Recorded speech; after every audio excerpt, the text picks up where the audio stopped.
morning. Hello, welcome to the Tao Friends. Over on the Tao YouTube, we missed you. We were so excited to see you. We wanted to make sure that all of you got to join us. It is so nice to see you. Roll the intro. Hold on.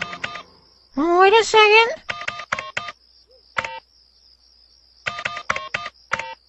That's it. That's it? Yeah, that's the melody to Funky Town. You heard him. You heard the little towel. That's the melody to Funky Town. That's me. Hello. I'm a little towel. Hello, Allie. You made it. You're here. Yes, the misogyny of it all is frustrating. And we're going to talk more about, it wasn't just misogyny, it was like modern phrenology in the form of misogyny, whereupon women were seen as intellectually inferior to Jeffrey Epstein and his cohorts. And so in turn, they were used as incubators. And Jeffrey Epstein had a problem because he couldn't make a race of hyper-intelligent babies because women's vaginal pelvic canal or something was too small.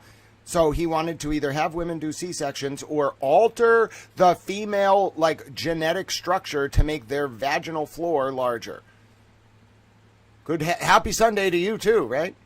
Hello, Bella's mom and the Explorist. It's great to see you all. I'm a little towel. All right, you like the little video? I like my little video. I like to, look out upon my flock. Yes, ladies and gentlemen, Towel has a flock. It is not a flock of sheep or goats or Kyles or Canadians. You all are my flock, okay? And I am here to wish you well and save you with all of our help. I'm a towel. Okay? When going someplace new, what do? We bring a towel. Absolutely. Oh, Allie, you missed yesterday. We have a little bit of a problem. You're going to want to take a seat. Everyone's going to want to get comfortable. We're here until probably 6 p.m. Eastern. We have a lot to talk about from yesterday. Apparently, we're all towels. That's true. It's true. We are towels. I am a little towel. Where's my goal? Where's the damn thing? Oh, I'm normally able to put a goal. Hold on a second. Oh, weird. No, I was having some issues with this browser yesterday. Okay, so with that said, let us be little towels. All right, where are we going? What do we need? Do we need this one? Do we need this one? I don't think we need this one. That one doesn't seem very important. That one's not important. I got to close a bunch of stuff.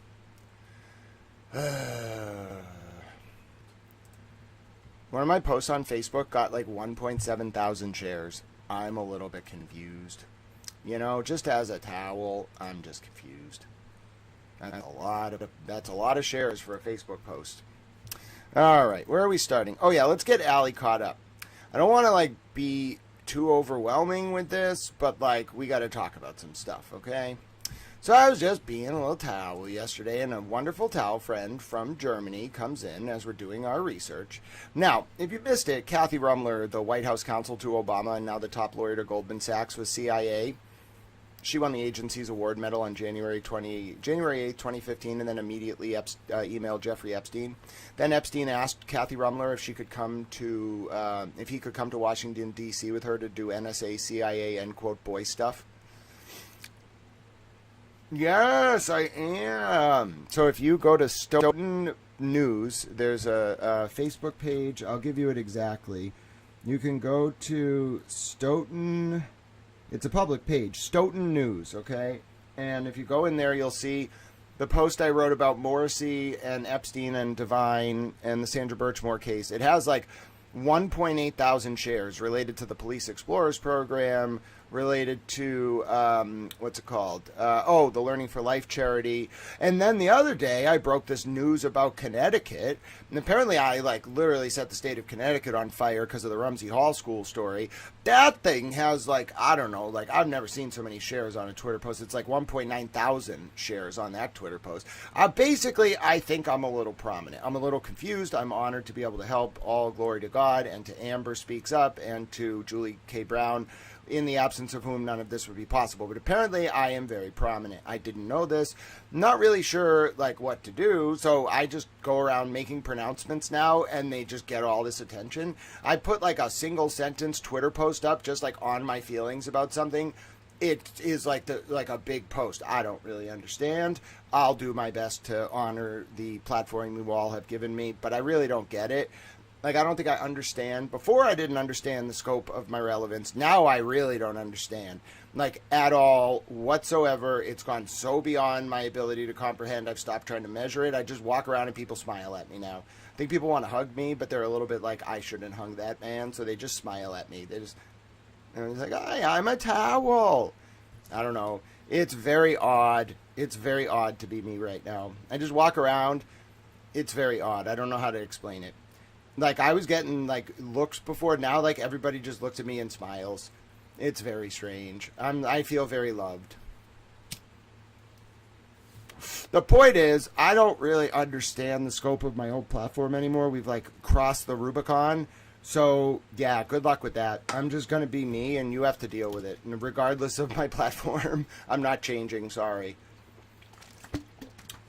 Yeah, I'm just absolutely baffled. Like, I'm so glad I'm helping. By the way, we're doing this as a prefatory sort of, like, centering of our Zen before we dive into the intense material. I'm just baffled. Baffled. Like, before, I was like, wow, like, a lot of people read my stuff. Now I'm like, oh, God. Like, I think we've gone to another level. I don't really understand what to do now.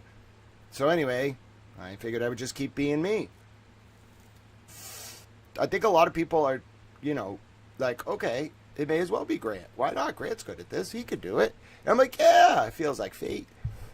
I also feel like there's a lot of stuff I want to talk about. We're going to have to, it's going to take a long time to process all of this.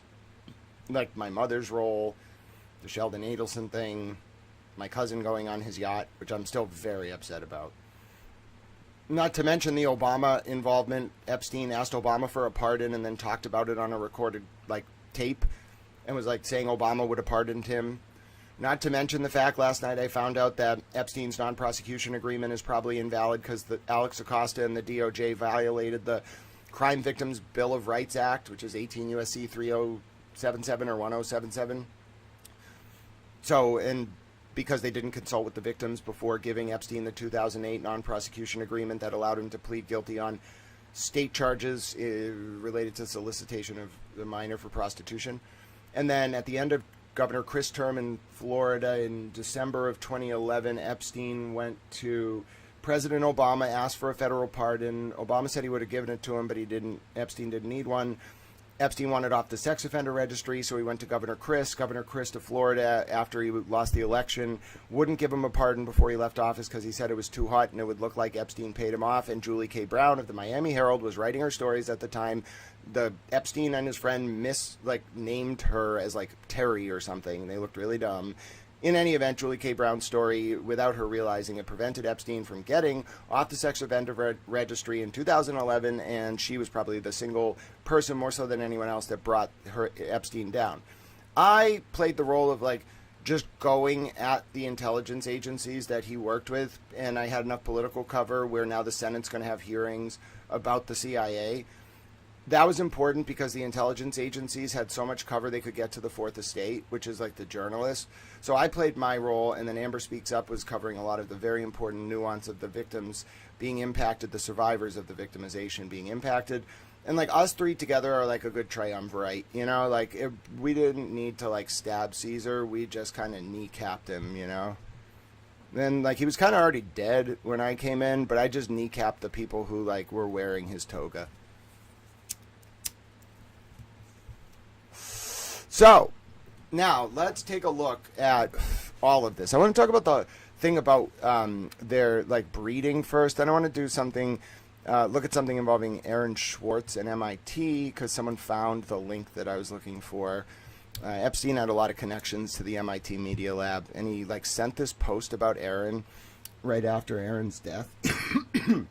That's just, it's odd. And that it has to do with, like, Aaron potentially exposing like some of these people like a decade ago. And what's weird is the U.S. attorney, Carmen Ortiz, who prosecuted Aaron Swartz for downloading articles from JSTOR on an MIT guest network with permission. He had the permission to be on the network. Probably, I don't know about permission to scrape all the files, but the point is, Carmen Ortiz was the same woman who charged 2 Stoughton cops that in like 2006, 2008, 2010. Stoughton was the town where Robert Devine was able to become like very powerful because those 2 cops got taken out by Miss Carmen Ortiz. Starting to think we're going to find Jeffrey Epstein had a relationship with a lot of U.S. attorneys, and in particular the U.S. attorneys for the District of Massachusetts when Carmen Ortiz was there, which explains how he was able to do all this. He literally controlled state, local, and federal apparati of power in Massachusetts, and he probably did in other places as well, and it would only become a question of how much became public that would determine how much the politicians and the intelligence apparatus and the DOJ could do for him. So that's my theory on it all. So yeah, I don't kneecapping. Yeah, we don't have to stab him. We just kneecapped him.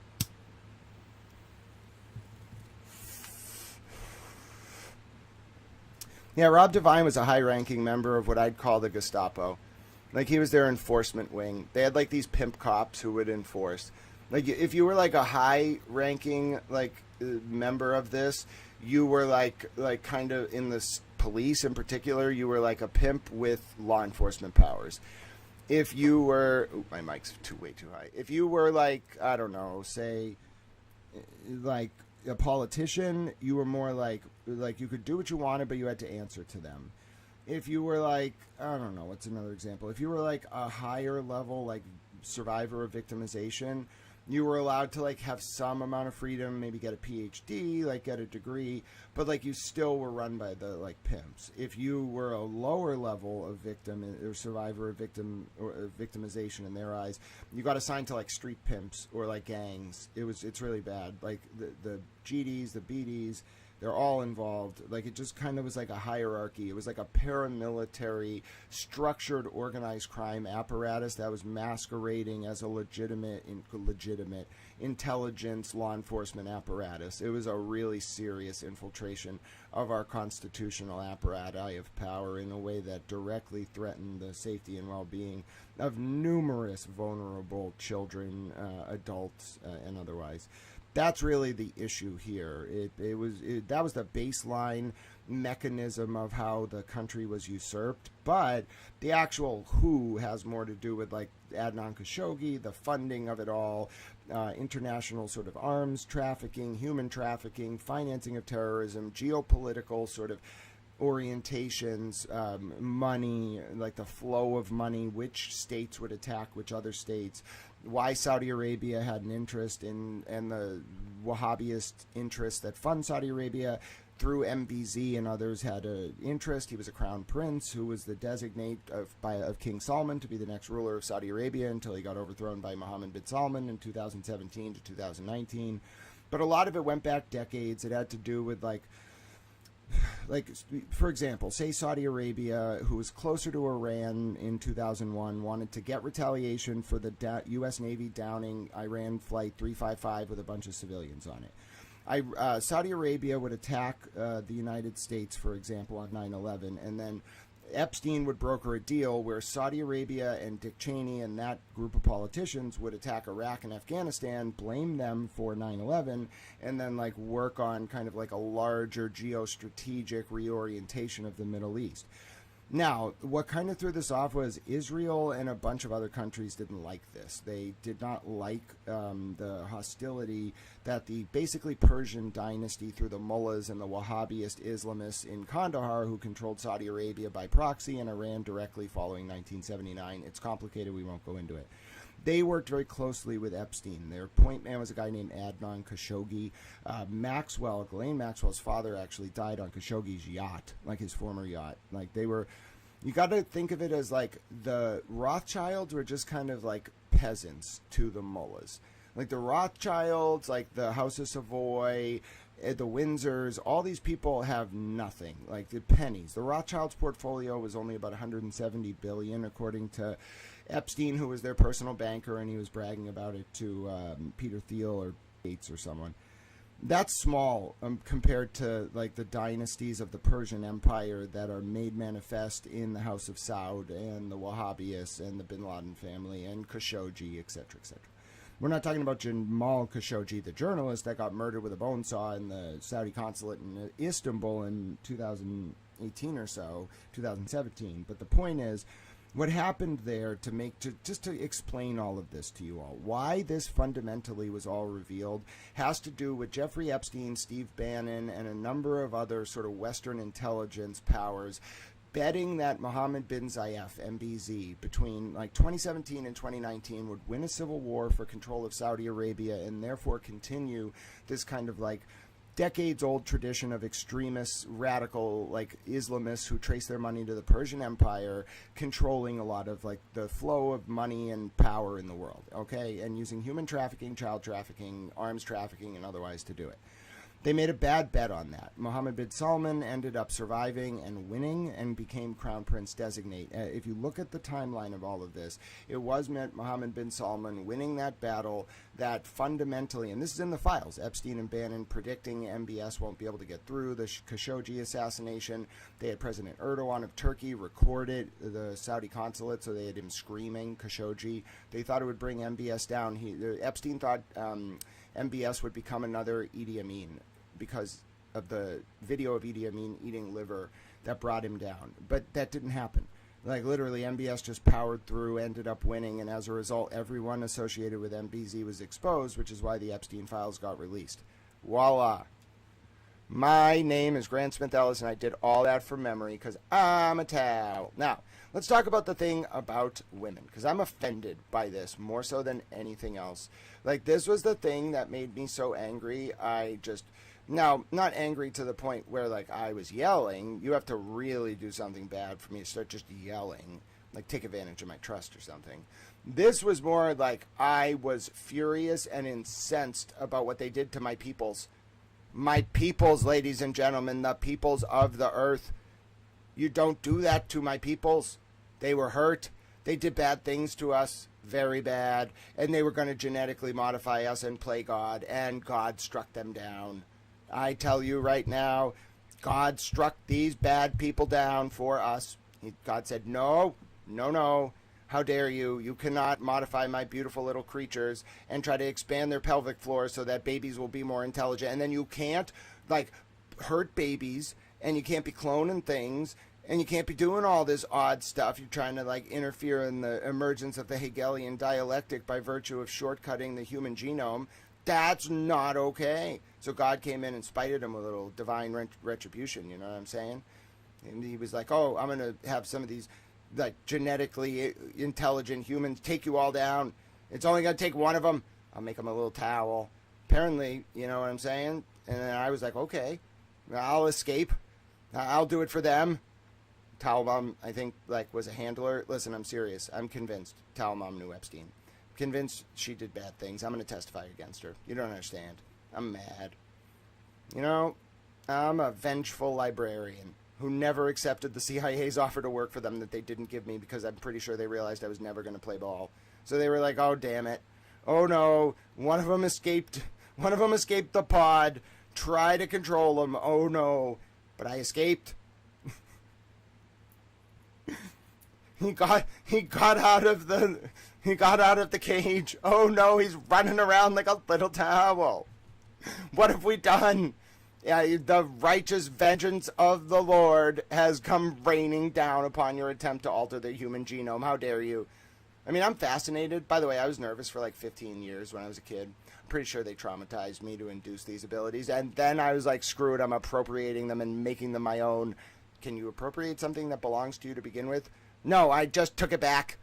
I was like, you know what? I'm a towel, and I'm going to use these goods just for whatever purpose I see fit. These, whatever they're called, gifts. See, it is kind of like clairvoyance. I don't know how I'd explain it. It's like being able to see it's like having instant recall of everything you've ever learned all at once without needing to actually look at notes. And then it's also like being able to like feel the emotions of other people, and then by virtue of that understand whether their words are lining up with what they're thinking. It's really easy to see the gap between what someone is like thinking inside their brain and feeling and what they're saying. Like, I'm very good at just being like, okay, so what you're saying doesn't match up with the vibe of what's inside your soul, and so there's a disconnect. And I normally sometimes can even like figure out specifically what the lie is. It's very weird. It's very refined, interesting ability. Like, and it's kind of like people used to be like, he feels like he's reading my mind, and I'm not like reading your mind. I'm just like feeling what you're feeling, like as a result of like your words, like the words you're speaking and how they differ from what you're thinking. So if you're like presenting your words differently than what you're thinking about in your head, like I can tell. It's very obvious. And like I just walk around and I just know. I don't know how to explain it. They're definitely gifts. I don't know, like I don't want to quantify them. Like it's very resistant to quantification. But or like it's very resistant to being schematically defined, but it's definitely a gift. Like, and I've talked to like a lot of professionals about this in the field of like brain development, and sort of like, I'm not a medical doctor, I'm a towel, but they all say to me that like what I'm capable of doing is at such the upper bounds of human cognition that it almost represents like a development in cognition. Like you can't have an encyclopedic memory with perfect recall of everything you've ever heard, said, and learned at all times, just ready to tell people. That's not a thing. Your brain is functioning in a way that's, I mean, it's useful and it's helpful, but they don't know how to measure it. So I don't know. I do think in some sense they did try to do this to me. Don't really know how, why. I don't really want to know why I was nervous. I was so nervous for the first 15 years of my life that my dad had to like tell me constantly that tornadoes weren't going to come to like Boston, Massachusetts. We don't have tornadoes. Springfield had one. You don't understand. Every day I'd be like, Dad, I'm really worried there's going to be a tornado. And he was like, Grant, we live near water. There isn't going to be tornadoes. Or like we'd go to a Red Sox game and I'd be like, Dad, I want to leave. I'm scared that the clouds are dark, so that means there's going to be a tornado. Like I was that nervous all the time for 15 years. So I really think I was traumatized because like most humans don't have anxiety that bad for 15 years. It eventually went away. But anyway, I developed these gifts as a result. So they definitely like traumatized me, I'm pretty sure, on purpose. And I don't even want to know what the fuck happened when I was younger than 5. And then as a result of getting through it, I have these gifts. That's, based on my read of all the files, that's what happened. I think a lot of us having it. Yeah, I think a lot of us have it. I call us star children. Like, I'm starting to realize, let's just look at the files. I'm starting to realize, like, it wasn't an accident. Like it wasn't an accident by any means. All it was them kind of like trying to manipulate natural selection.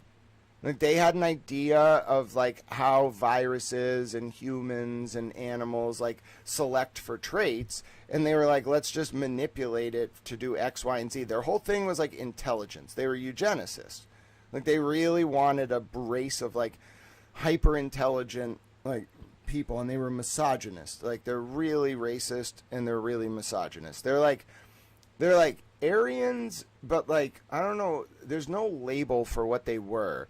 They're like, it's Caucasian centric, but it's like very like hostile to like people they see as like lower class. It doesn't really matter like what religion you are. It's more like, are you intellectually in a strata that they feel like you're worthy? That's like what they were doing. And then everyone else, like they either wanted to kill off through some kind of like virus. In the colloquial term is gain of function research, but what they're actually describing is kind of like there's 4 steps along the way in the development of a human-born or animal-born pathogen where there's like an what's called like competition, where the virus has to compete against either the DNA of the host to survive or other viruses to survive. As a result, like worldwide pathogenic toxins like being developed need to like have three components, like survival, replication, and like they need, like, the way to think of it is like they need to win the race. And a virus, the way that Epstein and his like buddies were talking about it, is it's like a piece of hardware that has software ready made in it, and you want to facilitate its self autopoietic or sui generis replication. So they wanted to kill us off. They wanted to then restructure how women gave birth so that women would not limit like male brain development because their vaginal floors are so small that the human brain is limited in its capacity to develop neural pathways because of it. That was their whole like game. All right, so we're going to take a look at this, and please do not think I'm kidding. As much as I would love to be like, yeah, you know, I've inductively figured some of this out, bro, how would I have done that? I couldn't have done that. I'm not a doctor. They said it. Yes, I can speak their language when they're talking conversationally and tell you about it. We're going to listen to it now. But if you did not hear what I'm about to show you read out to you and explained by me, and like if you didn't see it, you would not believe what I'm about to tell you. All right, so this is where we're starting. This is where we left off yesterday. Pick up on some MIT stuff, and if we get that done by 6:30, great. Otherwise, we'll be back tomorrow. Thank you so much to everyone who's been putting all those links in the chat. By the way, the reason this happened, okay, is one, because I was intentionally like suppressing my survival mechanism to the point where I was able to figure a lot of this stuff out. I was just willing to say it doesn't matter the impact. I don't care if I go bankrupt. I don't care what happens. And I was very like protective of myself and my process. There's no boss here. There's no hierarchy. There's no one funding me. There's no ads. That's why this happened. If you're thinking like this, like why isn't the New York Times chasing this? Why isn't the Post chasing this? Why isn't the Globe chasing this? Why isn't the Herald chasing this? CNN, Business Insider, the Boston Business Journal. Folks, we might get like the Crimson, the Harvard Crimson, to do a little bit. Maybe the Post will do a little bit. But if not for independent journalists, their plan was to do what's called a media blackout on this, where all the people who are trained how to process this and paid to do it are told they're not allowed to talk about it. So that's why, if you don't have a billionaire owner paying me to live a life of luxury like Katie Couric and go hang out with Epstein, wait till you hear what happened with Katie Couric. So the best thing you can do for me right now, and I'm not being gratuitous, but I just need like a cushion of donations. All right, super chats are great. Feel free. We love supporting YouTube. Go ahead and do that. We love that. They're helpful. They're useful. But there's other ways to donate that come in directly. There's a Cash App. Allie the Cat Tracks and others are going to be sharing it. I'm sure they already did. There's a Cat Track. Okay. There's a Cat Track. Allie the Cat Tracks. There might be a Cat Track somewhere. There's a Cash App. Money sign Grant Smith Ellis. There's a Venmo at Grant-E1. There's a PayPal. PayPal.me/@Grant Ellis. If you have the means. If you're like, wow, like this guy's going to do this. He's going to figure out the people who can help. He's going to support them. He's doing this for the betterment of the world, and that's why they tried to bankrupt him. There's no one helping him. It's you all who are helping me. So just a little cushion is good. I have to switch rental cars a lot right now. I don't want to get into anything related to OPSEC, but a lot of rental cars, that's like $60 a day. The expenses are high. I'm not using this gratuitously. I eat like fast food cheeseburgers because they're cheap, and that's how President Trump does it. He goes to different fast foods, and they never know when he's going to show up, so you can't fuck with the food. And then like maybe a little medicine. All right, it's like $50 to $70 every few days for my medicine. I can get by. Oh, and then also I like these energy drinks. They cost like $3 to $6 a day if I have one or two. That's how I do the streams with you. I don't use anything but caffeine and what's in these energy drinks. Then also I drink water, and then some Gatorades. So my expenses aren't that high, but if you all can just like keep me going day to day, I'll just keep doing this. So the best way to help, Cash App, Venmo, PayPal. Doesn't have to be like any one of you funding this. Ideally, it's a bunch of viewers like you and small donations just coming in when you're able to do it that keep me going. Like you put whatever donation you feel is appropriate and you can afford. Don't donate if you can't afford it. Put yourself first. Put your family first. But if you can afford it and you think this is helpful, like yes, I'm telling you, this is the time where your help is the most important. Not gratuitously. I'm not going on any vacations. I'm not going to any islands. Not going anywhere. I'm here working, and right now you all are the direct source through donations. I'm a disabled person, so I need your help. And they're like very de minimis expenses, but like for someone in my position, they're not de minimis. Like money means something to me because I want to live among you all. I don't want to become alienated and rich. If I had all that money at any point, maybe I wouldn't have ever done this work. Maybe I would have been like, the path of least resistance is to just do nothing.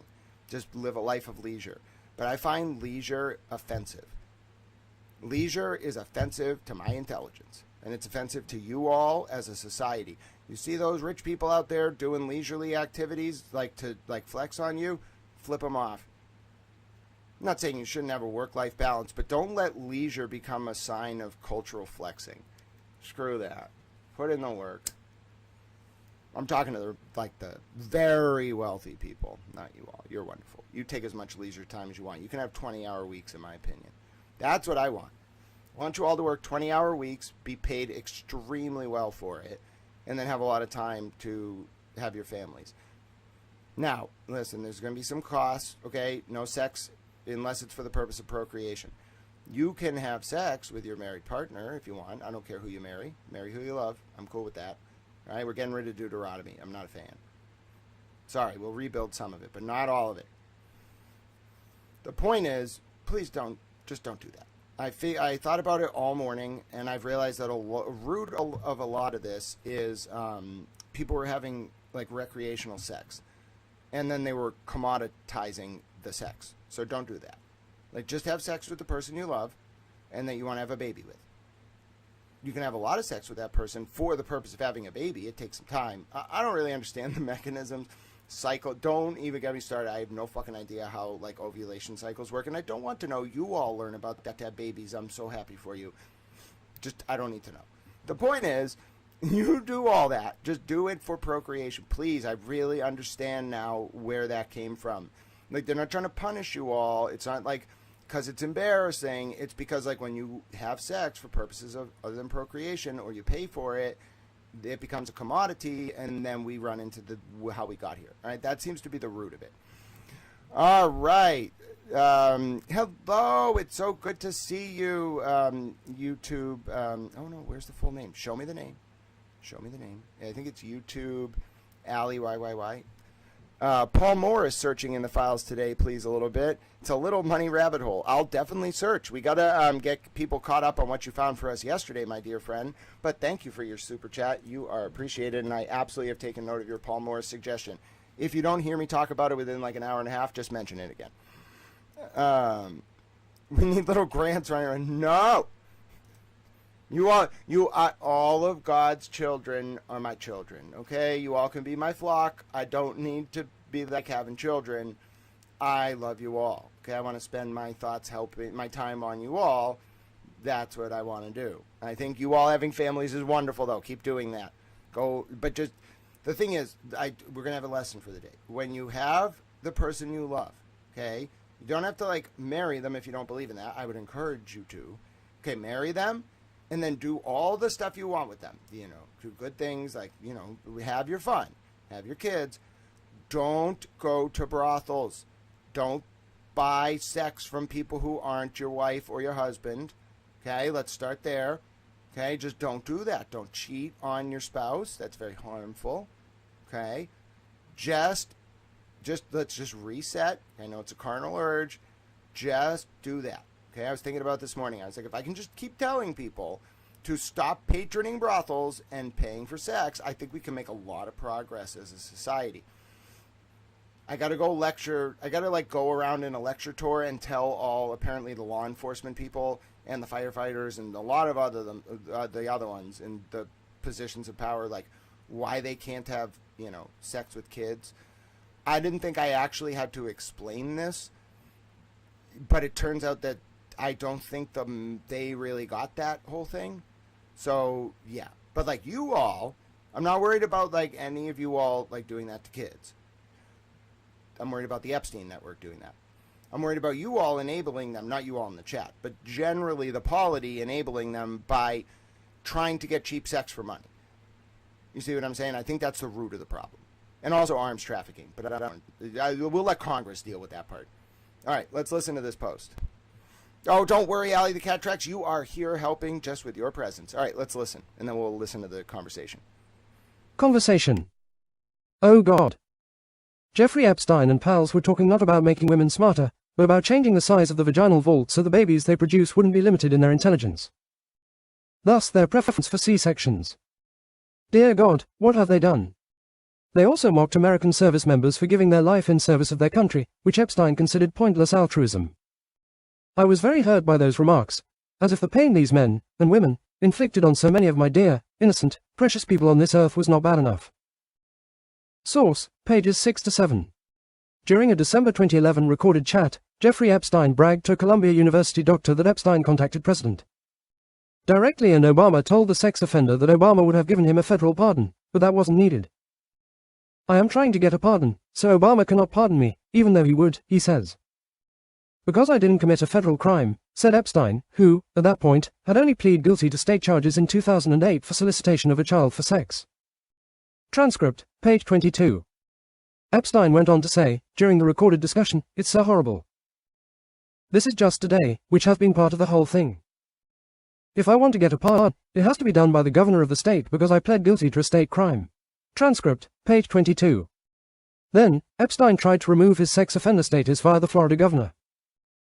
Julie K. Brown was writing stories about Epstein at the time and, in turn, Chris thought it would look like Epstein paid him off for the pardon.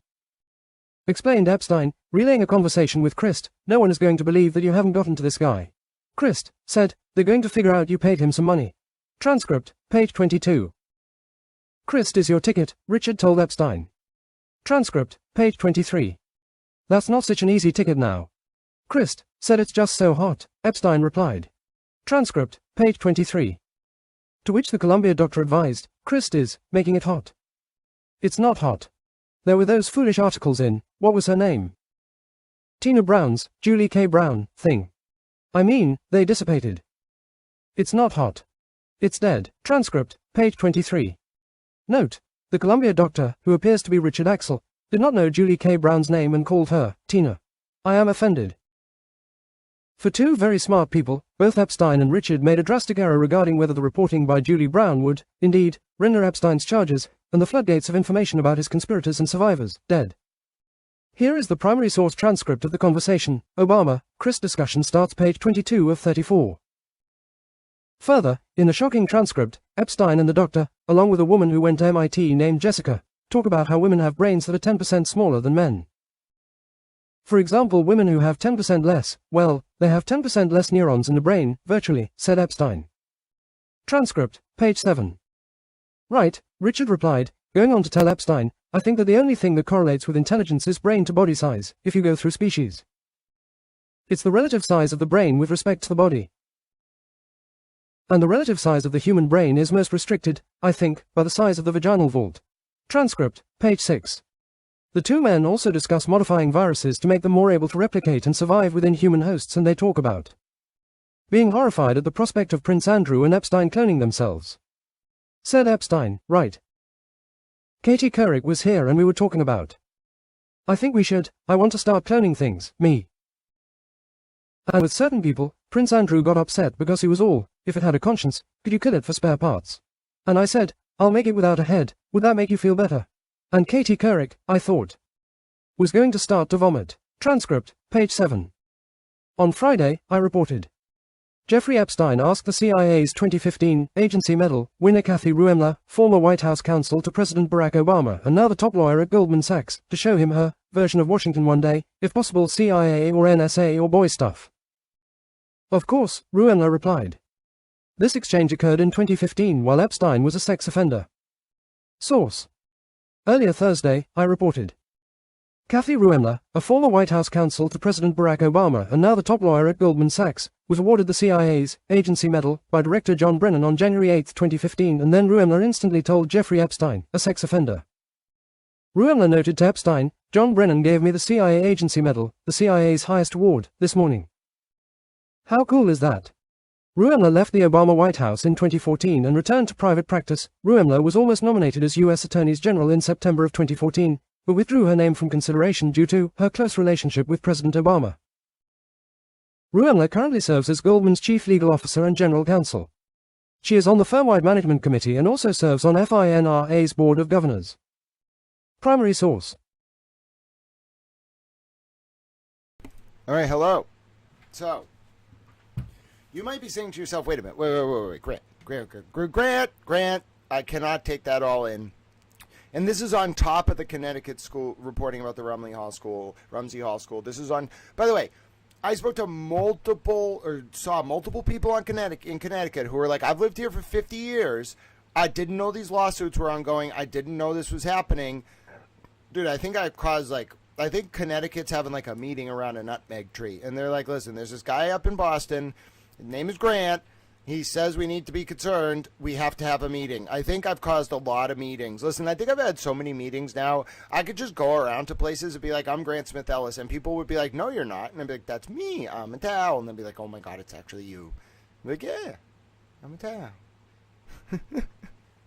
Anyway, my point is, this, you might be saying, Grant, you reported the thing about Devine and Stoughton. You literally, like, the town of Stoughton, I'm pretty sure, is in open revolt. I'm pretty sure half the Massachusetts government is, like, in a revolt. I think that, like, you liberated, like, a bunch of states.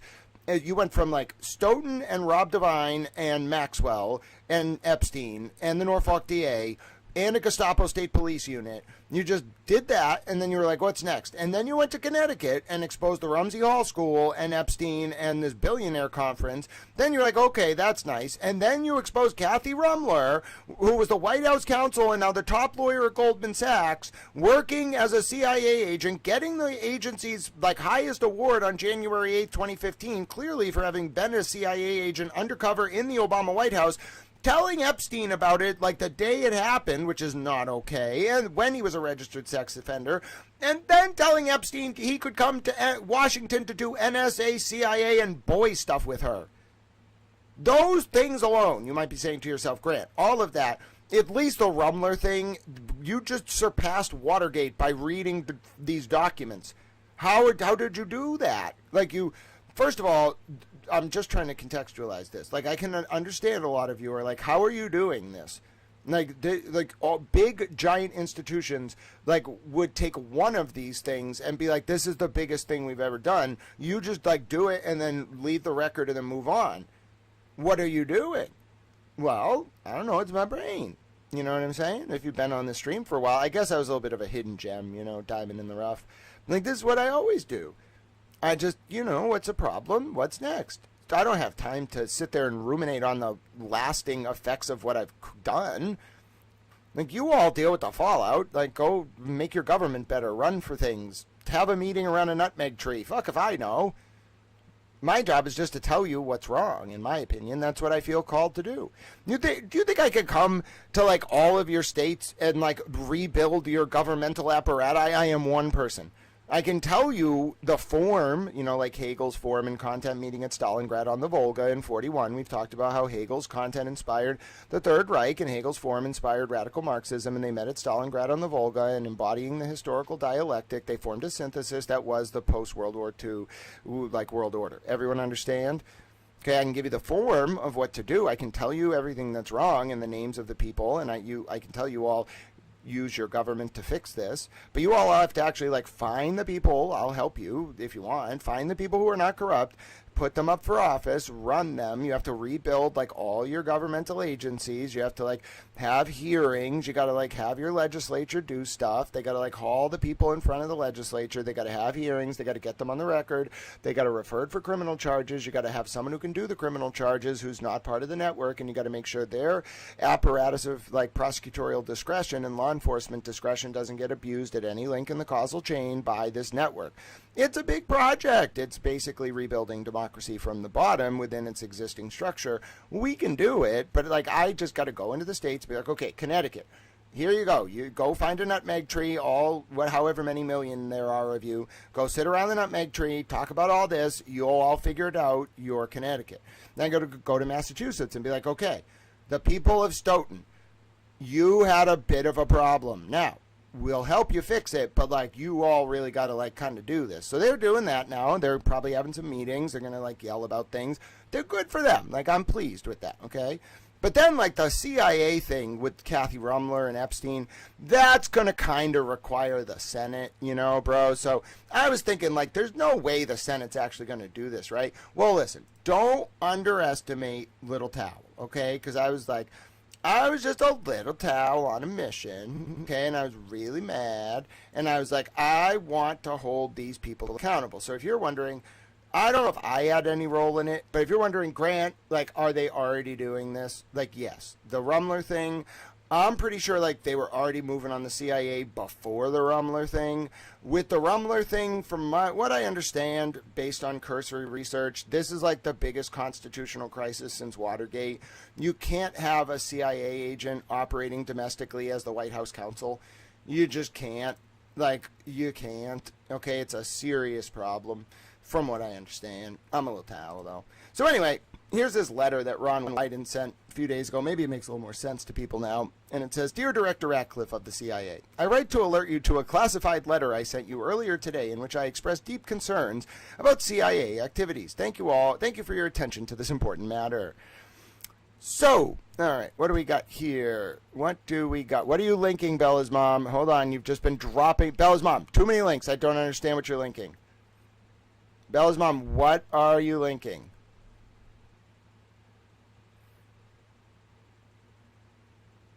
All right. I'll include some of the links. Hold on, I'm going backwards.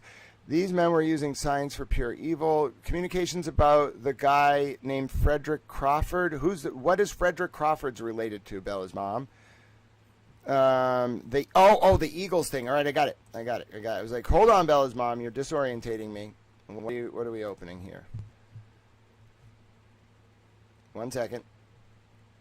We're going to go back to this letter, but I just want to open what Bella's mom sent so I can have it up for the record. Oh, no.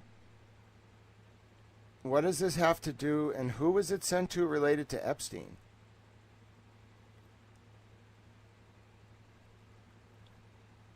Hold on. I got a link. This is going to end up being a problem. I already know it just from looking at this email. Why do they have children's baseball games? The Fairfield Eagles. You got your answer, Bella's mom. It's the Fairfield Eagles. So if someone could figure out, it sounds like Fairfield, Connecticut. So we're looking for the Fairfield Eagles. Hello, 3 Clerk Monty. How you doing? I'm a towel. We got things to do. Hunter. But I need to know, like, why this is in the Epstein files. All right, so we'll do that in a second.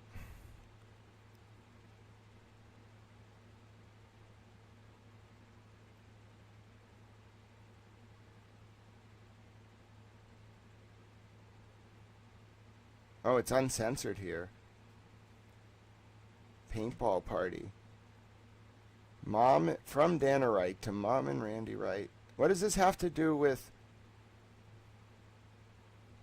Oh, Groff. Okay, but what does this have to do with the baseball thing? Oh, you did it! Groff! It's got to be this Groff person, because Groff was Epstein's assistant. Ty Groff. Anything with... what was her name? Who's the Groff woman that was Epstein's assistant? Leslie Groff and Fred Crawford. You did it, Bella's mom. Oh, no. Oh, no. This is bad. I'm a sad towel. Oh, no.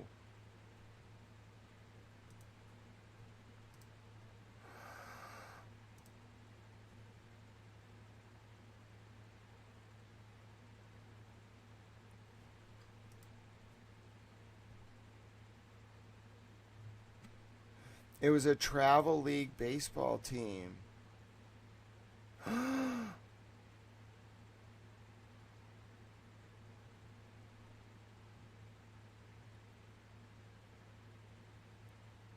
Alix Partners?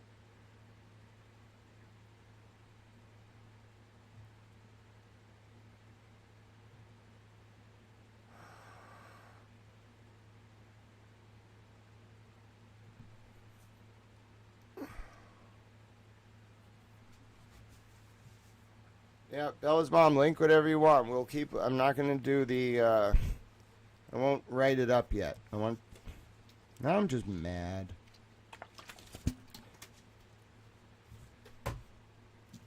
We're going back to that letter, though. Oh, yeah, that's a big deal, Bella's mom. I mean, it's a big deal.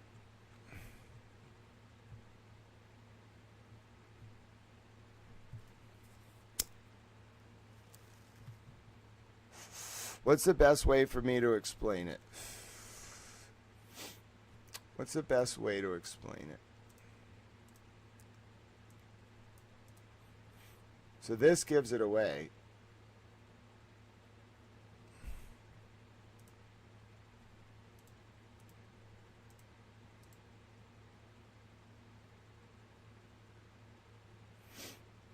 Oh, goodness. Yeah, all right, Bella's mom, I understand. I will start looking. All right, we'll do this live. Thank you for bringing this tip to my attention. I will start researching. But, like, we were literally going to look at this letter that talks about President Obama and reaching out to Epstein about a pardon. Then I also want to read you all this part of the letter about, like, genetic experimentation and virus manipulation. Then I'm going to make a list here. As soon as we're done with this, first thing on the list, what did our dear friend say? Paul Morris is first on the list. And then, well, maybe it can be second, because we're going to do the Goff, Epstein's assistant, after. Okay? So keep researching anything you'd like about the Goff connection. We're going to get to that, the Little League baseball team, that seems. No, Bella's mom, trust me, it was an act of fate. Don't apologize. I just want to listen to this one sort of discussion. It's an audio transcript. Let's do the research about the Eagles, because that's a huge revelation. We don't have anything like specific, like we have a lot here. Like that's actually enough. If you said they played in Stoughton, if you can find anything else about their schedule, let's get the full thing put together. All right, so let's listen to this while we're waiting. This is your chance to get inside the mind of Jeffrey Epstein. We're only going to listen to the first like 7 or 8 pages and then maybe jump to the Obama part. This is how these men thought. All right, here we go. P.6 Richard, you don't enhance anything. You make random changes and selection pulls out the mutations with changes that afford an enhancement. Stop. This is a discussion between a NYU P.6 Richard biologist and Jeffrey P.6 Richard, if your survival. But I'm saying you can't enhance. If your survival. Richard, you don't enhance. If your survival. Oh, this is Richard, so annoying. you don't enhance anything. I want you to pick You up make- where you left off. If your survival. Stop. Richard, you don't enhance anything. You make random changes and selection pulls out the mutations with changes that afford an enhancement. Oh, this is so annoying. What if I just want you Richard, to you go don't. back If your survival. page? Richard, you don't enhance anything. Oh, If I'm your so survival. pissed off at this thing. Start again. Richard, yeah. That's Okay. DNA in a dish. No, stop.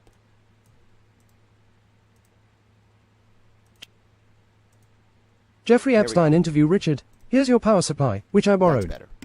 Jeffrey Epstein, terrific. So far with the mice, what are seeing about learning? There was an article saying that each neuron now, as opposed to like a switch, is its own little computer. Do you have a sense there's lots of different inputs? Richard, you can say that, but I'm not sure. Jeffrey, that's useful. Richard, that it's useful to think about the function of the nerve system as reflecting the function of any individual neuron. Jeffrey, most systems don't. Richard, you can play with the system and get a neuron to do something, but that's not how it works. You need the reserve. So its own source. Jeffrey, most of the work in viruses and stuff that you do has almost no energy component, right? Richard, I don't know what that means. Energy, if you were going there or wanted to go, that conversation never. Jeffrey, took off. Richard, never took off. Jeffrey, in biology there's no driving factor. No physical driving factor. Richard, no, there must be. That is, systems will move to a state. You know this better than I. Systems have to move to a state of some sort. Jeffrey, but they, yes. Richard, you can call it equilibrium. Then you ask yourself what's driving it to that equilibrium. Is it energy? I don't know. No. Jeffrey, usually things, under the second law, are running themselves down. They're not increasing their energy. Richard, but if you want to talk about physical energy, real. Jeffrey, yeah, I'm not talking about the growth type of bioenergy. Richard, then the energy source is in neurons, to my knowledge, and there are a lot of people who would disagree with me intensely. But to my knowledge energy, ATP, is not rate limited. Jeffrey, what do you mean? Richard, that a neuron generates enough energy from the hydrolysis of ATP to carry out all of its functions without ATP without energy ever limiting those functions. And that's because the cell is set up, in an internal equilibrium, the cell is set up not to need more than it can have. And it's set up in such a way that when it is called upon, it always has the ATP it needs. Jeffrey, it got it from the environment, from sugars. Richard, yeah. It's oxygen. Jeffrey, yes, but you have to define the system. That's always the problem. Does the system you just described include the oxygen in the environment? If the neuron is the system, it's very different. The neuron as the environment of the system is a different equation, right? Richard, well, it's the whole organism that we're talking about here. Because it's the organism that's generating. Jeffrey, fine. But where's the boundary of the organism? Is it the cell wall? In your calculation, what? Richard, you're great. Well, obviously I can bound the organism by its skin. Because it needs to take in sources of energy and oxygen. Jeffrey, okay. Yeah. So I don't know what you mean by, when you're defining. Richard, but glucose and oxygen are never rate limiting, right? Jeffrey, that's fine. But the amount of glucose is, in the environment. Richard, not to you and I. Jeffrey, yes, I understand. But it's not infinite. Richard, it's not infinite. It could be limiting to some. Jeffrey, so it's a fact that's interesting. When you define the organism, even the cell, does it include its membrane and the surrounding part of it? How do you define? Richard, these are semantic issues. They're philosophic at some level. I mean, can I define a neural network without all of its connections? No. Can I define a cell without an understanding of the way it has to communicate with its environment? No. Jeffrey, does a virus need energy to survive, for example? I'm unclear. Richard, do you mean to survive outside of a cell? Jeffrey, yes. Richard, you call that survival? Jeffrey, so Jewish. Right. The mother of the virus. Unless it was a doctor, it hasn't done well. Richard, you call that survival? Yes. You can desiccate it, put it into a vacuum, and you can take it back up as a virus. So you tell me what energy is in that circumstance. Jessica, but it wouldn't be operating as a virus then, as its function.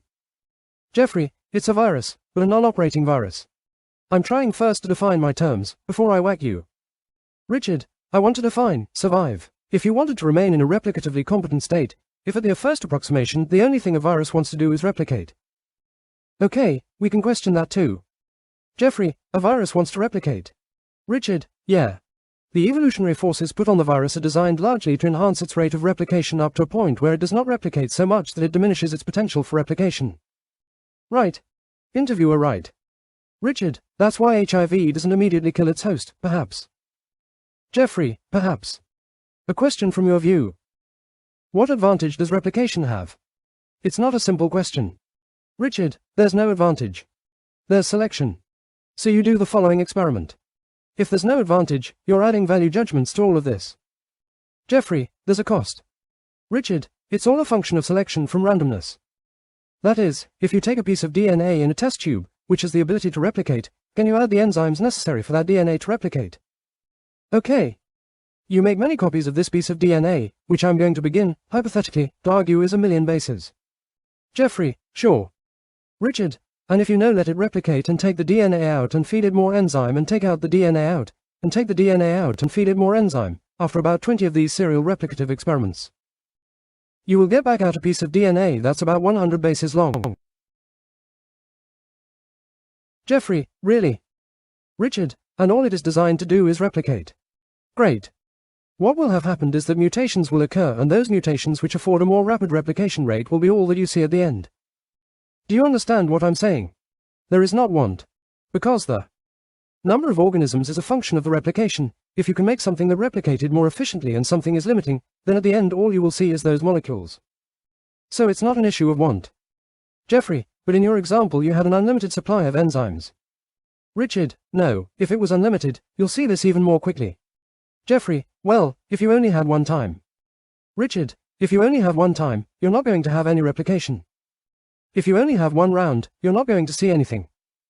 Jeffrey, so with your enzyme and consistently replicating, do you view it as there's a cost to replication? Richard, of course there's a cost to replication. Each time you do this you essentially require ATP. When a base goes into DNA it's XTP. It's a triphosphate, in a high-energy bond that's broken when it polymerizes. But what I'm trying to say is we can't try and anthropomorphize. Jeffrey, I'm not wanting anything. Richard, good. Jeffrey, you're going to end up with more things just by definition. Richard, only a random process of change and selection from that randomness. Jeffrey, you say selection. Selection sort of suggests there's conflict. Are you saying there's competition when you're talking about selection? Richard, yeah. Jeffrey, where's the competition? Richard, well, if you don't have a lot of enzyme then, well, even if you do have a lot of enzyme, you're going to end up with this small molecule. But competition simply exaggerates that ratio. Jeffrey, but then if you look at living systems, the system. Because the system you just defined tends towards many small, simplified pieces virtually being the same. Richard, yes. Jeffrey, so where does the complexity start for organisms?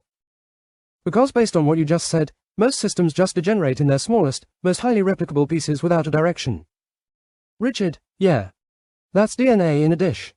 When you're in an organism, the requirements for survival are really quite different. So need to build up, you need a minimum level of complexity to accommodate survival, but at the same time maximize reproductive capability. Jeffrey, you keep saying, survival. Richard, no, I just introduced survival. I started with selection. Jeffrey, right.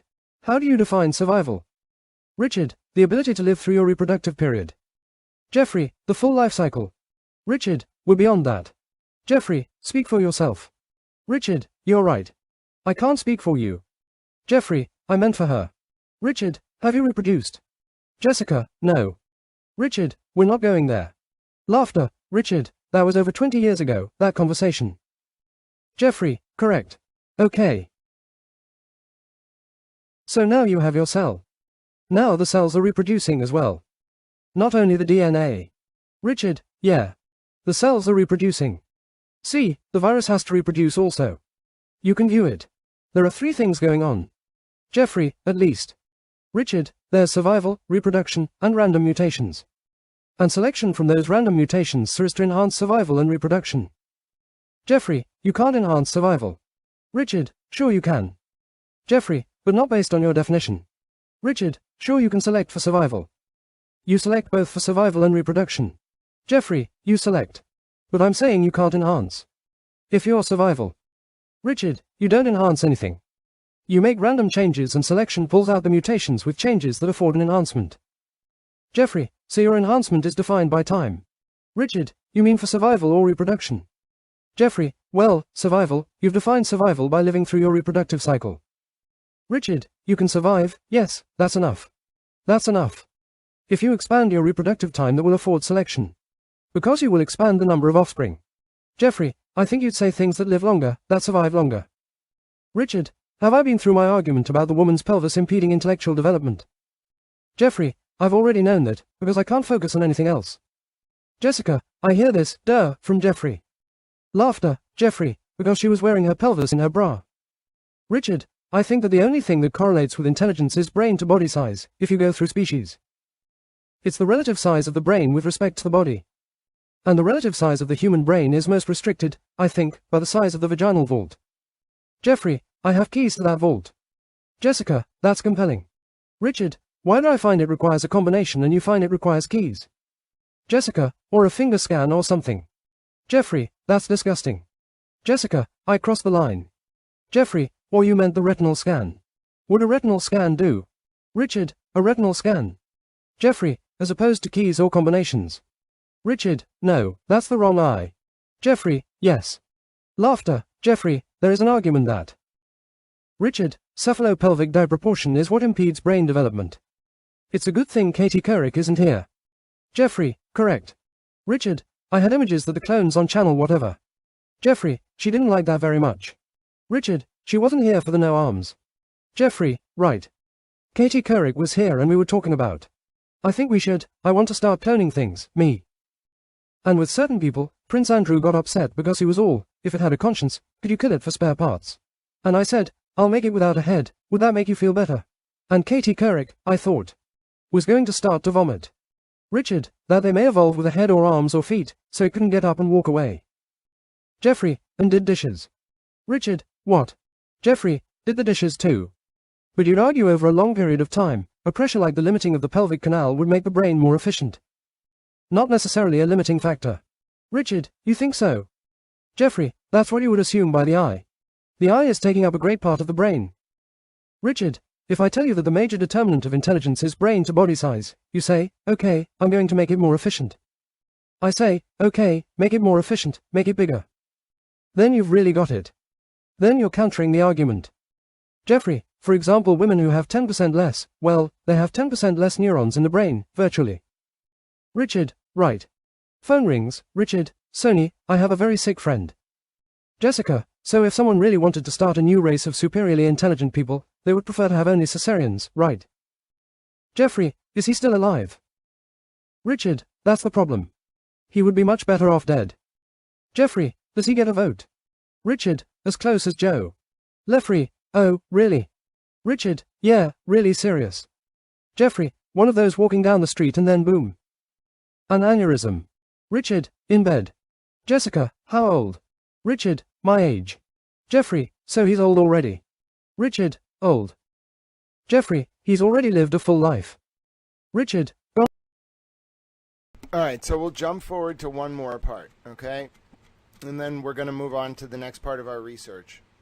It's really bad. Do you understand what they're saying? They're saying that when a woman gives birth, the size of her vaginal floor impedes for the life of the human that she gives birth to, its intellectual development because her vaginal floor is only so wide. Like they're saying, if you're going to allow humans to evolve intelligence beyond their traditional state, either women need to have C-sections or we have to alter the genetic makeup of women to allow the vaginal floor to be different. Now, you might be saying, Grant, they did not act, like, you are misinterpreting this. Like, I heard a lot of people yesterday, not a lot, like one or two people being like, Grant, are you sure that's what they're, like, actually saying? That sounds like crazy on a level, like, you're talking about them, like, manipulating women as, like, a genetic entity, not, like, individually, but, like, women in general. You're talking about, like, manipulating them so that their vaginal floor is different, so that when they give birth to babies, the baby won't be stunted in their intellectual development because like the vaginal floor restricts the size of the brain compared to the body, which in like a modern form of phrenology determines like how intelligent someone or something can be. Okay, you might be saying that's not possible. Yes, it is. Look at this. Yes, it's exactly what they're saying. So here's another email. I asked for the file ID. And they will, I'm sure I'll be able to get it eventually, but it's from Tuesday, April 2nd, 2015. And it says, Bernard et al., and it's from a doctor, probably to Epstein. Here it is. It's from Bob. All we have to do is take one sideways x-ray of a woman's third lumbar region or maybe the rest of the hip to get the degree of curvature they think is optimal. Note that Nigerian women have the shortest interbirth interval of any women, so they should be more strongly selected for this cock-up body trait. Hence, never mind you caressing blank behind, though was never going to be consistent with your later survival. One sideways x-ray will be our next best bet, and it should be good enough. What do you say? Yet another project we can do before the genetics. Best, Bob. Okay, so they're not only talking about changing the vaginal floor, they're talking about it changing women so that like they have a body that's more accessible for sex. Now I'm really freaked out and I'm upset. They were going to genetically modify women to make them better sex toys?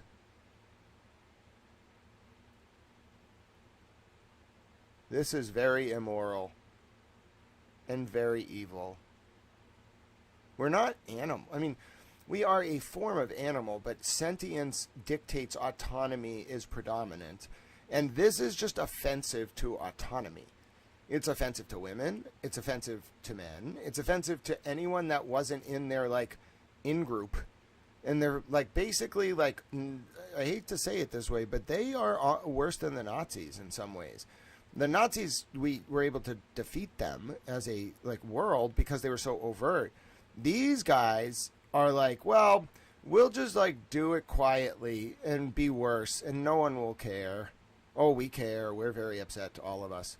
I mean, look at this. Look at how they're thinking. They're like, well, you know, like we can be passive about it. We just have to introduce genetic. They're thinking about it on twofold. They're thinking on such a big level. They're thinking like, how do you deal with like viruses to make them like impact the human population and like kill off like people we don't need?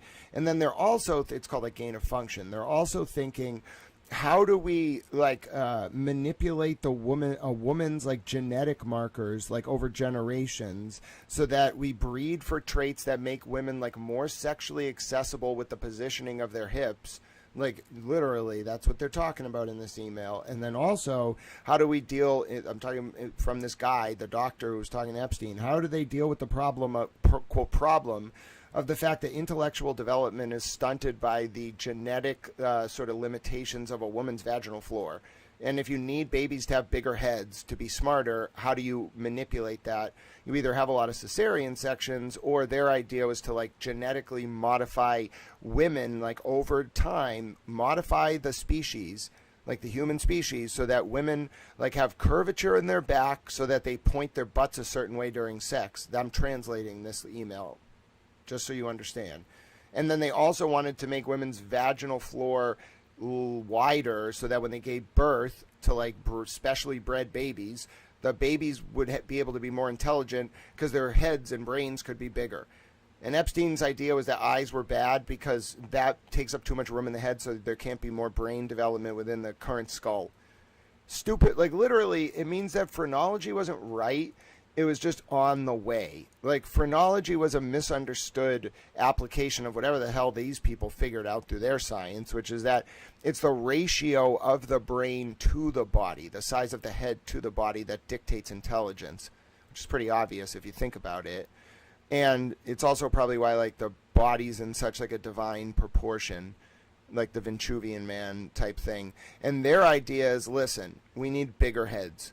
And women's vaginal floor impacts the size of the human head, therefore we got to change it. And their idea wasn't to like, their idea was literally to introduce genetic modifications into the human biome. I'm calling it a biome. I don't know if it is a biome, I suppose. Into the human genetic pool so that these women could give birth to smarter babies. What? I mean, it's horrifying. I'm glad I'm doing a good job translating. I'm not a scientist. I'm a towel. My brain just intuitively understands what they're saying, and so it's like I didn't get it at first. At first, I thought it was like they wanted to make. I'm kind of dumb, so I thought at first their idea was to make women's vaginal canals longer so they could make women more intelligent, because I thought they were talking about the ratio of the vaginal canal I'm sorry for laughing. I'm just laughing at my own idiocy. Like, this is how my intelligence like works. I initially thought they were saying women have 10% less intelligence than men because their vaginal floor restricts the development of their brain. So I thought they were going to try to make smarter women by increasing the vaginal floor. Then I read it again and I was like, and then someone like in the comments on X was telling me to read it again. I was like, oh my God. It's not that they wanted to make women smarter. They wanted to allow, like, force these, like, females they view as incubators to be able to, like, give birth to babies with bigger heads by manipulating the genetic markers of the women so that they would have larger vaginal floors. Then I was like, oh, we got a real problem here. This went way beyond anything you can imagine. And I wouldn't be saying, first of all, I never could have guessed any of this was happening because I don't know what any of this, I didn't until they said it, know what any of this was. But now that they actually said it, okay, yeah, they were doing way more than like sex trafficking, children trafficking, child abuse, murder. They were doing all that, but they were doing it because they thought of us like livestock. Quite literally. They were just like, their lives are expendable. Like, they were the ranchers. They were like, oh, you got to put a few of them, like, out to pasture. Oh no. Hold on. Got to turn my headphones back on.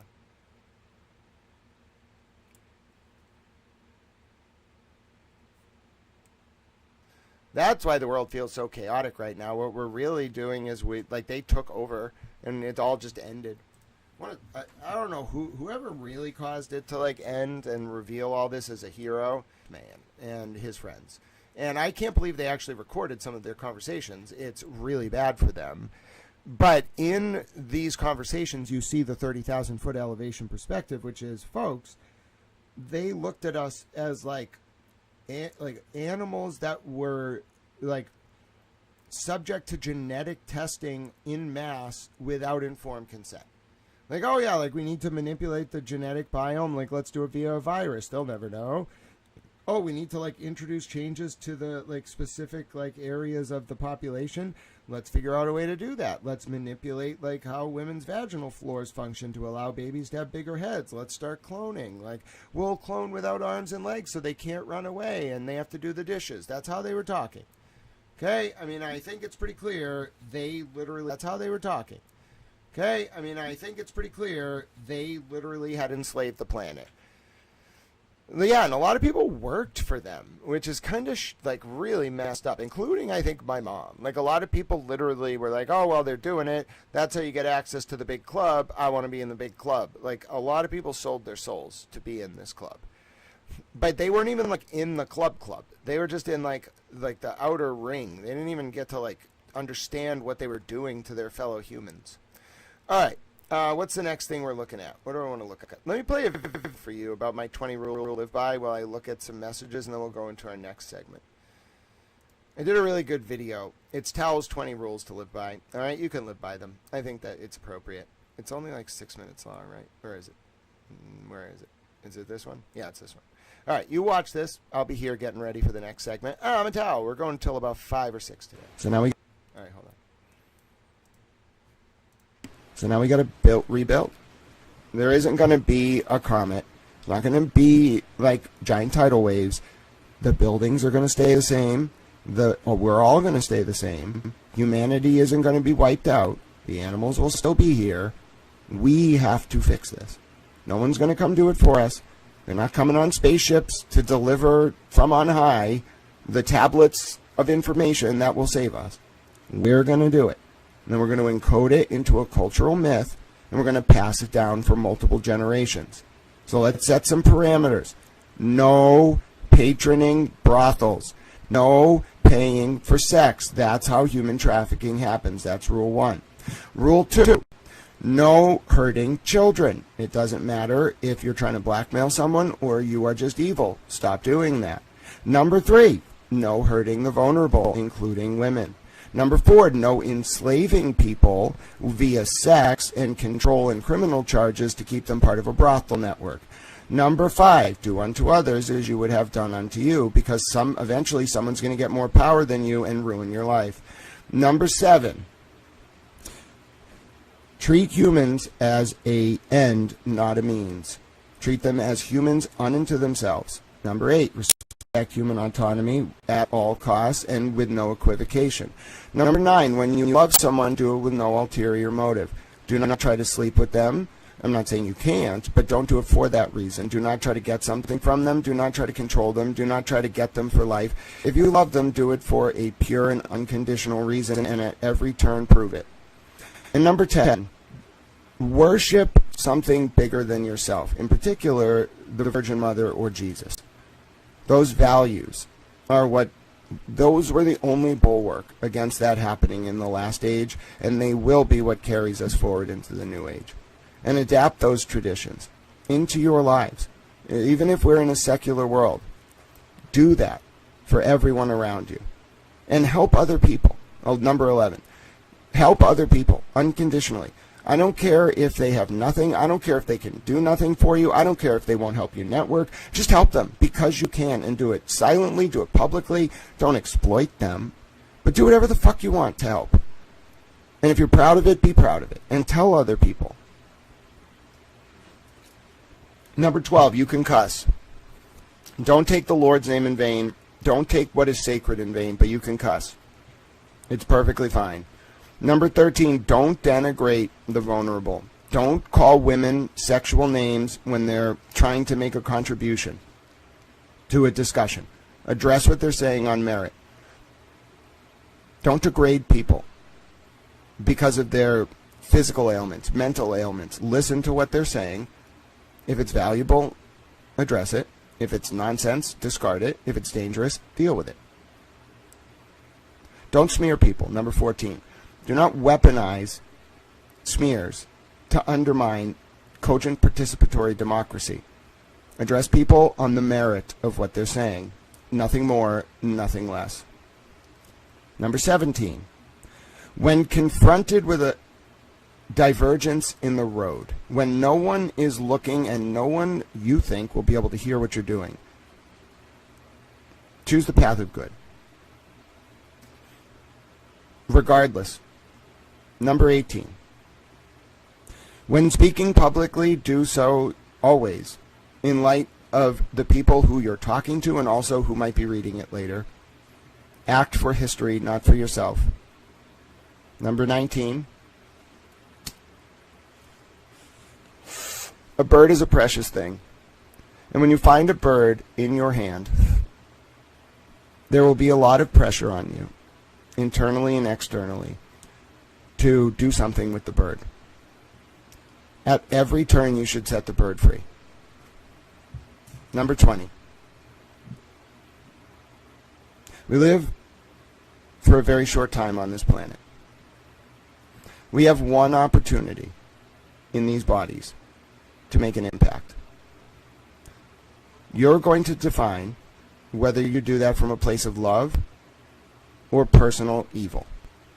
Every decision, every day, every life you encounter. It can ripple outwards positively, or you can contribute to evil. It's going to take all of us. We can do it, and I'm here for you. Let me read some of these chats. First, God bless you to Jersey Girl. I absolutely will order some lunch. Hello, I'm back. Okay, we're ready to begin to do our research. Give me 1 second. We're going to get into something quite interesting, but I hope you enjoyed those towel rules to live by. It's a great way to spend some time relaxing before we get into more intense material. And her husband were involved with the administration of a little league baseball team that traveled throughout Massachusetts, including to Stoughton. Oh no. Oh no. I'm a towel. All right, little towels. We got some work to do. Gotta be little towels. Yeah, so let me explain this. The genealogy of the American aristocracy predates the founding of the country. Yale came second. Skull and Bones was kind of like an attempt to replicate what Harvard had set up. So Harvard started in 1674 as like a King's land grant college, and it was called like King's College or something, and it didn't become Harvard until John Harvard endowed it. John Harvard like gave it a library and a lot of money, and then what happened was from like 1674 until like the founding of the country, it was like a British aristocratic like bastion, like Tory Row and all that. You have to understand like early Boston. It doesn't make sense to like even like geospatially right now, but if you think of like Cape Cod, what we know as Cape Cod these days, like back maybe from like the 80s to the 90s to now. Now is a little bit different, but like back in the day, you went to Cape Cod if you lived in Boston and were wealthy, because Cape Cod is where the wealthy people went. Nowadays, back in the like 1700s, 1800s, 1900s, it started as, if you were wealthy, the farthest you could get from Boston while still being like accessible to Boston was Mount Auburn Hospital area. That was called Tory Row. That's where all the rich British people lived. Okay, that evolved over time to eventually being like Chestnut Hill area and then the Cape, etc., etc. That explains that. Now, let me just tell you a little bit about Harvard College. Okay, so Harvard College, when it was started, was really like the bastion, like think Town v. Gown over in the UK, but like here it was more like they were the loyalists to the crown. Okay, they were always going to be loyal, not really to the crown, but to like the dynastic families of Europe, which are super national. And like remember, the Westphalian peace didn't happen until 1648. The modern nation state, as you know it, did not exist before 1648. Like the reason we have countries is because of the Westphalian Peace of 1648. These people are older money than the nation state itself. Okay, literally, not our nation, not nation, like the nation state, the concept of a sovereign nation state. They are older money than that. So as this is emerging, like from 16, like whatever, till 17, 80 something, they're kind of just like the, like an advanced, like base. Think of like the CENTCOM base in Qatar. Like Harvard was like the CENTCOM base of its day for the European and like Persian dynasties, okay? They have their people here, but it's at Harvard. We become an independent country, like after 1776, 1789, 1792, etc., etc., etc. We become an independent country. As a result of us becoming an independent country, it was more like for show. The aristocrats like gave us a representative democracy, but kept their bastion, their forward bastion, like at Harvard. You can look into some of the negotiated treaties at Paris for the end of the American Revolutionary War.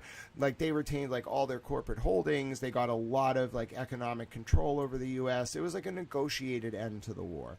I forget who played a big role in it. It wasn't really France. I think Talleyrand was a little bit of a dick. He like tried to make us bribe him, and then we like screwed him over. It wasn't so much France as it was just like the general orientation of world powers benefited from America being like an experiment in representative democracy. It wasn't benevolent. It was more like, can we make them think this is an actual legitimate like representation of their popular will, so they will let us do our other shit.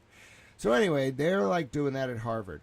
Harvard's finals clubs coincide with the birth of the American Republic. There was something called Porcellian that started the finals clubs. It's at 1324 Mass Ave. And Porcellian began because like some kids in a third floor dorm in like the 1600s, they were like rowdy aristocrats, and they liked to troll their headmaster who like lived in the building with them. So they would put a pig out the window, and like he was mad and he didn't like it, and he put the pig out the window, and so they weren't allowed to do it, and they had to go underground to have their like pig. They like to have like they like would roast. They were so rich in the 1600s. They at college they like to roast pigs like in their dorm room, and the headmaster made them hang the pig out the window, or like chased them down so they couldn't do it. They had to be sneaky. They hung the pig out a window. That's why it's called Porcellian, and its logo is like a fucking pig's head above the door because they hung the pig out the window. Everybody understand? They're esoteric bastards. I don't know. They're weird. So anyway, that's Porcellian. Now, finals clubs predate. Finals clubs at Harvard's are not frats, okay? Frats are pagan. Frats, like, worship Greek gods. Finals clubs are more like the Breckenridge dinner, or like a freaking, like, British noble lord's, like, hunting lodge or something. I don't know how to explain it.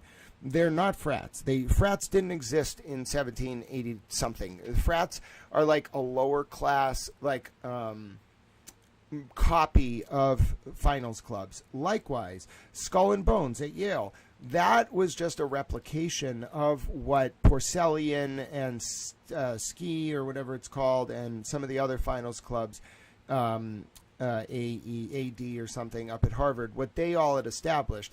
Like that culture from Harvard was replicated at Yale. Yale Skull and Bones is, I forget like the actual, it's called the Russell Trust. It's not called Skull and Bones. That's the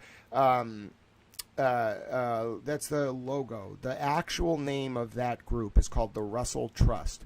They were an early copy of, I think, Porcellian. Like it was like Yale is like the people who can't get into Harvard. Like that's kind of what Yale was. You got to look at like the original crown universities, like William and Mary, Penn, Harvard. There's a few other ones. You'd be surprised at the original 13 like crown universities. But the point is, Yale, which wasn't, they also didn't have their current names back then, so it's hard to remember which one is which. I think Brown was one of them. Yale. A lot of them are in the Northeast. Then there was one in Delaware, like one in Pennsylvania. There was like one in every colony, basically. Anyway, William and Mary is way more powerful than you realize. It's not some small school. It's a very powerful, like endowed university that goes back to the time of the British colonial period in America. But anyway, So Yale is kind of like where you go if you don't have enough money to go to Harvard. People are misunderstanding like MIT's role in this and Yale's role. Like those are kind of like satellite orbits of the main power structure. Now, I've tried to explain it to you before. I know a little bit about the esoteric form of finals clubs at Harvard, which is why I was able to break down this whole structure. The way it works is basically Harvard finals clubs, there's 8 of them. We've talked about a few of them. Ski, AD or whatever. Porcellian's like the biggest one. But that's kind of an illusion, okay? There's 8 of them. They each are allowed to permit 8 rising sophomores each year. So 8, 16, 24. There's 24 members in each of the 8 clubs at any one time. 8 times 2, 164 times 8, 32. It's like 192 or so people across these 8 clubs. 8, 16. No, it's like 240 or something people across these clubs, 250 at any one time. You can't be a freshman. You have to be a sophomore, junior, or senior. But here's where the kind of smoke and mirrors happens. Within each of the clubs, you have to get elected president. Obviously, it functions like any other club. And when you get elected president of one of these 8 clubs, there's something the public doesn't really know about, but it does exist. And I've done some research in the archives about this stuff, like that is not on the surface web. Like I've looked in university archives about this specific question. To the best that I can discern, there's something called DKE at Harvard. And it looks like it's just this like off-campus fraternity, but it's not. It is in actuality, I'm not sure if it's like the current version or if they changed its name, but the way it functions is thus. There is one group affiliated with Harvard that is made up only of the 8 presidents of the finals clubs, okay? That finals club, you can't like, what do they call it? It's not like rushing. It's like, they have some weird name for it. And like, you can see like fraternity rushing is a copycat of it. It's not like pledging. It's some weird, like, fucking name. Like I don't. It's weird. It's very like aristocratic and like fucking condescending. But anyway, you cannot like just join that.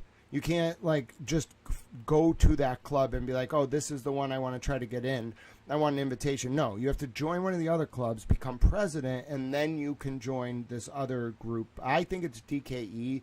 But don't quote me on that because like there's a DKE with a chapter at Harvard, but that's not what I'm talking about. It's like this inner circle of the finals club presidents. Here's why it works like that. Like in essence, that's the way soft power functions. There's like the surface. First of all, we're talking very high levels of the like power structure already. But like say you get all the way up the pyramid and you're like, okay, I'm going to get into Harvard. Like I was lucky enough to get in. I'm going to get into one of these like finals clubs. I'm going to get into like Porcellian. I'm going to become the president. Even if you figure all that out, you still have to get into the inner circle club and then you have to work within it. Like the way that soft power functions in the real world is exactly like that. You get into this inner circle, which is called the room. And then those people make decisions that filter out through their underlings. And because you are the top of the pyramid, you make a decision. Everybody else below you is going to march in lockstep. And it's compartmentalized. Okay, nobody really understands why these orders are coming down because they're all doing their own thing in different segments of the chain. It's very easy to get away with it. That's what we're dealing with. So I want you to understand that kind of like overall structure and then understand how like the cogs of the wheel do like mirror that like the aristocratic like social club structure at Yale, at Brown, at various other Ivy League colleges as we would call them. But that's kind of a masquerade for the orbit of power, the spoke and wheel, the hub of the universe, hiding in plain sight before you all. Boston and Cambridge, Massachusetts. It was the heart of power in pre-colonial times. It has never stopped being the heart of American power. We just wanted you all to think it was Washington or Philadelphia or New York or wherever the hell the capital was. We were just tricking you. This has been the heart of American power since the dawn of the country, and it never stopped being the heart of American power. You think that the 128 Tech Corridor is the reason why Massachusetts is powerful? No, it's not reflected in our domestic economy. It's who's here. It's what you're able to do here. It hides in plain sight. They use it like a playground. It's crazy. It's the craziest state you can imagine. Like when you're actually here, it just masquerades. Everything looks so normal, but then you meet the people here and you're like, whoa, bro. Like, what do you mean you were the prime minister of like Malaysia? Like, what do you mean you knew Nelson Mandela? Like, what? And it's everyone. They're everywhere. Spook City. Damn spooks. That word means spy, by the way. Somewhere along the way it got like used offensively, but its origination is spy. All right, here we go. Yeah, John Harvard is the founder, but that's like a masquerade. John Harvard was just an extension of probably like dynastic families in Europe. He was probably some like Duke of like Marlborough or something. That's what it's really all about. They just kind of like supplanted. They didn't like supplant. They just like gave us a representative democracy in the hope that we would think it was different than the crown, so we wouldn't rebel. All right, what are we doing? Oh yeah. Okay. So who's ready for real research? Not real research.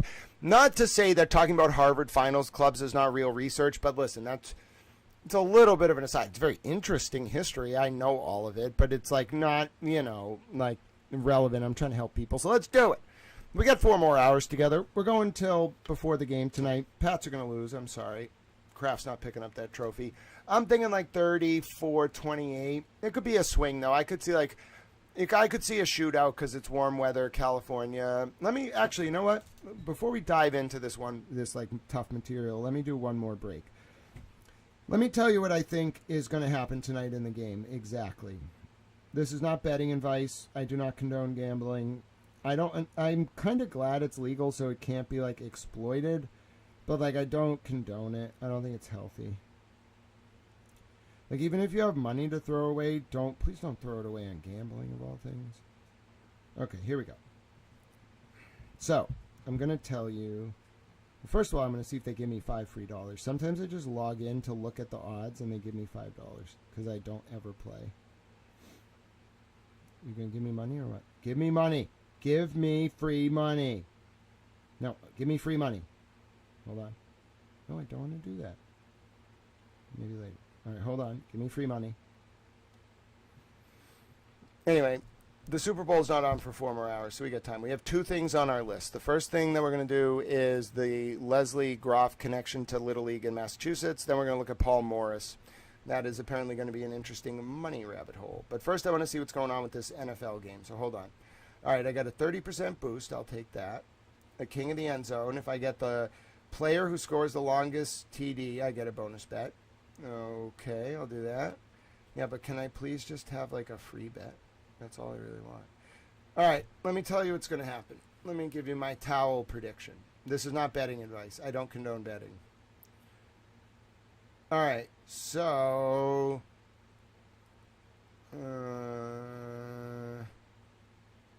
where's the game?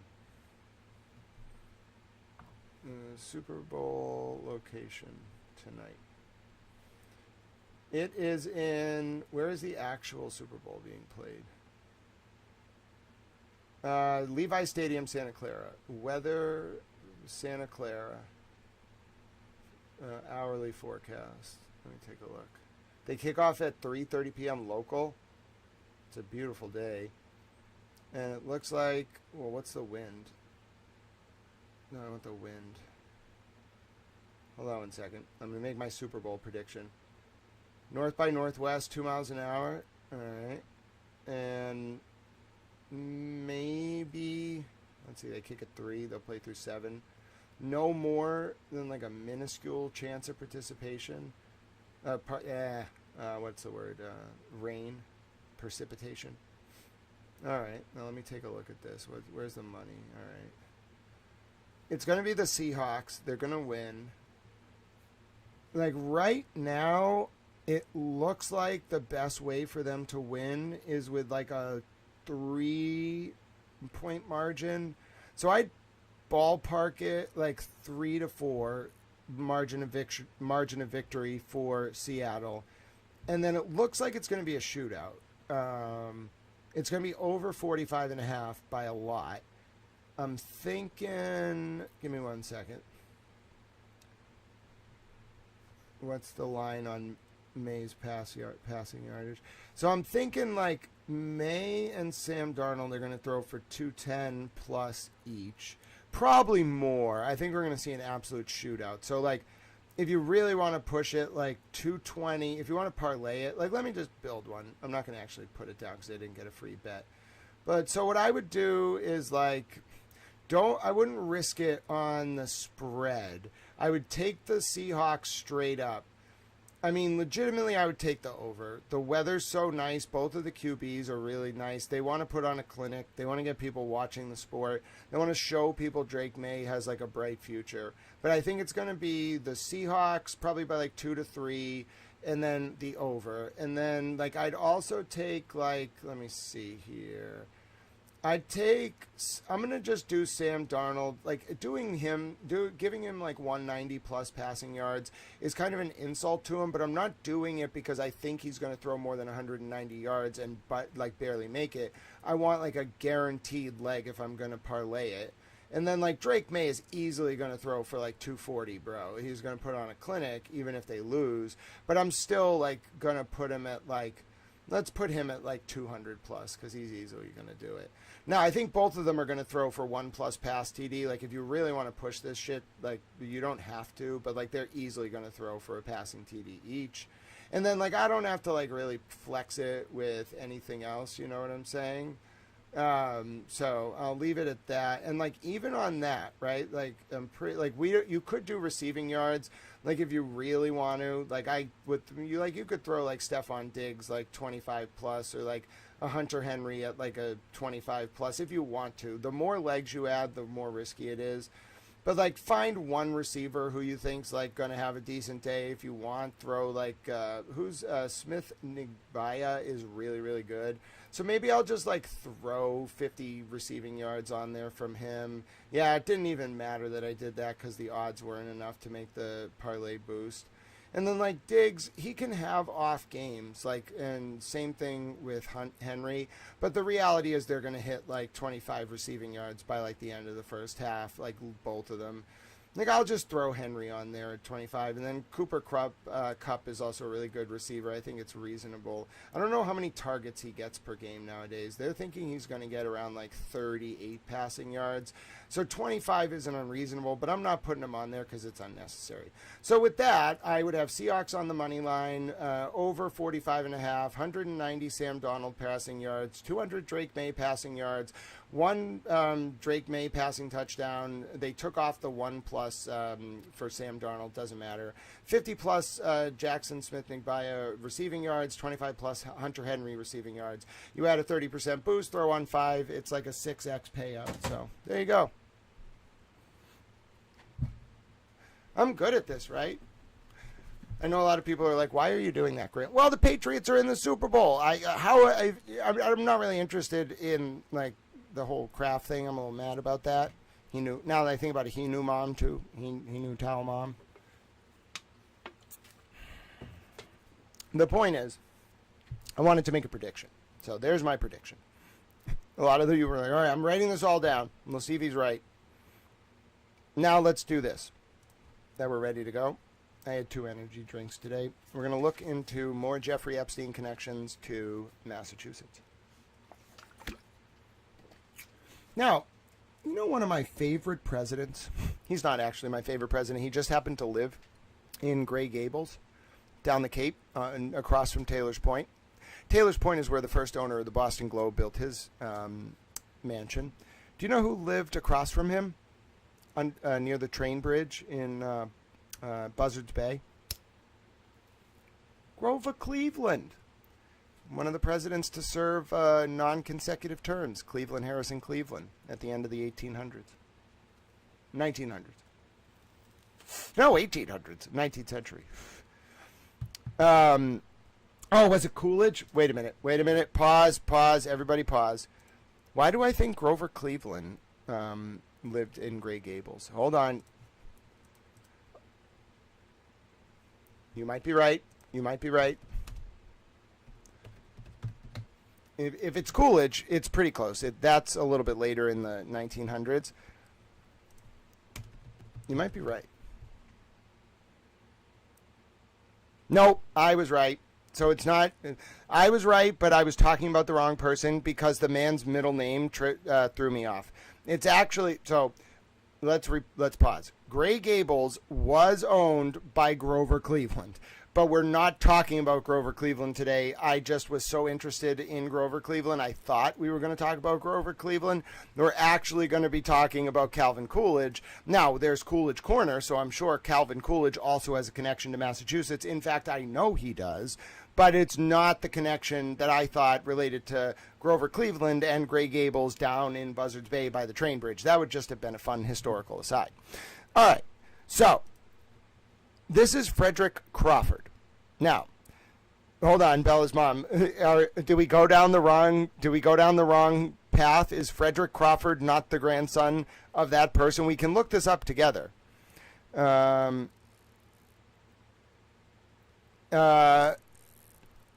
think I read that one at Astray. Could you link the post in the chat? It's hard. I don't see tags on Twitter. There's just too much.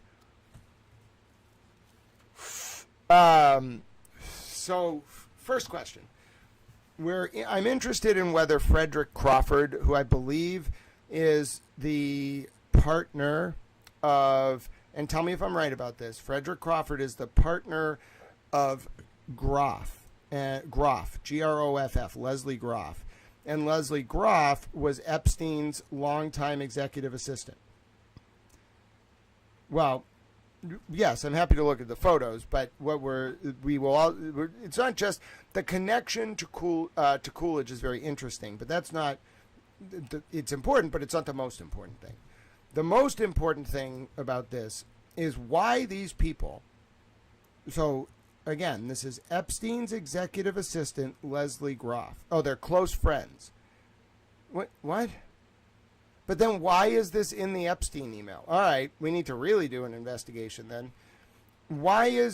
If they're close friends, if they're not married, why is Frederick Crawford sending anything to anyone related to Epstein about kids' baseball games? They're just friends. Do you realize that makes it even worse? Right. All right, so we need to confirm this. Let me just look at the relationship between Leslie Groff and Frederick Crawford. I need to get my bearings. I think I looked up Groff a little bit.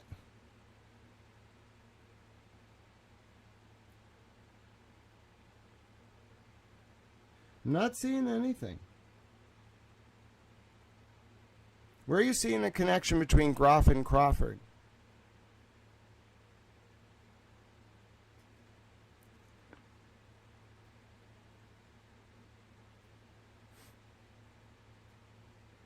Because Groff is definitely, let me just show you, like, we're not off with this. Groff is definitely associated with Crawford because in this, like, series of emails, I'm pretty sure it involves, wait, this doesn't involve Crawford. Frederick Crawford, does it? Maybe it does. Yeah, Fred Crawford. Here is a connection. Here is Fred Crawford and Ty Groff on the same email chain. All right, so we know the Groffs and the Crawford family know each other. There's no doubt about that. The question is, and what I'm very interested in, is what is the connection between Leslie Groff and Frederick Crawford?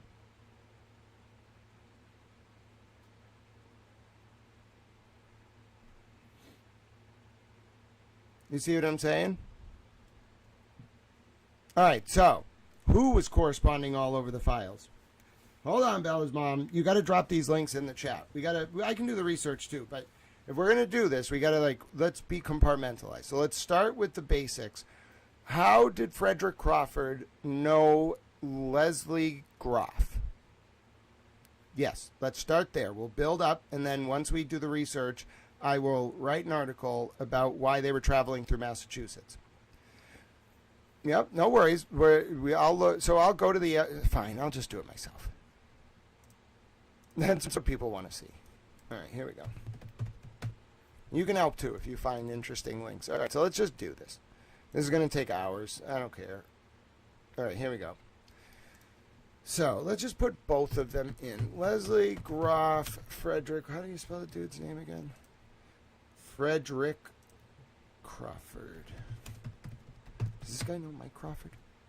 What do you mean there's no results? I don't believe that. Frederick. Frederick. I still spelled it wrong? Hold on. I don't believe that. Really?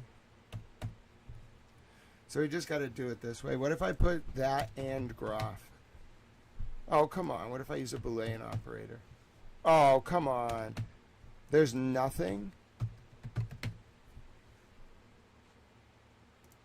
Yeah, I'm not seeing anything linking Groff. Okay, so put it this way. I have found a tenuous connection. This is all that Bella's mom. Maybe you have more, maybe you don't. But all we have so far, at the core of this, and I'm not just going to go down a rabbit hole, it has to be substantiated. The only thing that I have right now, that I don't have, I know, I'm going to put in Crawford. The only thing I have right now is substantiating a relationship between the Groff family and Fred Crawford is this email. It doesn't have Leslie on there, but it has Ty Groff. Okay? So that's enough for me to poke around into this.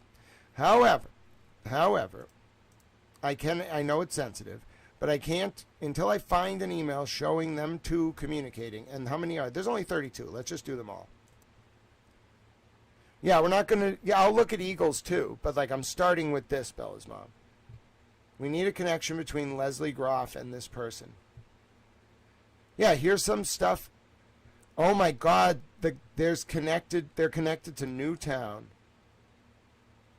which is where Sandy Hook was. That's really sad. And this doesn't even have Eagles.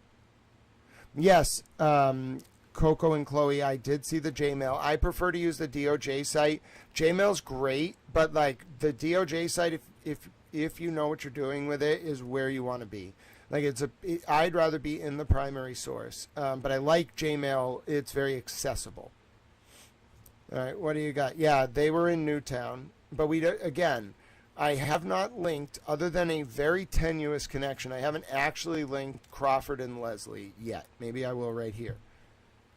Richard Kahn, Leslie Groff, Jeffrey Epstein, Leslie Groff. All right, hold on. Okay, but this doesn't have anything to do with Frederick. What is this? Bella's mom. This doesn't have anything to do with Frederick Crawford. This is just an email about Leslie Goff.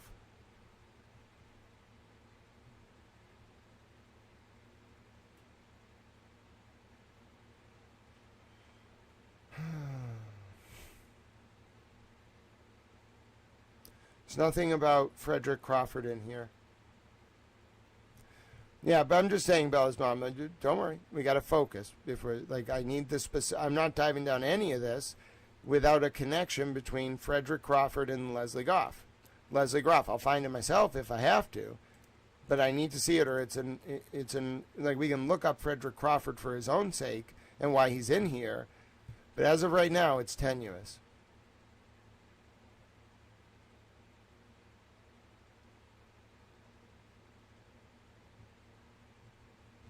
It's scary. But it just looks like a guy hosting a baseball team. So without more, there's not enough here.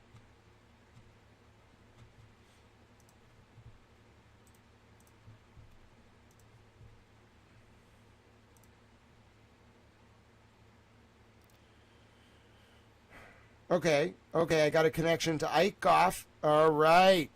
Good job. See, now we got it, Bella's mom. Now, we haven't connected it to Leslie Groff, but I've got it connected to Tyler Groff. All right.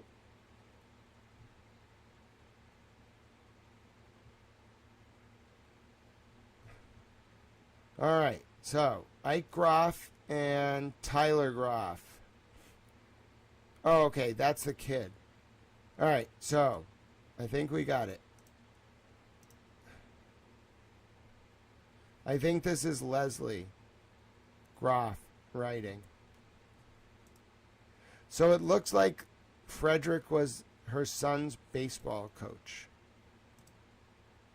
That's the, unless you got more, what I've discerned from this is that she might have, Frederick Crawford was Leslie Groff's son's baseball coach. No, don't worry, Bella's mom. I'm just doing the research now. But I got to link Leslie to Frederick Crawford, because right now I only have, was Leslie married to Ike Groff? If so, that's enough. In the sense that that will make me, was her husband's name Ike?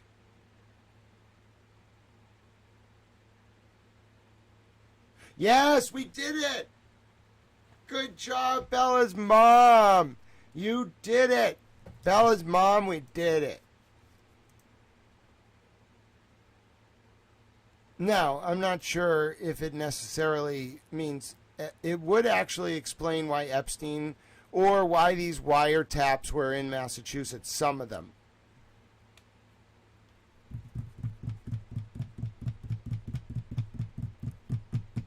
This woman's still out there, huh? We gotta talk, now I gotta look more into Frederick Crawford. He's in there because Leslie Groff, Epstein's assistant, clearly had a wiretap of her email account. But just him being the baseball coach is not enough. Well, you say it's all over the place, but the only stuff he's in there for is like Leslie Groff. Yeah, here we go. Here you go. Got it. There you go. Direct connection. Leslie to the only, just him being the baseball coach is not enough. If he talked to Epstein, that's a big deal. Yes, good find, Bella's mom. I mean, it took a lot of research, but what we're looking for, this isn't enough. We need some connection between Epstein and Alik's partners or Frederick Crawford that is more than just him being Leslie Groff's son's baseball coach. It is not illegal to be someone's son's baseball coach. Not only is it not illegal, there's nothing suspicious about this yet.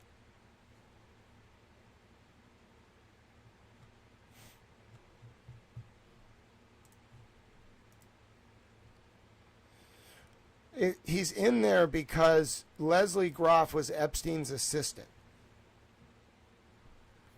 Hi, Spacey 118. Alik's Partners has federal contracts. Oh boy, getting ready for the rabbit hole. But yeah, we always start from the position of there's nothing I've going through every email with Frederick Crawford. Nothing I've seen is actually about Epstein yet. It's all just being Leslie Groff's son's baseball coach, which is, again, without more, innocuous. It's just innocuous. But I'm not saying I'm not willing to entertain more if we get other evidence. Bella's mom, you can drop links here. I can't, my computer doesn't like opening the DMs. So, yeah, if you have one specific link you want to send in chat or something, please do. 216 federal contracts. All right, let's take a look. What do you mean? No, I'm Googling his name. If you have specific links, just send them here, Bella's mom. That's the best thing to do for right now. Oh, dear God.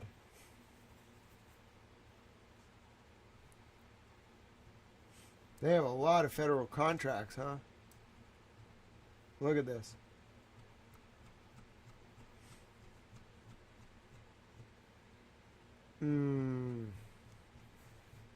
Still nothing. I mean, that is another piece of the puzzle, but there's nothing in here, as far as I can see, that links him to Epstein directly. Okay,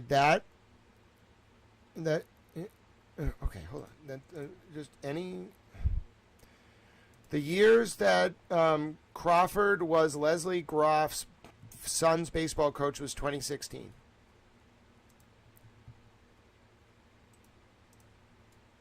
And I'm going through every single Frederick Crawford mention, and then I'll go through Crawford. As far as I've seen now, I've gone through about 20 files. He's a baseball coach, all right? But this isn't, there's there's some hints there might be more, but as far as I'm concerned, he's a baseball coach.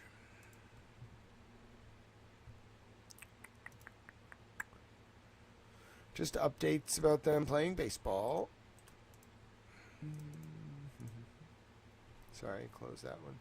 Got to close a lot of these. Oop, close the federal contracts. Hold on. Just want to get rid of. There's just too many tabs at this point. All right. Let's see. I'll reopen that federal contracts. That's going to come important. It's travel. It's a high-level travel league baseball team.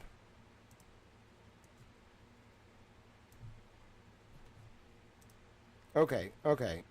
I understand. That's him. I get that. But it's more like I'm looking for. This is all helpful. There's just nothing yet that I'm seeing. No Epstein file ID. No emails, nothing that shows him as being anything but a baseball coach. That's the issue, and I don't see any links. Like, as far as I can see, he's just a baseball coach. So it's a very good find, Bella's mom, but yeah, I'm not seeing. It might be in the sense that it might literally be innocuous. Now, if there were a connection to Epstein and this guy, all right. If there were anything about him that didn't involve baseball, sure. Now, maybe, let's see, it's not what I want is like maybe the baseball team was funded by a company that Epstein was connected to. Like, might be onto something.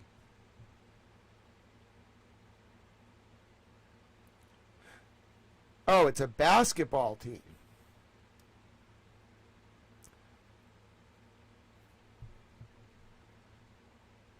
It's a traveling basketball team. All right, so Fred Crawford equals coach of traveling basketball team connected to Leslie Goff and her husband Ike. Okay, so I got that. That was helpful. Maybe he coaches baseball and basketball. But what? The Fairfield Eagles? I don't really want to. All right, hold on.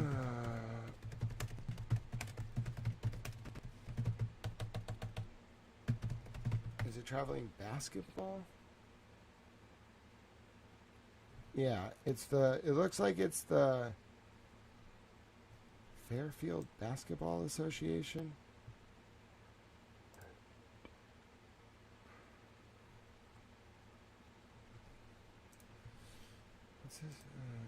Fred Crawford. I gotta find like what this is. Give me a second. Maybe I can find what funded it. It's basketball. It's not baseball. He went to FSU. It looks like.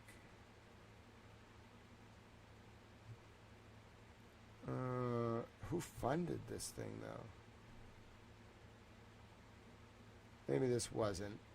That might have been a different Fred Crawford. But Fairfield Eagles. Fred. I need to find out what incubated this.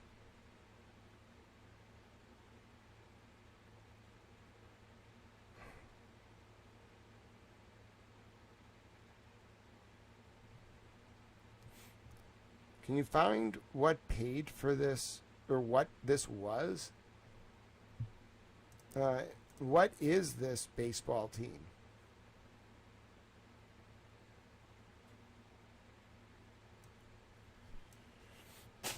I don't even know what NC County School is. They might be onto something here.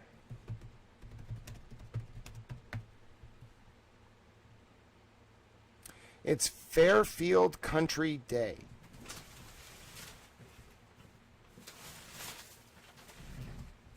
I'm pretty sure.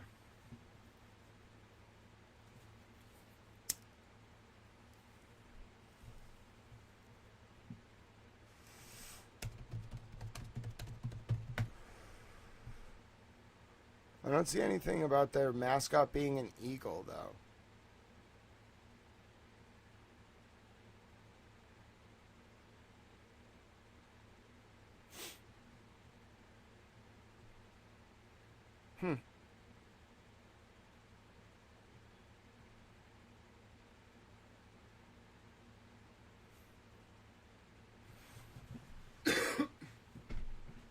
Yeah, that's very interesting.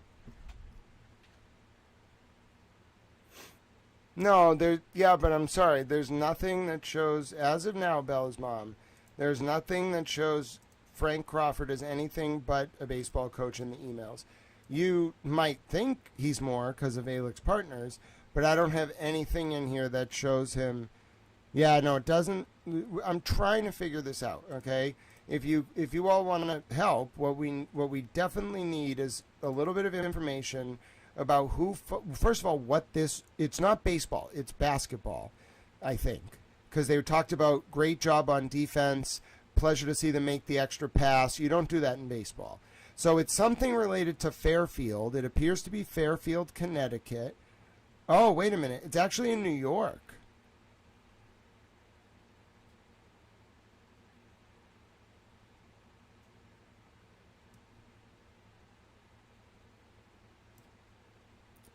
Was this a college?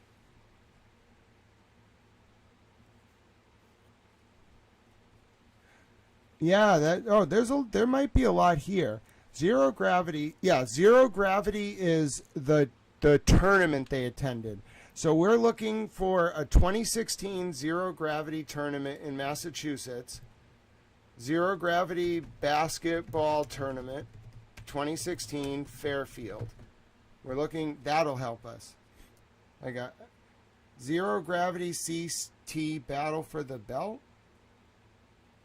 Yeah, but I'm looking for, oh, I think I got it. Was it Saturday, May 7th, 2016? No. Really? What's this?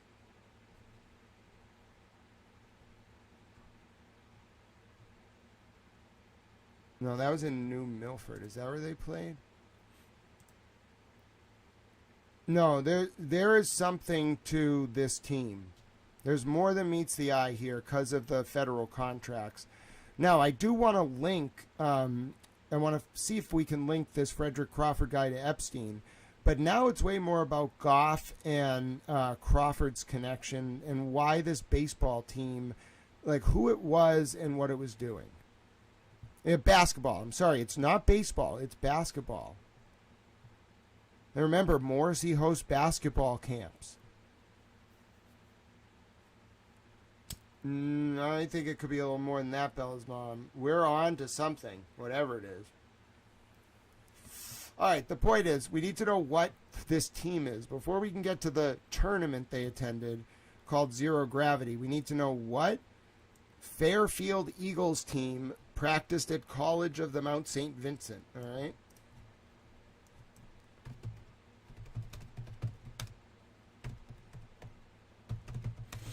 It might be New York. What is Fairfield University's mascot? And where is Fairfield? It's in Connecticut? Okay, and what's the mascot? Was this dude a college basketball coach? No, their mascot is not an eagle. It's the stag. So we need an eagle. I'm pretty sure. Okay, what day was this? Saturday, May 14th. Okay. What was this? What championship was on this day? This is actually really interesting. Saturday, May 14th, 2016. Mount St. Vincent.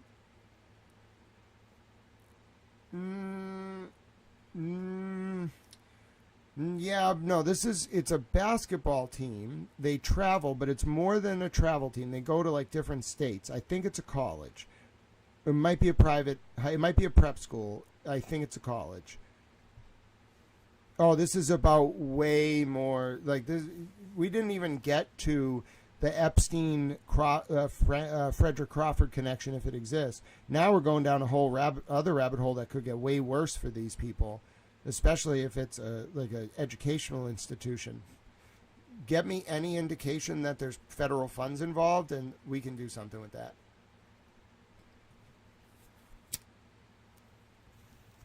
Excuse me, what?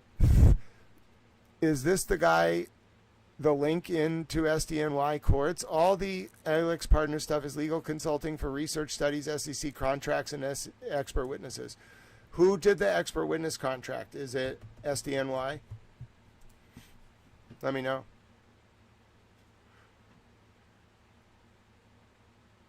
Bella's mom, it's not that it might be innocent or not innocent, but my question is not the basketball team, it's who was funding it. What was it? Yep. So now we're on a wrap. I'm not stopping until I figure out what this basketball team is. It's in the Epstein files. It involves kids. There's a public interest. I'm going to find out what this basketball team is.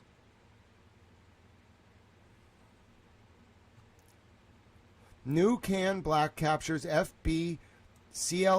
It's New Can Black. I don't know what the hell that is, but we got it. I got it. What the hell is this? New Canaan?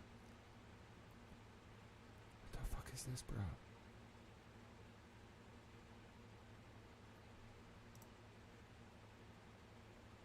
Whoa.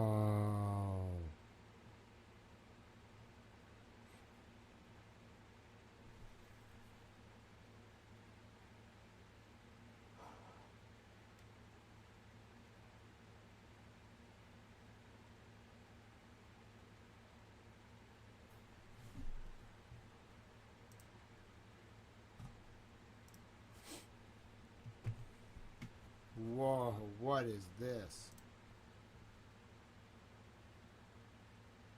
Oh no, what have you found, Bella's mom? Oh no. Bella's mom. Oh no.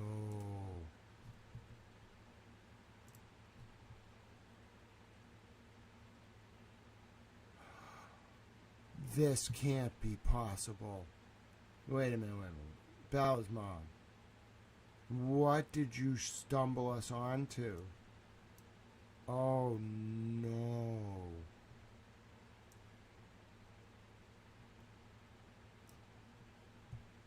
Let me read this article before I put it up on the screen.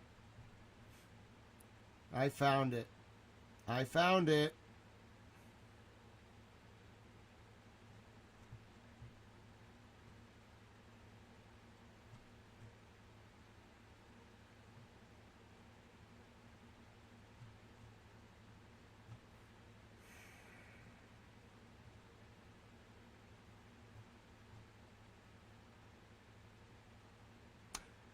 I found it.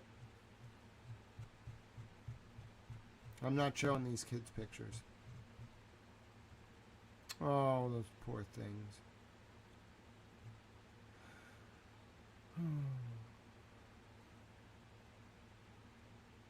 Why does this happen to me? These poor kids. Bella's mom. What have you done?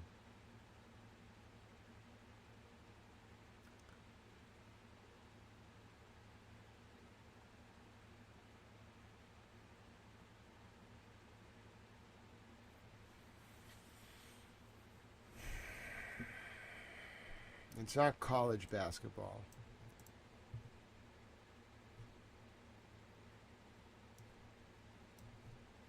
It's going to be another one of these damn prep schools. I know it.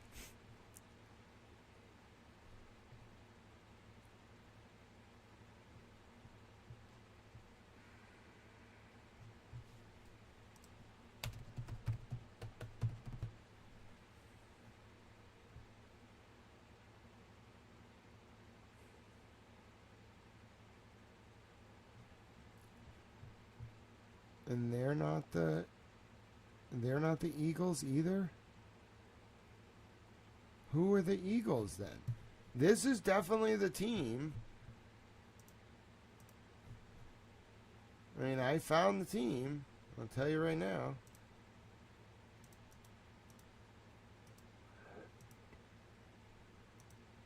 One second. Look, I'll show you. I'm not going to show the pictures. This is them. How do I know? They're called the New Cannon 6th grade black team. Okay? This is the game they won. They won at 51-46 over Mount Vernon. How do I know it's them? Because look at the coach. Oh my God.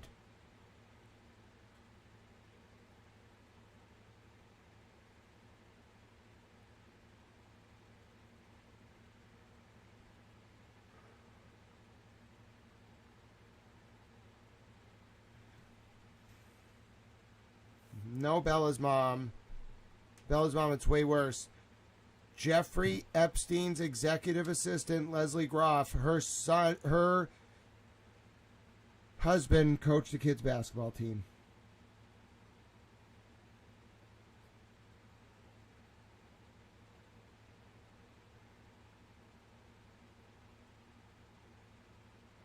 It wasn't about Fred Crawford. It was about Ike Goff. Now we got to see if Ike Goff talked to Epstein. Fred Crawford's got some pull, trust me, but he mostly stayed out of the files unless you can find another Epstein email about Fred.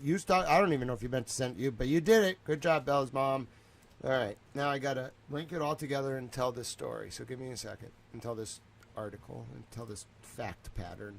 What a complex investigation. I had to dive deep on that one. I'll tell you what, Bella's mom. You were right, though. Your intuition was correct, as always. Just wasn't what you thought. All right. So, oh, this is disturbing. It is.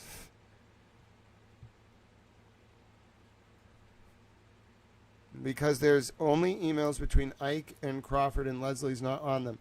Correct. That means Ike Goff was a subject of a federal warrant, clearly. He was Leslie's husband. So now we're going to find out if he knew Epstein. If I can prove he knew Epstein, I got what I need to write this up. Something tells me I'm going to be able to prove it.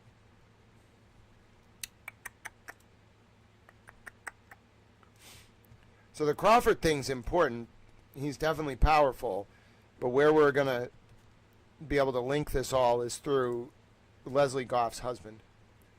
There's nothing, but there was never going to be anything between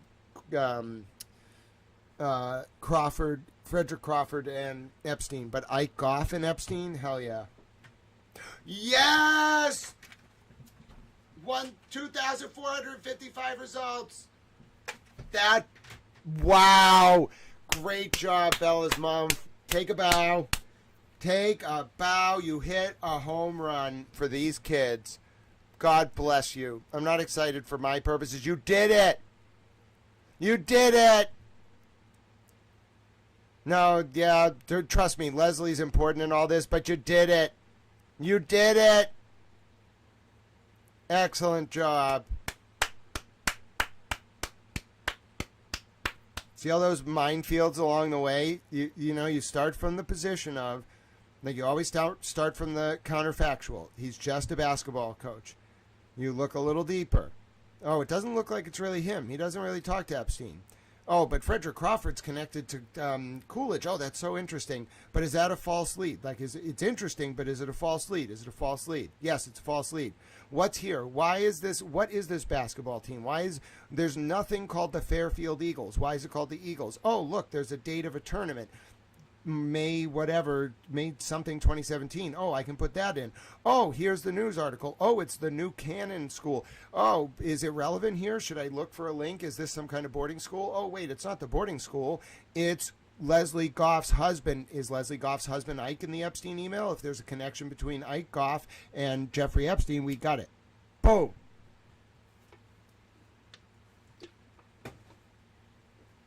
Excellent job. It takes a village. And by the way, I'm not being a jerk. I'm using Socratic methods. I'm counterfactual. I made Bella's mom argue for her position, knowing, like, I wasn't being dismissive of her arguments. Like, if she didn't get what I wanted, if she didn't give me the answer that I wanted or go down the path I wanted to push her down, I would just ignore it. And I wasn't being dismissive. I was intentionally Socratically pushing her to get what I wanted.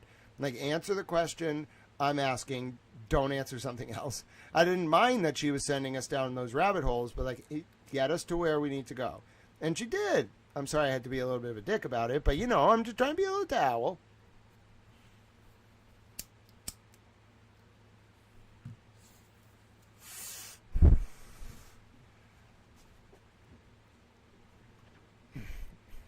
Wait, are we sure this isn't code? Mount Vernon.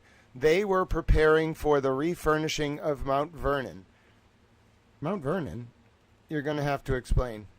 You did, Bella's mom. It takes a village. It takes a village. You got to tell me what you mean by that, Spacey118. You got to link the Mount Vernon. Mount Vernon is an estate on the Hudson, I believe. Wait, isn't Mount Vernon... Mount Vernon is I know what is that where Teddy Roosevelt lived? He bought Mount Vernon?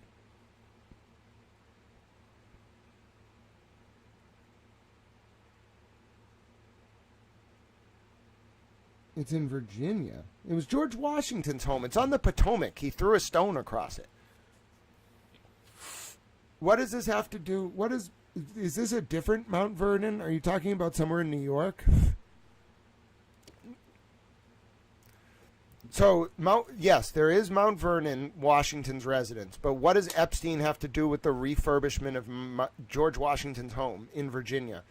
Are you talking about something in New York, potentially? Anyway, now we got a lot of work to do. We got so much work to do, I don't even know what to do. Like, this is going to take a long time. All right. Let me do it this way. I'm going to open... I have so many tabs open right now. My brain is going to break. All right, let me just do this. All right? So we'll pause this research. Then we'll change this window to the other window. One about Goff. All right, not that one. How about this one? Yeah, this one. It would be helpful if we could do a space. Yes, okay, but that will be helpful. The best way to drop research right now is in the chat. If you find that you have it's best to break it up. Like, drop a link, explain what the link is. We will do a space about all of this at some point this week. Right now, before the Super Bowl, we don't have the story yet. We have to do the research. Part of these streams, the point of them, my name's Grant Smith Ellis. If you don't know, I do these streams to do active research. I'm trying to teach you how to research, and I want to show you my process. I'll think about more collaborative spaces for research going forward. However, as you saw, even right there, getting to what we needed to get to was not easy. So now we got what we want, but we're not done. We are 1/10 through this process. We have hours of work to go. So we're going to just start. We're just going to tear into it. Ike Goff to Ike Goff, the desk of Ike Goff. Oski. I don't think that was the name. Was that the name of the prostitute? That was the derogatory term they used. Wasn't it like Ola? Was it Oski? Was it Oski? Let me look up that letter. Hold on. It was in the transcript of the communication between... Wasn't the transcript about Epstein and that weird doctor, right? All right, let me get that one. Because was it the name Oski or Olgi? Oski is a very specific name. So, my attention is caught here. Let me see. Where is this thing? Where is it? All right, I got it somewhere. No.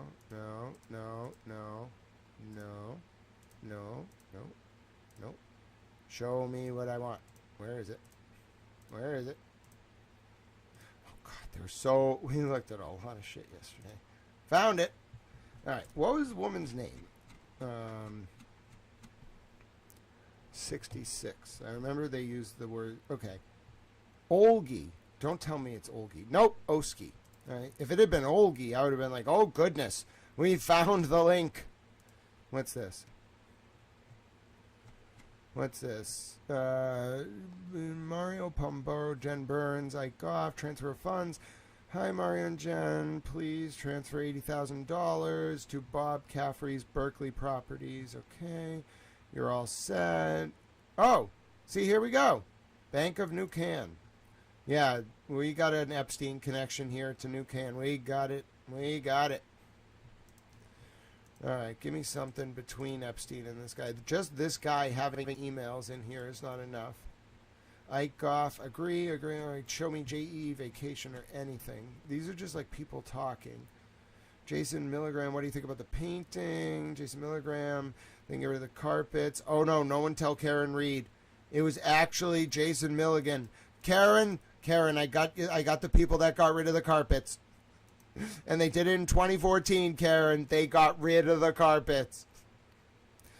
I'm telling you, they had the carpets removed. I got the proof. All right, here we go. Then we get rid of the carpets.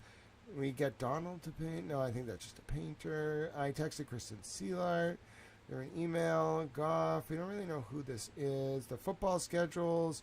Do we rip out only family room carpet? I like the carpet. Agree. All right, I don't care about your carpet. Unless it's code. But I don't think carpets are code. What's ProSource? Hold on. Slow down. Okay. Folks. We got to slow down. Not even this. This might have to into tomorrow. Because there's others in the Goff. Yeah, it was Olgi, so it wasn't that. What is this? Mount Vernon preservation. But what does it have to do with Jeffrey Epstein? Hold on. All right, we're having all. This is going to take us down like 6 rabbit holes. What does the Mount Vernon revitalization project have to do with Jeffrey Epstein? No, this was not from 2023. This was from 2014. So we're too early. Yeah, it might be unrelated. All right, and then what is ProSource? Bella's mom just yelling ProSource. I don't understand what that means. Okay, I'm not saying you're not onto something. I just don't I don't understand what that means. All right, from Ike Goff to Ike Goff. All right, what now is ProSource a company Ike Goff and Epstein owned? You know, that would be a good connection. This is just a lot of Ike Goff to Ike Goff. We're going to have to go through like 2,000 of these. I'm going to be a busy little town.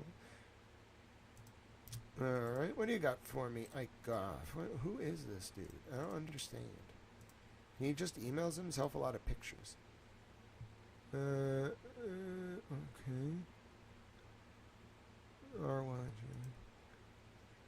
Bella's mom, I'm not going to be able to look at DMs. You might have to send them in the chat. I'm telling you, it's really hard to look at DMs. So everything you're sending, I'm not able to really, read that. Let's see. Yeah, I don't understand. Just saying that, I don't understand.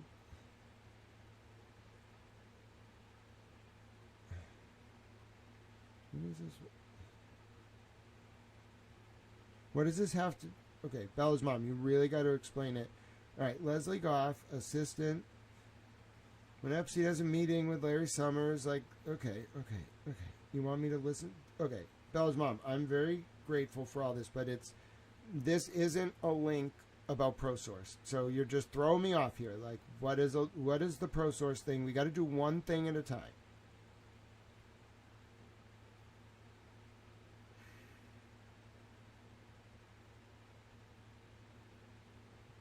The Guardian, sex and snacks, but no seats at the table. The Guardian, sex and snacks, but no seat at the table. If you have... No. I can't have other people... If you want to do research, just drop links. I'll do a space another day, and I promise you, Bella's mom, everything you find we can talk about. But no, that I can't. I want to research it. So I got the article you sent from The Guardian. Let me see if ProSource is in this article. No, there's nothing about ProSource in here. So if you want to drop the ProSource link in the chat, that's great. If you want to do your own research and tell us about it, that's great. We can do a space another day. But yes, there's just so much stuff being thrown out right now. I cannot have another voice being let's look at this, this, and this. It wouldn't be productive. But we will do a space at a certain point. All right. Now, I'm not going down the ProSource hole because I actually think we're on to something. I'm sticking with what we're on right now. I'm sticking that it is about the kids, and this basketball program is way more than meets the eye. So before we go to ProSource, we're going to go through every Ike Goff email, every single one, all 2,455. So if you have other things to look at, we'll do the ProSource too. But right now, we're not stopping. We're going to go through all 2,000 emails about Ike Goff. ProSource is separate. Okay, got it. All right, so I'm going to put that on the list. But right now, no, nothing's ever going to take me off this. No chance. I'm going through all of these. Like, if this is it, if you found something huge here, like, no, we're tracing this down till the end. So nothing big there. And this is going to take a long time, but it could be, because those contracts are real. His firm, he has some powerful connections. The coach. So if Goff's husband has a link to Epstein and he was around kids, that's the story for this. That is the story. And they traveled. It was they used basketball and sports and explorers programs. What I want to find out is who funded that team that they were coaching. Does it have links to a charity? Was it like through a school? Doesn't seem like Leslie Goff's son would have gone to a public school. So what was the Eagles? Were they a privately funded basketball program? Are we going to find it was connected to Learning for Life? Who knows? You might have just stumbled onto something that is of incredible importance. Let's see. His name seems, I don't know what his full name is, but you'll know it's him if you Google him and he is married to Leslie Goff. So if you get a confirmation that his name is David Ike Goff, let me know. But you'll know it's him because he's married to Leslie Goff. Running Magazine, okay. Is this about the Goffs? We can't go down any rabbit holes because it's all got to be about Ike Goff and Epstein. Who? Is this Ike Goff? Oh, interesting. Richard Kahn and Lisa Kahn.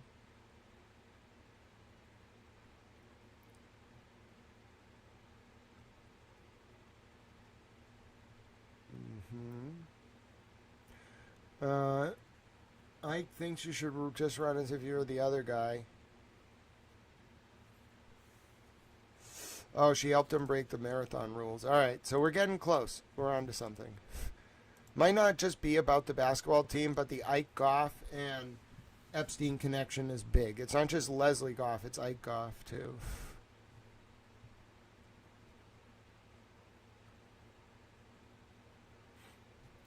Okay, we already read that one. I'm now just wondering what we're going to find. Like, sometimes you do these searches and there's just epic information in them. That's very important. Because they didn't redact. Like, they redacted, but they released everything. Leslie Goff and Jen Burns. Okay, now we're getting somewhere. She was that branch manager. All right. They tapped these people. They got everything.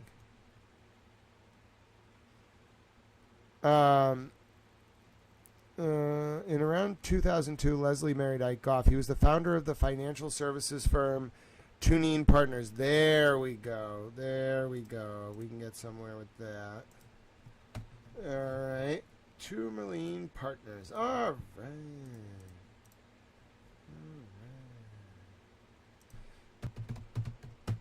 We got a few more hours. We're going to need until... You know what? Maybe I'll just... How about this? I'll put the Super Bowl on with no volume in front of me, and I'll just watch it and tell you what I think about it, and we'll keep researching. How fun would that be? Oh! Show me Epstein. Show me Epstein. Epstein.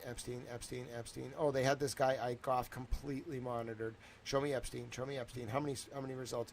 Oh, my goodness. Look what you just found. Day 4089. Look what you just found. Wait till you see this. Oh, my goodness. Bella's mom, you have just cracked open a Pandora's box. Oh, we could have gone down so many false leads right there, but we did it. It technically wasn't about the kids. I'm sure the basketball program is important. I'm going to find out who funds it. If it's tied to Learning for Life, we're going to have a problem. However, look at this. Look at this. They have his whole email. This guy is in trouble. I don't know where he is or what he's doing with his life, but he's been monitored for a while. This wasn't Epstein's email. They got a full dump of his email. That's why everything's in there. This guy's in trouble. He might be one of the co-conspirators, the unnamed co-conspirators. That's my opinion. I have nothing to I'm going to prove it. But there's no way they would have his entire personal email. It's him. It's not Epstein. They were targeting him.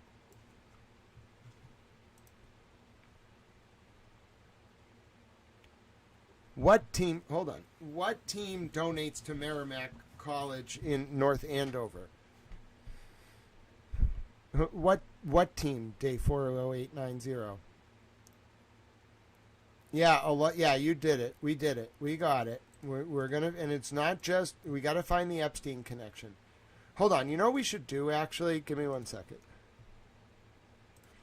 We should pull the corporate records for Tourmaline Partners. So give me 1 second. Like some of the stuff I do off screen because you don't. There's a lot of sensitive data. Connecticut Business Search, Secretary of State. And I'd rather, like, screen it before I show it to you. All right, give me just... I know so many of the names in this story, in this whole sordid web. If I just look at this business, I think I'm going to find everything I need. What?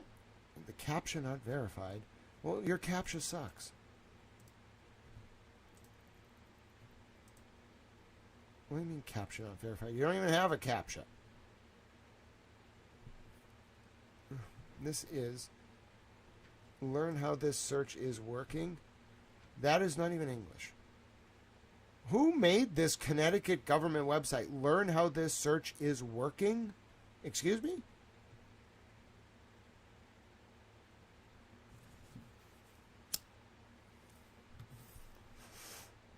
Okay, I got the business. I don't want to follow it. It's in Stamford. Okay. Okay. Okay. Who lives there? This is why I don't show this stuff on screen. It's very interesting. Oh, Jesus. Bro. Oh, my word. Oh, my God. What do you just have fucking palaces? Holy hell. Oh, my God. Dude, your house and your yard is like an English country estate. Bro, what point are you trying to make? Oh, wow. How far does it go back? How much property do you need? You have a guest house? Who are you? Oh, boy. I don't know what we stumbled onto, but they got a really nice house. I mean, listen, I've seen some houses in my day. Like, I've seen some houses. Bro, this is not a house. This is like, welcome to the Rothschilds mansion. Oh, boy. Okay, so I understand. Now, I understand your neighbor has an even bigger house. And apparently they don't want people to escape because they have, like, freaking, like, barbed, like, fences. Not barbed, but this is some shit. Who do you live across from? I want to come hang out with you guys.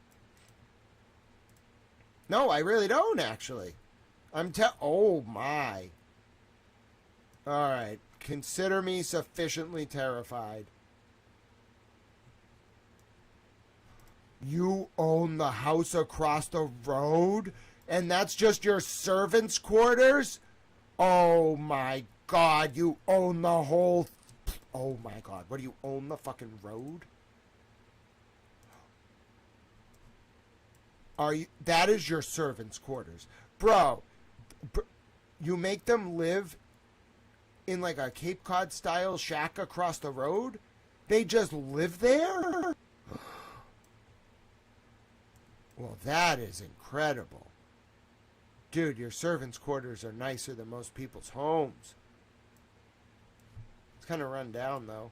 You could at least get him a new roof. Yeah, I don't want to look at his Instagram. Thank you for offering, but I don't want to do that. Just back it up and take screenshots, but I do not want to look at this man's Instagram. I found his home, I'm pretty sure.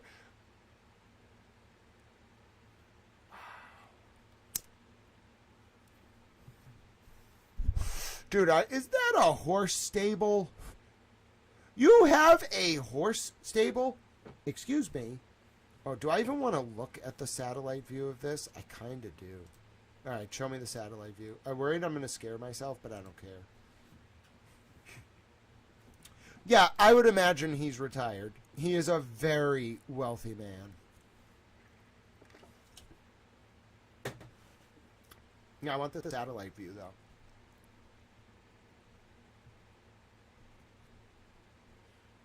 Give me a second.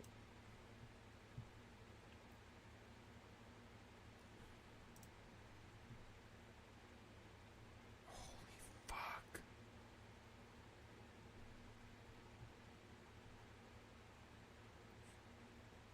That's incredible. Why do you need that, though?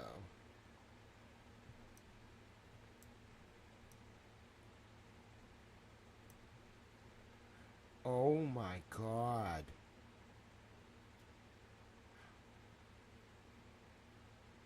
Wow.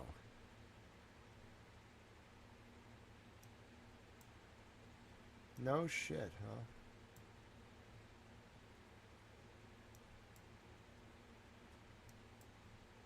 Alright, some of this stuff I can't show, but this is very interesting and a little bit fucking horrifying. What is that?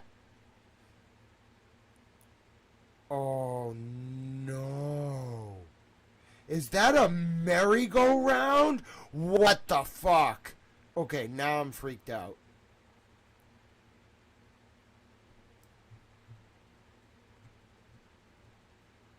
I'm thinking about how much of this I should show. I don't know what this is. I don't know. I don't really want to know why have found this, and I don't know why this is here. I'm really fucking freaked out. All right, I'm just going to show you. Look at this. So I'm not going to, like, you can figure out roughly where we are. I'm not going to, like, say why we're here or how I got there or what this is. It's actually not even what I was initially looking at. This is a neighborhood in what looks like Greenwich, Connecticut. Now, if you just look at the street view, I mean, some of the houses are, like, really impressive, okay? I'm not showing any addresses. I showed a general one, but it's not even what we're looking at. It's just kind of an area in Connecticut. And you might be saying, like, okay, Grant, that's, like, a really big house. I get it. And then they have, like, servants' quarters in front where they have, like, deliveries. That's a lot of wealth. Like, their property, the property I'm looking at is right here, okay? It's from, like, this driveway over to here, and then over to here, right? And it includes everything. And then if you look up, okay, look at this. It's just surrounded by woods. Now, this was weird because I'm doing some research about something else.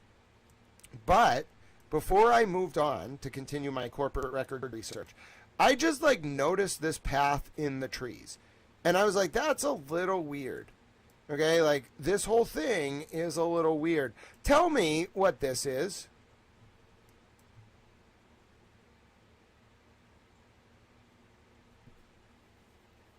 The scale you're looking at is, let's see, that thing is 60 feet wide. 1 inch is 20 feet. That thing is legitimately 60 feet across. What is that?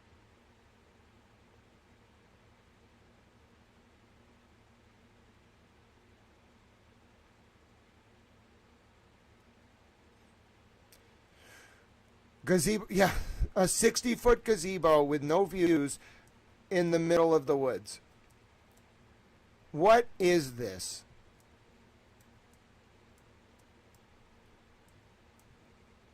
It's on his property because his driveway goes and goes and goes. That makes me so uncomfortable.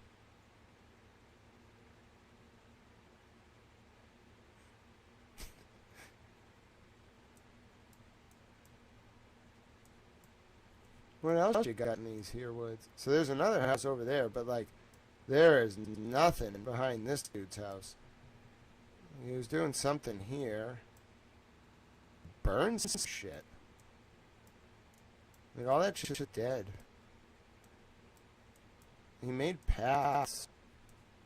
Whatever this is creepy as hell.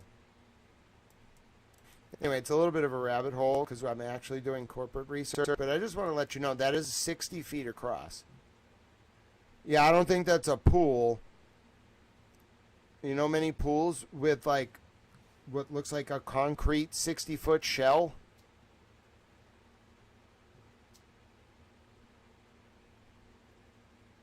You want to see the house itself?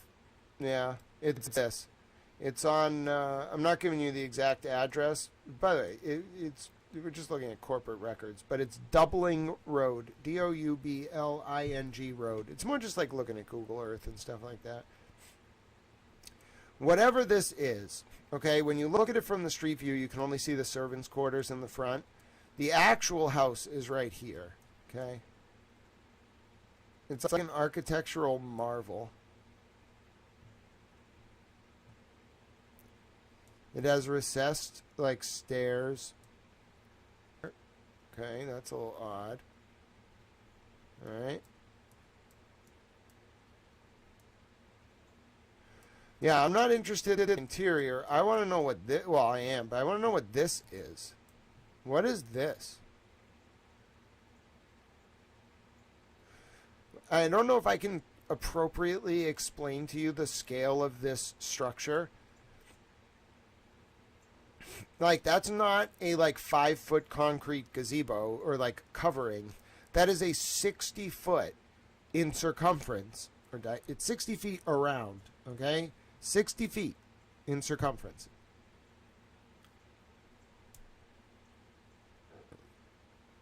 What is that?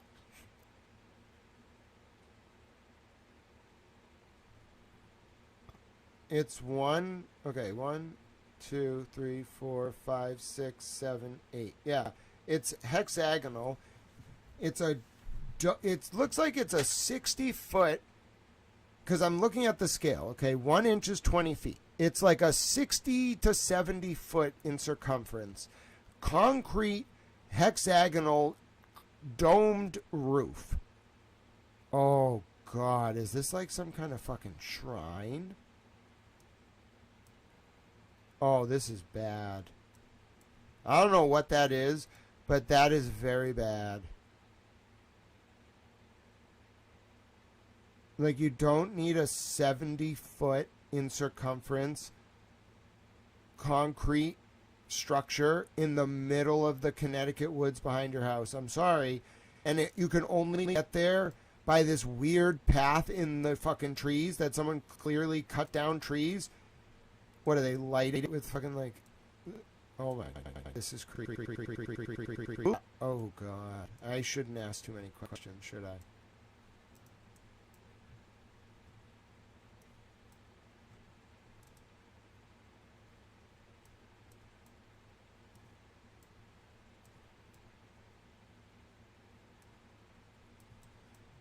You got a pretty nice house, too. Very aristocratic. Very palatial design. But that's just their neighbors. Like, their neighbors are more normal than them. Like, oh, that's a little weird. All of them, like, have a little bit of, like... Almost like they just went onto the property and just, like, decided they were like, fuck it. I'm just gonna, like, cut trees out. Like, I bought the land. I'm just gonna determine how big my yard is. Alright. What's this? What are you people doing?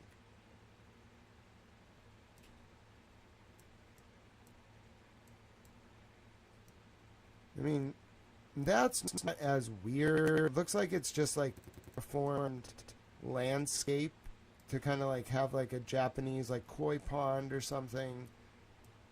It's like rich people shit. That, I mean, this is a little weird. I don't understand like what you're doing over here. You're not farming. But that's not as weird. Nothing about any of that really freaks me out. Like, there's something about these woods, though, that freaks me out. Like, this stuff is weird, but nothing like you wouldn't see rich people do. But this, like, when we get over here, like, that is not a spaceship, okay? Like, a spaceship did fucking crash in the woods. Although it does kind of look like a spaceship crashed in the woods. But that's not a fucking spaceship. That is concrete. That's like a temple or something. It's very odd. I don't think anyone was ever supposed to see this.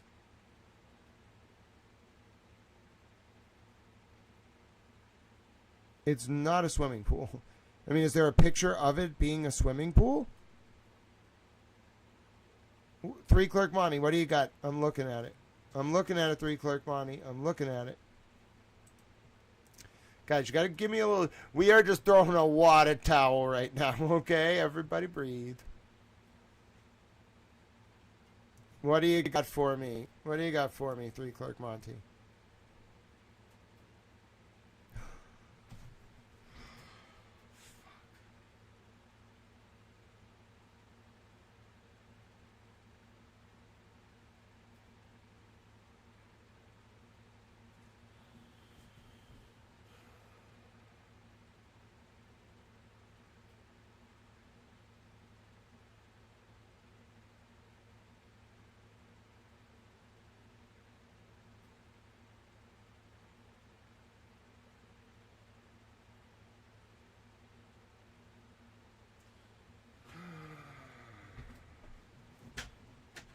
Oh no. Oh no.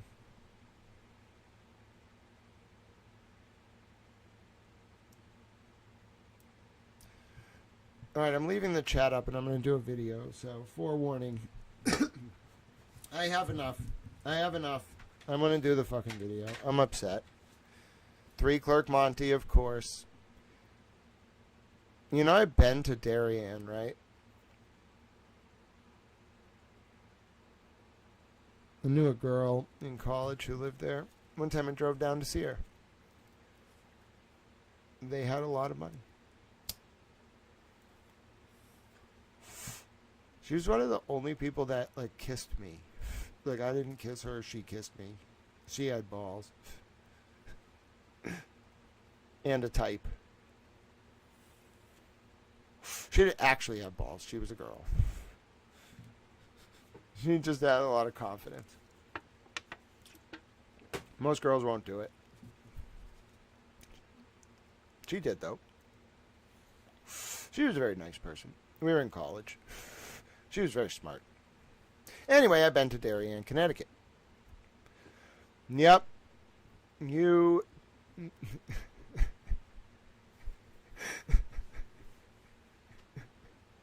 She had a type. I fit it. What can I say?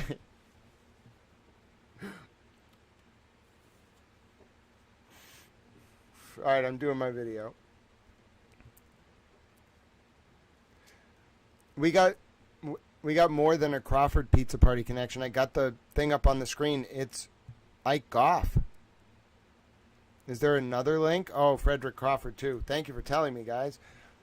Oh, wow. We're going to stay live during the game. I'm not going to put the game on with, like, audio. I'm going to react to the game with no sound and then do research with you just for hours. So, strap in. Extra towel.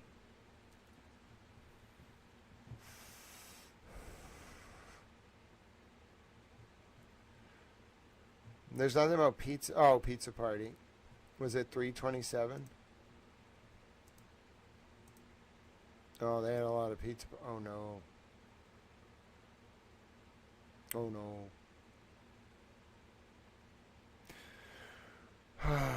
Why?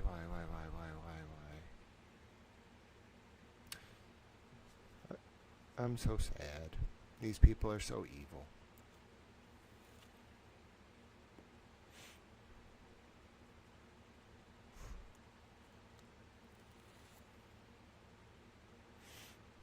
And all because Bella's mom searched Philadelphia Eagles in the Epstein files. I'm going to tell that story when I do my video, so get ready. For some reason, whenever I do a video and post about something, it gets like a lot of attention. So if you don't want to be in the video, stop commenting now. If you want to be in the video, keep commenting. I can't take the comments down because it deprives people who want to be in the video from the ability to do that, but I can give you a few minutes heads up.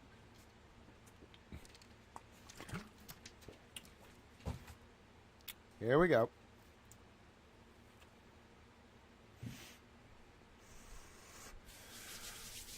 All right.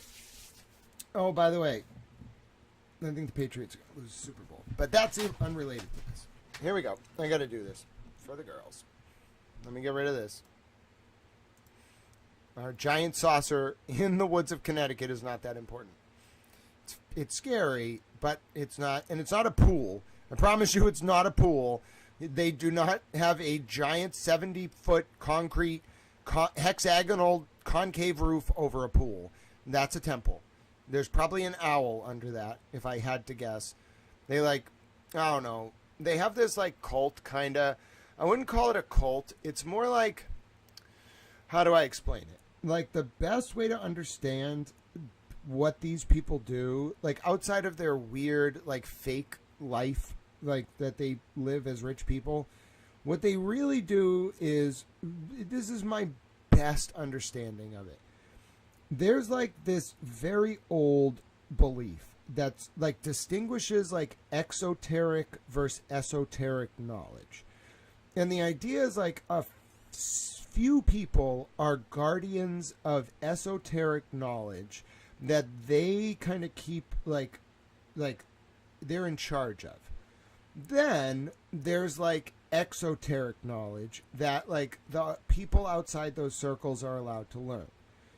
The esoteric component of this knowledge involves ceremonial sacrifice and worship. That's to the best of my understanding. I've never seen it. It's just that's what I kind of understand from the literature.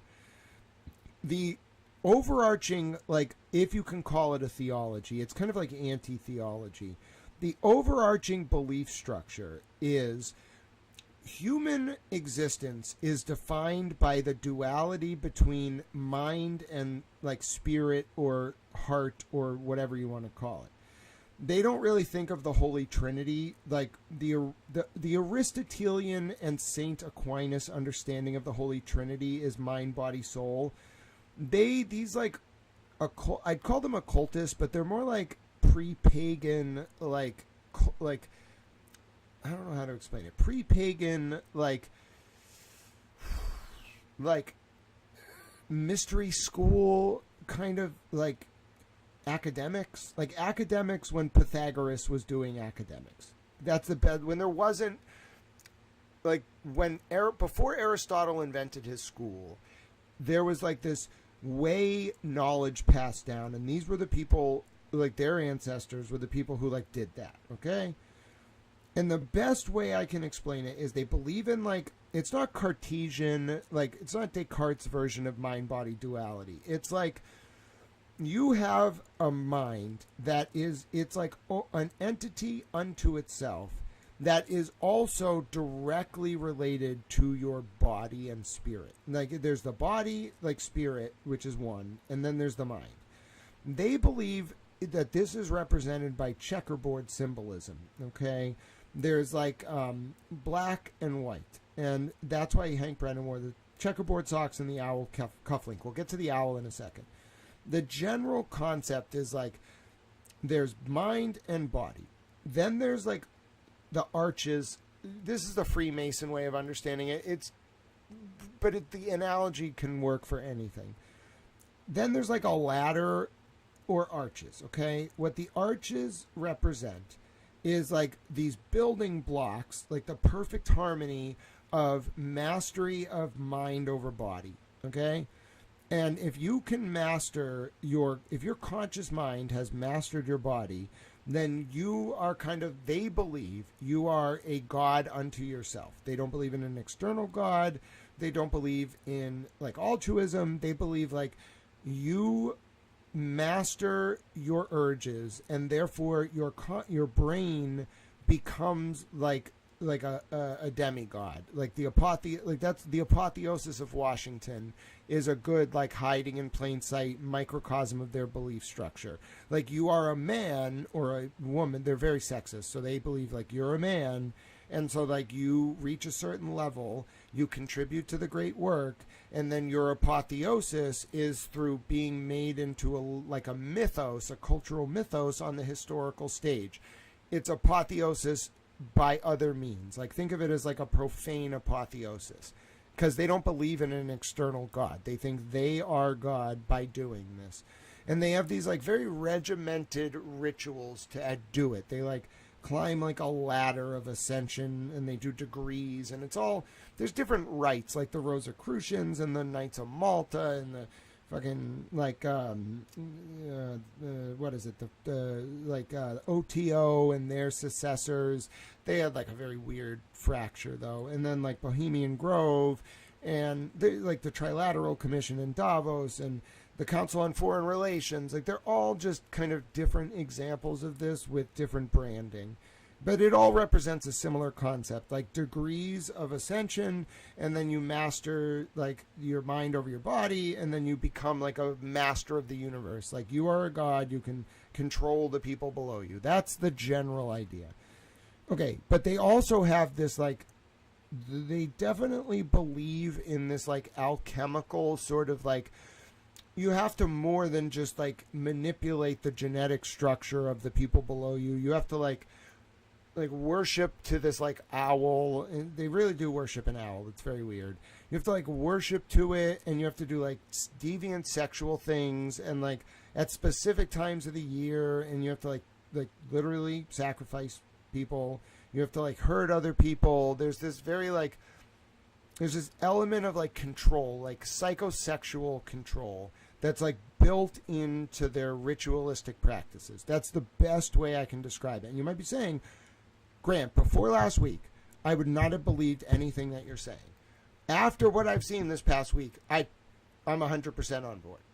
As such, that's what I think that concrete structure is. It's probably a very tall owl under it, and it's like probably the kind of thing where they like have an altar and it's to an owl.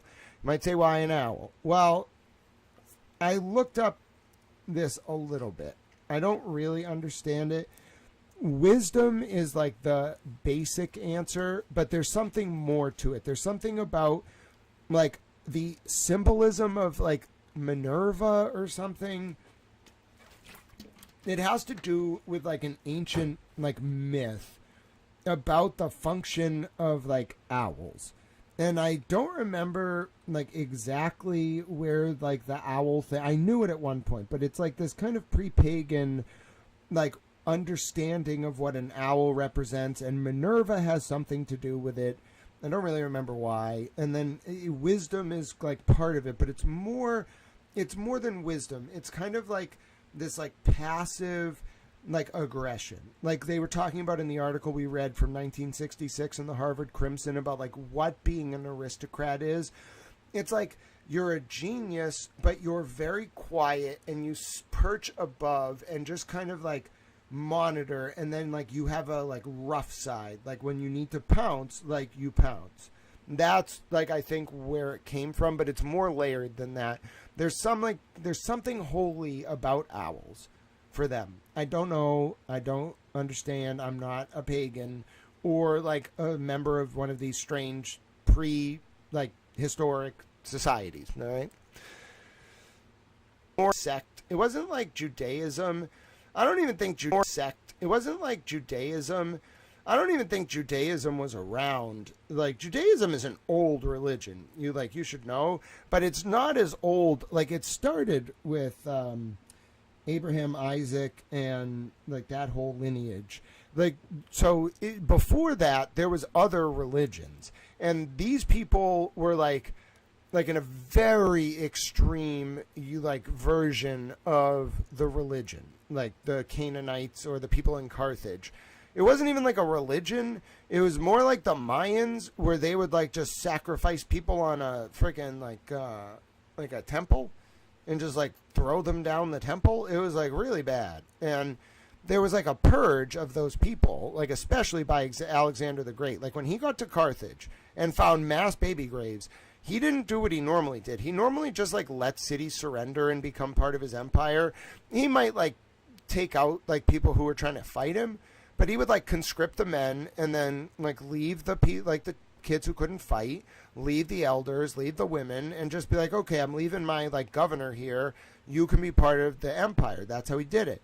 The only city he didn't do that for, that he conquered, was Carthage. Because when he got into Carthage, they had slaughtered babies in mass, and Alexander the Great was so mad about that he just burned Carthage to the ground with the people in Carthage. He didn't let them leave. He stood outside the gates and burned Carthage down and watched them all burn. He was very mad. I'm just telling you. Very interesting. All right, let's do our video. I'm ready. Here we go. Applied psychological techniques in Metrolier Corp are both out of Darien and a federal contract. Okay, who owns them, Spacey? Is this related to, what's it called? I got to get these people's names in my head. Fred Crawford, or what's this dude's name? Ike Groff? If it is, I'll hold it up. The story of Ruth is interesting. The rain followed her, the waters followed her, and she was spared from being sacrificed. Oh, interesting. Huh. Oh, that's right. Owls fly in the dark. They don't need light to see. It's all about light and dark. From what I understand, what these people actually know about is like the way the planets, like they had like very precise astrological knowledge before modern instrumentation. And that's kind of like the key to it all. Like our planet is very affected by other planets and by like it's not like other planets, it's more like the orientation of our planet compared to other objects in the solar system. The way they all rotate creates like a 26,000 year cycle or something. And these people, these like very ancient religions, I call them religions, but they're more like cults of knowledge. That's the best way I can describe it. What they actually know or knew is this kind of like very precise understanding of the stars and the planets that was around like way before what we would consider to be like modern science developing, like even before the Copernican revolution. You can find evidence in northern Africa, what was Mesopotamia and otherwise, of just like very specific charting of the planets and the stars, almost to a degree that was impossible. And it kind of was tied into like Ptolemy, if I recall. He was in Egypt like way before. We're talking like 2,000 or 4,000 years before like Jesus was around. The Egyptians figured out like this general concept, and they were able to precisely measure the circumference of the earth to within like a very, very specific degree. Because what they did was they built, people don't understand what obelisks are. We preserve them as a tradition, and they do have a phallic implication, but what they actually were sundials. And the first obelisks, they had a technical purpose. They built an obelisk in Alexandria, okay, which is in northern Africa, like on wherever it is, on one of the seas, okay, like whatever, Mediterranean. They built an obelisk there, okay? Then they sent a bunch of people, like, however, 500 miles away. And you have to understand, Egypt back then, the rivers flowed differently. Like there were way more rivers in northern Africa, so they could just move giant blocks like north to south. And I think There was one part that flowed south to north, but we don't, in west to east. I don't want to get into it. It's complicated. The point is, what they would do is where obelisk came from is the first obelisk, I think, was built around Alexandria. They have it there, and they're measuring like where the sun at a certain point in the year is projecting a shadow onto the earth. Okay, and then they send another dude, something like 500 miles away. Not just one dude. They send a whole team of people with an obelisk 500 miles away, and they build a second obelisk, which is a sundial for our purposes. Both of the obelisks have to be the exact same size for this to work. So they make sure that both obelisks are exactly the same size. So they build them at the same place, send one of them down the river, and they go over to another city. I forget what the second city was. It was very far away. It was like closer to the Euphrates or like Saudi Arabia. It was far away. Okay, they build the second one. That probably takes a while. Then they wait for a very specific day in the year when the sun is at the highest point. I forget when this is. It's like the summer, like solstice or something, the equinox, whatever. Not the winter one, the summer one. They wait until that happens. And then they have two people, like they literally have to wait a year because they have to give these people instructions. You, person in Alexandria, at 12 p.m., however they kept time, on this day, are to record the exact length of the shadow and direction. You're to record it all, okay? Then they had the other scientist in 500 miles away do the exact same thing. You are to record the exact angle of the shadow, and you are to record its like sides and its length, etc. Okay. Then they tell the people 500 miles away, come all the way back to us, which probably took like 6 months. Then give your data to the guy who was in Alexandria measuring the length of the shadow. Then, this is the mind-blowing part. These people somehow knew that not just like could they, because of this, figure out the earth wasn't flat. That's not the insight, if that's where you thought I was going. I wish it was just that. That would blow my mind. No, these people used the exact measurement, okay, of the distance between Alexandria and the other city, okay? Then they used the measurements of the shadows of the obelisks, and then they directly, with that information, calculated correctly the circumference, I was going to say the circumnavigation, because they did that too. They figured out how to circumnavigate the circumference of the globe at the equator.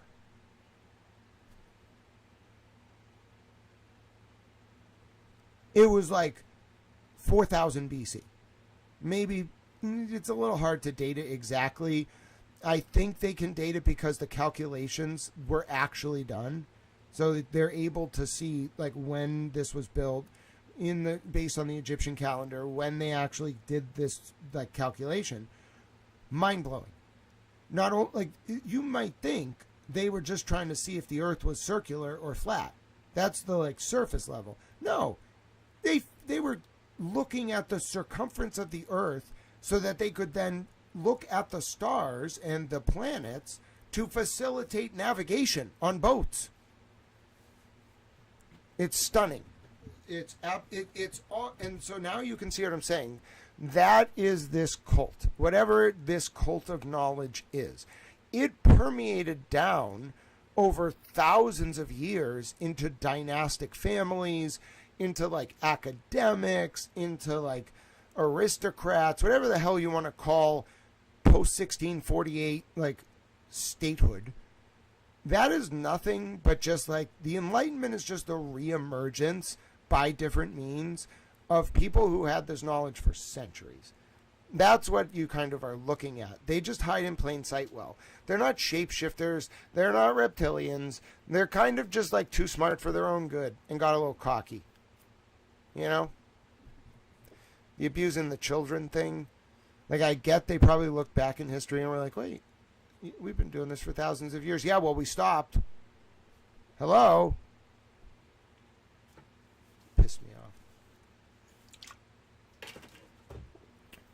Yep.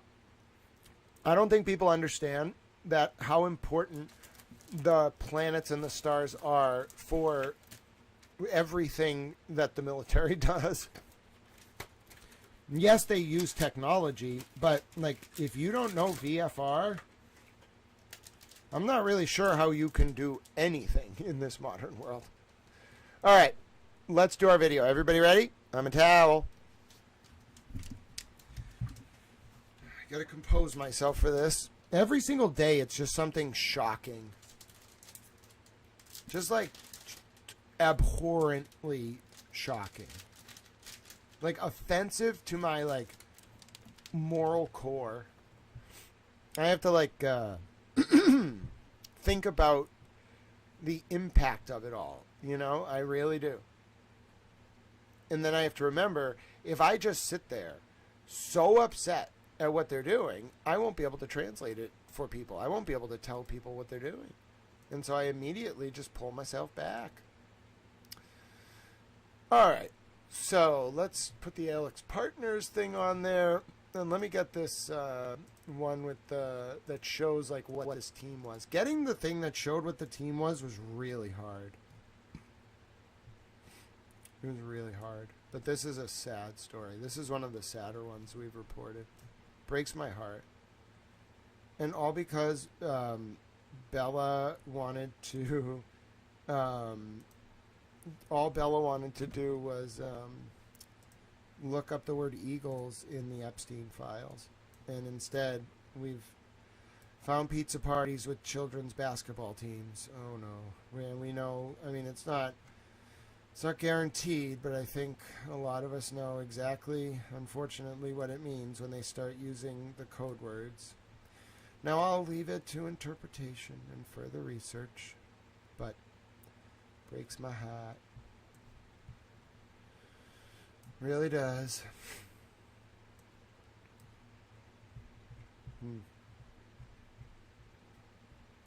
Something about basketball, like they really, like Morrissey ran basketball clinics, like Divine was running like Police Explorer, basketball clinics, etc. Like it's something about youth sports, the Boy Scouts, bro. Like they may have been recruiting. This is not good. This is going to take a long... There are so many facets to this. By the way, it's starting to hit the papers. I saw The Guardian did its first long form. You know what they needed? What really was going on was like some of these papers literally needed like a week to even start writing stories about this. Also, what should I get for my dinner? What should I do for dinner when I watch the game? I feel like if I try to order dinner from anywhere, I'm screwed. I should just go out and get it. But I don't want to restart up the stream. I'll have to find a video to play for you all if we're going to do that. Alright, let's do our recording first. I have a duty to these children. It's very important to me. You don't understand. You hurt one child, it's too many. You hurt multiple children, we have a problem. They hurt so many kids. The scope of this is incredible and haunting. Like, Charles Dickens writing about the Victorian exploitation of that time, I thought like that was, and like Eda Tarbell and like Lincoln Steffens and Upton Sinclair, I thought some of those like excesses of the Gilded Age were in the Victorian era were like the epitome of human cruelty. I was like, it can't really get worse, right? Like that was so bad. It was just so bad. And lingering beneath the whole time, they were like literally doing the worst thing possible. I mean, the scope of it, the intelligence agencies, the political system, the youth camps, the mansions, the parties, the code words, the pizza, the cheese hangers. You if you didn't see it firsthand, it's not just once in the files, over and over and over. If you didn't see them literally, the White House counsel openly admitting to being CIA, getting an award, telling Epstein, saying that she'll help him do NSA, CIA, and boy stuff. Come on. It's shocking.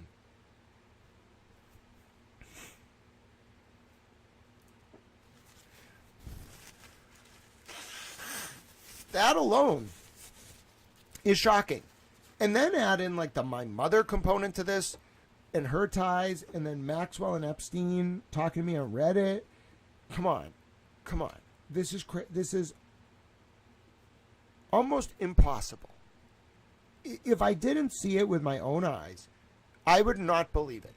I would be saying to myself, if I were doing an interview, this cannot be right. But I want to be clear, if anything, I am only explaining like 3/10 of what we have found in the primary sources from the Department of Justice. I didn't even get into the Police Explorers program and Learning for Life, which was tied to the Boy Scouts and Epstein and Maxwell and Prince Andrew and cloning and Katie Couric and Obama and pardons and the Florida governor. Folks,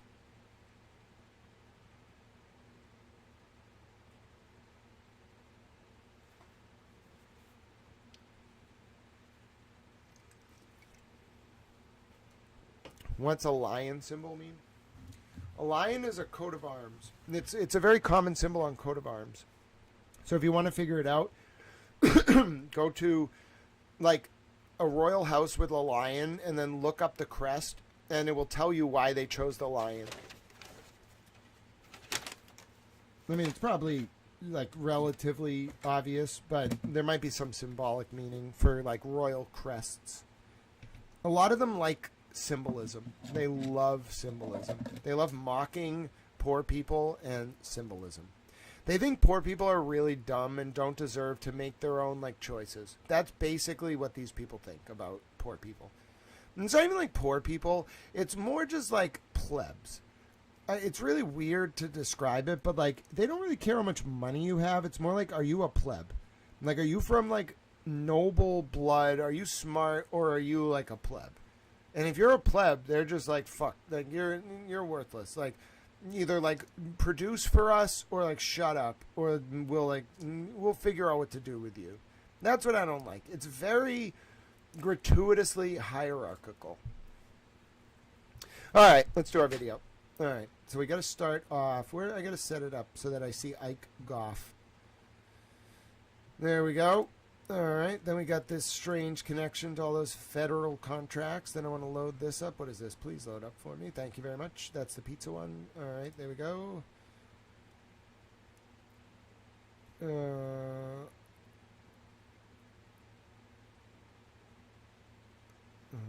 Can you change me to fish for dinner? Keep in mind it is striped bass, not Chilean sea bass.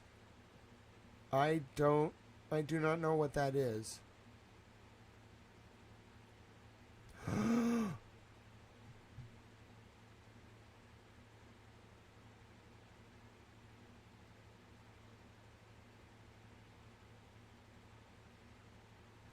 I don't even want to deal with this. Oh, I'm grossed out. Weekapog Inn? The fuck's a Weekapog Inn? I don't even want to know. I'm getting really freaked out by some of this stuff. You know what I'm saying?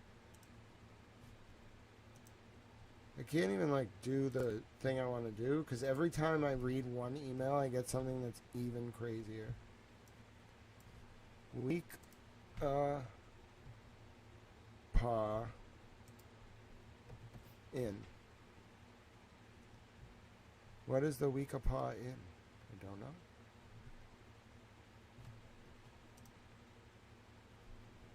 I don't want this until I know what I'm talking. The Weekapog Inn is in Westerly, Rhode Island.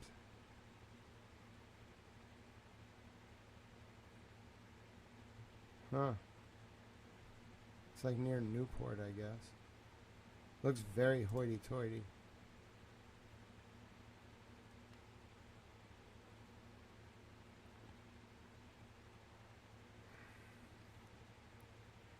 What is this, like some super secluded thing? Oh, of course it is. It's on a peninsula.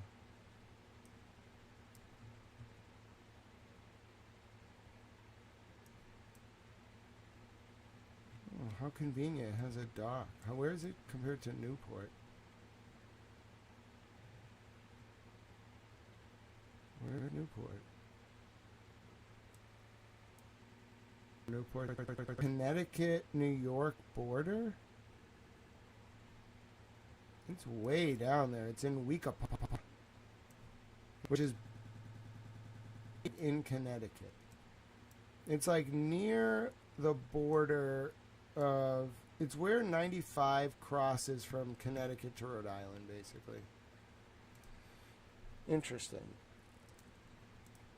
Interesting. Alright, so there should be 2 about the pizza.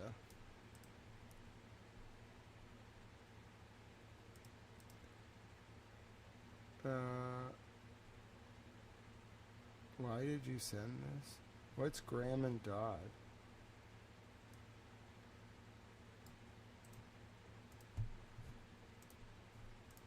Dude, these people live very interesting lives. What is Graham and Dodd?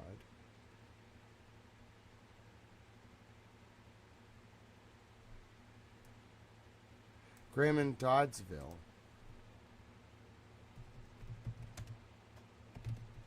It's a newsletter? What?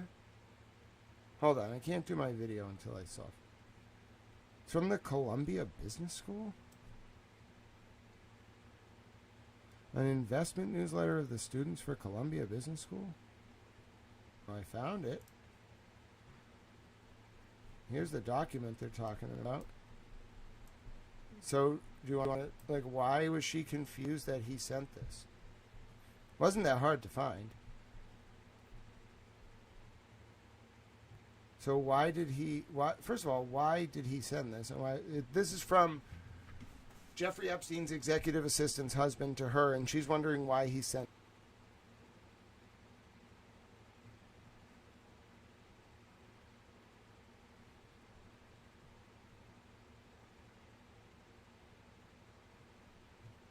David Greenspan.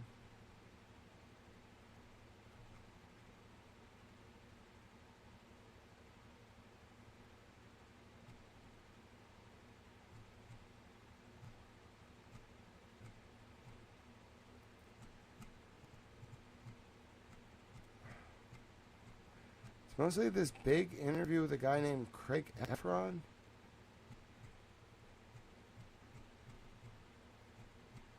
Like, most of the whole thing is just an interview with Craig Efron. And then Jeff Graham.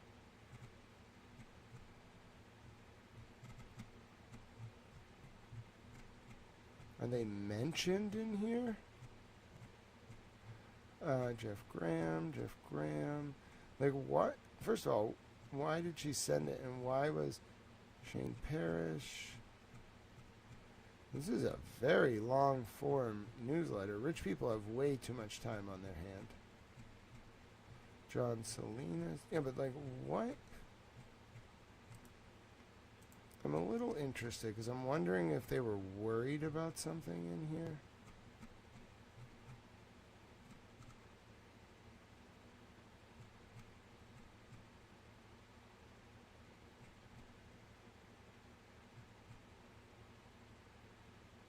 They're talking about what they're short and long on. Like, they have competitions where they have to short a stock and long a stock. Short means you bet against it. Being long on a stock means you're anticipating it goes up. Shorting means, like, you think a stock price is going to go down, so you borrow stock at a certain... It's a complicated lending mechanism, but it's basically like you buy stock at a certain price and then bet that it's going to go down. And if the stock goes down and like at a certain date, like based on your short, you make money. Being long on a stock is like just holding the stock and anticipating it will go up in value. All right, but what does this have to do with Epstein? Okay, what about... What is it? Groff? Neither of their names are in there. Let me try and find the document.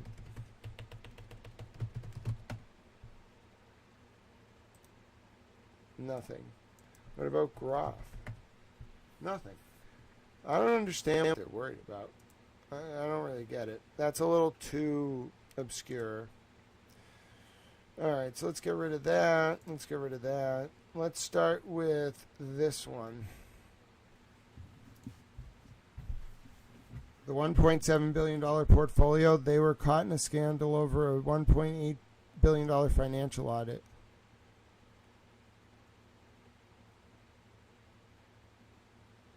Wow.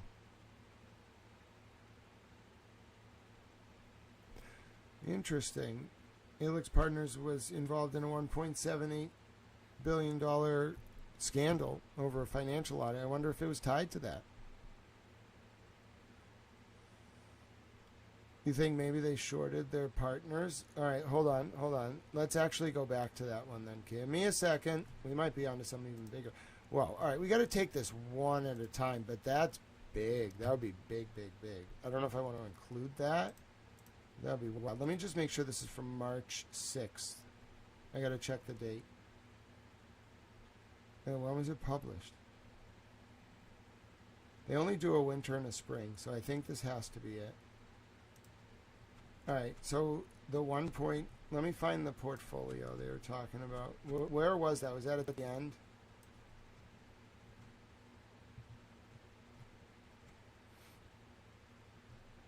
Let's see. Do you know what portfolio was it when we were reading that document?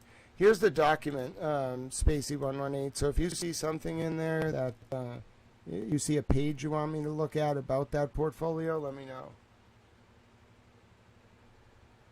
Valuation, $4 billion. Which one? Is it the one they were short on?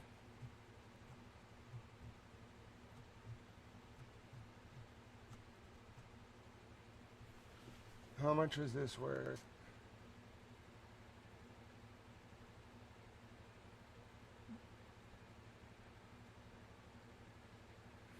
Dexcom?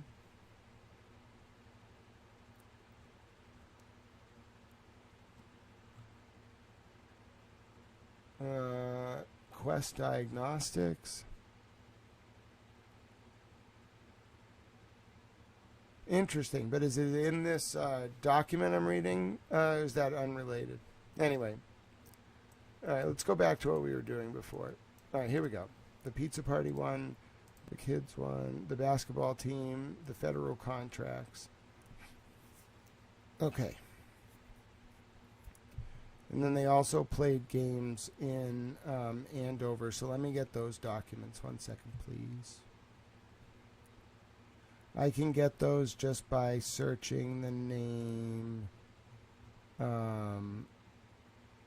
not Ike Goff, but what was the guy's name? Crawford. Frederick Crawford. Okay, and then I'm looking for one that had Stoughton. No, what about... some of them had Massachusetts. I want to make a point about that. It had like Taunton. It had Newtown.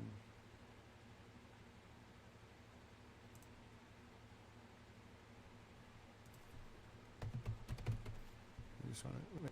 No, it definitely had Taunton in one of them. Oh, it is sensitive. You have to be really careful with how you do the searches.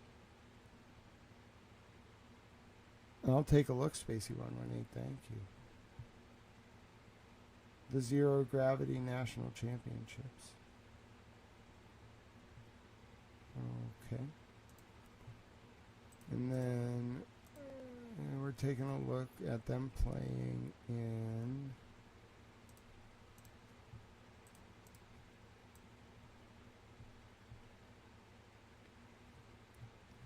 They had a game at one point in like Taunton or something because there were some wiretaps that eventually happened in that area. And this is Epstein's executive assistant's husband, who is the coach of a basketball team, and then we found references to pizza parties.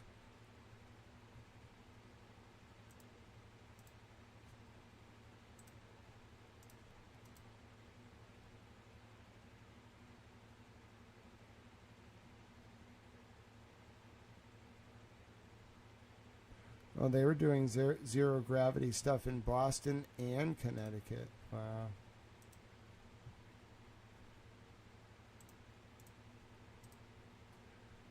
Hold on one sec. I need to find the one with Taunton, because they were traveling like with this team, young kids, to the Taunton area. They were traveling all around New England.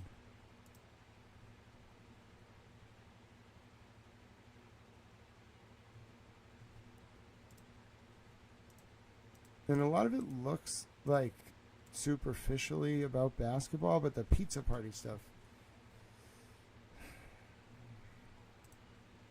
it's enough to raise eyes. There's nothing that shows anything.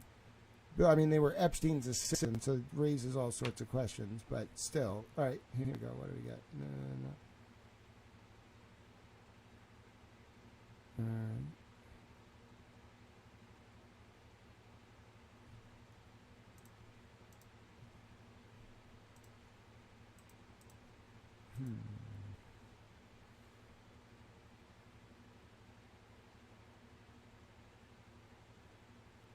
Let me know.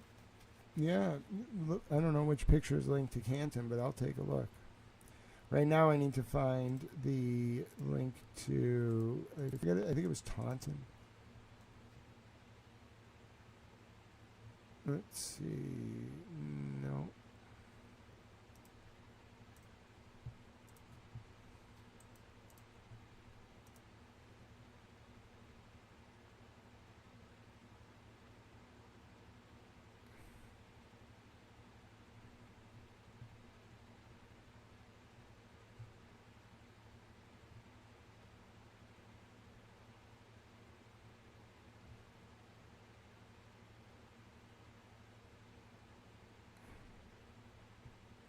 Oh, she had 3 kids she was going to drop with him?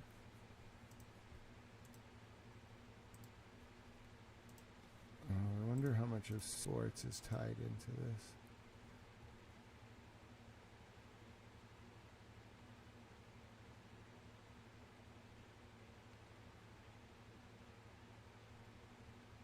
Hope we can still do dinner. That's gross.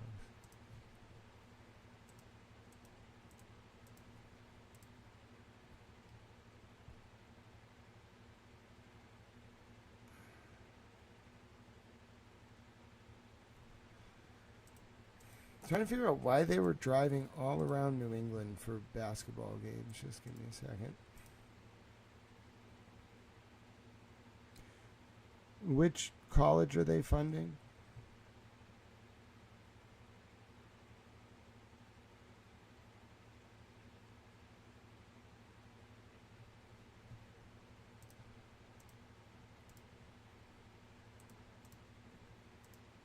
I might want to do a little more research to link Epstein to this.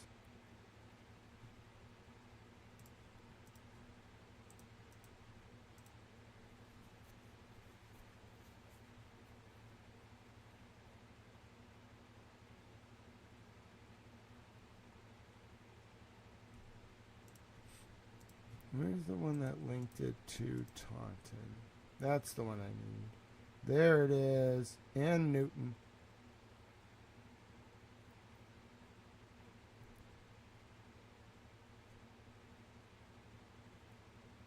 Saturday, June 11th. Then they played in Pembroke.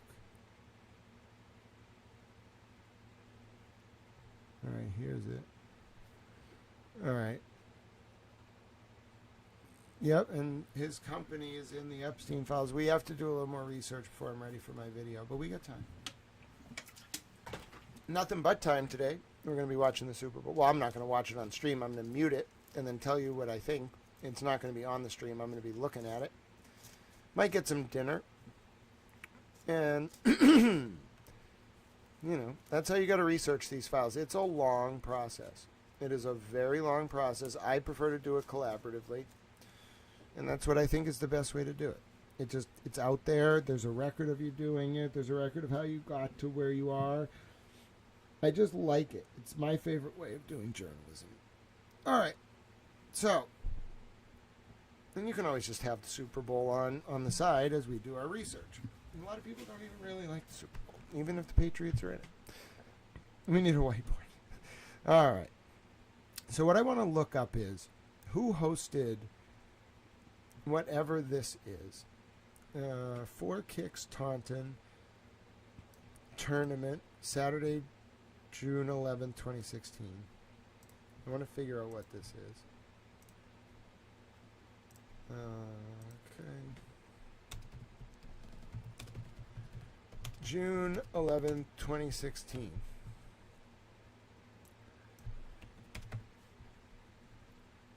Let's see.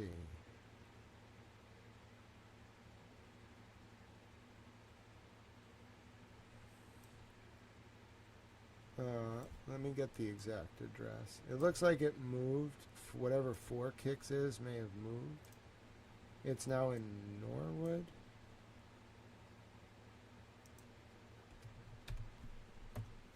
I'm gonna put it. Oh no, it's out. It's in Taunton. It's like a sporting complex.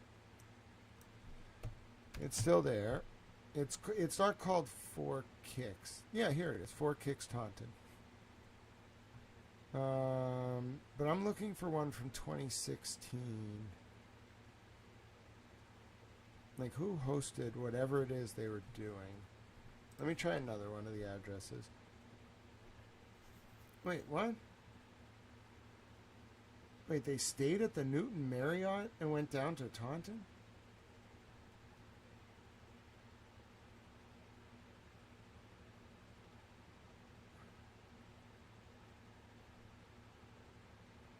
Wait, what? The University Sports Complex in Hanover? Okay, that I should be able to find. Who is paying for this stuff?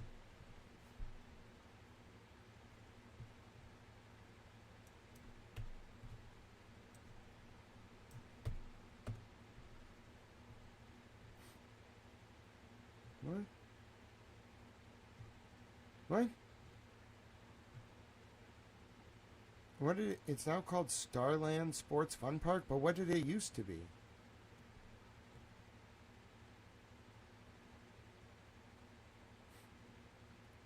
What did it used to belong to? Oh, it's located at the Starland Sports and Fun Park?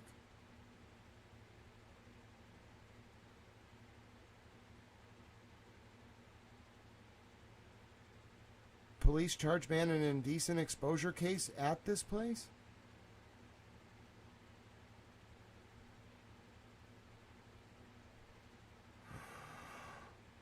Holy shit.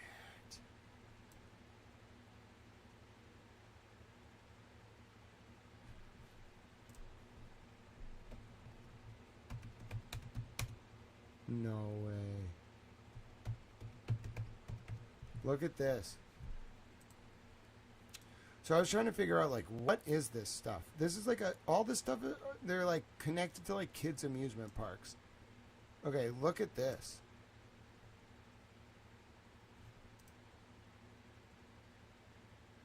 Are you all seeing this? That's that place in the emails. Pretty sure. Let me make double sure.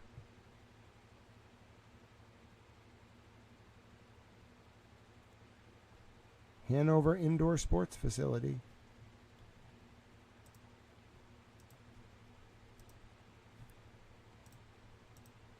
Is this it? Yeah. Bro. This is it. Oh, no.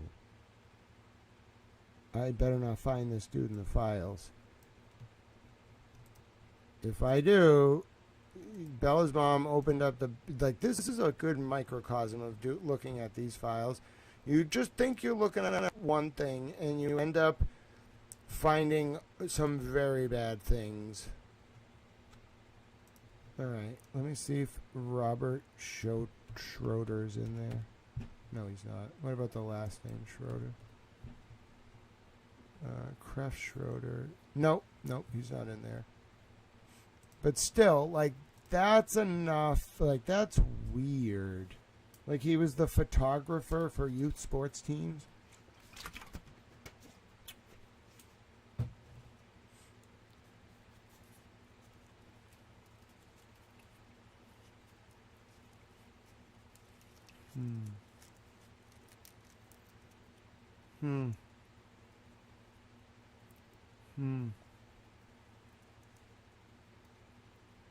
The Hockomock thing is interesting.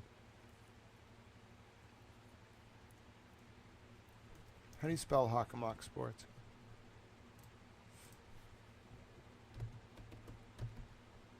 It's actually a plaza. I've driven through it. It's in Braintree. Wait, it's in Hanover?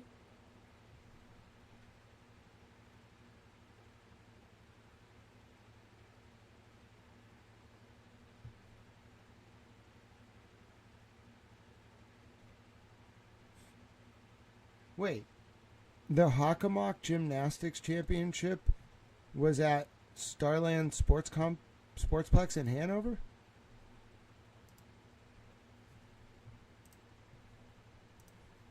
Wait, what? I better not find Hockomock Sports in the Epstein files. Let me just tell you right now, you better all hope that when I do this next search, it says nothing.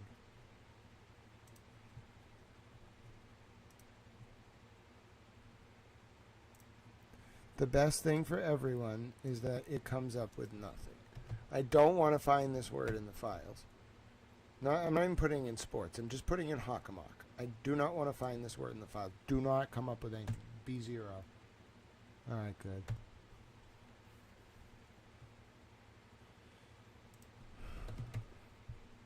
All right. All right. It's a little weird, though, that Hockomock Sports had events at this place, too. That is a little weird.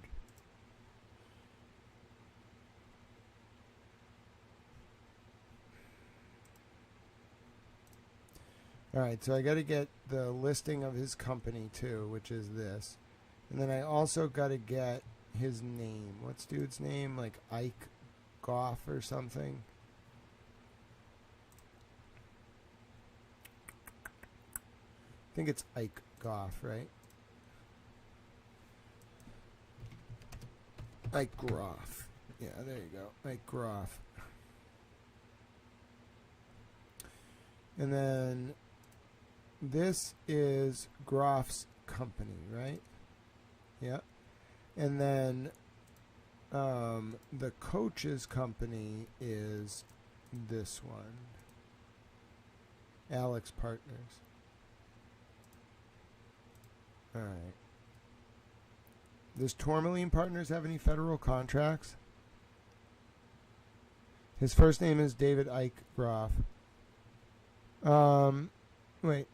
Who? Kevin Reddington is whose lawyer?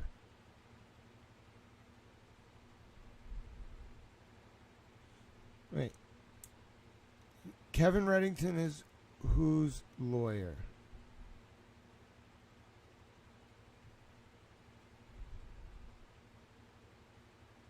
Everybody pause. I know. We're in an investigation right now, a Towel investigation. Kevin Reddington is whose lawyer? Yes, Hockomock Sports is what Jen McCabe was looking up on her phone. The Hockomock Sports connection is tangential. It's just that there's a Hockomock Gymnastic Championship that was at this venue. But I can't find Hockomock in the Epstein files. Okay? It's just that this venue, which is tied to these people who were talking about pizza parties, and one of them is the husband of Jeffrey Epstein's executive assistant. I mean, like, that's Hockomock, the cheerleaders or something had a competition here at the Hanover facility where this guy got in trouble for exposing himself to kids. So we know something's a little weird about this facility. We should probably look up who owns that facility.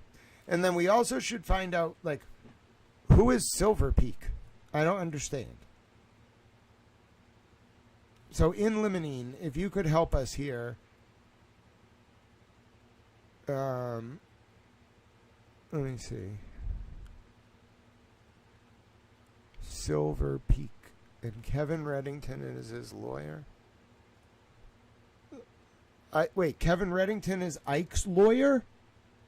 You got to be kidding me. You're kidding me. No, he's not. No, he's not. No, he's not. Kevin Reddington is Ike Goff's lawyer? Ike Groff's lawyer. Wait, he's Starland's lawyer? He's both of their lawyers? We all got to pause here. What is... I'm happy to take the tip. We might need links, though, like an actual link. But Kevin Reddington is a lawyer for who? I think the best way to do it is a full sentence. Kevin Reddington is the lawyer for. And then I can put it together.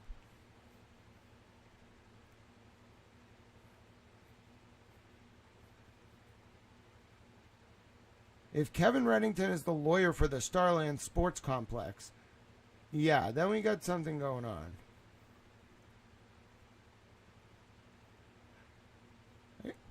You're not telling me it's possible that...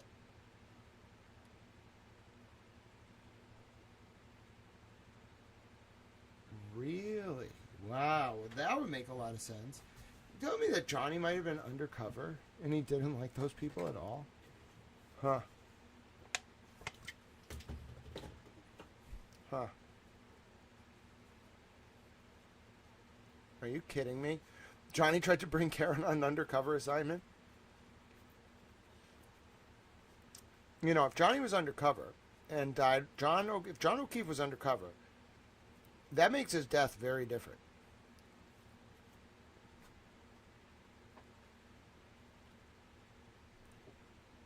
Wait, what is Silver Peak? I don't understand. What is Silver Peak? You just brought that out of nowhere. Oh, paragraph 2. Oh, Silver Peak Studios. Oh, Reddington's the lawyer of the guy who got caught at Starland. Oh.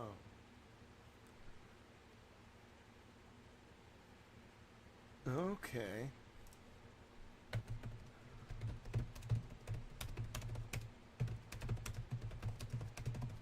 I wonder if Kevin Reddington's in the Epstein files.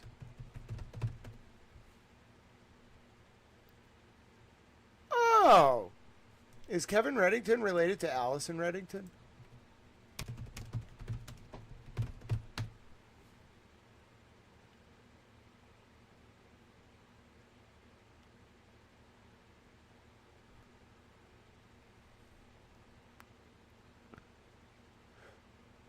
Oh! Oh no!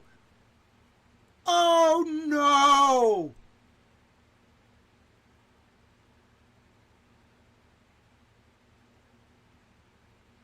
What have you all done? Oh my God, Bella's mom! Bella's mom!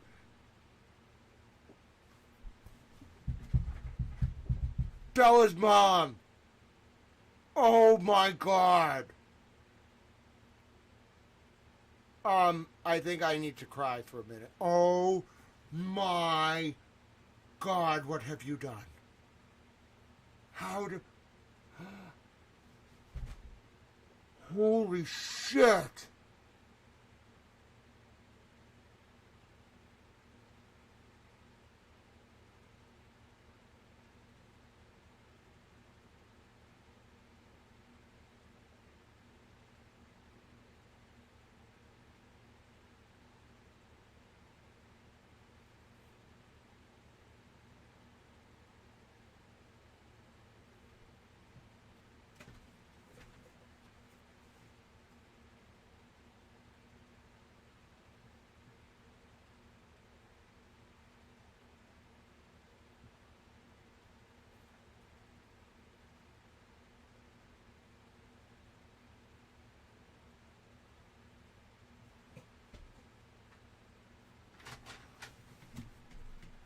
Oh my God.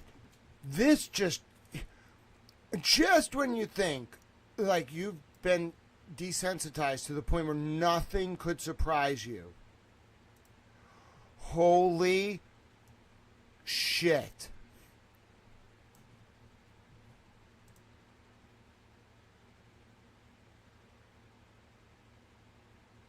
Are you looking at this?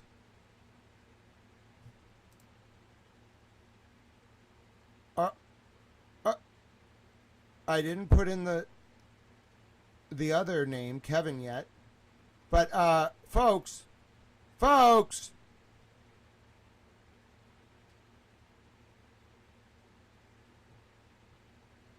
is Allison Reddington related to Kevin Reddington?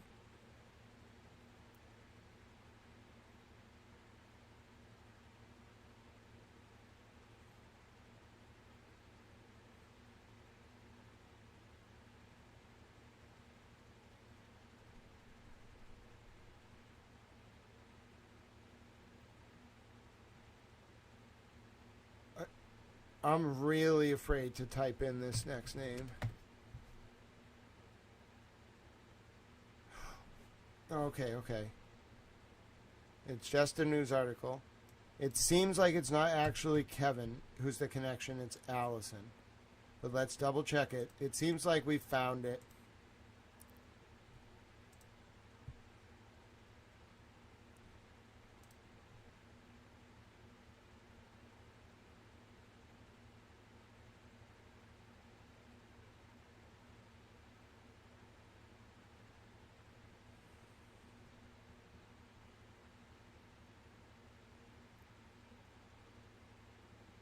Who is Peggy?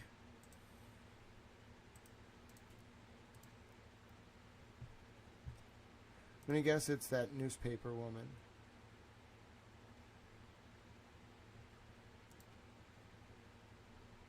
What does Allison Reddington do for a living?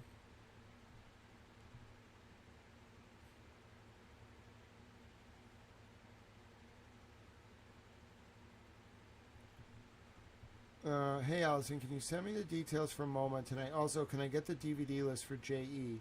Awesome, thanks. Correct. What is this? Who is she? She's related to him, I think. Hi Allison, I have the DVDs. Can Jojo swing by around 4:45 and drop them off? Can he call you and have someone come fetch them? Hi, I hope you enjoyed your weekend. I just wanted to see when JE would be returning the DVDs he borrowed. Oh, no.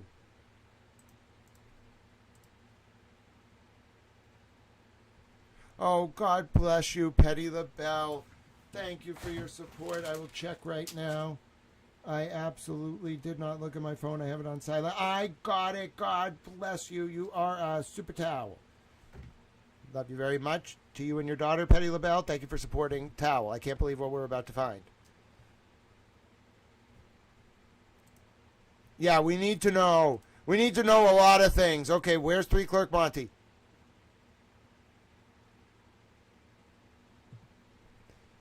All right, we need to know if Allison Reddington, who's very close to Jeffrey Epstein, is Kevin Reddington's, family member. We need to know right now. Oh, my goodness. What has happened? Hi, Allison. May Jeffrey bring a guest with him tonight to the screening? I hope.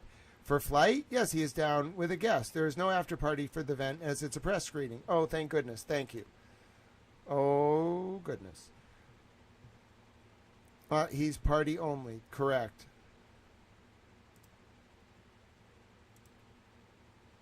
Okay, I think she was actually... It seems to be she might have been actually working for him. Oh, no. Oh, no. Oh, no. This can't be happening. Oh, my God. What, is she going to be CIA, too? Is everybody in the CIA? Did the CIA employ, half of Massachusetts? I hope to speak to him a bit after 12:30.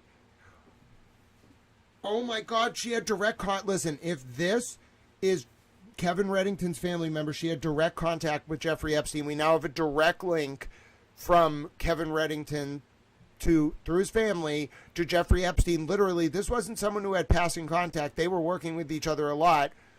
Jen McCabe, Kevin Reddington, the guy at the Starlight Drive-In, Kevin Reddington and Paula Prado's dad with the CSAM. Oh my God.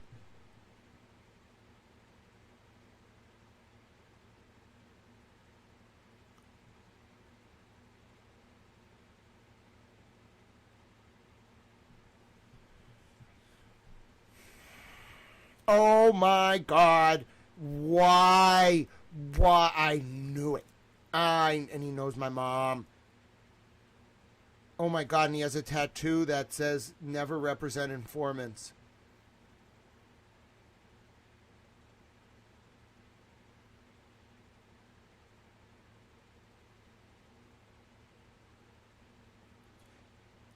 Damn it. My mom's one of them. I knew it. I knew it.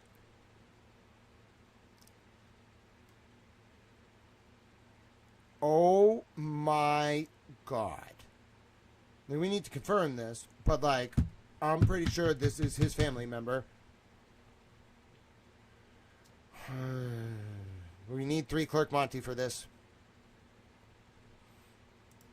Alright, let's continue. Where were we? Oh, this is going to get bad. I already know this is going to be bad.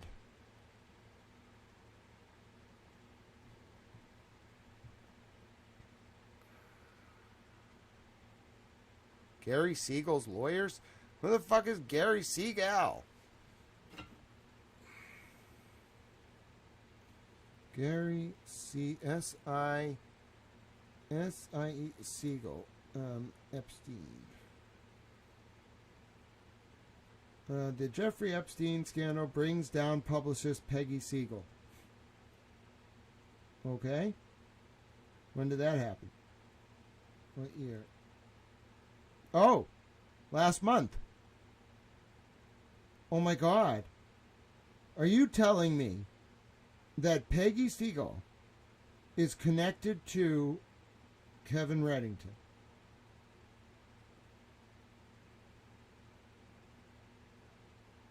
I need to find out who this woman is. Okay? Okay.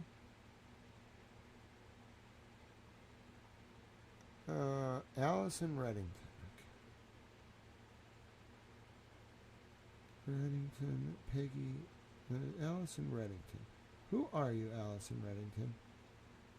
Are there multiple Allison Reddingtons? Let's see. Marketing. Are you? It seems like you're related to Mr. Reddington. Stoughton Town Manager. Oh, you're from Stoughton. Are you now? Allison Reddington. Oh, is this you? Oh, you weren't that hard to find. Married to Patrick Reddington. Who's Patrick Reddington?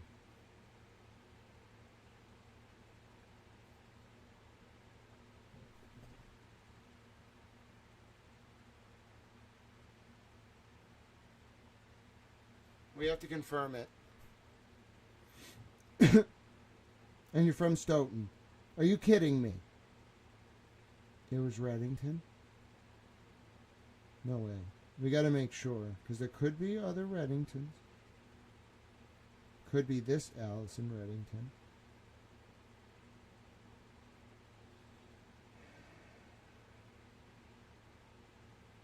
Where are you from? No, this woman has worked at a school the whole time.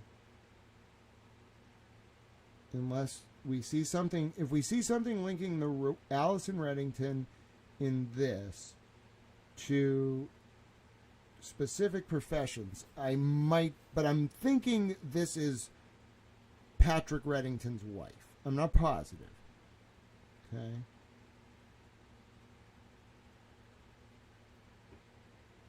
Until I prove it, though, okay?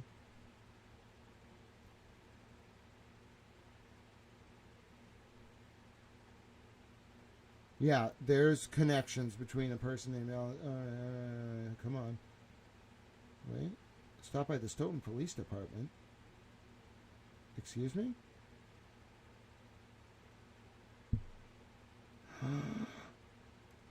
Dude, this better not be this person or we got it. Dude. Oh. Oh my God.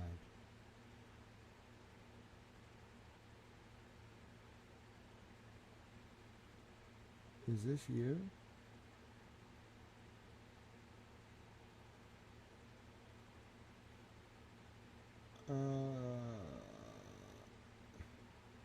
Oh. Jean Jacques. I wonder if that Jean Jacques account on X is this person. You're a woman, huh? Oh my God. Oh my God. I think we got it. All right, show me just one thing that connects you to one of these. You did not.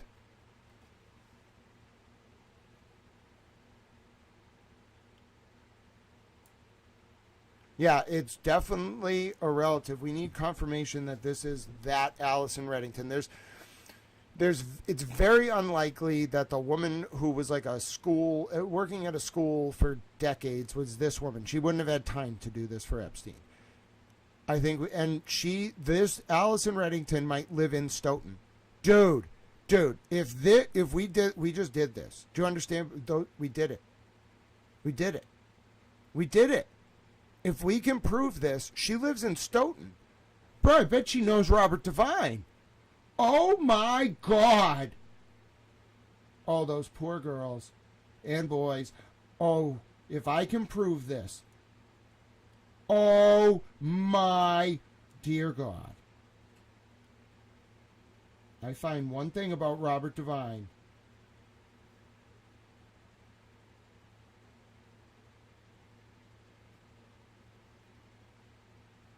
Oh, you motherfucker. Somebody get Rachel in here immediately.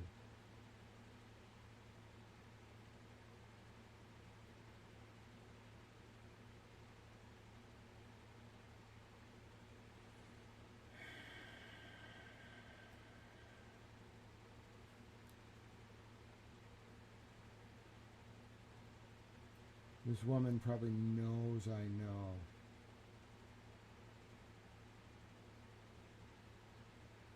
Yeah, I bet. Come on, come on, come on, come on. Give me what I want. Who the fuck are you? Oh, no shit, huh? Oh my dear God.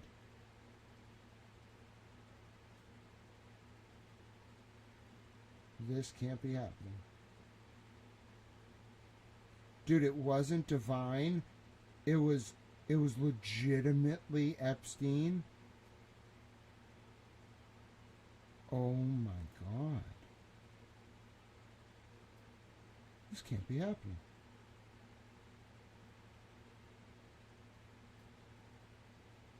Yo, why, lady? Why?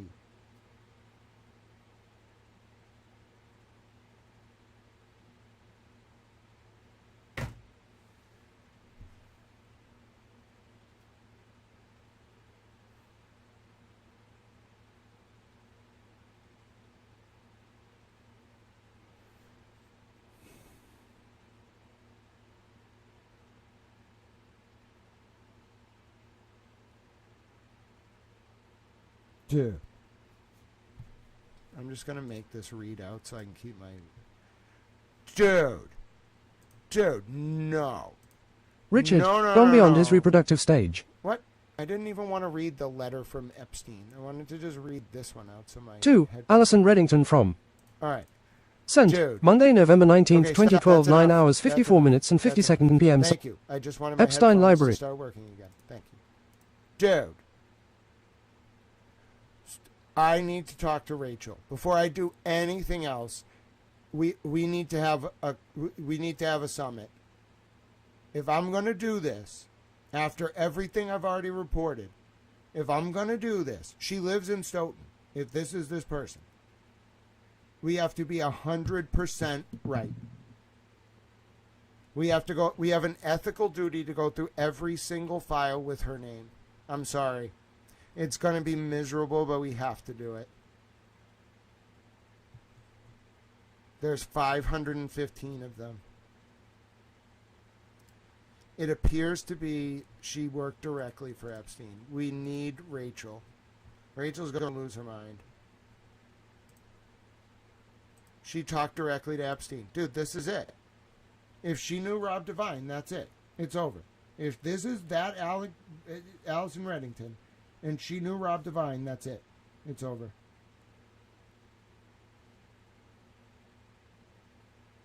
And it looks like she married Reddington literally like 2 months before this, Patrick Reddington. They married into it.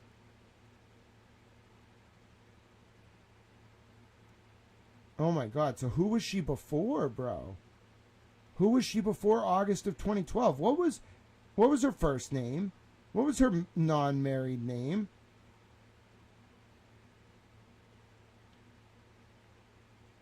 I better not find her with Robert Devine.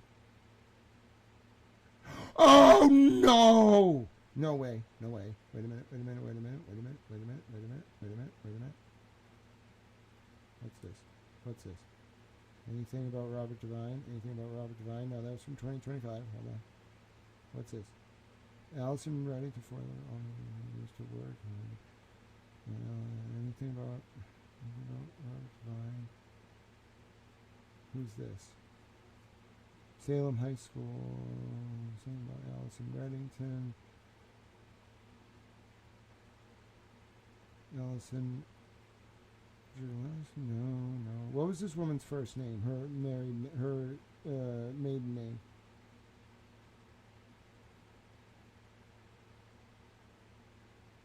If we find that in there too, it's her. What was her first name?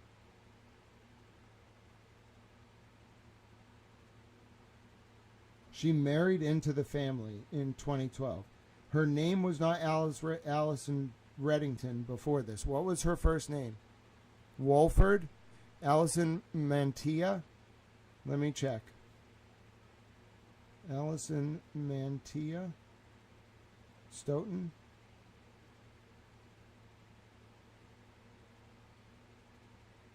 Yeah, this might be her. Was she born in 82?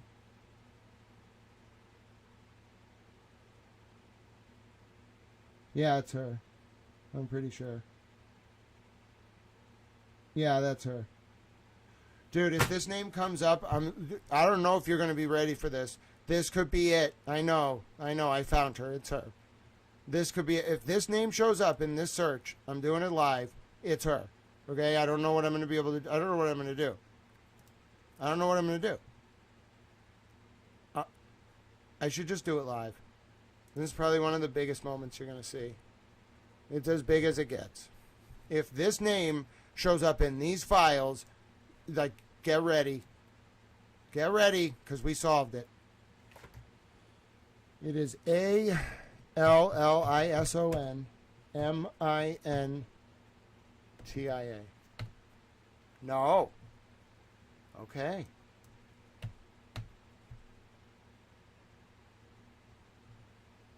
Doesn't rule it out. Doesn't rule it out. She could have gotten a job. She could have gotten a job for him when she changed her name.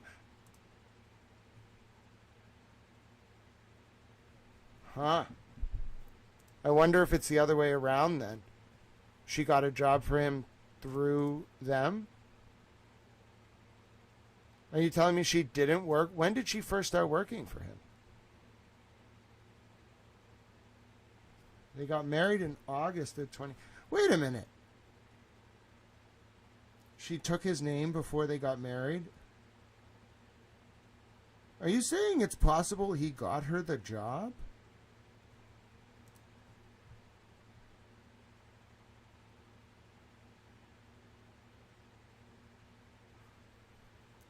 I spelled it wrong? Okay. I'm not the best speller. Let me try it one more time. You sure? It's Mintia. Did I spell it wrong? How did I spell it? I'm incredibly bad at spelling. Allison Mantia. Mantia. All right, let's try it one more time. Hold on, let me open a new search link.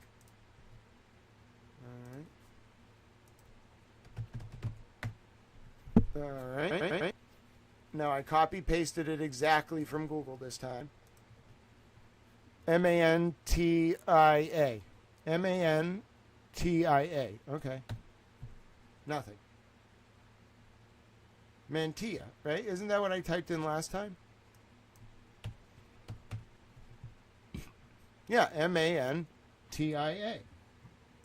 She's not there under her old name, but that kind of only leads me to believe that Reddington got her the job, but let's continue.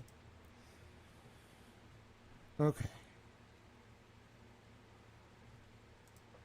So doesn't she have to get the job, though? How did she get interviewed? When did she first start working for him?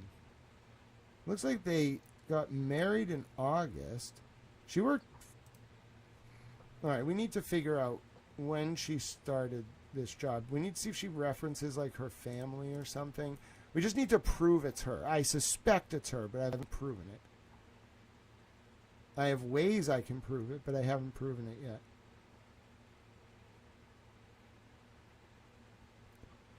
No, you didn't hear it wrong.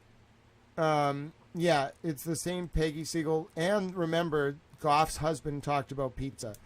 But the important thing here for us is through all this, the exact events, the exact chain that got us here was someone told me that Reddington represented this dude. And this dude had a connection to a like kids sports complex where one of the Epstein people, like Epstein's executive assistant's husband had taken his kids. So then I was looking into it, I'm trying to prove it, looks like potentially Patrick Reddington, who is Kevin Reddington, the lawyer for Jen McCabe, his son. This is his wife, Patrick Reddington's wife, I think. We haven't proven it. If I prove it, I'll say it. If it's someone else, I'll say that. As of right now, I don't know who this person is, and it was 2013. So we're going through each one, and they clearly talk directly to Epstein. Okay? And then Allison, it looks like she might have worked for Peggy Siegel, which makes me wonder, is this that Alice Reddington? Did Kevin Reddington know Siegel? Is it a different Alice Reddington? I need to find her talking about like where she is.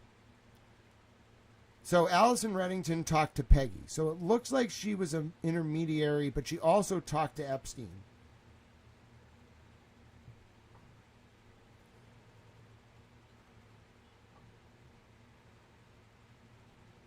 Pay for the chairs for the Gotham Award.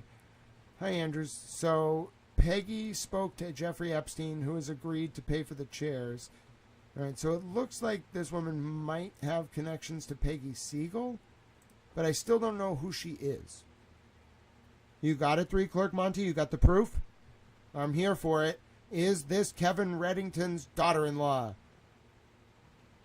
Oh, I know that Patrick Reddington's wife is Allison. What I need to know is if this Alice Reddington in the files is that Allison Reddington. As far as I can see, there are 3 Allison Reddingtons that are potential candidates for this woman. One of them doesn't look like it's her. She's in New York and does PR, but we have to rule it out. The ideal is that we prove that the Allison Reddington, and trust me, listen, this is everything. Right now, live, in real time. If we prove this is that Alice Reddington, that's the whole kit and caboodle. That's everything put together.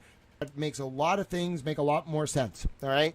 Now, I don't think Allison Reddington was like some like mastermind. I think she knew someone who got her a job for someone who knew Jeffrey Epstein. But it's going to end up tying this all together. All we need to do is prove it's her.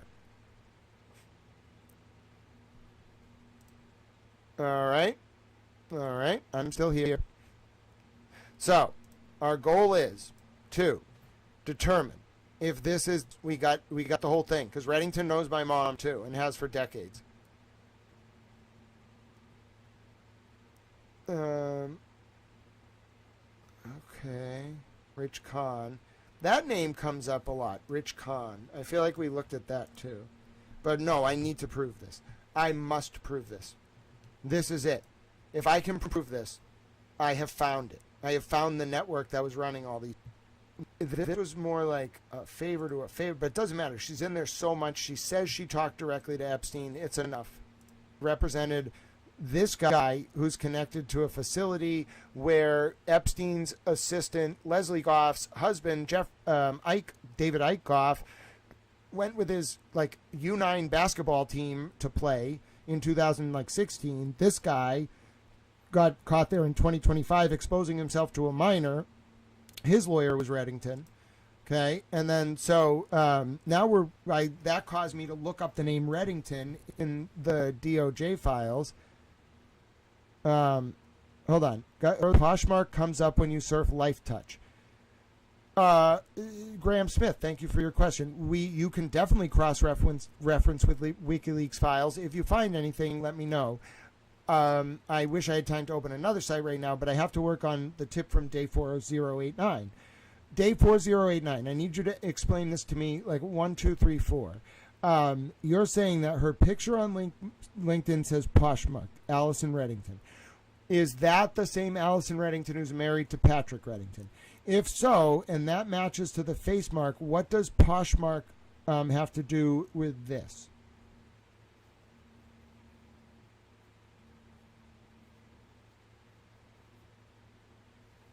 I think we might allegedly be. I have no doubt about that. Are you saying if I search Poshmark in this, I might get a hit? No, I didn't get a hit on that. Hold on. I got to go back to Reddington. We're looking for anything that gives us a hint that this is the Allison Reddington who is married to Patrick Reddington. Anything. I'll take anything. And like she even talks about like Jeffrey Epstein renting DVDs from her. I will. Day 4089. I'm sorry that hold on. I might need to reduce some of the tabs I have open.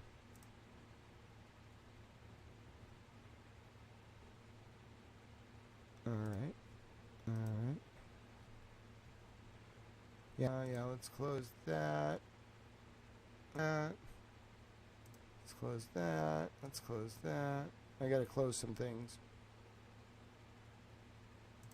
Let's close that. Alright, let's close this. Let's close this. And alright. I have a lot of these files open. Alright, close that. That's the 2E letter. We can close that. We can close that. Saw that already. Dealt with that. Dealt with that.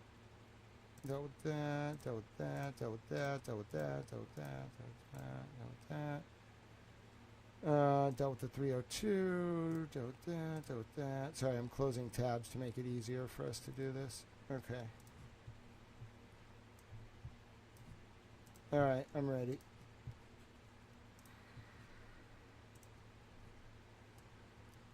All right, so no problem. So day 4089, no problem.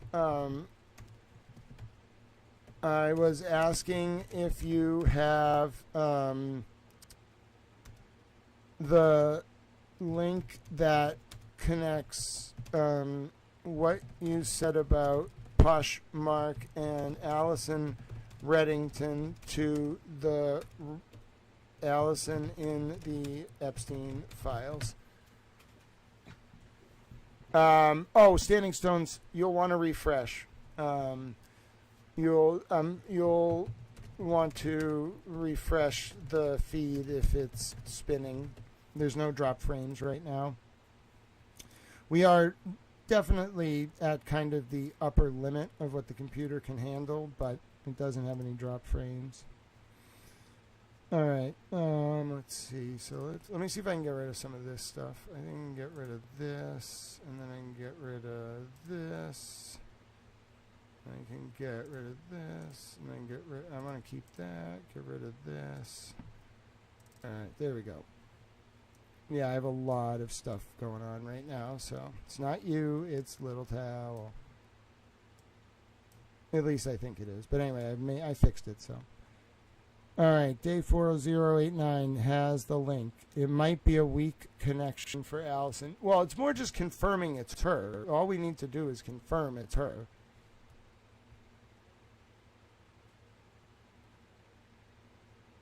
That's it.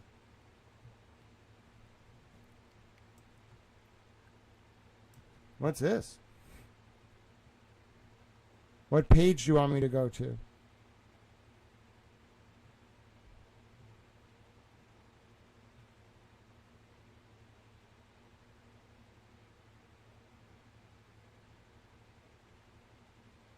This is the 4chan investigation. What is this? Why is this the 4chan subpoena?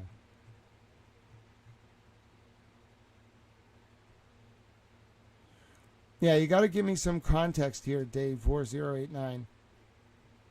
Yeah, why did you? But the Epstein file you linked that I'm reading right now, this is a subpoena for 4chan.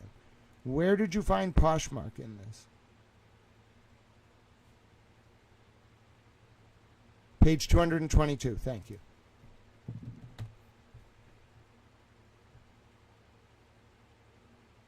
That is a purchase. I mean, it's okay. It's a purchase from, let's see.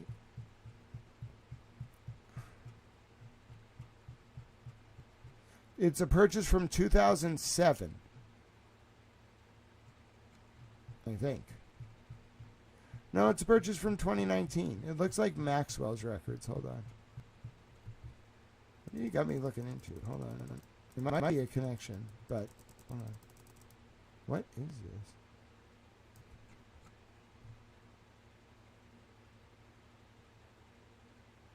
What? No, this is...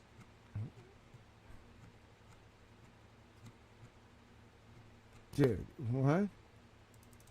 I don't think this is what you think it is. I think this is an investigation.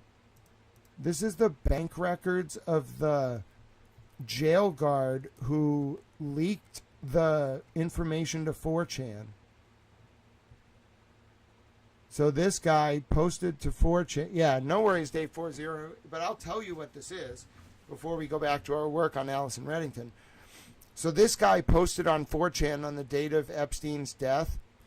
And like it says, not saying anything after this, but last night after 4:15 count, they took him into medical in a wheelchair, front cuffed.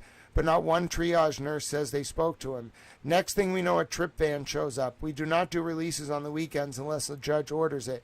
Next thing we know, Epstein's put in a single-man cell and hangs himself. Here's the thing. The trip van did not sign in, and we did not record the plate number, and a guy in a green dress military outfit was in the back of the van, according to the tower guy who let him through the gate. You guys, I am shaking right now, but I think they switched him out. So they then did a subpoena, and 4chan has this LEO response and says, and this was on August 14, 2019, so they respond right away.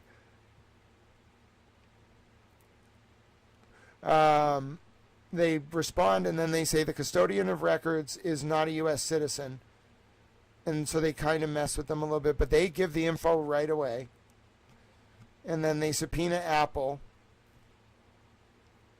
And the Apple info comes in by September 19th.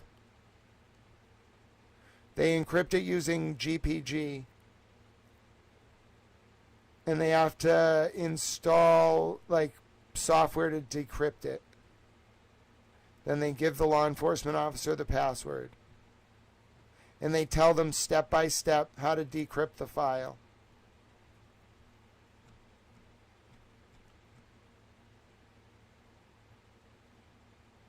All right.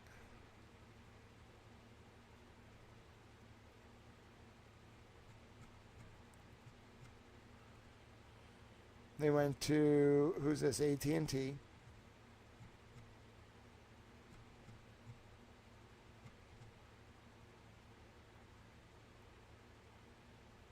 Oh, they were going to charge this dude. They might have.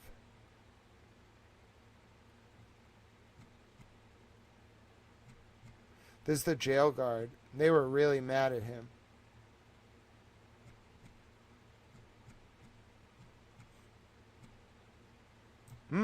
This is useful.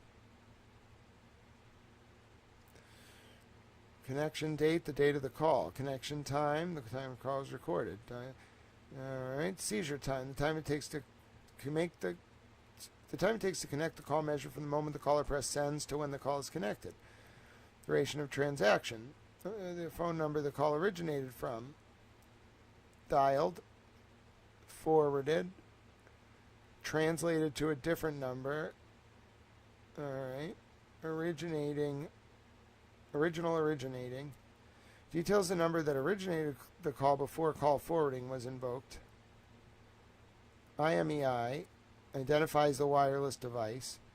IMSI, globally unique code that identifies a GSM subscriber to a network. Call type, originating or terminating log. Feature, this column represents the type of call that occurred as recorded by our network and used for processing a call, not necessarily indicative of a feature on a customer's account or the type of services. Make and model, cell location, 3G network is LACCID, 4G is EGCI, 3G gives a lat longe, 4G gives a more precise lat longe. Oh, so 5G probably gives an even more precise lat longe. Definition, location area code, specific region a cell tower is located in, enhanced global, cell global identity, a number out of 360 degrees, that tells you which side of the cell tower is processing the call. I love it. This is so helpful. And then you get a beam width out of the 360 that specifies the angle of the RF signal. So you get the side and the angle. You don't even need to triangulate anymore. Oh boy. This is so useful. All right. Unobstructed supplementary service data, barring of all incoming calls. Incoming operator determined barring. Barring of all incoming calls. Barring of all outgoing calls. All barring. Call forwarding. Advice of charge coming. Oh my God, they can do a lot of shit. Call waiting. All right. Volt to 3G. Flexible caller ID. This was back before 5G was even a thing. Then it does all this, all the SMS information, Wi-Fi, wireline, secondary originating number, call code. Oh, they give you everything. Oh, you don't want to mess with these people. Oh my word. Look at that. This is this jail guard's phone calls from the federal grand jury.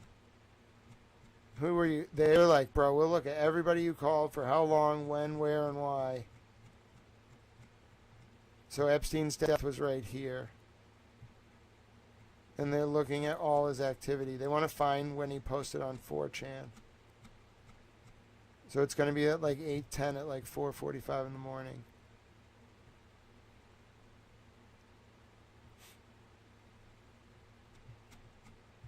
Oh, they don't fuck around.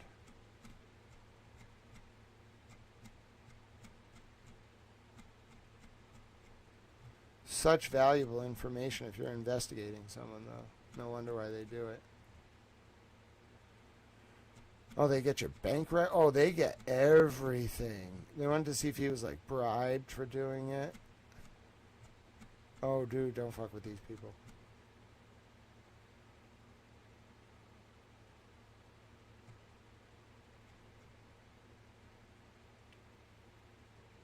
What, do they think he got bribed? Why do they have checks? United Services Automobile Association? Why do they care that he got $76?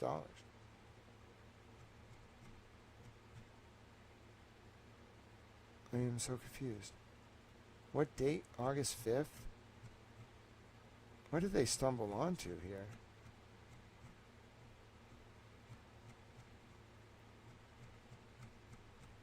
Listen, they investigate you. They get everything. There's months, and we're in a rabbit hole. I'll go back to the other thing in a second. Hold on. I just want to see what it's like when they do a subpoena on someone. Don't fuck with these people. Oh, my God. Talk about your life in a package of documents. Hello, Bella's mom. Oh, no, just Kevin Reddington's potential daughter-in-law in the Epstein files. But then I started looking at a federal subpoena, and I got distracted. Okay. What are we looking at here? What do you got, day 40890? Oh, yeah, don't worry. We'll get to Paul Morris YouTube, Andy. We have something very interesting we're on to right now. Paul Morris is on the list. Don't worry.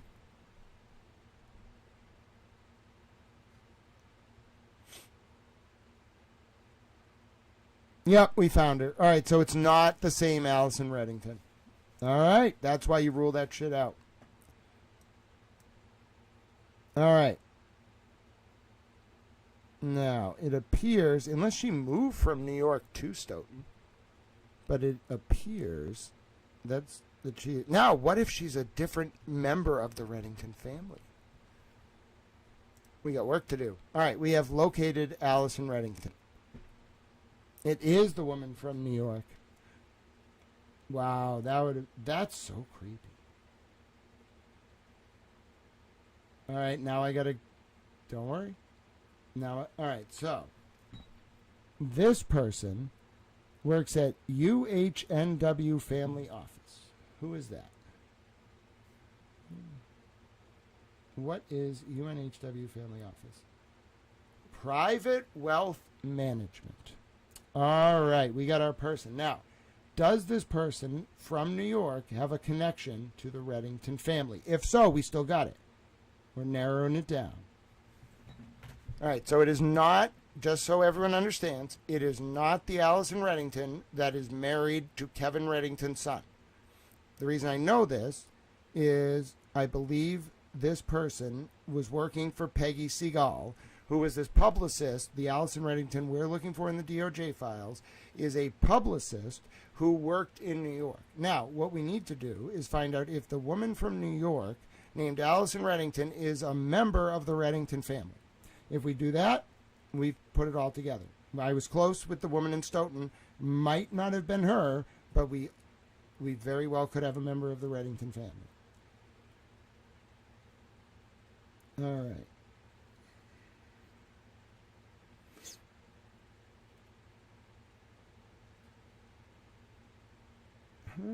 Interesting. Oh, I spelled her name wrong.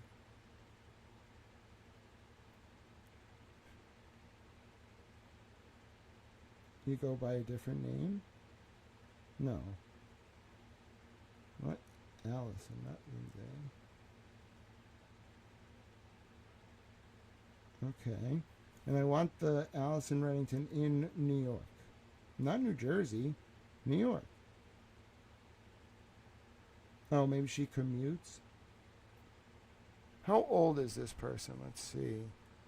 She went to St. Peter's College. When did you go to St. Peter's College? And she has a degree from the University of Hartford.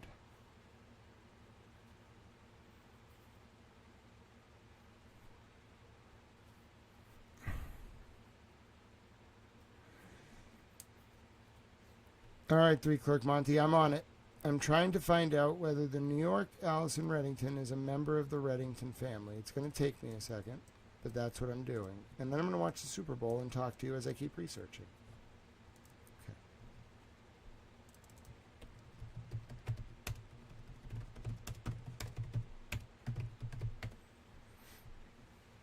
I have to figure out who this person is and where she came from.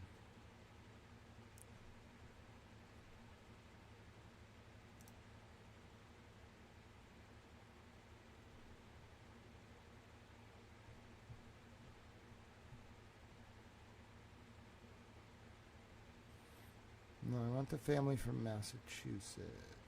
This one. Okay, now, tell me, do you have a big family? How are you connected to her?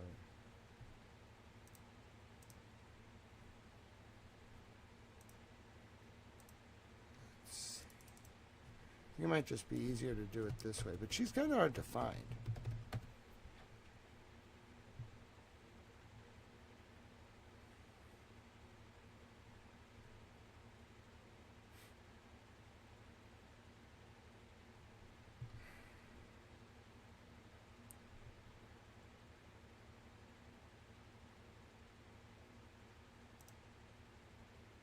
I think it's this one. All right.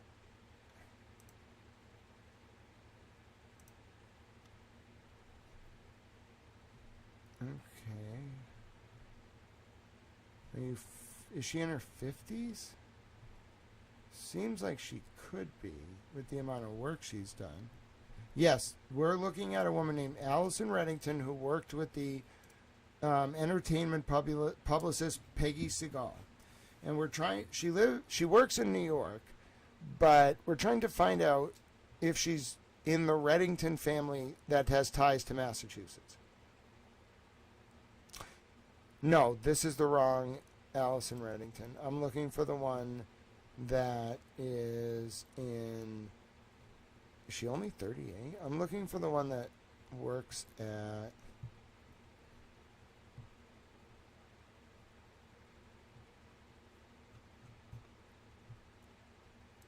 Is this her?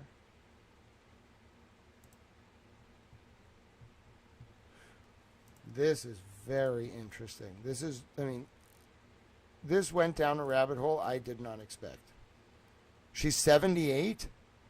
Peggy Segal or Allison Reddington that worked for Peggy Segal?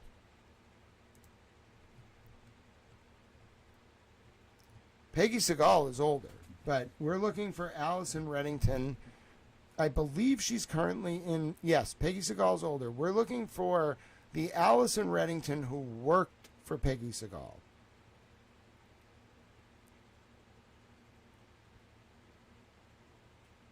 Peggy is the entertainment publicist, and we are looking for a woman named Allison Reddington who worked for Peggy Segal. It seems she's in New York.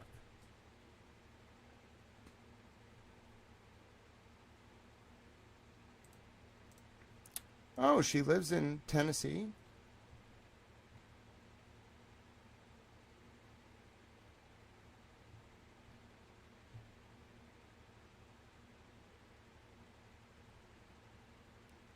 Huh. Doesn't that guy live in Tennessee?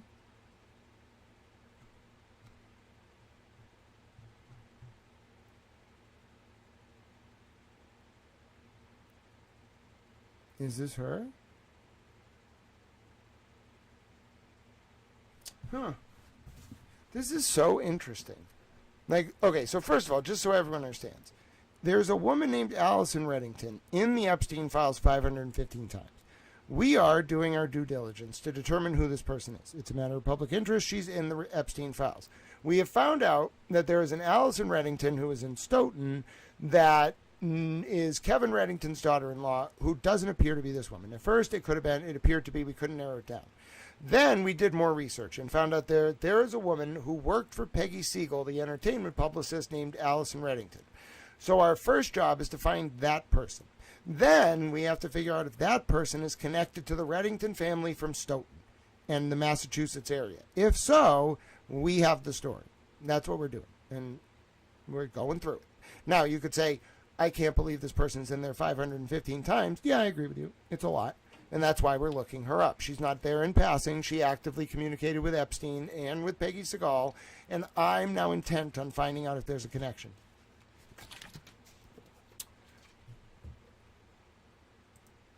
It's Chattanooga, not Nashville. I think it's the guy from Five Stones or something who was in Chattanooga. Five Stones might. Wonder if Five Stones is in the Epstein file. I could look it up. Ah, yes. Okay. This is helpful.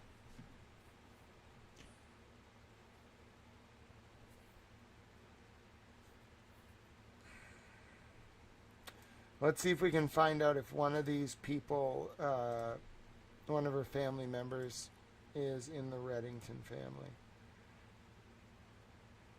Yeah, you can delete that if you want. But yeah, Spacey 118. What I'm not really interested in any of the information per se. I'm more interested in whether she's connected to this Reddington family. So I see relatives as, yeah, I'll keep their name. But if I get one inkling that she's connected to someone who's a Reddington family member in Massachusetts, yeah, I mean, that's enough. And then I want to find out how she's related. Okay, Arizona, that's not it. No.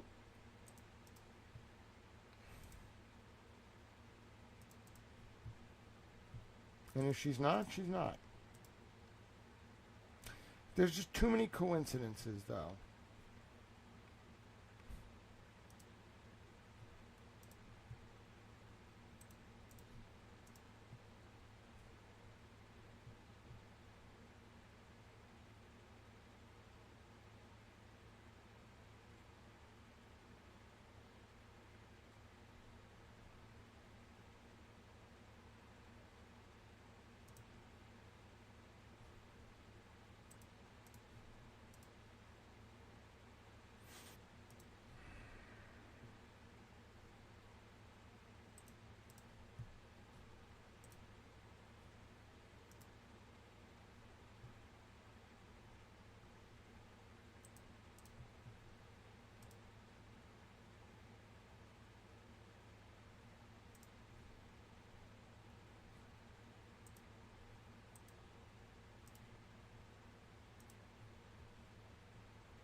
I want to know. Who is this person? All right, let's continue looking through the files. I think I have a pretty good sense of who they are. I don't understand why they were in such close contact with Epstein and Peggy Segal, but we're going to find out.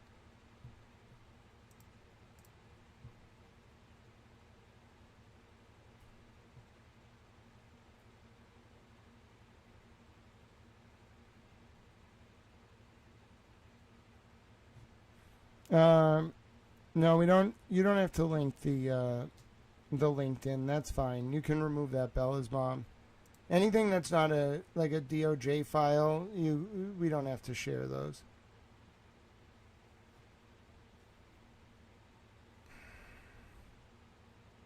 You'll know it's her because she worked for Peggy Segal, and she's in the Epstein files a lot. And the connection is, the reason why this is a big deal is that she was talking to Epstein assistant Leslie Groff. And Leslie Groff has some strange connections through her husband to a traveling basketball team, which I think might be the story. Like, I think that's the main story, but this Allison Reddington connection is very important. One, to screen out if she knows the Reddington family. If she does, this is a very big problem. And if she doesn't, the story is a problem about Groff, but the Reddington aspect of it doesn't tie as much into things. However, Kevin Reddington was involved in representing this guy, so I just want to rule it out. As I did, I ruled out that she was the woman from Stoughton. That doesn't bring us any closer to an answer, though.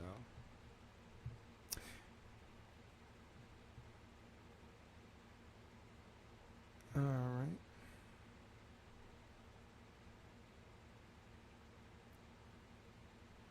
Okay, so these people were, facilitating Epstein and, the pizza party thing. That thing we definitely got to look at. But I'm more interested in who this person is. They're from a New Jersey branch of a Reddington family. Oh, just click on the comment, your own comment, long press on it, and you can just delete it. Yep.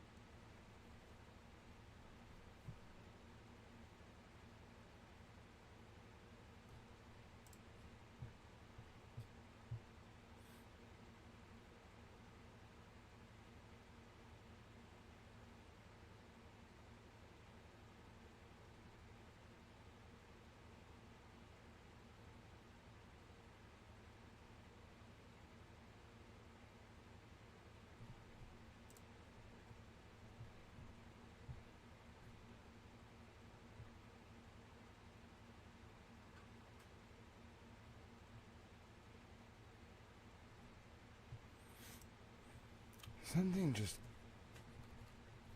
just telling me that there's something there. I can't find it, but it just tells me there's something there.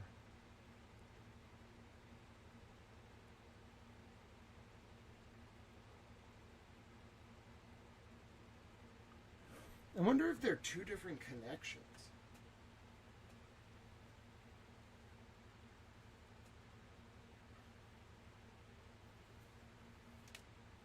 Do you think it's possible that Allison Reddington living in Stoughton is how Kevin Reddington got involved, but it has nothing to do with Allison Reddington who worked for Peggy Siegel?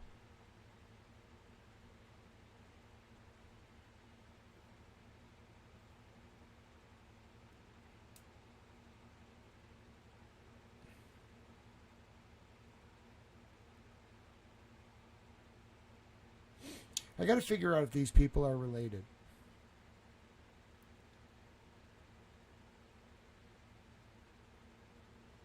Hold on.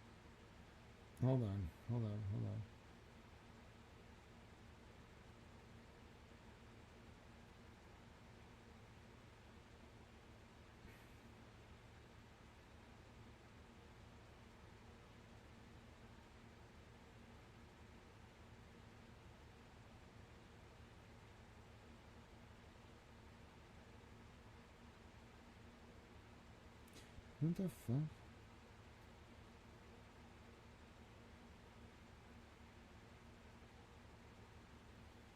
Whoa. That is wild.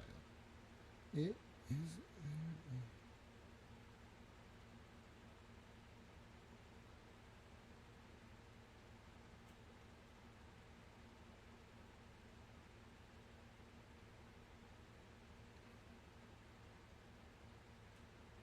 War between Allison Reddington and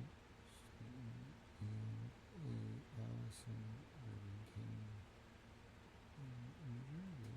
who worked for Peggy Siegel and knew Epstein. I'm trying to figure this out. I'm intent on figuring this out. There's enough here that I'm concerned. Correct. Yep. All right. That's not what I'm interested in, though. What I'm interested in is the connection. First of all, the children's basketball team thing is bad enough. All right. That part of it and the discussion about the pizza parties and the students traveling around and coming into Massachusetts and Taunton, all of that's bad enough. Now, the reason why Allison Reddington came up is where we started on this, if you don't remember, was looking into a series of emails that Bella's mom found because she searched the word Eagles. It showed a traveling U9 basketball team from Connecticut that was going to all these random places. Then I started looking more into it, and I found out that the coach was a guy named Ike Groff, okay? Now, Ike Groff's wife is Leslie Groff, who was Epstein's executive assistant. That led me, if you're just getting caught up, that led me to find a series of emails between Leslie Groff and Allison Reddington. I immediately said, wait a minute, I know that name, and we began tracking down who Allison Reddington was. At first, it appeared there was a woman named Allison Reddington in Stoughton who's married to Kevin Reddington, Jen McCabe's lawyer, among other people, married to his son. So we ruled that out.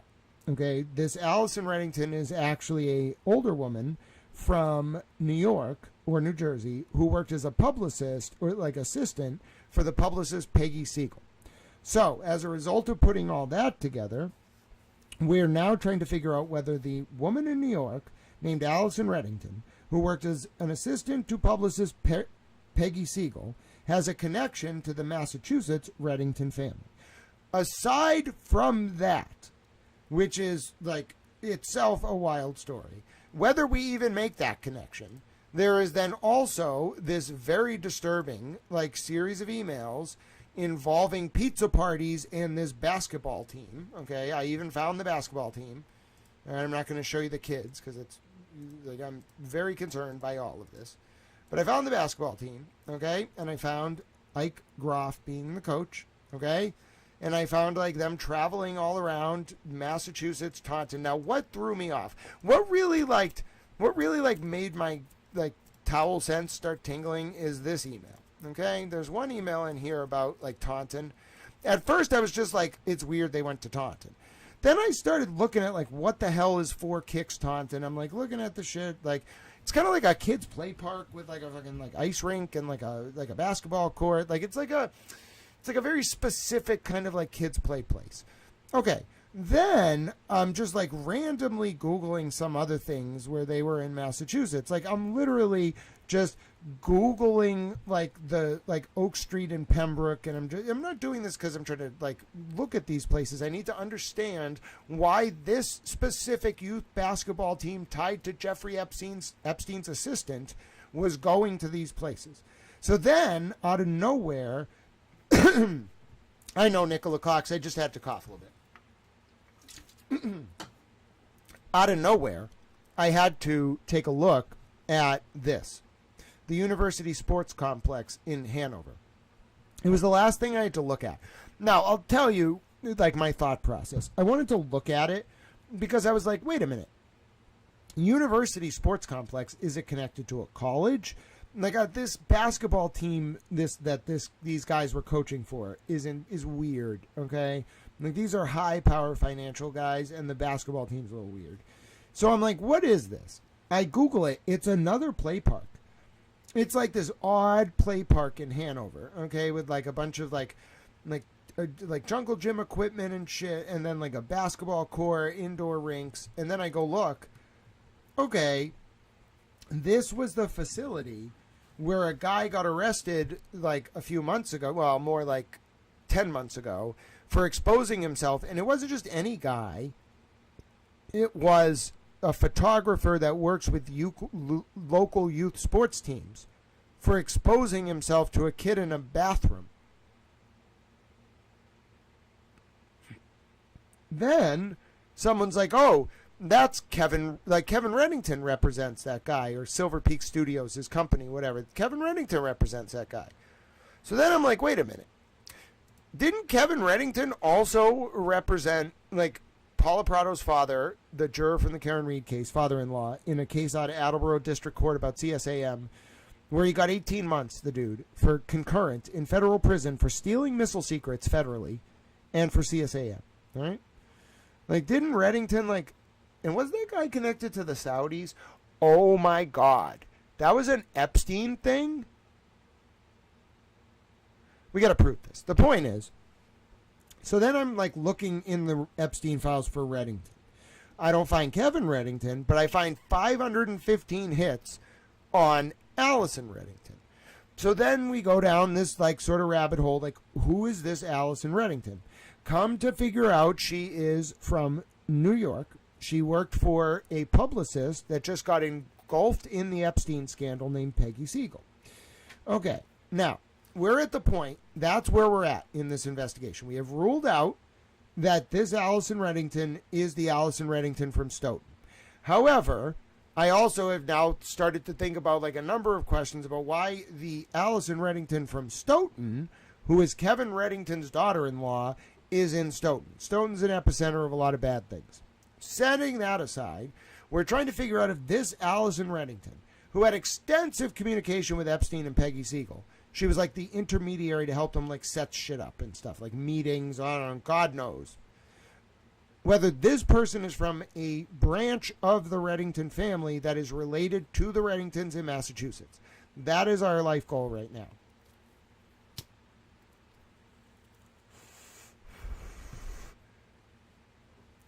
Yeah, so I have she was also at CBS, that's correct. So I have a theory that this is our girl. Like, I have a theory that this is the nexus to a lot of this stuff, but I can't prove it yet. I've ruled out certain things, I've ruled in certain things, and I haven't actually written a story yet. We're researching. I don't know if you have research live. You go through, like, at one point, I put someone's name in wrong, and it was some Amazon engineer, and I was like, who are you? And I was like, oh, that was the wrong name, sorry. The point is, it could still be connected. We have to rule out that this Allison Reddington is connected to the Reddingtons in Massachusetts. It's impossible to prove a negative, but if we rule it out extensively enough, it's ruled out. If it gets ruled in at all, that's a big problem. But it also goes back to this. This guy, Ike Groff, and his husband and his wife, that's where this really started. Their basketball team and why they were taking these kids around and why they were talking about pizza parties. This guy's in the Epstein files, along with his company, which was called Tourmaline Partners, 5,000 times. If you count his name, which is in there 2,455 times, and his company, and there could be some redundancies, which is in there 2,575 times, it's over 5,000 results. That is concerning enough. Okay, this was the guy, this means that the Groffs were probably monitored. A lot of these emails don't involve Jeffrey Epstein at all. They're just Ike Groff talking to Leslie Groff or Ike Groff talking to other people. So someone was monitored. All of them were monitored, and we now have it all. So we have to go through it.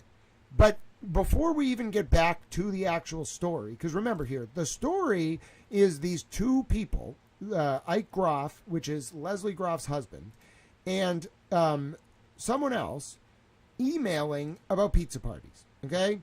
Like, we don't know exactly, like, who or why. There's multiple emails about pizza parties related to this. And then it gets even weirder because Groff's company has so many federal contracts, you can't even look at them all in one page. Like, extensive. Like professional expert witness support, expert witness, expert witness, expert witness, expert witness, expert witness, like 600,000, 500,000, 500,000, 500,000, 500,000, 500,000, 500,000, 500,000, over and over and over. Literally over and over and over. Just look at these contracts. Look at them over and over and over. This is one company that this guy owns, and there's 8 pages of this, okay? This is, wait, let me back this up. This is Alix Partners. Yes, this is this guy's company, because if you look at the emails here from, what's his name? Goff. His name's David Ike Goff, I think. That's what he goes by, and he's in this newspaper article. it says here Alix Partners at the bottom. Okay? And then you take a look at, I just want to get his name right. I think it is David Eichhoff. David Eichhoff, right? This company has gotten like hundreds, maybe like 50 million plus in contracts from the government, the feds. Like like they are basically, they exist because of the feds.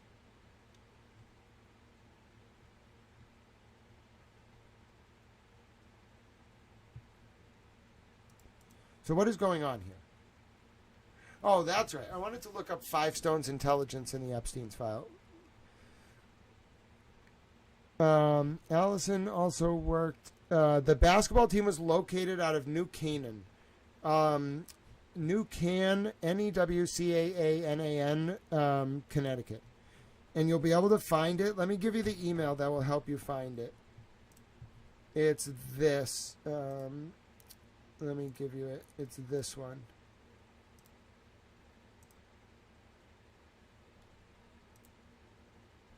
Hold on. Hold on. A lot of Allison Reddington emails. It's this one. So if you go to this email, Bella's mom, and just search or Standing Stones, if you just take a look, whoever asked for it, if you just take a look in the file I just dropped on page 1 and look at those addresses and those dates, you'll be able to find this team. Like they played at specific places, specific times. Like you can find them. And they are, I'll give you the exact name of them. Give me 1 second, Bella's mom. It's this. They're called I don't want to show the kids, so hold on. I'm very careful about that. It's called the New Can 6th grade black team.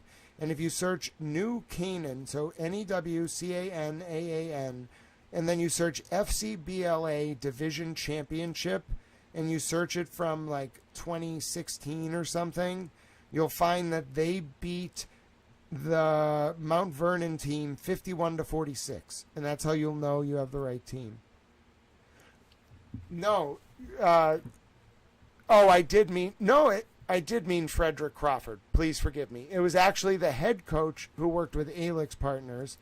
Back up. I haven't written the story yet. It was the head coach who worked with Alix Partners. The reason why this is like a little tough to follow is that Ike Goff was the assistant coach to Frederick Crawford. Frederick Crawford owned Alix Partners that got all that money from the Feds. So the coach on the team is connected to Alix Partners. Leslie Goff's husband, Ike Goff, owned a different company that is also a financial services firm that we believe also may have gotten federal contracts, which makes it even more complicated. And I'll be able to find you one of those Ike Goff emails right now. Oh, yeah. So Ike Goff's company is called Tourmaline Partners. And they are themselves this like giant financial firm who have also gotten contracts. So you have like both the coach who's not connected to Epstein. As far as I've been able to understand, Frederick Crawford and his company, I need to search the files for them, that company just has a lot of federal contracts. This company is different, Tourmaline Partners. That is connected to Epstein through Ike Goff's wife, Leslie Goff, who was Epstein's assistant. All right? Everybody on the same page? Like, it's actually that complicated. We're dealing with, like, multiple entities that were connected to the federal government getting contracts, and a kids' youth basketball team, and Epstein's assistant. And it's not just like any kids' youth basketball team. It's like it travels to these weird areas. Like, it travels all over the Northeast, and the kids are like 9. All right? So it's just a little weird. All right. So, and they talk about pizza parties. So Alix Partners, there are the federal contracts for them. The firm that Jeff Goff runs is in the Epstein files, Tourmaline Partners. I'm going to grab Alix Partners and search that in the Epstein files so we have all of it and I can keep all of this straight. There really are that many different companies, that many different names, and I'm not writing the story yet because I don't have it. I have part of it. I'm trying to understand the full story. If you're wondering where are we in this process about this specific story, we're only just starting. All right. I have... Wait, is that the wrong one? No, that's the right one. So Alix Partners is in the Epstein's file. Epstein files.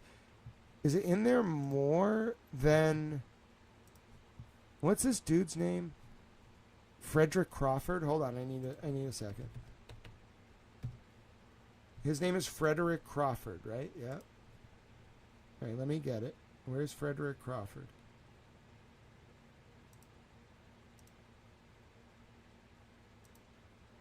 This guy, Frederick Crawford. Is it in the files more than him?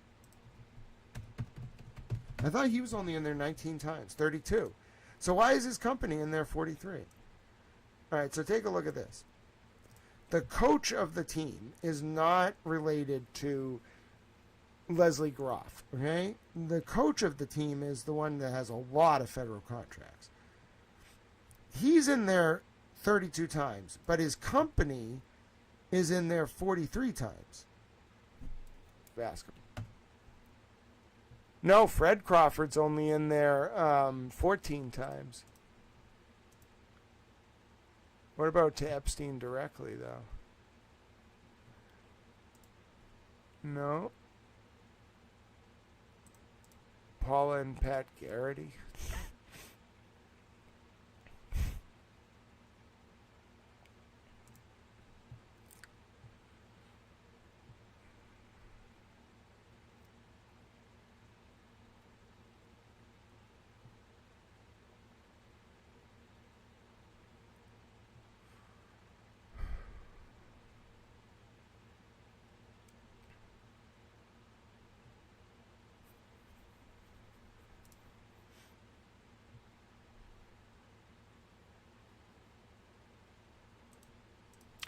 Nothing linking him to Epstein under Fred Crawford.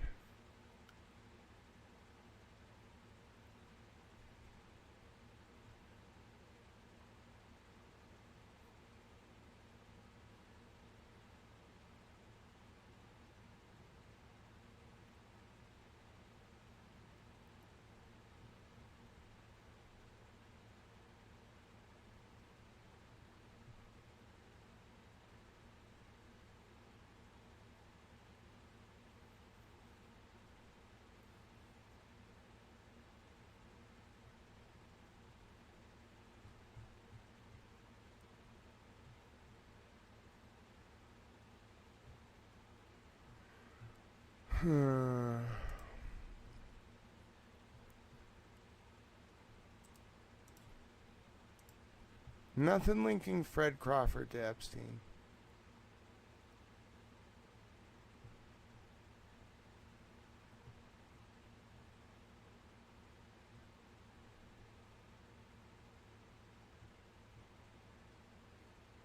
Maybe here? What's this?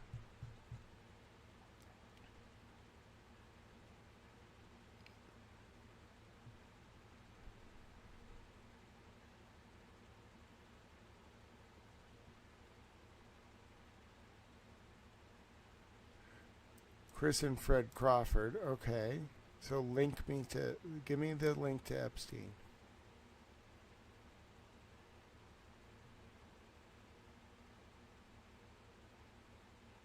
Give me the link. Who's Mom and Randy? Give me the link. Come on now.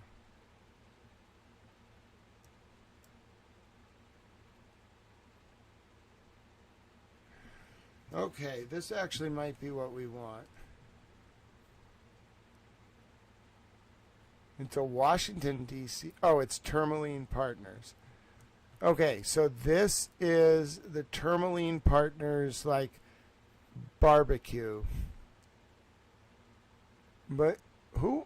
Is there any connection to Epstein here?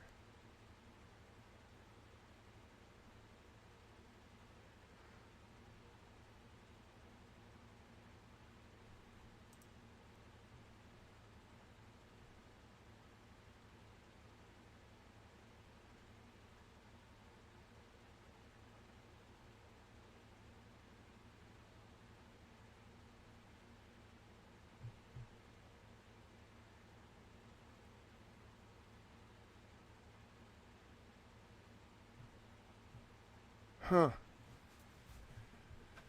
Okay. Still nothing connecting them to... Nothing connecting Fred Crawford to Epstein.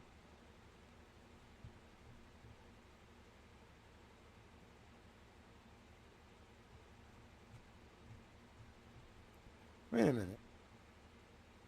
Why is this in the Epstein files? There you go! Look! Ike Groff is involved with these people. I did it! I did it! Look, do you see this? Ike Groff works for Alix Partners. They both work for Alix Partners. I did it!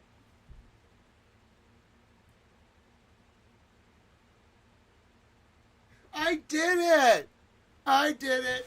I did it! I'm a towel. I'm a towel. I'm a towel. I'm a towel. I told you I could do it. I knew it. I knew it. I could sense it in my towel bones. Job well done, all of you. Good job. Did you see all those like different landmines we could have like fell down? You can't lose the plot. That's how you do it.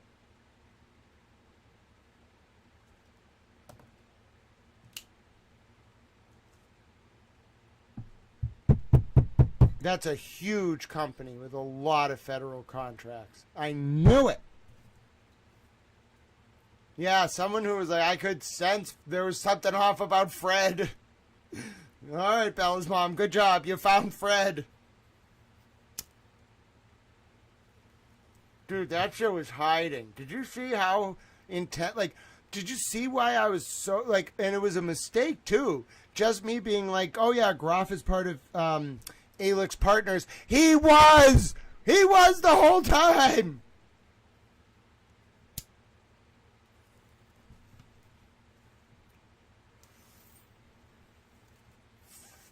Dude, that was a puzzle. That was a really tough puzzle to solve. Wow. No wonder you all treat this like Sherlock Holmes. That's fascinating. You got to be very like emotionally hardened to do it, but that's fascinating.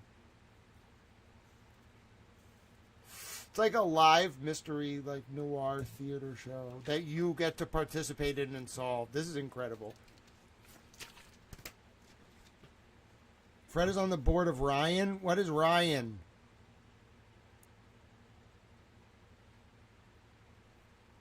Ryan what?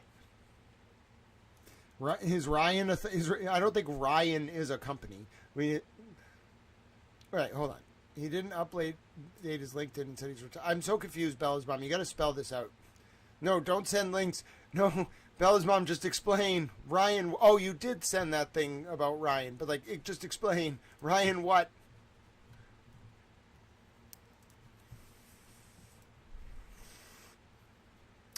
Fred is on the board of Ryan something. I remember you sent it to me, so I have it here somewhere.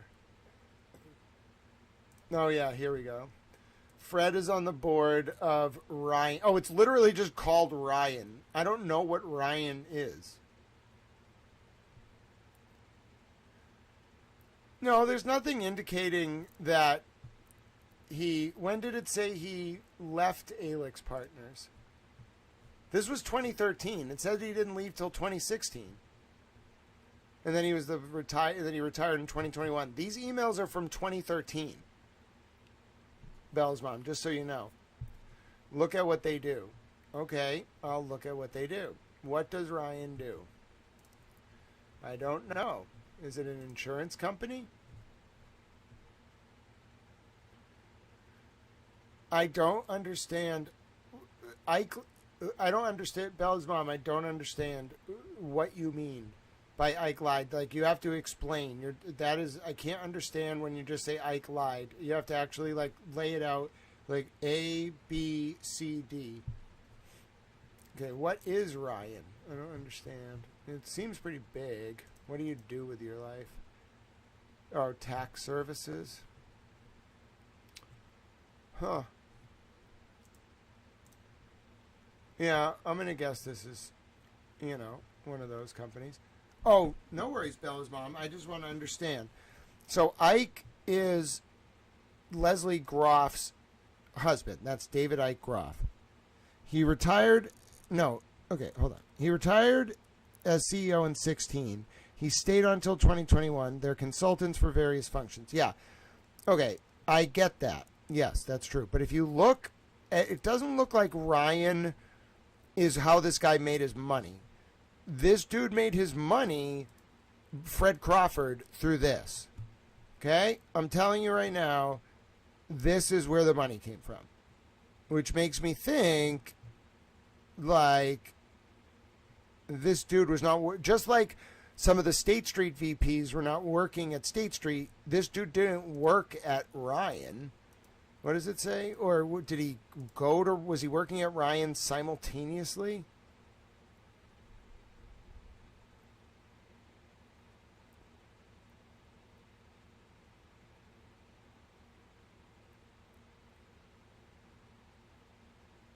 When did he join Ryan?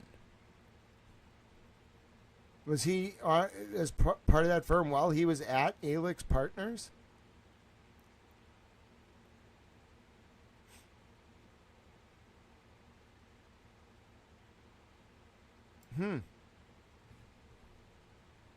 Yeah, I got his page.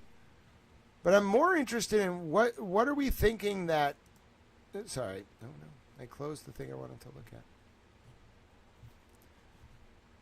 That was the one that I needed. Give me 1 second. It is a very big deal that this is... I think the thing that wasn't as clear was that Ike Groff worked at Alix Partners. And Ike Groff is Leslie Groff's husband.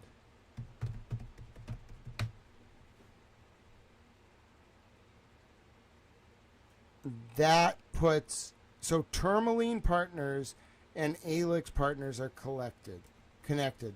And there's nothing that indicates that Ike Groff ever worked at Alix Partners. This is the only email, I believe.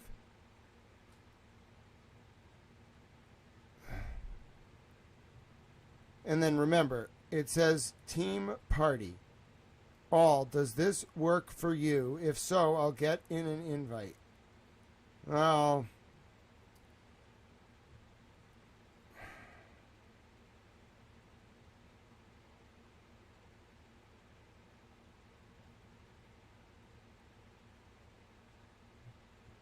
Unless the team party is the basketball team.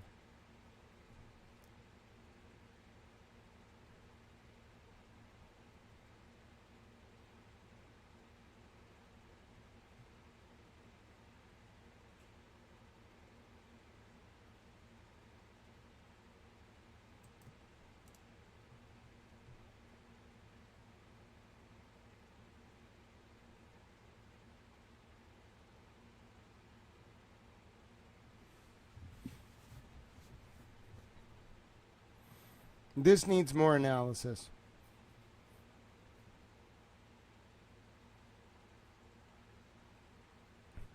Wait a minute, who's Patrick Garrity?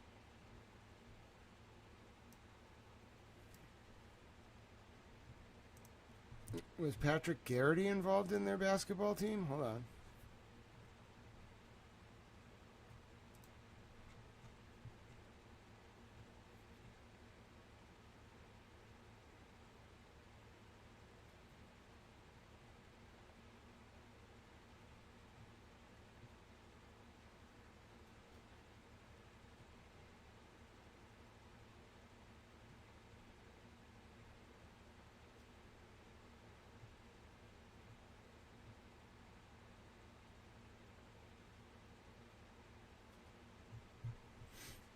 Hold on. Who is Patrick Garrity? I need to figure out if this is about the basketball team or the team of their like firm. Hold on. I'm gonna put this together. I refuse to give up.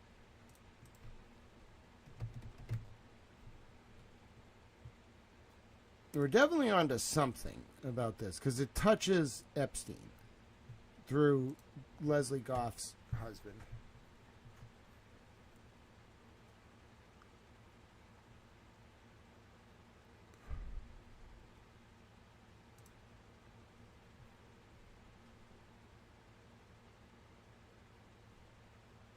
All right, it might be the basketball team. Hold on. It might be the basketball team. Which is fine. But there's one thing I have to look up. What was the name of the second company? I believe it was Alix Partners, and the other one was Tourmaline Partners. Give me 1 second. Where's the government contracts website? I bet that's not their actual name, though.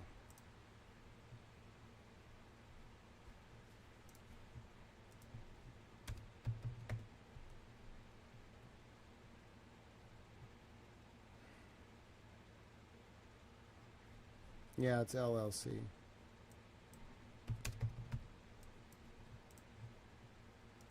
I should turn on the game. I'll watch it while I research.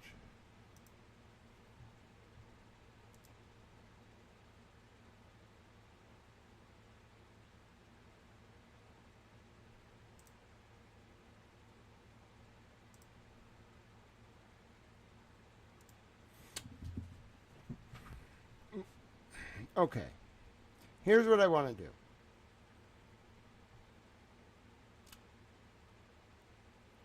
do. I want to look at a map that is in the files, okay? And I want to show you what I'm trying to accomplish right now. I'm not going to map it out the way that they did in the files, but I want to give you an idea of what I'm doing, okay? We're going to start there. What I'm doing is this, okay? It's called paramapping. I do it in my brain. You don't have to do it in your brain. You can do it like however you want. But my goal is to understand like this, okay?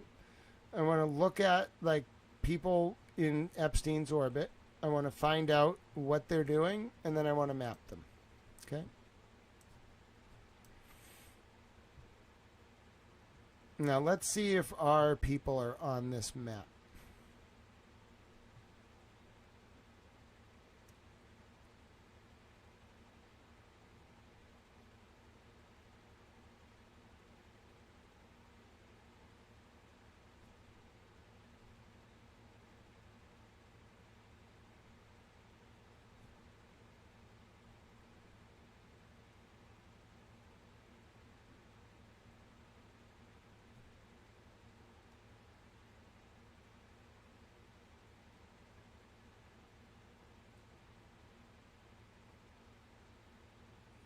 Salinas.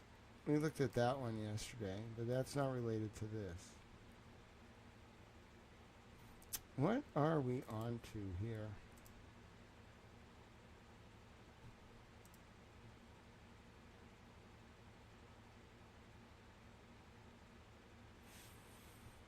All right, so what we're looking for is Alix Partners in the Epstein emails. That's the one I want to start with.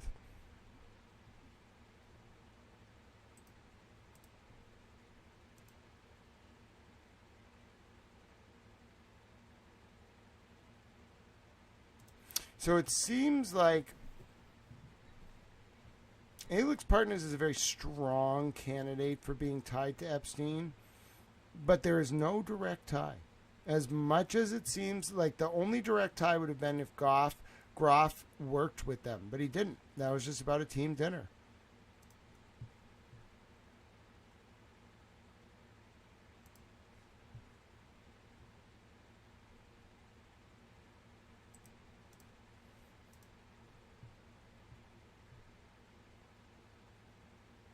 Yeah.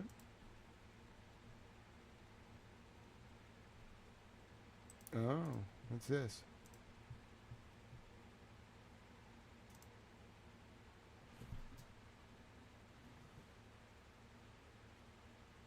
What's this? What's this? Hey, 3 Clerk Monty. Hey, Bella's mom. Hey, Spacey 118. Are you seeing this? Who's Sultan bin Suleiman?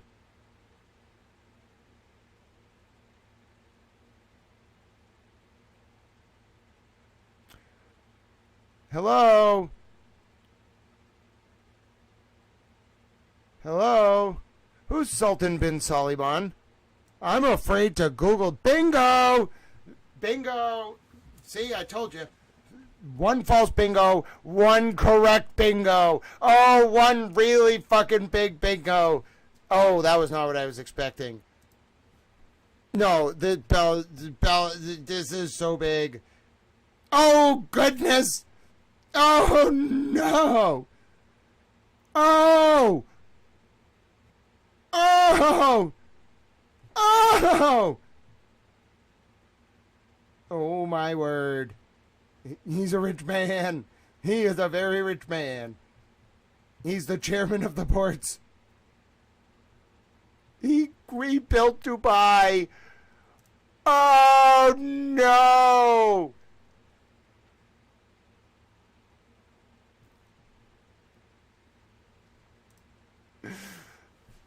Oh, those are his real bosses. No. It's the guy who built Dubai. He's all over the Epstein emails.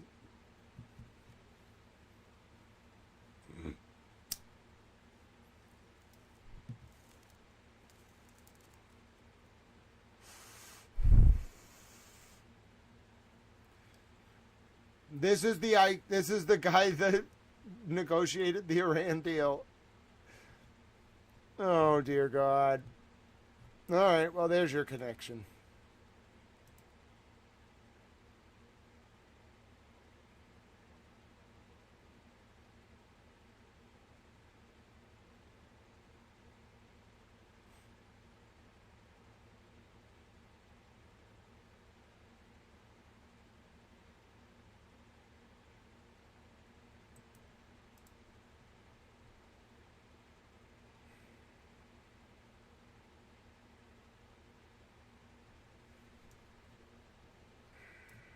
Let's just grab that exact quote.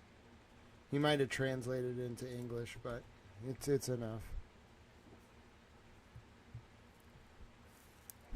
September 18th, 2019, 2009.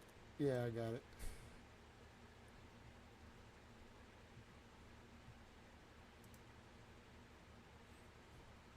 It looks like it was in the Arabian Business.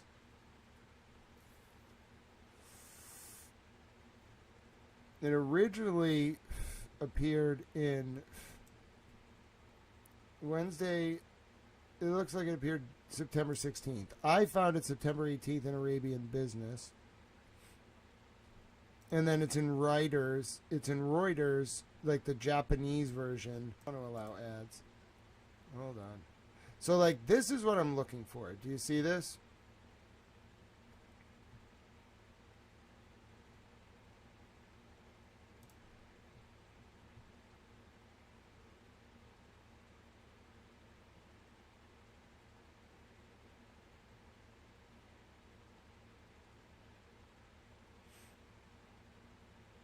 Okay.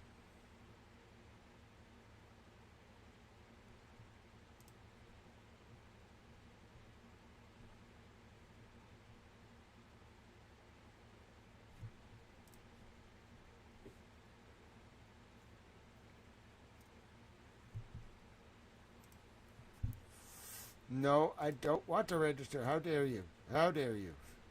Just want to read your article. Tell me what happened.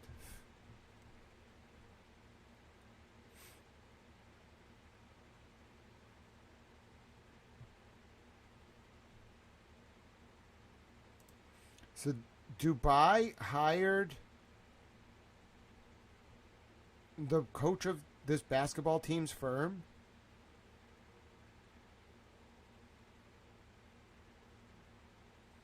Who's on the team?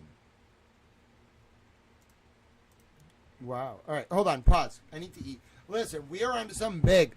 I want all of you to know you were here for this. We went down like 7 different false paths to get to the fucking Sultan or whatever the hell this dude is of fucking Dubai. And yes, like it was public, but the fact that this guy was working with Jeffrey Epstein, like we're going to find this guy was into some weird shit and he was emailing Epstein about it. I'm wondering if Epstein coordinated this, but we got more work to do. Now we're talking. I told you that his paymasters were the fucking Middle Eastern families. I told you, but we got to put it all together and we got to trace it down to this basketball team, bro. That's how Bella's mom looking up the word Eagles and a youth basketball team connected to Jeffrey Epstein's personal assistant can reveal that the Sultan, not the Sultan, the like ruler of Dubai, who built the city for the royal family, one of the richest men in the Middle East, was instructing Jeffrey Epstein on what to do regarding like coverage of like the Dubai like decision to hire Alix partners. All right. Okay. The game's about to start. First of all, let's do that. Let's all get ready. I'm going to watch the game and react. The Patriots are going to lose. I'm very sorry to say. Fine. Let me see if they gave me $5 free yet. Hold on. Give me $5. Give me $5. They're not going to give me $5. That means give me $5. My rule is they have to give me a coupon. If you give me a deposit bonus, I'll do it. I got $5.44. Listen, you're not going to believe this. You're not going to believe this. I was just saying all day I wanted a $5 coupon. I had 44 cents. They gave me $5. I knew that was coming, though. All right. Put the boost. All right. So here's what I'm going with. All right. This is not betting advice. I got $5 free. No, the max bet is $5. Fine. Because I'm using a boost. All right. Ready? Listen to this. Here's what I'm going with. Ready, everybody? I'm going with Seattle Seahawks on the money line. Actually, I might hedge this. Hold on. What if I do this one down to like 2.5? So if I do that down to 2.5, I can win $14.85. Now, what if I do the exact same bet and then change just one thing? How do I reuse it? I want to reuse the exact bet and then hedge against by betting on the Pats to win, even though I know they're going to lose. All right, this is called a hedge. I'm going to teach you how to do it. Okay, so I'm going to do this bet with a boost. It might not, well, so max 5. If that wins 14.50, that one's 12, and I put 5, so I only spent 5, and I'm going to win either 12.50. Okay, that's how you do it. It's a very small example of hedging. So 250 on the first bet, and it's going to be Seahawks on the money line, over 45.5 points, 190 plus Darnold passing yards, 200 plus Drake May passing yards, 1 plus Drake May passing touchdowns, and 50 plus receiving yards, and 25 plus receiving yards. And I'm not encouraging you to gamble. You should not gamble. I'm just telling you mathematically those are my opinions.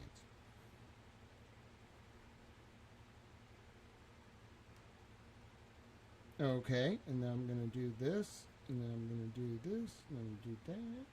Yeah, gambling's very bad. I discourage it. And then I'm going to do that. Okay, then I'm going to do that. Then I'm going to do that. Okay. And there we go. That's hilarious. All right, so my name's Grant Smith Ellis. I'm very into the math of sports. Like, I don't like the idea of betting. I think the idea of like putting money on the outcome of a sporting event is kind of like wrong, but I love the idea of the math. Like, I am fascinated by the math of it all. Like, give me math problems. Like, give me like the opportunity to predict things based on the math of it all. Oh, I'm in heaven.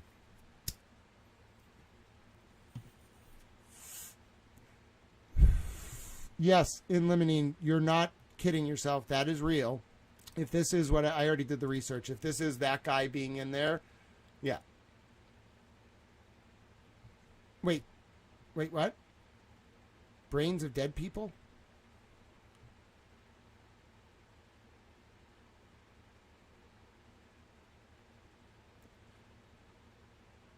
What? He was involved in the transport of brains of dead people? Oh. Oh. Ike Goff? Was... Whoa.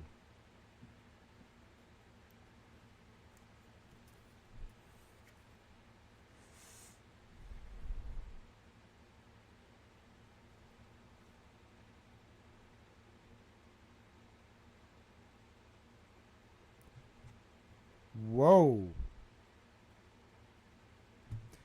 Okay, let's listen to this.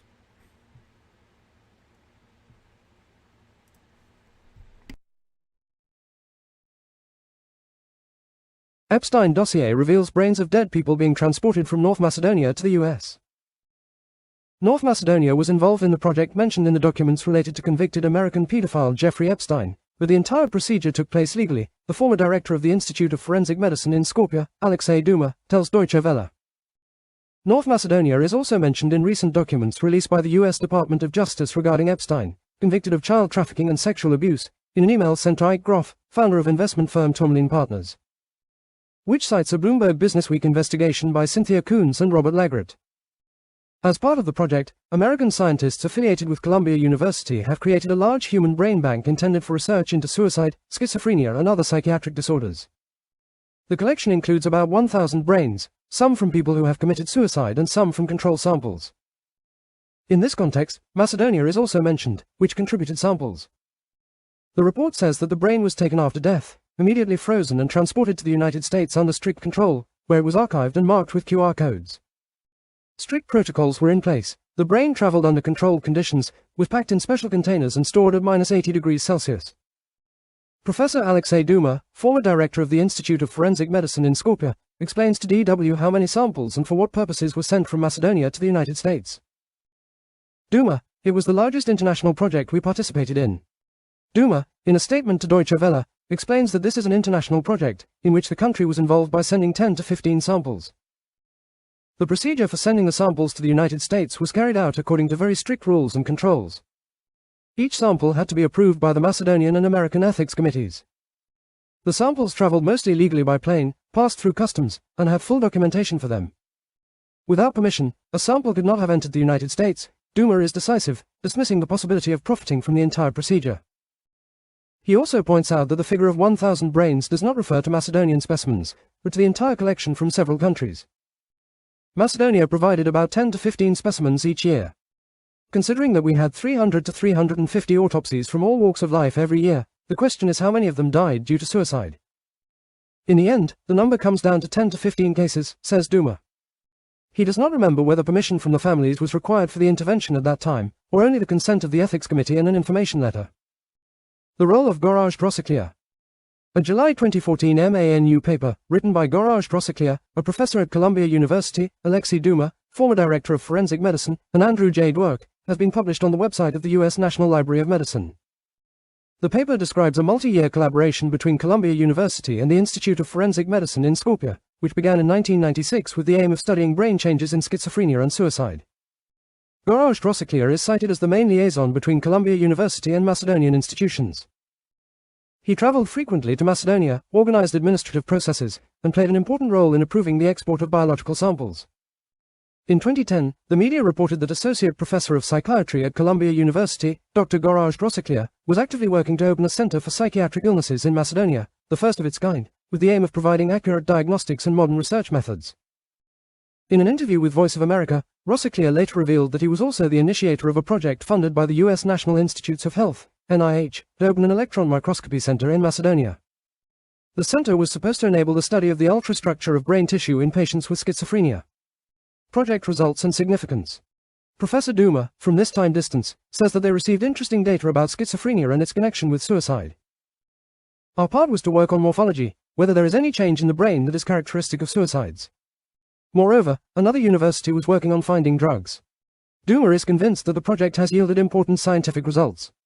Methods have been developed for recognizing morphological changes in suicide. New knowledge has been gained about the link between schizophrenia and suicide. The results have been used in numerous international studies. Macedonia received equipment, laboratories, and the opportunity for doctoral studies for young scientists. Okay. All right. Okay, so let me understand this. Okay, can we all get on the same page? So you're telling me that there was a children's, let me just understand this. Okay. There was a children's basketball team. Okay, this is where this all started. Nope, not that, Matt. There was a children's basketball team once upon a time in Connecticut. And this children's basketball team was coached by two people, Frederick Crawford and David Ike Goff. David Ike Goff is the husband of Leslie Goff, who was Jeffrey Epstein's personal assistant. Frederick Crawford works for a firm called Alix Partners. Alix Partners is in the Epstein emails, just so we understand, because of the head of Dubai. Okay, I just want to make sure we're all on the same page.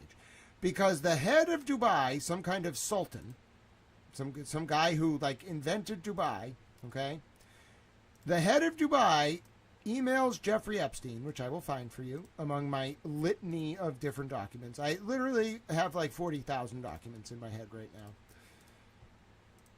This guy, Sultan bin Suleiman, just so I understand. Sultan bin Suleiman is mad when Fred Crawford's Alix Partners like comes on to help Dubai deal with the fallout of the financial crisis, just so we're on the same page. And so Sultan bin Suleiman emails the sex offender Jeffrey Epstein, who knows Adnan Khashoggi, who worked with like every one of these sultans for decades, okay?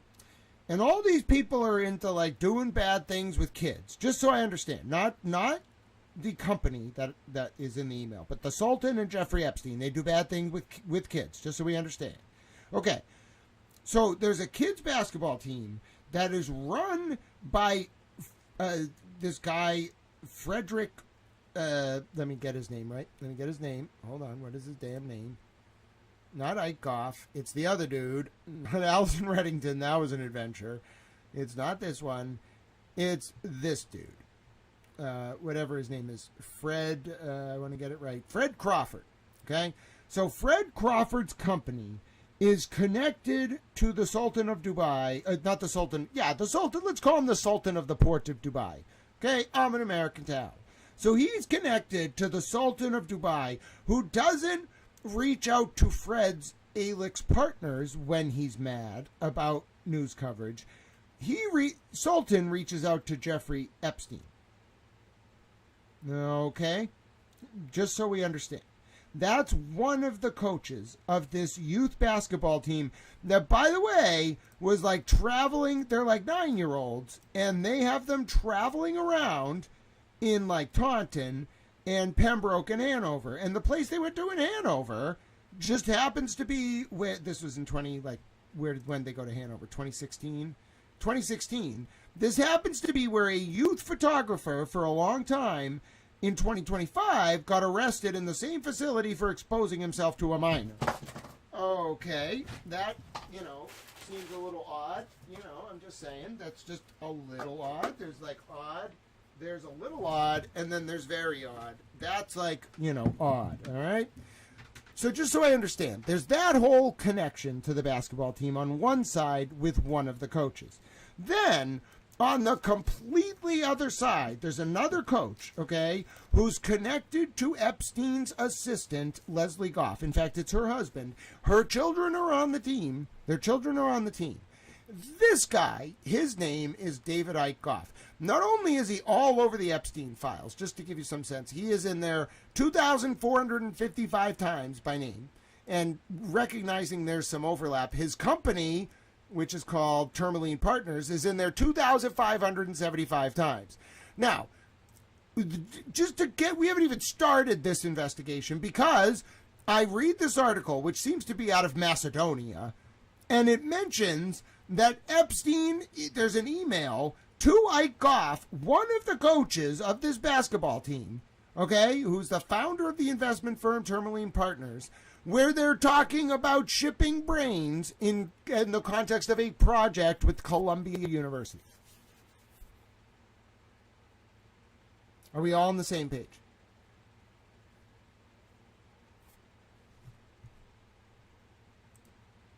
You know what I'm saying?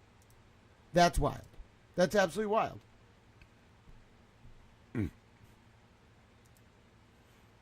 Okay. Here's what we're going to do. Based on this, first of all, I want to find this email. Okay? So I love Macedonia. You all are a wonderful country. I love it. One, I want to get... Oh, I should do a... Yeah, hold on one second. Hold on. I should do one more thing. What do I do for this one? Hold on. There's only like 2 minutes before the game starts. Okay. We're going with...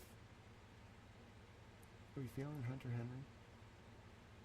Tobias Smith Larry. I feel like he's definitely going to score. But who's going to score the longest one? Not Drake May. No. The longest one? I bet it's going to be...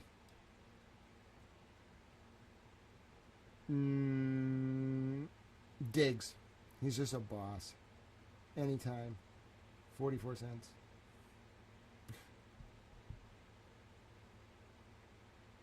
Do I have to do the token, or does it just work? Done. All right. Here we go. My name's Grant Smith Ellis. The game's about to start. We're not listening to the game. I'm going to watch it with no sound. Like, you won't even be able to see. I'm not even going to describe what happens. I'm just going to, like, yell things. They do the reaction streams on, like, other channels. You don't, like, you watch the game with me, and then I just, like, react to it and yell things. Apparently that's, like, okay. They like that. And they really, like, for football to keep functioning, they really need to do that. Like, you want people, like, streamers telling their audience, no matter what they're doing, that, like, football is on. So if you want us to do that, like, we have to be able to talk about the fact that the game is on. But, like the old school NFL would never have allowed that. Like, first of all, they took, like, 10 years to learn how to deal with streaming. But, like, in the 70s, the NFL would be like, no, you cannot stream yourself to the internet talking about the game. Like, no. But nowadays, like, they're pretty cool with it. Like, a lot of the Barstool guys do it. They don't show the game. They just stream themselves, like, talking about the game with no sound, and that's what I'm going to do. All right, so we're going to continue our research. If you're not a football fan, that's fine. We're not going to really be talking about football on this stream. I'm going to be watching football and probably eating some snacks, and we're going to be researching. Now, you know what I need that would be really helpful? Does anyone have the file specifically for this? I'm looking for this file specifically. Now, I can probably find it. I'm looking for the file about, like, brains. Okay? All right. Let's see. Okay, so let me just type in the word, like, Ike Groff and brains. Is that going to come up with something? I feel like that's a very weird thing to search. The government's going to be like, what are you doing, Grant? Listen, I'm just trying to figure out about the brains. No, there's no like, I know this thing is, like, sensitive, but there's no email about brains. Oh, okay, there's definitely emails about brains. But I'm looking for specifically the one about, like, these brains.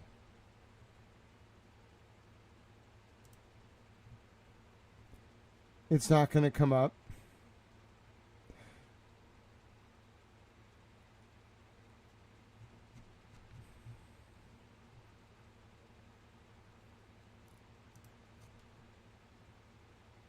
I bet it might come up if we look hard enough.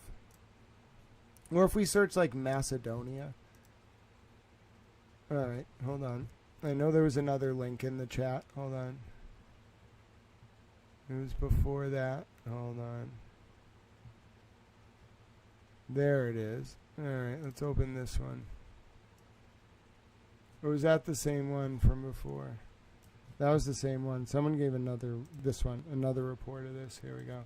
I think it came from Bloomberg.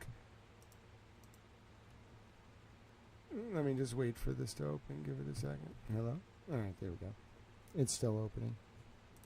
There it is. All right. Okay.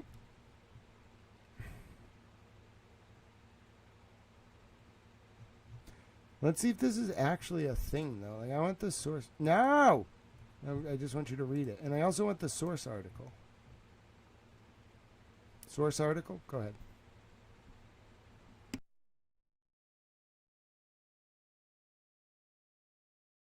North Macedonia probes alleged transfer of brain samples to US linked to Epstein files.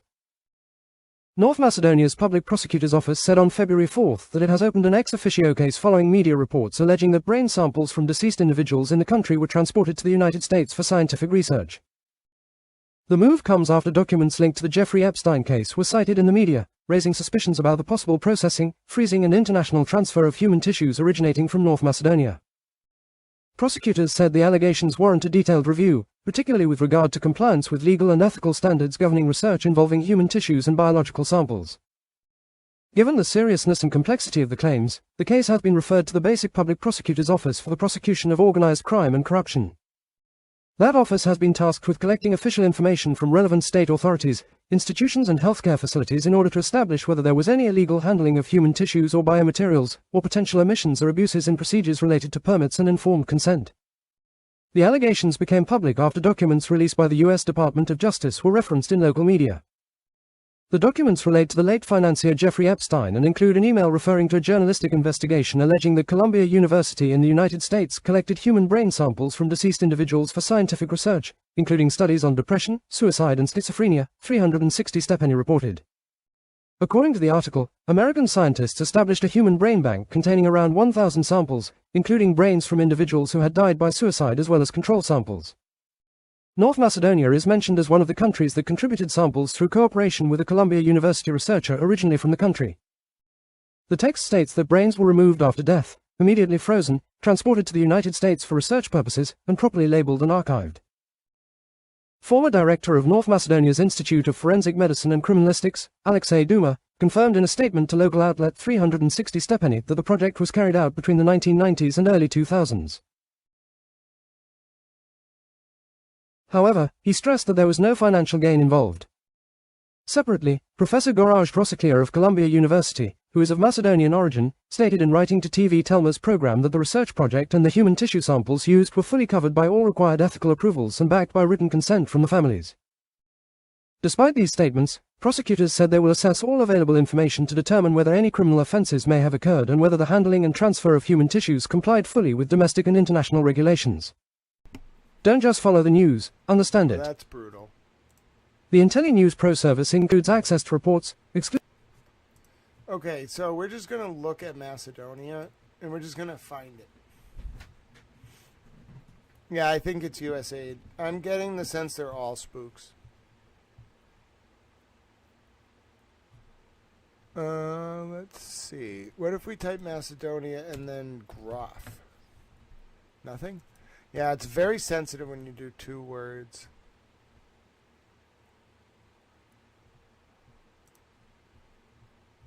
What about tourmaline? Only 69 results in Macedonia.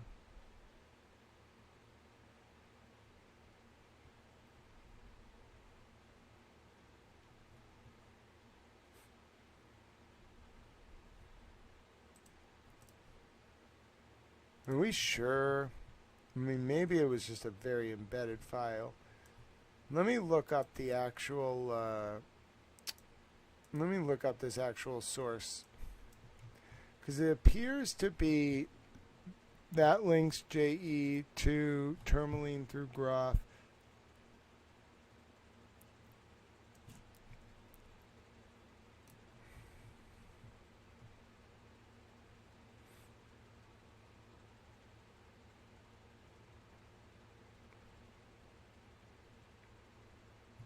Wow, good catch.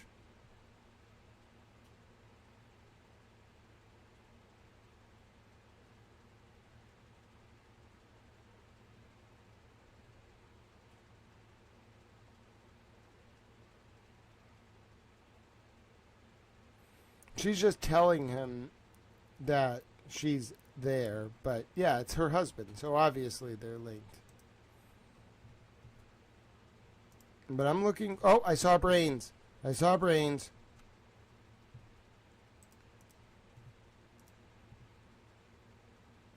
I found it! How's that, Bella's mom? You were like, you'll never find it. Oh, yeah? I'm a towel. I found it. How you like them apples? I liked your find too, but how about this? But it's kind of like... It's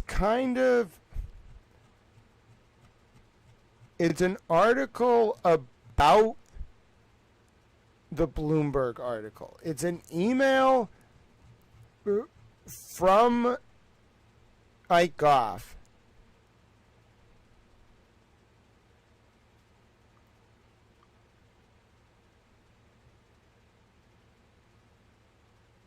Epstein was dead. No, he wasn't. It was right before he got arrested. You may want to forward to blank. I do not want to send direct. Is Goff mentioned in this article? No. What about his company? What's his company called, bro? Traumaline or something? No, it's this one. Tourmaline, right? It's not even mentioned. So, what is the problem?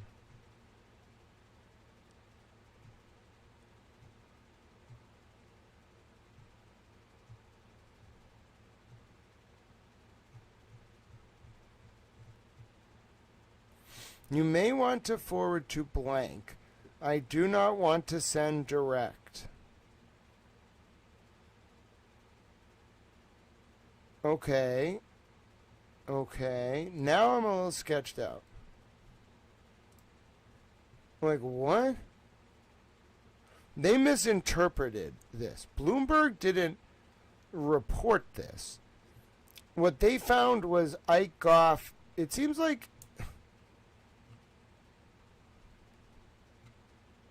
What does this have to do with Macedonia?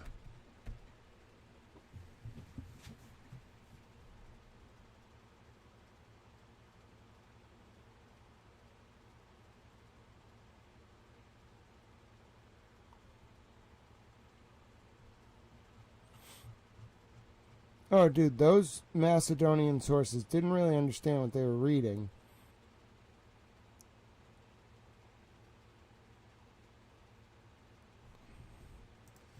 He has a brother.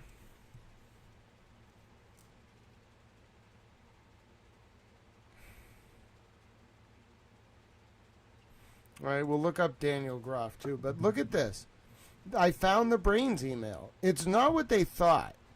Like, it's kind of what they thought, but at the same time, it's really not what they thought. Like, the Norwegian...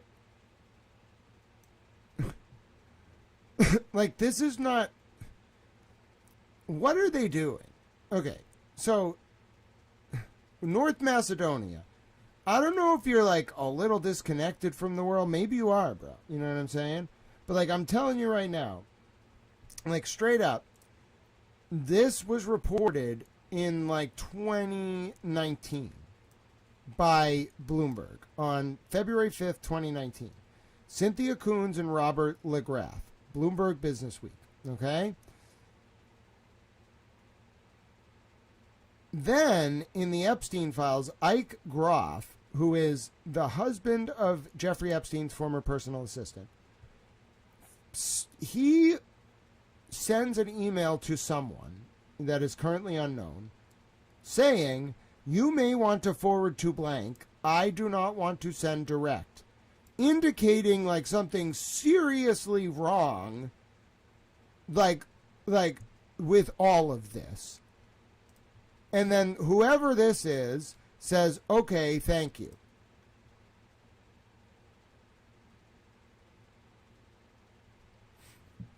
I need to know what this name is. How did we stumble onto this? This is wild. All from a children's basketball team.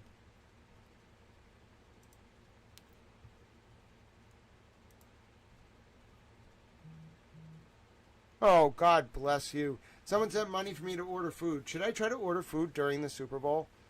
I feel like that's going to take a while. But, like, I should eat. If I'm going to keep doing this, I really need to eat. I don't mind streaming. We've been going for 6 hours. That's not that bad. We did 10 hours yesterday.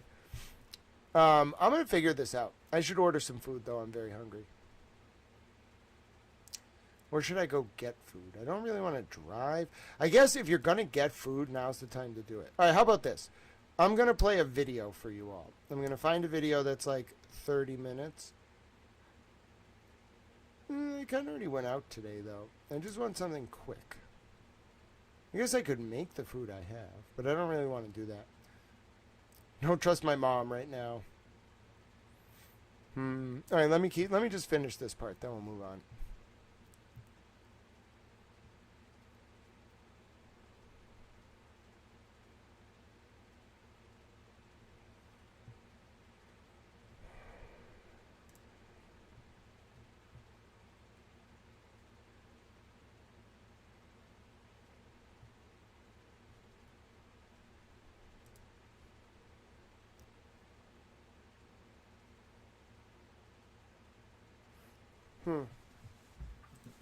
I think someone might have to, like, explain to North Macedonia what's going on. What's this?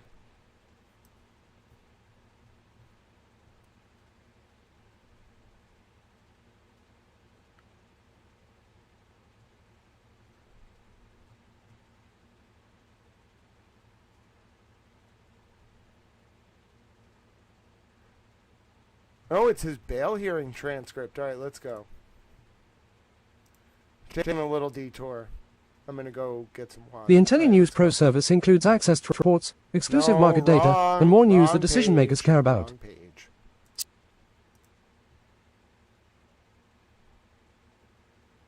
This is Epstein's bail hearing.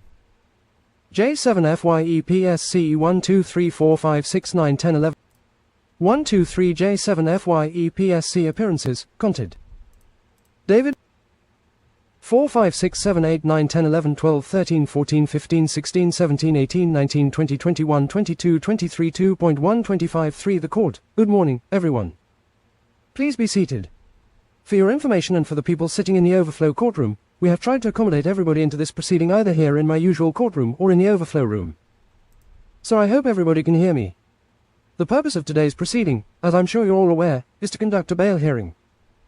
In this matter, as I think you know, the government is seeking continued pre-trial remand of Mr. Epstein and the defense is arguing for pre-trial release.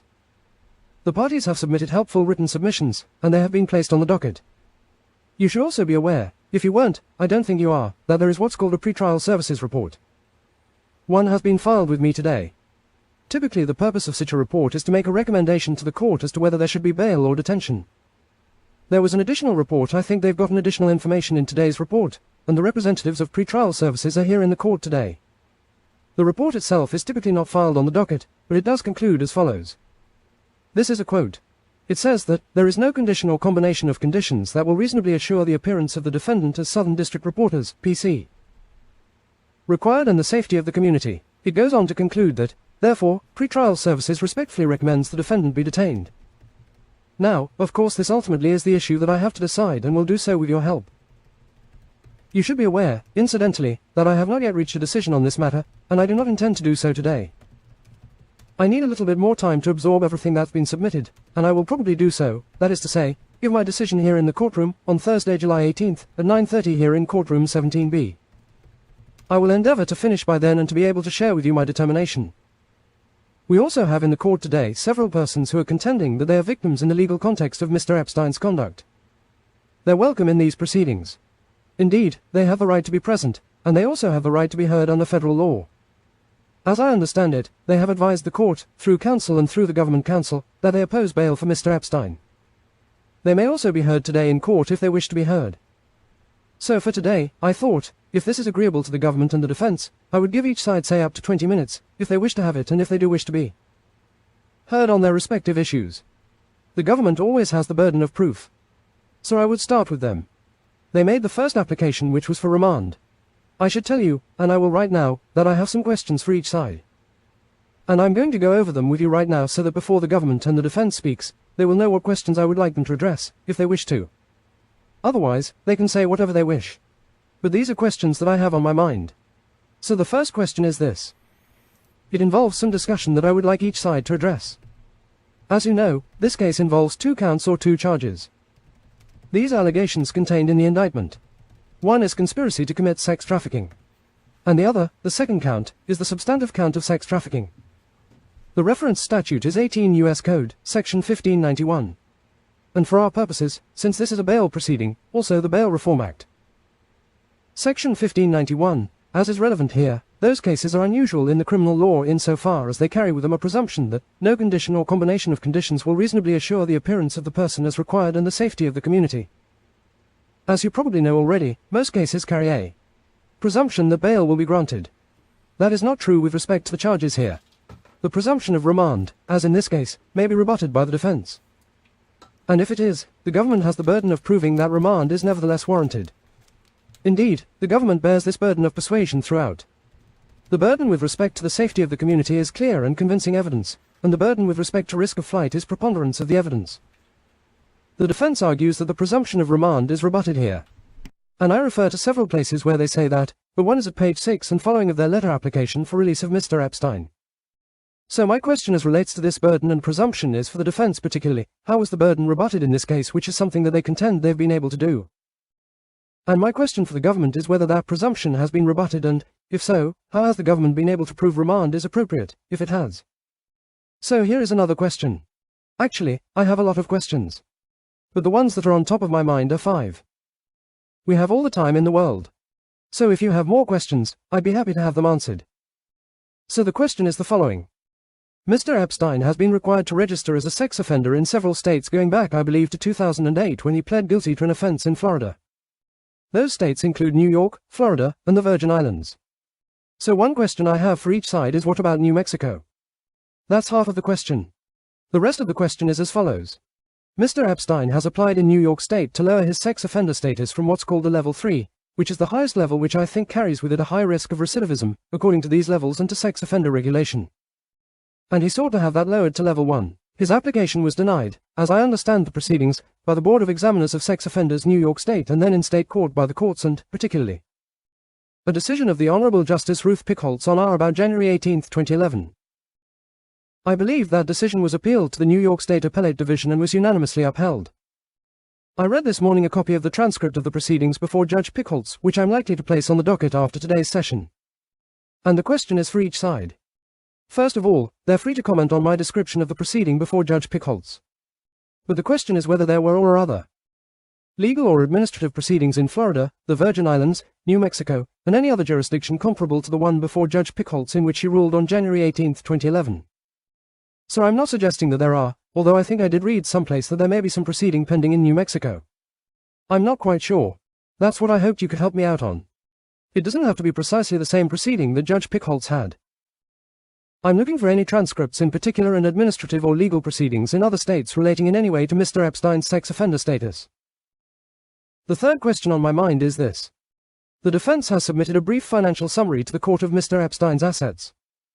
And I, as you know, permitted that it be submitted under seal for, among other reasons that were on my mind, not to slow the proceedings down.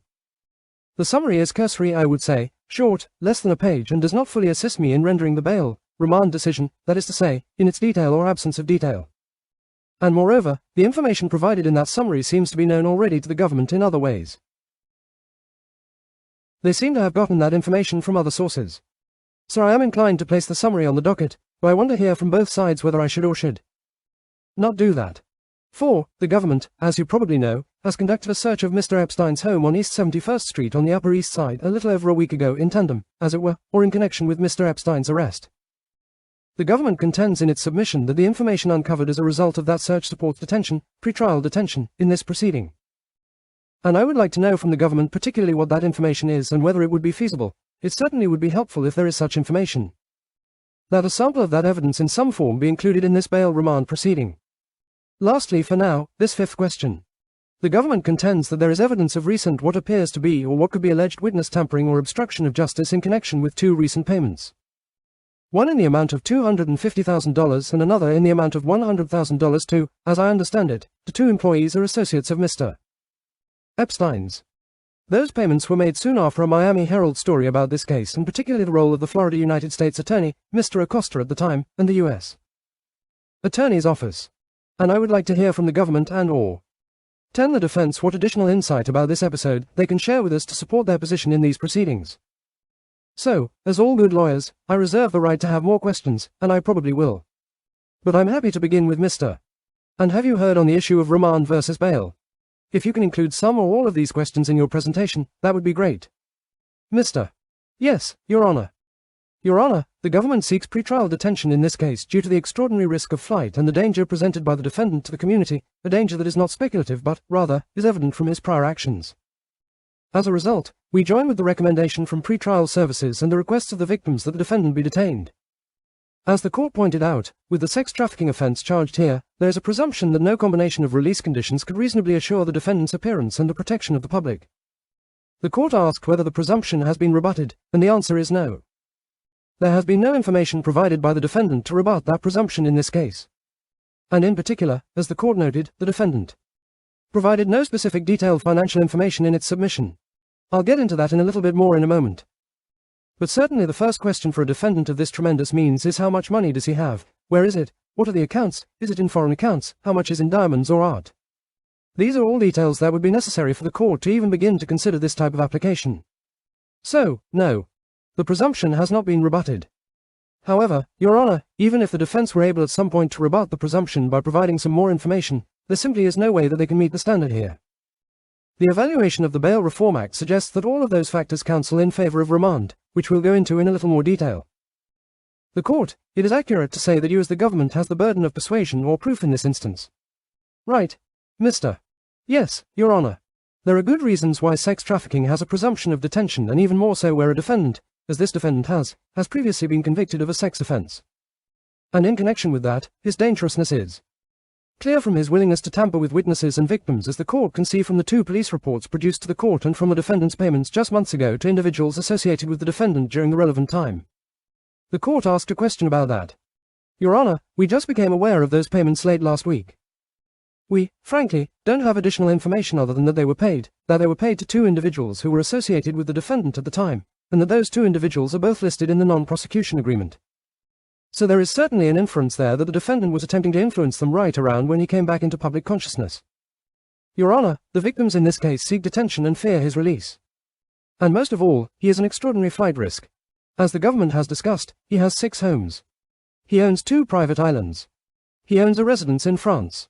And he has told his own financial institution that he is worth more than $500 million. In the government's filing last Monday, we described the defendant as being extraordinarily wealthy, which was confirmed by the defense even in his very minimal financial disclosure. Since the government's initial filing, we have obtained records from a financial institution that has been associated with the defendant confirming that the defendant represented his net worth as more than $500 million. Your Honor, just as one example, the defendant had a single account at that financial institution totaling more than $110 million. There can be no dispute whatsoever that this defendant has vast assets and every incentive in the world to use those assets to flee from justice. Your Honor, the government seeking detention in this case is not unusual. Defendants are routinely detained in this district when facing such charges, and this defendant should be treated no differently. The fact that he has considerable resources to flee prosecution only makes the case for his detention stronger. On that note, with respect to the strength of the evidence, again, last Monday, the government described its evidence as strong.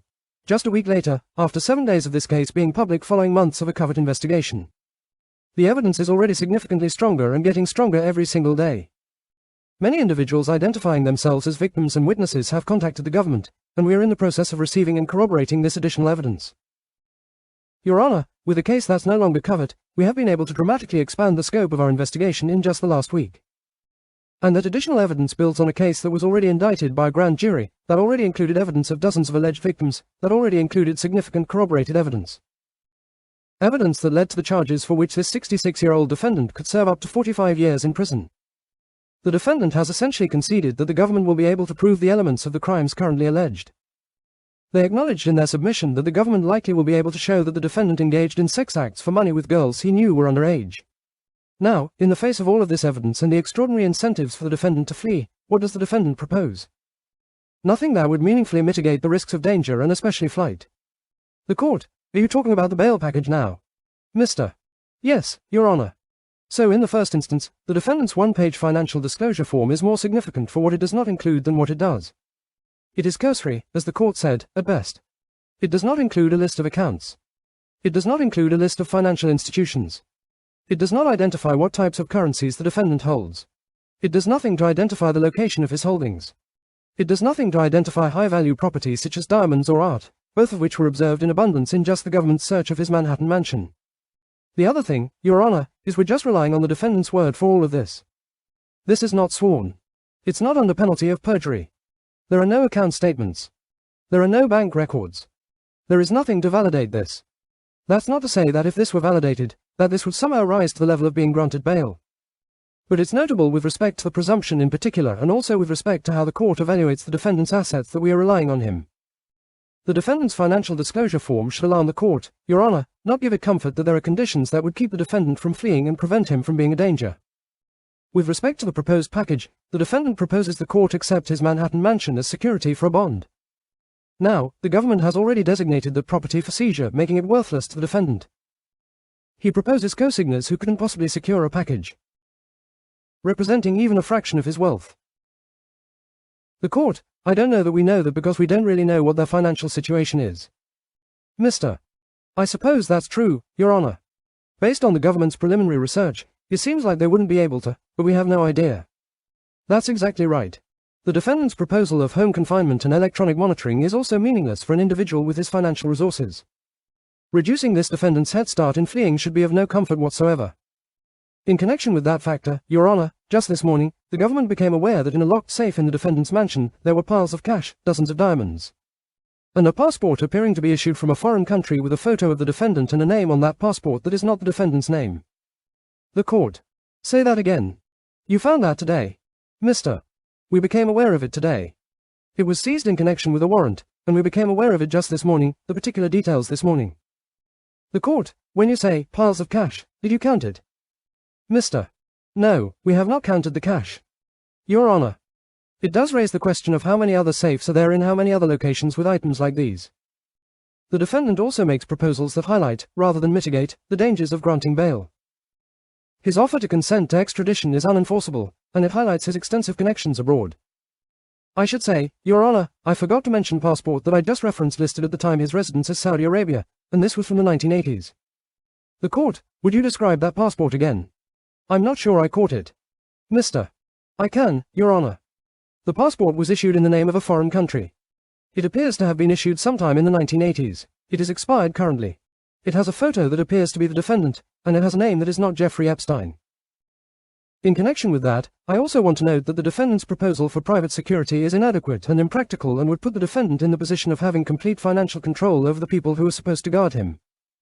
As this court has written, what more compelling case for an order of detention is there than a case in which only an armed guard and the threat of deadly force is sufficient to assure the defendant's appearance? So that's just on flight, Your Honor.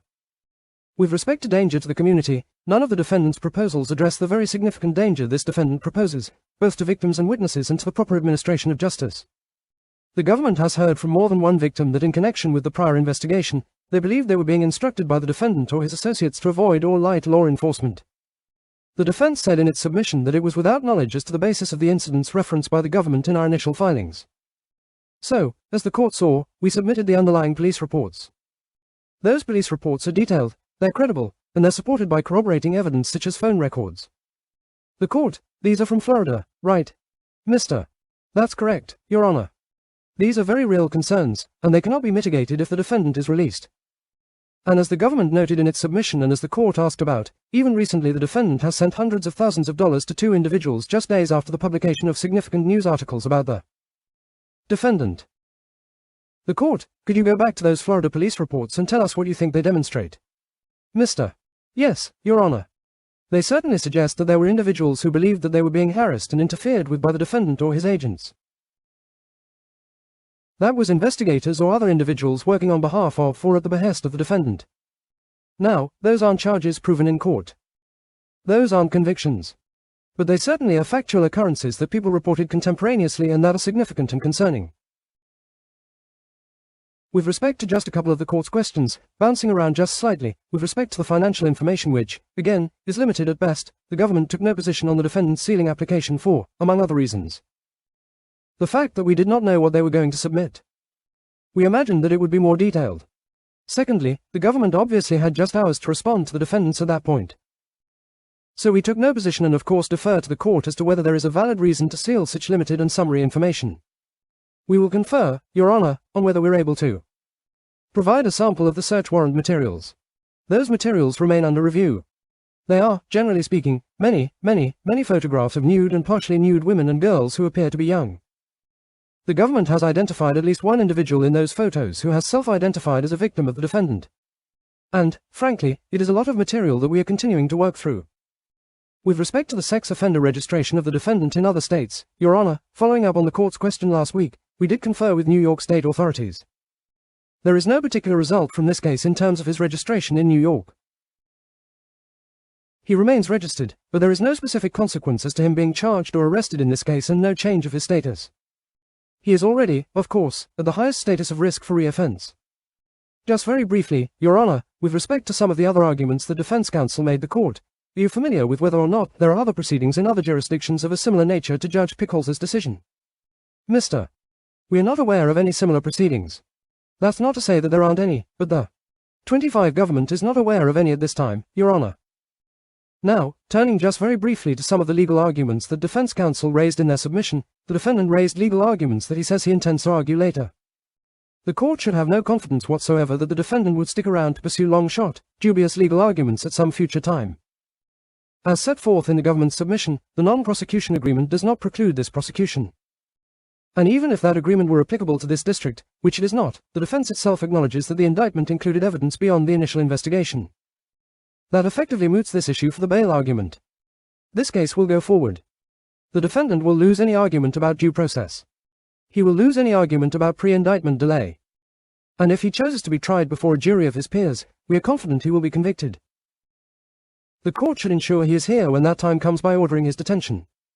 The court. Counsel. Mr. Weinberg, thank you, Your Honor. If I can, Your Honor, before responding to the court's questions, put this case in some context. Before 1984, before the Bail Reform Act, there was an Eighth Amendment that the United States Supreme Court guaranteed bail to anyone who wasn't charged with a capital offense. And the justices wrote continuously that was because detention impairs a defendant's ability to prepare a defense. In this case, the government has told us there's going to be an enormous amount of discovery. The stakes are grave, and one of the most important reasons for Mr. Epstein's release is to permit him the right to fully prepare a defense. The second reason that before 1984 there was an entitlement to bail was because of the presumption of innocence and because of the basic premise of the American criminal justice system that you don't punish first and have a trial second. That non-convicted citizens don't get detained, which is essentially a label for punishment. There is no way to replace the freedom if Mr. Epstein is to prevail on these charges. If the government's over a decade of delay is found prejudicial by the court which thereafter dismisses the charges. If the court determines that the non-pros agreement was circumvented by the prosecutors in Florida when they encouraged their witnesses and their witnesses' lawyers to go to the Southern District and catalyze and create a case. That's unique.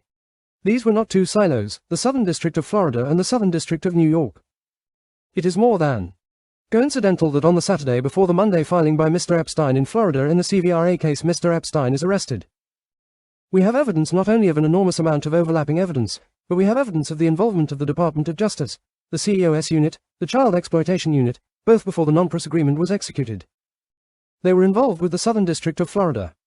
And after, they volunteered essentially to be part of a team in the event that Mr. Epstein did not conclude his obligations under the CVRA.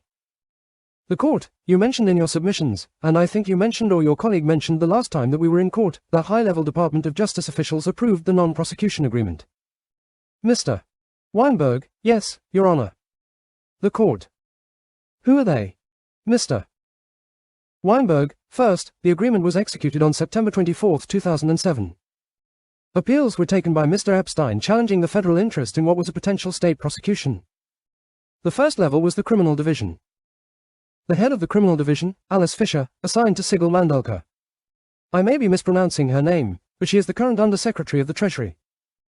She received submissions from the defense that this was essentially a local crime without the necessary interstate elements that constitute the foundation of federal prosecution. We had a meeting in Washington with a number of the defense team with representatives of the criminal division and the representatives of the CEOS, the Child Exploitation Unit. They recognized that their position was not squarely within the precedents that had preceded this March 2008 meeting. They recognized the arguments were novel, that some of the provisions in the NPA were novels. But they endorsed the exercise of prosecutorial discretion that was at the heart of the NPA. The court, was there any proceeding at which their position is documented or any correspondence? Mr. Weinberg, yes, Your Honor. There are submissions by the defense to the criminal division in Washington that I believe were dated in March. And then there was a response in May which in essence authorized the court. May of what year? Mr. Weinberg, May of 2008. The court. What did it say? Mr. It endorsed the exercise of discretion after recognizing in about a 6 or 7 page letter that the facts and circumstances surrounding the NPA were unusual, that these allegations were not within the heartland of federal jurisprudence or the federal statutes that were targeted for Mr. Epstein. The court, they actually said that it then endorsed the agreement. Mr. Weinberg, they said that they were unusual arguments, that they essentially understood the arguments we were making. They didn't announce the federal case. They, instead, said that they believed, after a review, that there was authority and that there was a sufficient discretion that should be accorded to the U.S. Attorney. An appeal was then taken to the Deputy Attorney General, who at the time was Mr. Philip, Philip. Again, I may be butchering his name. The court. That's his last name. Mr. That's his last name. Mark one think is his first name. He assigned John Roth, who was a former Florida prosecutor and was his deputy or the deputy to the Deputy Attorney General. And Mr. Roth received further written submissions. Again, there was the second endorsement of the discretion that Mr. Acosta in Florida exercised when he approved. And this was not a single-man approval. The negotiations in the Southern District of Florida included the head of the first assistant, Mr. Sloman. The court, in New York. Mr. Weinberg, right. In the Southern District, there were 6 or 7 prosecutors, including New York City prosecutors, in what was either the largest or second largest U.S. Attorney's office. I don't know how the manpower compares to the Southern District of New York. This was well thought through. Again, it was with consultation of the Department of Justice before September 24th and then again after where the government continued to investigate. The court, is Mr. Philip the highest level official in the Department of Justice? Mr. Weinberg, yes. He was just one step below the Attorney General. The court, he was Deputy Attorney General. Mr. Weinberg, Deputy Attorney General. In May or June of 2008. He approved the discretion to enter the NPA and to essentially endorse the decision and implicitly endorsed that there was some federal interest in this case because we were contesting whether or not this was a case that warranted the weight of the federal government, which required Mr. Epstein to go to the state which had returned an indictment for solicitation and actually urged the state of Florida to bring a second charge that would subject Mr. Epstein to registration, which was part of the obligations that he accepted, and no one quarrels with his performance. He went to the state. They returned the higher charge. He went to jail. He did his strict probation with home detention. And he's been registered since 2010. I think these facts are important, not just because they are the cornerstone of a potential legal defense. And I won't go through all of the different factors that we believe on a principal basis will distinguish this case from the precedents that Mr. is relying on. These were not two silos. The Southern District didn't stand completely detached from the activities and the events in Florida. But that's a motion to dismiss that will be brought later. The premise is if we're right and they're wrong and he's detained, he's lost freedom without punishment. Your Honor asked about the rebuttable presumption, and I think this also goes back to the events of the 2007 and 2008 era. The court, so the presumption, first of all, the people who wrote the presumption into law clearly know about bail and history and the need for defendants to consult with their counsel, etc. But in this rather narrow class of cases, almost all underscore of them I think relating to children or young people, there are a whole series of cases, exceptions to be sure, where the presumption of remand maintains. And this is one of those cases. Mr. Weinberg, yes, Your Honor. The court. So why is that? Mr. Weinberg, interestingly, if I can point out another provision in the Bail Reform Act, and this is 3142, see. At the very end of the set of conditions, the Congress in 1984, which was essentially revolutionizing the criteria for release, says that, in any case that involves a minor victim under, and they quote a series of statutes, including 1591. Any release order shall contain at minimum a condition of electronic monitoring, a curfew, and other conditions. So Congress recognized that despite the presumption, which the law says is rebuttable and is more a burden of production than an ultimate burden of persuasion issue, Congress understood that defendants charged with 1591 would be released under conditions at the discretion of the court, and that if they were the court, I think they understood that they could be released, not that they would be, otherwise. They wouldn't have written that presumption. Mr. Weinberg. Absolutely. The court, so could you share any insight why, notwithstanding, and I don't disagree with you, bail is the norm rather than the exception? But we totaled up, I don't know if there are more, 12 cases, all of which involve a minor victim, kidnapping, sex trafficking of children, aggravated sexual abuse, offenses resulting in death, sexual exploitation of children, selling and buying of children, the production of sexually explicit depictions of a minor for importation into the United States, crimes involving the transportation of minor victims, coercion and enticement, transport of minors, and use of interstate facilities to transmit information about a minor. All of those, there may be others, but those are the ones we found, also carried this presumption of remand instead of bail. Mr. Weinberg. Yes, Your Honor. The court. Presumption. Mr. Weinberg. Yes, Your Honor. If we're looking at 1591, and I'm not here today to in any way diminish the gravity of the allegations against Mr. Epstein, but it's far away from the heartland of 1591 commercial sex trafficking that deals with servitude and deals with enslavement and deals with pimps, if I can use that word, selling women for commercial profit.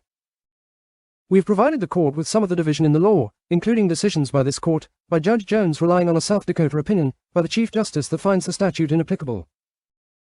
The court is that the Fierro, phonetic, case. Mr. Weinberg. Yes, Your Honor. Again, today is not the day to be arguing Rule 29 issues or even the construction and scope of the statute. But I think lots of the detentions are for your quintessential traffickers. And I understand we don't have consent and, therefore, the government substitutes that language. But this is not quintessential commercial sex trafficking to third parties for profit. But more important, or as important, if I can say that, the presumption is rebuttable.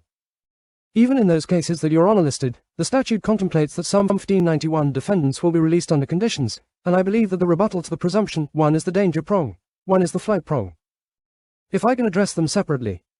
The court, sure. Mr. Weinberg, I apologize if I'm using the time. The court, no, you have the right. Mr. Weinberg. Thank you, Judge. The court, I think that is interesting. So those prongs have different burdens of proof for one thing, clear and convincing in one instance and preponderance in the other. It's either, or both one could find. But if one found one of those, either danger to the community or flight risk, that would suffice. Weinberg. So this is very interesting. My name's Grant Smith Ellis. Listen, I'm cooking some dinner. I'm having some chicken. I like chicken. While I'm getting that done, I am listening to, and I'm here. My camera's frozen because I got up to get some chicken. I'm still here, though. See, it's me. So, watching the game, and then I'm also listening to Jeffrey Epstein's bail hearing because it's with Marty Weinberg. Now, this is a fascinating bail hearing. All right, now if you're wondering, why can't people just like tweet out bail hearings verbatim? Or any federal hearing, it's really hard. They talk so much, so fast. So even when you're taking notes, it's hard. Now, getting the transcript is great. So I'm reviewing it, and I'm listening to Weinberg. Weinberg's like, this is not commercial sex acts. Yes, it was. It was quite obviously commercial sex acts. Anyway, Weinberg lost, and then Epstein was dead within like a month. Weinberg seems like quite a fixer. It makes me wonder why Karen hired him. Like, she didn't really hire him. She just brought him on for the appeal. Like, did she want to know, like, what the feds were investigating? Because I'm pretty sure Karen realized that, like, all that stuff with Devine and Epstein, like, I'm pretty sure she put that together. All right, so what I'm looking for, by the way, so I found something else very interesting. There's one thing I want to look up because I promised our towel friend from Germany I would do it, and that is the name Paul Morris. It's apparently a money rabbit hole. So our dear friend from Germany probably won't see this till tomorrow, but know that I did get to it 7 hours in, and I'm looking up the name you requested. But I also have some other stuff we're going to look into about like private investigators. I found Riley Kerr LA, which is the firm that Epstein hired. I found everything. And I want to try to connect it. I want to find out, like, who was investigating Epstein and who did Epstein investigate. All right. Paul Morris, 13,000 results. All right. So if you're wondering, what are we doing? All right. So we're doing a lot of things. We're going to pause with that deposition transcript for now. And I'm going to change this window to the one from this one. Okay. So this is Paul Morris. Now, if you're just tuning in, it's basically like no one can actually process all these files by themselves. A lot of journalists are now starting to get more stories out. I've come across a bunch of stuff today that I want to report. I'm kind of segmenting it. It's the middle of like a big American sporting event, so I'm not reporting anything during the game, but I have a bunch of stuff I am going to be reporting on. The ties to these two very interesting investment companies. And then I want to look up Paul Morris a little bit because I told our dear friend from Germany I would. Then we'll pull it back, do the reporting on the story about the ties between Epstein and the youth basketball team that came into the Massachusetts area. We'll talk a little bit about like why that has weird ties in, weird links to two firms, Alix and the other one owned by Epstein's assistant, Leslie Goff's husband. His name was, he has like a weird middle name, David Ike Groff. So we're going to look into that. Yes, definitely take rest. It's a lot to do this. Towel doesn't mind it. I'm watching a football game anyway. Oh, that's a long ball. Is he going to catch it? Oh, what a great defensive play. All right, so we're looking into Paul Morris. Apparently, this is like a very interesting insight into the financing behind all this. Oh! What did you find for us, my dear friend? This is our German friend. They sent a super chat earlier and asked me to get to this. What is this? He owns like all of the Zorro development stuff, huh? Or at least was on it.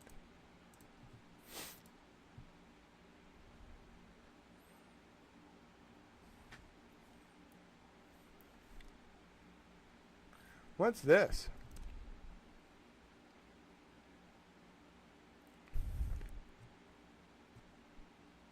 JJ? Who's JJ Litchford? Jeffrey Epstein. Oh, this guy's the money guy. Oh, these are all Jeffrey Epstein's companies? Who's Darren K. Indike?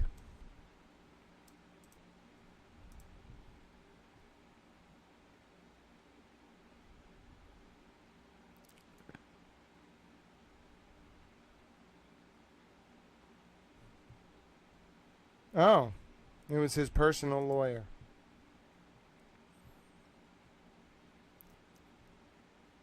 Look at all these companies he had. Mort, LSJA, Gratitude America, Southern Trust, New York Strategy, Butterfly Trust, Wenk Trust.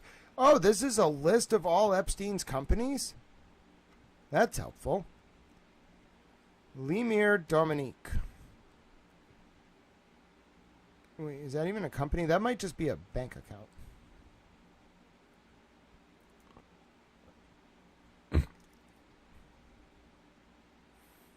I think some of these are just bank accounts. All right, Southern Trust, Southern Financial, Neptune, Hyperion Air, we knew that. JEGE Inc., Plan D, JEGE LLC, Epstein Trust, Bank Associates, Zorro Development, JSC Interiors, Mort Inc., LSJE, Gratitude America. The fuck is Gratitude America?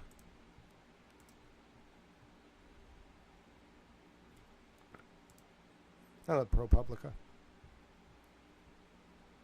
What is this?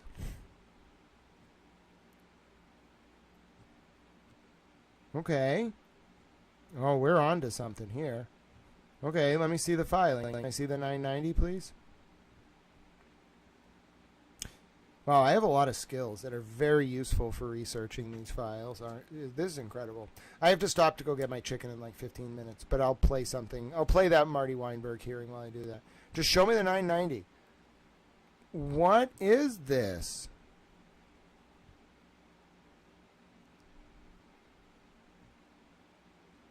You have $8 million? Where? Why? Savings and temporary cash investments. Total assets. Net assets. Where did you get $8.175 million and $884? Who gave it to you? The books are in the care of Erica Kellerhaus. Who are you? I'll look this one. Wow, this is bad. Who is Erica Kellerhaus?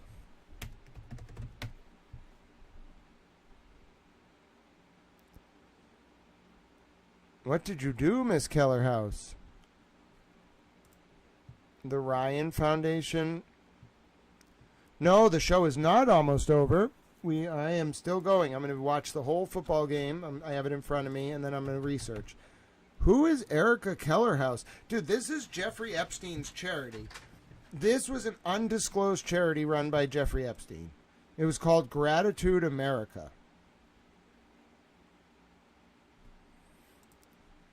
Yeah, I don't know. You can say investing, but like this is not investment. They opened a charity. I'm not sure what the hell it did.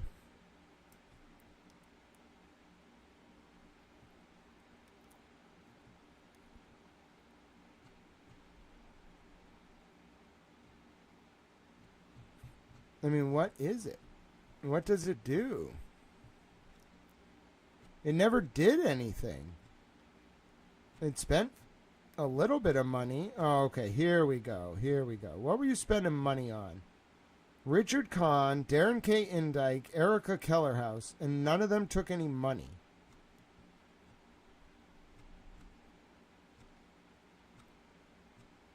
It's pretty obvious it's an Epstein charity.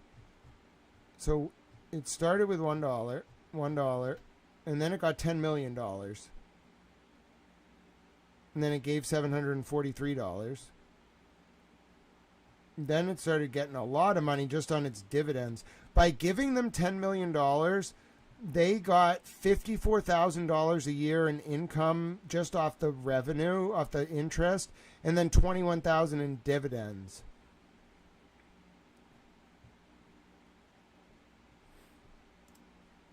Oh, this was a complicated charity. Yeah, but what were you doing?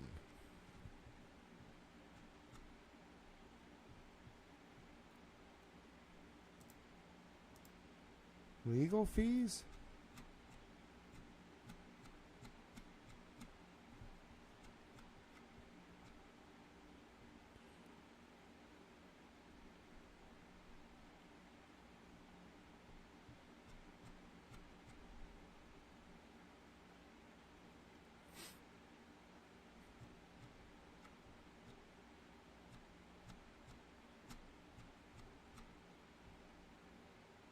What? No, bro. This is how they were laundering his donations. They're not investing in things. They were this was a cover charity, so Epstein could give to things without it being on his, like, attached to him. Boom. Boom. He donated to the Hewitt School, the Icahn School of Medicine at Mount Sinai, the New York Concert Artists Association, the Women Global Cancer Initiative, the Verse Video Education, the Crohn's Colitis Foundation of America. They all have to return all of this money. Yeah, you can call it investing, but really they were like they were covering his donation through this so it wouldn't show up as him. That's just one of their years. Let's see who else they were donating. Let's see who else took money from this bastard.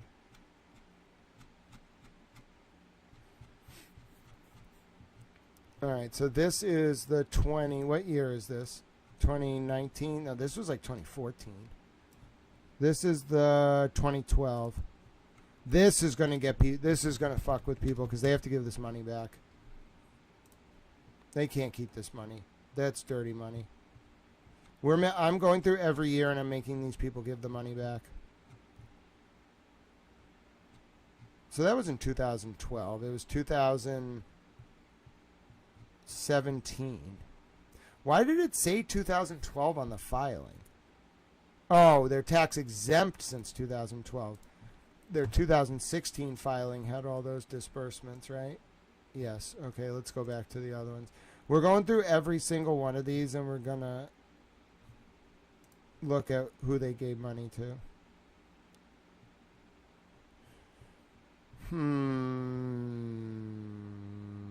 Who'd you give money to this year? No, that's the officers. Who'd you give money to?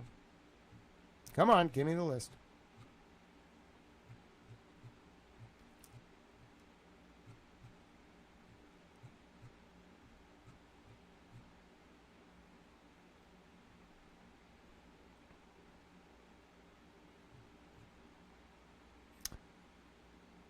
Love it.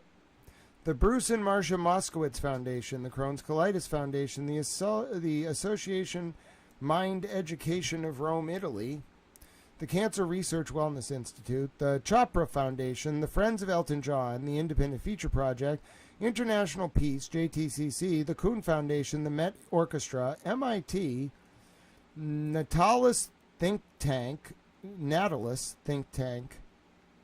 the Film Society of Lincoln Center, the Interpolice and Fire Chaplains Association, the Leukemia and Lymphoma Society, the O'Gorman Garden, the UGA Federation of New York, the University of Arizona, and the WAC MS. Oh, this is so sad. This is so sad. Dude, he was a sex offender. Dude, he was a registered sex offender. You can't be doing that. What are these people doing? Oh, this is so bad. All from that one name. Dude, that German towel, they are out for Epstein, I'll tell you. Every time they drop a tip, it just ruins lives. No, it's not. It's a little bit of like funding stuff, but he also just did that directly. This is worse. He was a registered sex offender. Don't tell me this charity distributed shit after he died. Oh my God. All right, it just stopped, right? Right. Yeah, it just stopped. Dude, all this, oh my God, he's got money everywhere. Dude, it's going to take them forever. Oh my God. He's got, this money is just sitting there. There's $8 million. Somebody needs to tell the government. Dude, we can give this to the victims. Wait a minute. I just found $8 million for the victims. They have to get this right now. Somebody call, what's her name? The government needs to take this immediately. Bro. This is incredible. He was hiding. This is the big secret. He's got money in a bunch of shell companies, and the government may not know about all of them. Oh, I'm going to help him. Forget about who he was donating to. I mean, that's a big deal, too. But this motherfucker's got, that's the story. He's got hidden money. Oh! Ladies and gentlemen, we did it. We found the money for the victims. They are going to get money. We just got to make sure that we get this money. All right, somebody tell the government. You don't understand. We must tell the government. There's so much money. Oh, my God. We're going to find all this man's money and get it to the victims. Oh, dude, I just found those victims $8.175 million. It never shut down.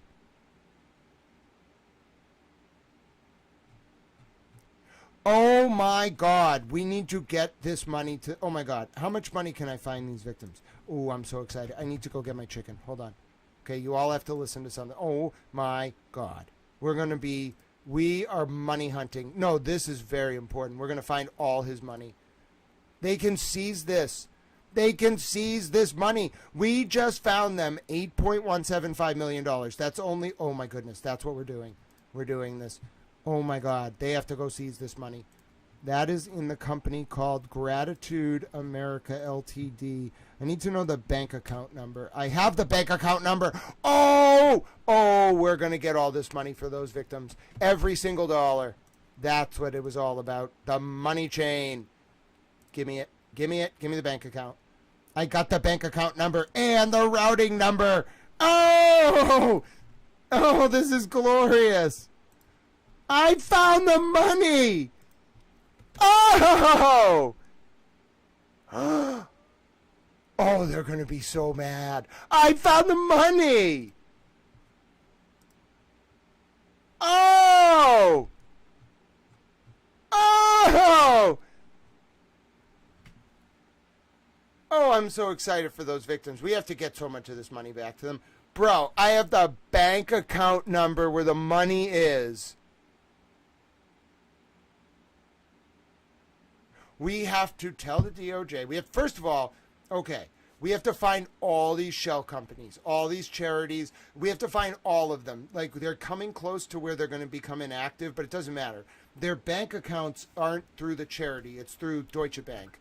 We have to tell Deutsche Bank. Somebody tell Deutsche Bank, don't touch that fucking money. Oh, my God, there's people out there trying to move that money around. We need to get all these accounts, and we need to get that money to the victims. It's his whole fortune. Oh, we did it.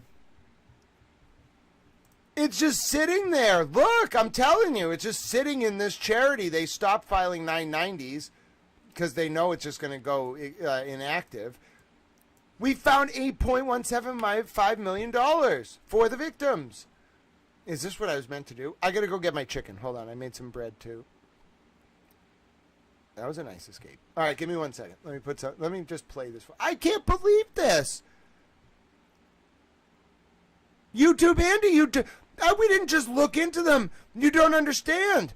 I found $8.175 million for the victims. They might have tried to move it around. I highly doubt they fucked with it. I found $8.175 million.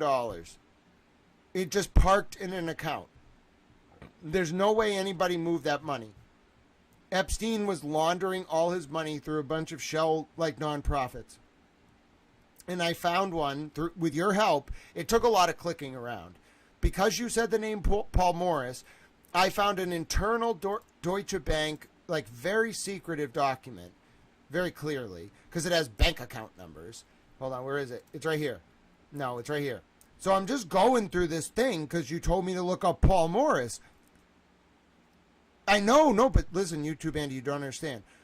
It's nothing, it's nothing in the grand scheme of Epstein's wealth. But what we have to do is, it's like forensic accounting. We're trying to claw back this money for the victims. We need the DOJ to go get this money from Deutsche Bank. So I'm like, what the fuck's Gratitude America, right? So I'm going through, now I didn't realize what I was looking at first. Then I went through some of the 990s. Now, if you don't know what a 990 is, it's what you have to file when you're a charity.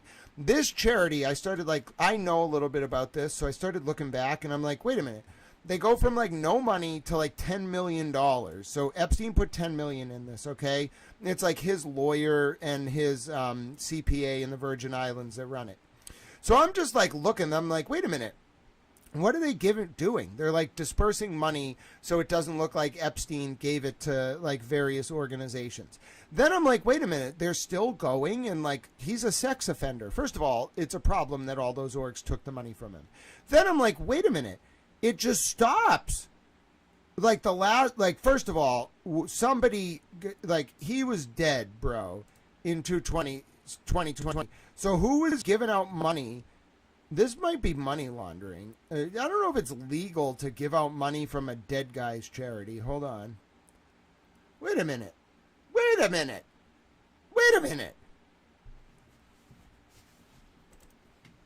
Who did you give money to? He was dead. What the fuck? Who did you give a charitable... Who effectuated... Who tried to move money out of this account? What are you doing? No, I want to know who you gave $8,700 to.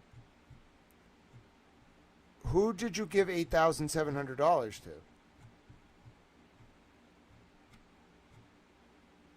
$8,400. Applied to a 2020 distributable amount. What did you give out? Expenses, $8,400. What did you give out? Who did you give $8,400 to? Why isn't it documented? I'm looking at, where is it? No direct charitable action. Who did you give $8,400 to? It had to have been Richard Kahn, Darren K. Indike, or Erica who gave out the money. Who did you give $8,400 to? Why didn't you document it? Where's that number, 8,400? Come on. Come on. He was dead. Who did you give $8,400 to when he was dead? Accounting fees. Okay, but where's the check? Who did you actually pay it to? You can't just say none. Okay, I see it. Okay, but who did you pay it to? Where is the line that indicates who you paid it to? Grants and contributions, expenses. Come on, come on. He was dead. You were spending his money and he was dead.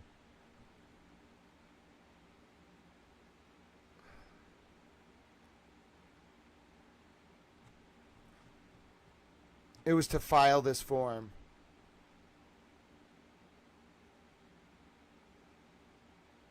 Disbursements for charity purposes? What?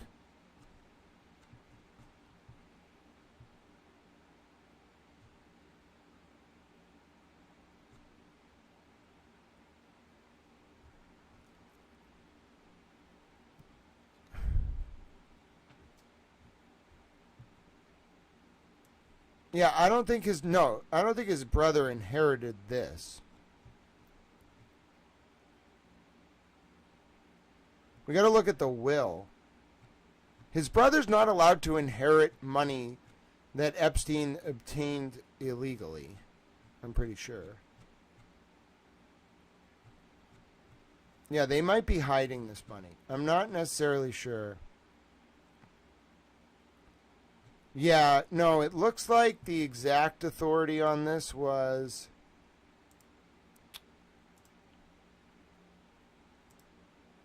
Hold on. It was J.J. Lichtford and Paul Morris. All right. All right, give me 1 second while I go get my food. I'm going to restart us on the hearing transcript, okay? This was the Weinberg transcript of the bail argument. And then I'll play this and then come back in a second. Just give me a second. Got to get my chicken. It's probably burned by now. I know. All right, let's go. We are in the middle of Weinberg's argument. Weinberg, I think I have to bear the burden of rebutting the presumption as to each prong, although I think once rebutting the burden falls on the government, and then they have different substantive burdens of proof. So, danger. There are two categories of the dangers that have been identified by the government. Number one is simply the danger of recidivism, which, again, I'm not 2532 being investigated. He wasn't a predator that couldn't control his conduct. He disciplined himself. There has been no allegation since the commencement of that investigation that Mr. Epstein again endangered a minor. Putting aside consent, there is just no allegation. The witnesses that Mr. will offer to the court in the future, at least to the extent that they've been characterized by the government, are more witnesses with a kind of a parallel group of witnesses to the 2002 and 05 allegations. So I think a 14-year gap is an eloquent rebuttal to a burden of production presumption as to danger. The court, so I have a question about that too because I'm not so sure. I don't purport to know, but I'm not so sure. So in your letter to the court, I think it's at page 6, is one of a series of strong statements. This one in particular says, any danger that Mr. Epstein may have once posed to the community has long since abated. Another sentence used the word evaporates, but let's say, abated. The defense submission goes on to say, at the very least, this enormous gap in time precludes a finding. Precludes a finding by clear and convincing evidence that no conditions of release can reasonably assure the community's safety. Right. That's your position as a matter of law. Why see, point 1. Don't find any case where that says 14 years, and it's over or it evaporates, etc. The argument though is that 14 years ought to be enough of a period of time. Right. Mr. Weinberg, I think the premise is that when the man was not under conditions of release, if your honor was to exercise your power to release him, he didn't re-engage in this activity that constitutes the heart of both the Florida and the current New York prosecutions. And at a certain point, when you're dealing with the government's burden to prove by clear and convincing evidence going forward in the future, the idea that he would abandon his 14 years of self-discipline when he's under conditions of bail that can result in his rearrest and re-detention, I don't think the government can carry that weight or carry that burden. The court, so I'm very interested in this question. It's a very interesting question. As you may or probably know, there are studies of recidivism directly related to sex offenders. I'll share with you what I've looked at because I don't want you to think I'm researching on my own anything that you are not aware of. These are, I think, government-supported studies that measure recidivism beyond 10 or 14 or 15 years and that purport, if I read these studies, to show that the nature of recidivism is not always that, oh, I'm not going to do this conduct anymore. It's more of a psychological aspect, I would say. But they measure recidivism rates. For example, one study that I saw, and I'll put this up on the docket so you'll know what I was looking at, measures recidivism at 5 years, at 10 years, and at 15 years. And the response, the percentage of recidivism actually goes up at 15 years. I'm not going to quote the percent. I know it, but I don't know how accurate it is, but it is substantially higher than the recidivism rate at 5 years, for example. So all I'm saying is I don't think it's so clear that with the passage of time, the presumption, so to speak, evaporates or disappears. There is other discussion in some of these studies that sex crimes are the most difficult to evaluate in relation to recidivism and a lot of other concepts because in sex crimes, victims very often don't come forward. This is not a phenomenon when we hear in this case or even in another case on the news that where was the victim then, didn't come forward. That's not an uncommon phenomenon having to do with a whole complex number of factors. So a lot of these cases are never reported. I don't know that you can just draw the conclusion. That, by the way, you're suggesting that the measure of recidivism is a reported classic case by the prosecutor, state or federal, indictment, etc., etc. That may not even occur in most instances because a lot of cases that are even referred to prosecutor offices are never formalized or never brought. So I'm not sure that the passage of time, without more study and with let's say discipline of a defendant, I'm not sure that gets us there. Mr. Weinberg, I guess I would have two responses. The court, sure. Mr. Weinberg, 1, that the level of publicity brought to Mr. Epstein and brought in this case and even brought before the bringing of this case, is wealth which makes him an attractive civil defendant as well as a criminal defendant. And there have been a number of complaints or threats or notices or demands by different civil lawyers. But there is an unprecedented amount of publicity that would mobilize and motivate people who were victimized by him. If there were any people victimized by him after 2005, it is utterly lacking in the average case where some victim doesn't know that they've got an ear, whether it's an ear of the civil bar or an ear of the United States Attorney. To receive, positively receive, and embrace an allegation against Mr. Epstein. And, 2, again, without getting into in any way of appreciating the gravity of these charges, the government writes on page 2 of its submission, this was not the case again, putting the age of these witnesses and putting the consent issue aside. It's not like he's an out-of-control rapist. He doesn't fit within the paradigm of many of the sex offenders that are the subject of the research that Your Honor is accessing. The court, and I don't mean this personally directed because I don't have any way of knowing one way or another of Mr. Epstein, but the question is, how do you know that? Mr. Weinberg, I know that because the court, you may say, he's my client, and I know he's a good fellow and all that. Mr. Weinberg, I actually do think that if he was unable to control his conduct, given the level of publicity, we'd know it. The government would know it. But secondly, these 15 years have not been uneventful. I think this goes also to rebut the notion that he is a flight risk. His house was searched in 2005, giving him notice that the state authorities were conducting an investigation. It was an intensive investigation. It led in 2006 to the U.S. Attorney's investigation that itself was intensive. There were grand jury subpoenas. There was an enormous amount of attention by the FBI. He didn't flee.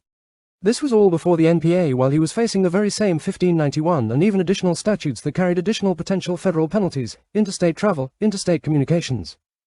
Again, we have to infer from the past what the future conduct would be. I think it's important that he hired lawyers to defend him. He didn't run away. Despite the fact there was no bail, no conditions, he didn't have the publicity he has now, he could have, if he was a fleer. Left at that time and done what the government fears he would do today if released under an enormous set of conditions that I will ask to supplement. 2 is the next period was the NPA period. Again, he signed up to go to state jail, county jail. He went to county jail. He got out in 2010. He was subject to the registrations. And if I can go back in to try and answer your honest questions on registration. He has not reapplied challenging the New York Appellate Division or the New York Supreme Court decision. There was a legal dispute. Mr. Epstein's counsel at the time believed that the classification in New York should be restricted to the offense of conviction. And the court determined that it would rely instead on an affidavit that it 38 had presented in the state of Florida that talked about other allegations leading to the Tier 3 classification. New Mexico, as I understand it, the court. Before you get to New Mexico, the court, as I read, and I did this morning. So it's fresh in my mind, Judge Pickholtz, she relied on the state administrative body that imposed, so to speak, or who in the first instance said that a level 3 was the appropriate level. After considering the series of factors which are reflected in this transcript. You know, judges often do just that. She says in this transcript that she's had many of these cases. They're called SORA hearings. I must say I don't know what the word is I'm looking for, but you'll read it yourself. She was taken aback, I have to say, really taken aback, Judge Pickholtz was, that this application was being presented to her. She says things like, I have never even the prosecutor's office do this. So the prosecutor joined in with defense counsel. I think Kirkland and Ellis and the ADA from Vance's office joined together, and they both argued for lowering the offense level from a 3 to a 1. She says a few things like that which are pretty unusual for a judge to say. In effect, first of all, she said the board made a recommendation. And second, she seemed to be suggesting that this was unique. The prosecutor, the DA's office, and the defense joining together in making such an application is very unusual, I think is what she said. And then on appeal, I think it was affirmed 5-0 actually. They sit on panels of 5. So I was surprised. Mr. Weinberg, it was, to my recollection, a legal issue about whether or not the premise for a classification decision should be the offense of conviction, which would have been consistent with a Tier 1 or the overall investigation as reflected by a probable cause affidavit that ultimately 6 judges, the 5 on the Appellate Division and 1 on the Supreme Court, believed was the appropriate barometer of sex offender registration.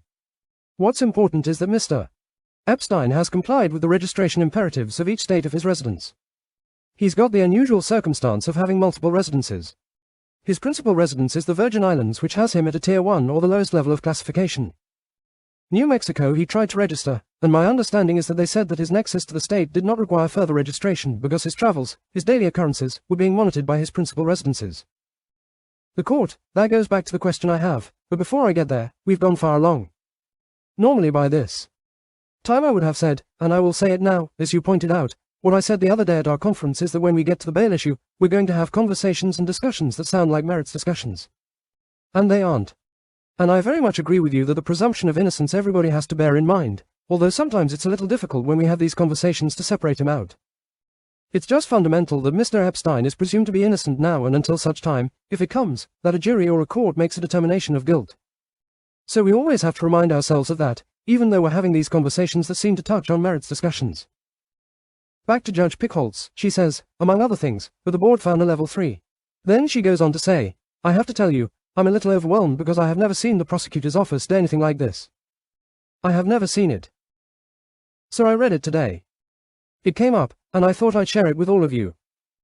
She's suggesting, although you're making plausible legal arguments, that there is really no basis, at least in her opinion, to reduce the level from level 3 to level 1.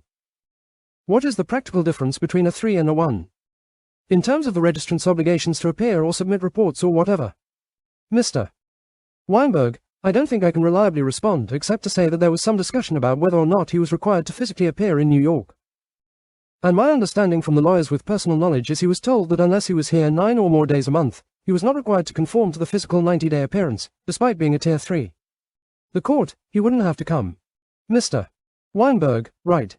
Nobody has ever given him or noticed a violation in almost 10 years of daily monitoring. He's not someone that just stays at one location. I've got a stack from one of his lawyers that I won't burden the court with about putting on record with the Virgin Islands, which is the principal monitor of his travels every day. What is the transportation? Where is he going to be? 1C letters saying, we're delayed 1 day. We'll be coming into Palm Beach on a certain day. The point being, I think, 2. 1. There's been no violation in 9 years, that he's being carefully monitored. He himself is extraordinarily careful not to trigger a federal SORA or a state SORNA violation, and he hasn't. 2. I think that speaks to his ability to be disciplined, his ability to regulate his conduct consistent.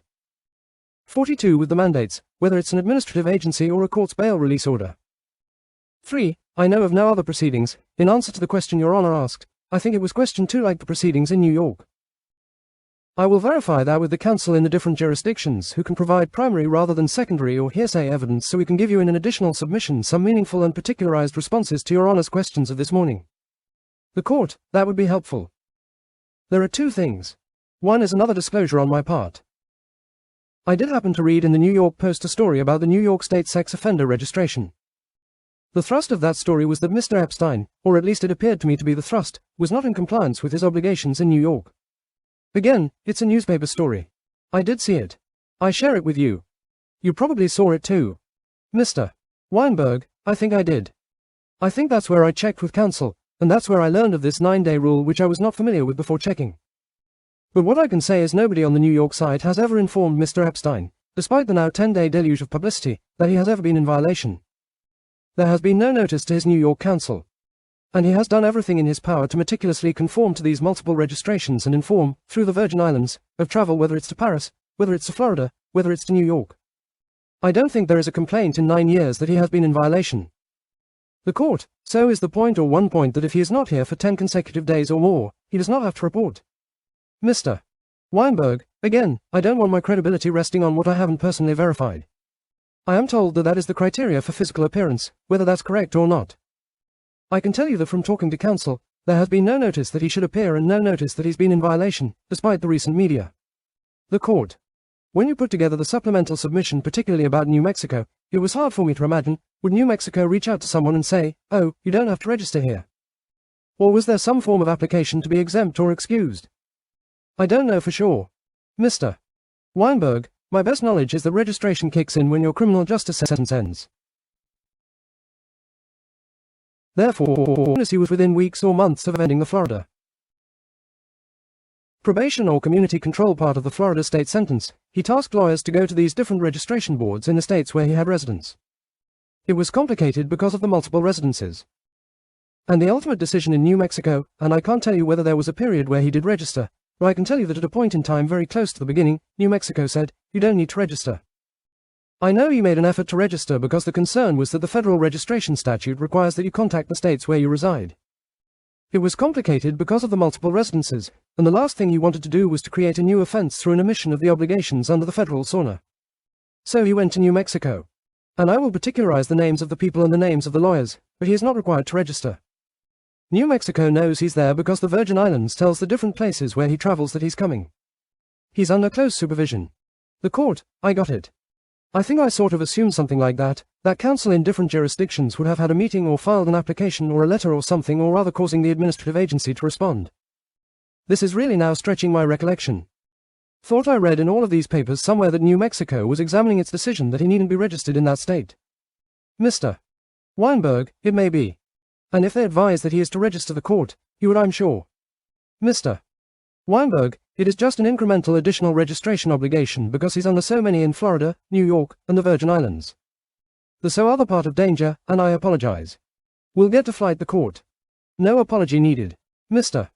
Weinberg, is the government allegation that as a result of the incident reports in Palm Beach dating back to 2006 that Mr. Epstein is a danger to others and should be detained? What I would respond to that is that the report, and I showed Mr. A slightly better, unredacted version of page 86 of an incident report of detective from the Palm Beach Police, reflected that the date of the complaints by the parents was May 22 or May 23, 2008. It was the week that Mr. Epstein had hired new counsel there, which was a Mr. Jack Goldberger from West Palm Beach. And Mr. Goldberger was scheduled, according to the incident report, to meet with the representatives of the state attorney's office. So who was the head of the sex offender unit of Mr. Kirshner's state attorney's office? Mr. Goldberger, again, this is hearsay, and Mr. Goldberger can attest to it, if it's necessary, was never asked about this alleged incident. The investigators, certainly not authorized by Mr. Epstein, to go and drive people off the road. There is simply no proof that he authorized it or until discovery knew it. There was no charge against an investigator, which I contend there would be, given the intensity of this investigation in Florida. I can't explain what the facts are. I see the report. I see the claim. But if the state attorney believed that a representative of Mr. Epstein drove a parent off the road, I don't think that would be missing in the negotiations between his new counsel. Then Mr. Goldberger was joined by Roy Black, a Miami attorney who I know well. Mr. Black has never been asked about it or told about it and does not know the investigator. Mr. Goldberger doesn't know the investigator. I have no other explanation, other than it doesn't rise to clear and convincing evidence. In terms of the wires that the government, I think that the government's language on page 11 of their submission, Your Honor, is most telling in terms of whether these wires constitute the predicate of detention and the predicate the court. The $250,000 and the $100,000. Mr. Weinberg, yes, Your Honor. The government says, and I think they're being candid in their language in the last sentence on page 11, that, given the timing, it suggests, and I underline that word, the defendant was attempting to further influence co-conspirators who might provide information. So the government, and I think they've been candid today, has not confirmed the witness testimony through corroboration. Through any other corroborative mechanism, whether this was an act of generosity or an act that somehow was connected to what the government suggests might have been a motive. But this occurring when there was no pending judicial proceeding and no knowledge of a pending investigation doesn't rise to the level of a federal obstruction, which requires the pendency or the foreseeability of a federal investigation under the Supreme Court's decision in Aguilar. Aguilar, a judge in California. We just contend that even when you look backwards to whether this constitutes an obstruction, the payment of an employee or the payment of a friend is simply not witness tampering because the Miami Herald ran an article. It simply doesn't rise to the level of a past crime.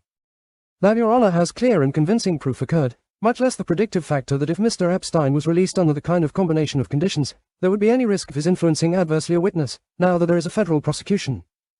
That would be self-destructive. It would constitute a crime with a nexus to what the statutes require. But the conditions also, Your Honor, radically limit. We've asked Your Honor for home detention, and I will get to the monetary conditions and the risk of flight in a moment. We've asked for home detention. We've asked for the visiting list to be approved by pretrial, meaning almost nobody except Mr. Weingarten and myself, Mr. Furnich, lawyers on our defense team. We would rip out the cell phones. There is one line. We consent to the monitoring of that line. We consent to the waiver of search and seizure. These are the conditions that have been accepted and, again, not always, Judge. There are detention orders. I'm a Boston lawyer. I remember arguing before the former Chief Judge Mark Wolf on behalf of a defendant who was arrested about 2 months after an induction ceremony for organized crime about 20 years ago. And Judge Wolf found that along with financial 49 conditions, along with monetary conditions, the combination of home detention, monitoring, video cameras, a visiting list approved by pretrial, a waiver of search and seizure were more than sufficient to abate any danger, either of obstruction or of underlying criminal behavior in a case called U.S. versus Patriarcha. The court, that reminds me of another question. Do you think that bail conditions... Wait. Hold on, I'm here. First of all, I'm just learning about Marty Weinberg, and I took off my sweater. It got a little warm. Are you telling me Marty Weinberg represented Raymond Patriarcha? Are you kidding me?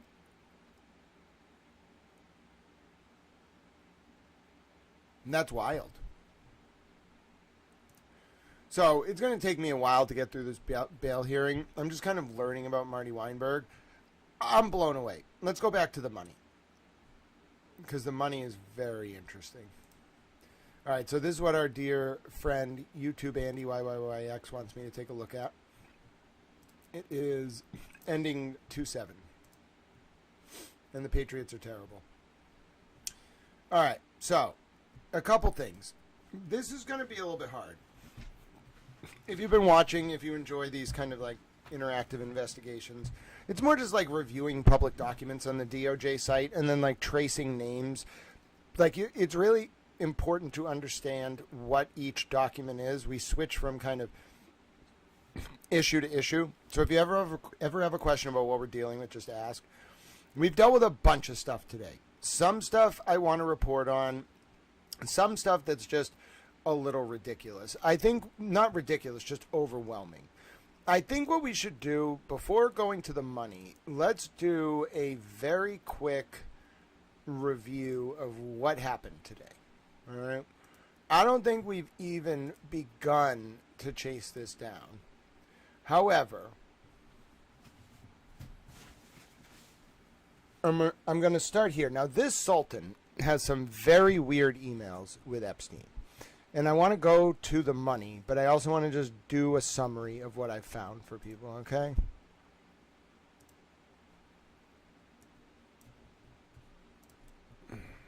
One second.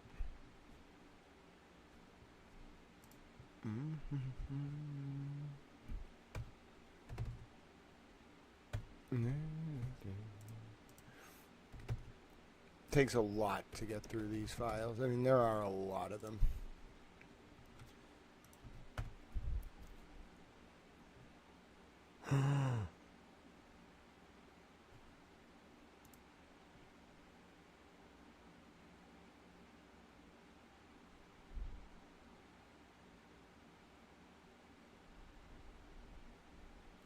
The Sultan used 23andMe?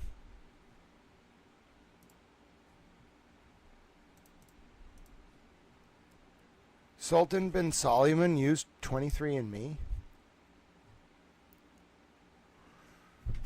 Wow. Alright. He's in the Epstein files a lot, and apparently they talked about weird stuff, but I gotta do this summary. Alright, so hold on. I have a little bit.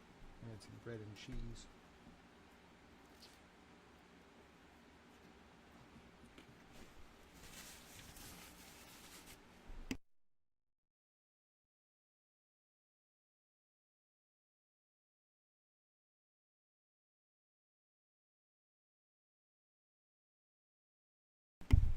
It was a very boring Super Bowl.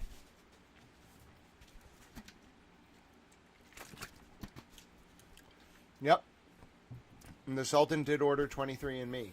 I found that as well. But let's do our summary of the day. Because I want to just... Something's about to happen. Touchdown. Nope. Never mind. All right, here we go. Where am I going to start?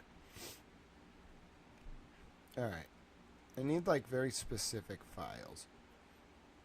So, Fred Crawford, yep. There's the firm. All right, there's the firm. There's the basketball team. What's this? Got to remember what each of these tabs are. Oh yeah, that's the coaches planning the dinner. That's the firm getting a lot of federal dollars. And then this is like the pizza party thing. Okay. Who are they having a pizza party with? Hi, Ben. Who's Benjamin Moon? Is he on the other emails about the basketball team?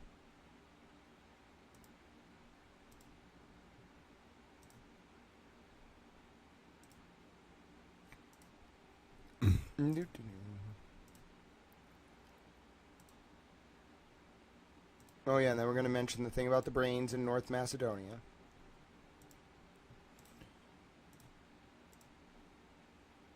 And a lot of stuff about Allison Reddington.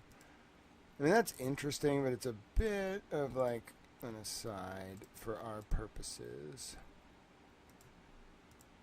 Okay, here's what we want. Is Ben Moon on this? So why are they organizing a dinner? What does Benjamin Moon have to do with this basketball team? If he has nothing to do with this basketball game,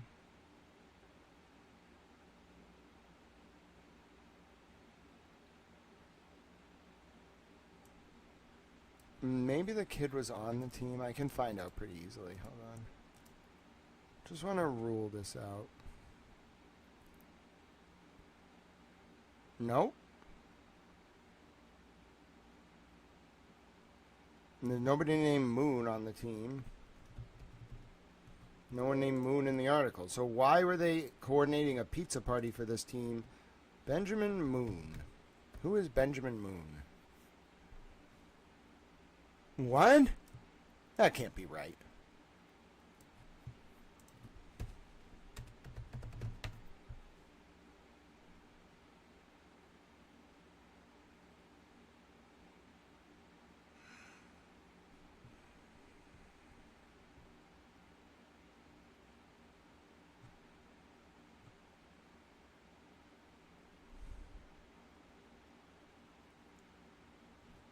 Who is Benjamin Moon? I gotta... Hold on. I can't even do my recap until I do this. Who is Benjamin Moon?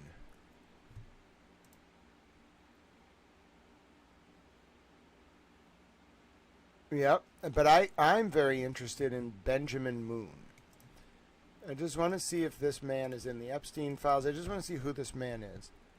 He's in the files a few times.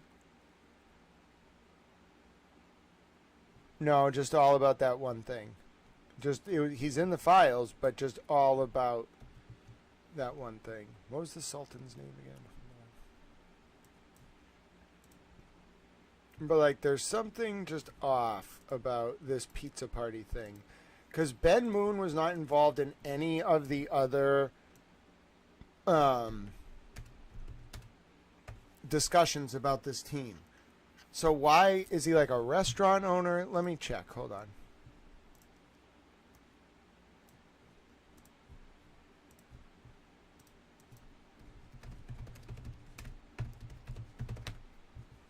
Maybe he owns a restaurant.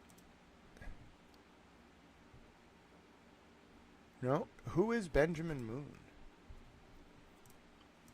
They wanted to go for like a pizza party with him.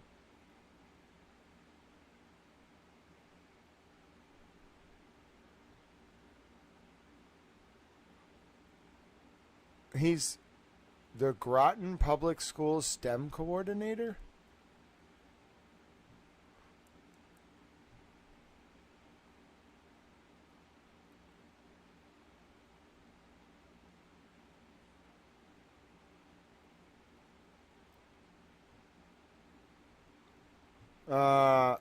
I got one of my... He owns Blue Moon Pizzeria.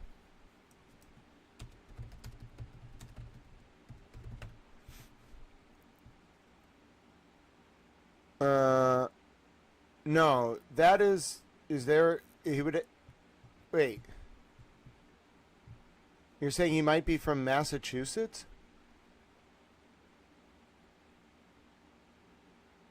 Hold on. Hold on. We're looking for a man named Ben Moon. Okay? We're doing some OISNT. I literally just want to put together my story on this crazy connection between the Sultan of Dubai and Epstein and these basketball coaches. I want to get this story down because it ties to Epstein's personal assistant, Leslie Groff's husband. What's his name? David. He has like a strange like nickname, Ike Groff or something. Okay. What I need to know is who is Ben Moon? Because he comes in out of nowhere.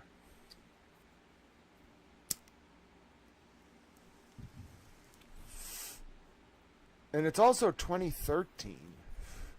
Is this a different year? Oh, did they like... No, they were coaching in 2016?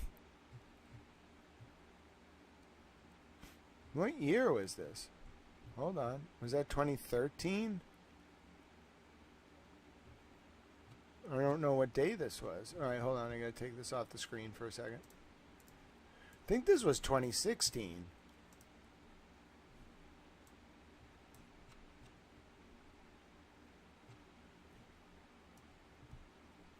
Yeah, this was 2017. Wait a minute. Are you telling me they stayed with this team?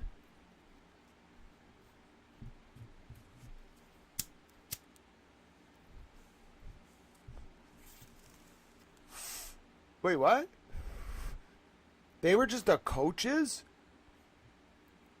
Oh, no. Okay, I think I have... Whoa. All right. So, this is deeper than we thought. These guys were coaching this team for at least 3 years.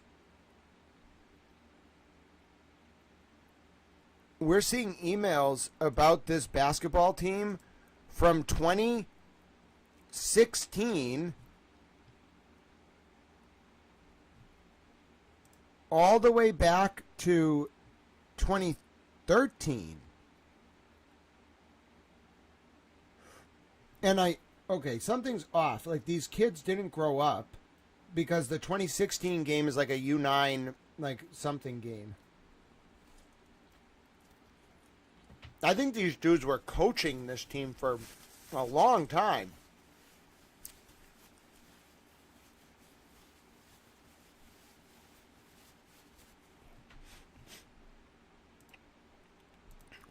Oh, they moved around.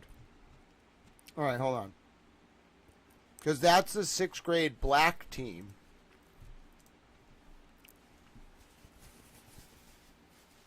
Which would be U9, right? About. These guys were just coaching for this thing? Alright, now I thought they were parents. Dude, I don't think they're parents.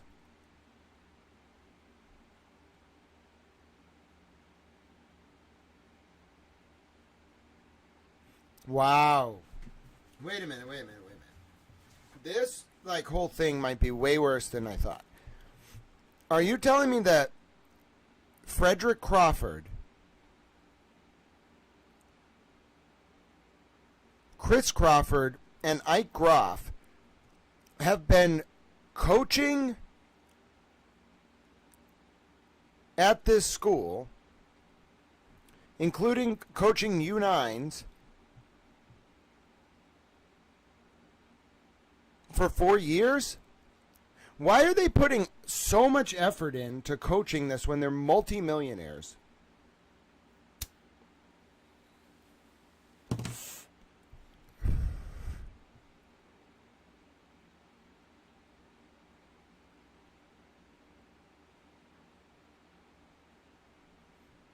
Why was Benjamin Moon involved with New Canton basketball?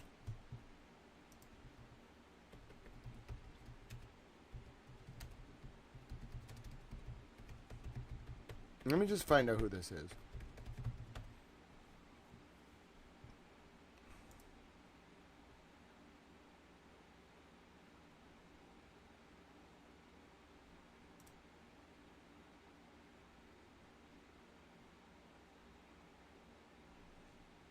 No. Who is Ben Moon? He must exist. I think it's this dude.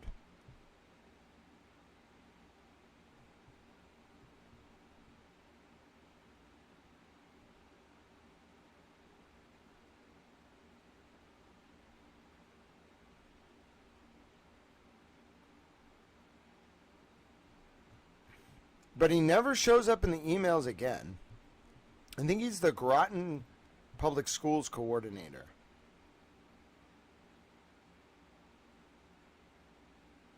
What was he doing in 2013? Let me look at his resume.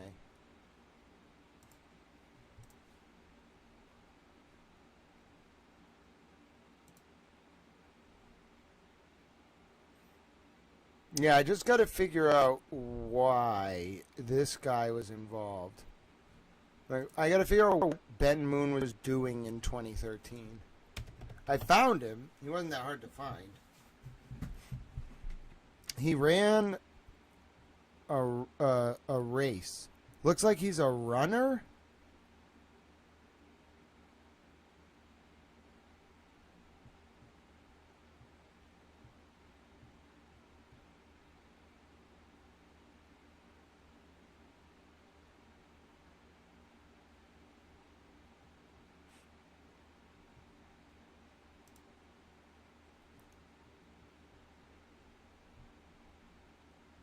I want to find this guy. I think I did find him, but what was he doing in 2013? I need his CV. He's not a runner. He's like in charge of like children's programming for a school.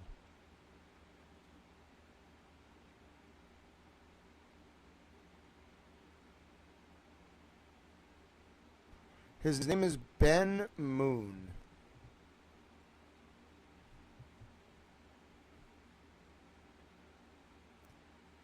I just don't know why not Epstein, I don't know why these guys were emailing him about a pizza party. Like, I'm a little concerned about that. I need to find out what he's doing.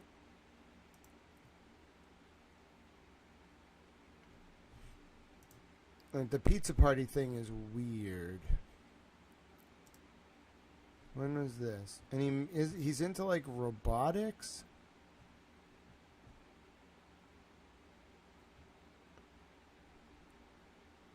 This is very strange.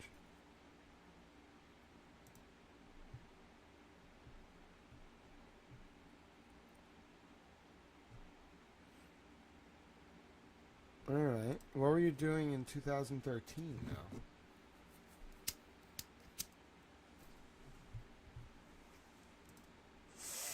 One second. What's this? Oh, he was the coach. Three Clerk Monty is the man with the plan. Or the towel with the plan, I should say. Wait, he was the soccer coach?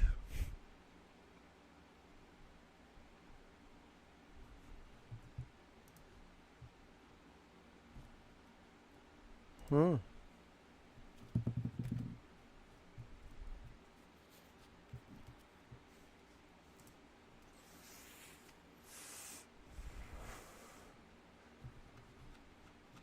Wow.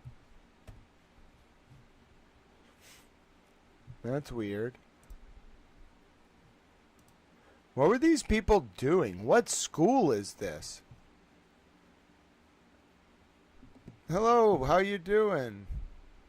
He only goes by Ike. Got it. I haven't looked at the Lions yet. I'm going one thing at a time. I'm trying to figure out what this guy was doing at... Oh, okay.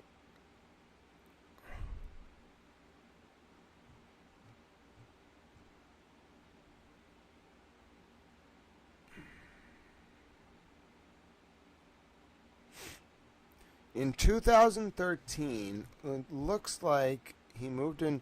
Oh, dude, he's lived where he lives now for a long time, since 2008. I want to see his CV.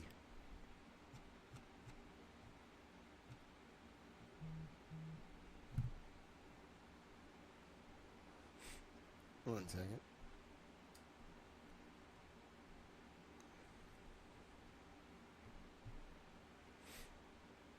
What's the, well, it's a football game. Trying to do both. All right, I'm back. All right, here we go. I did log in. All right, here we go. Let's see. 17 years. Yeah, but what did he do for work?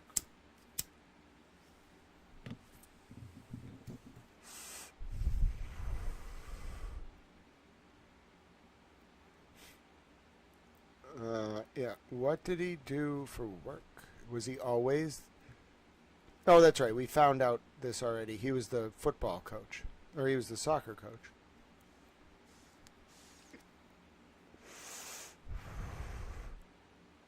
Yeah, he was a soccer coach. So, it seems that...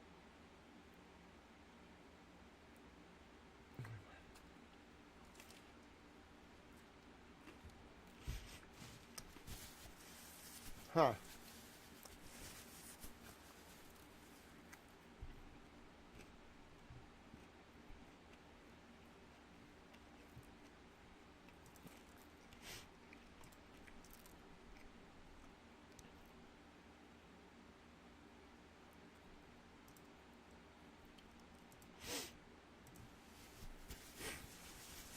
Did their kids go to these schools? Why were they all coaching, like putting so much time into coaching and traveling?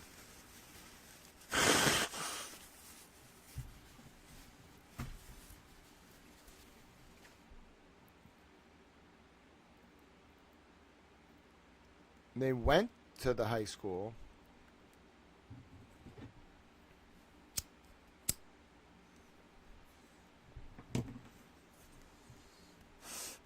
Yeah, it was definitely a traveling team, but it was weird.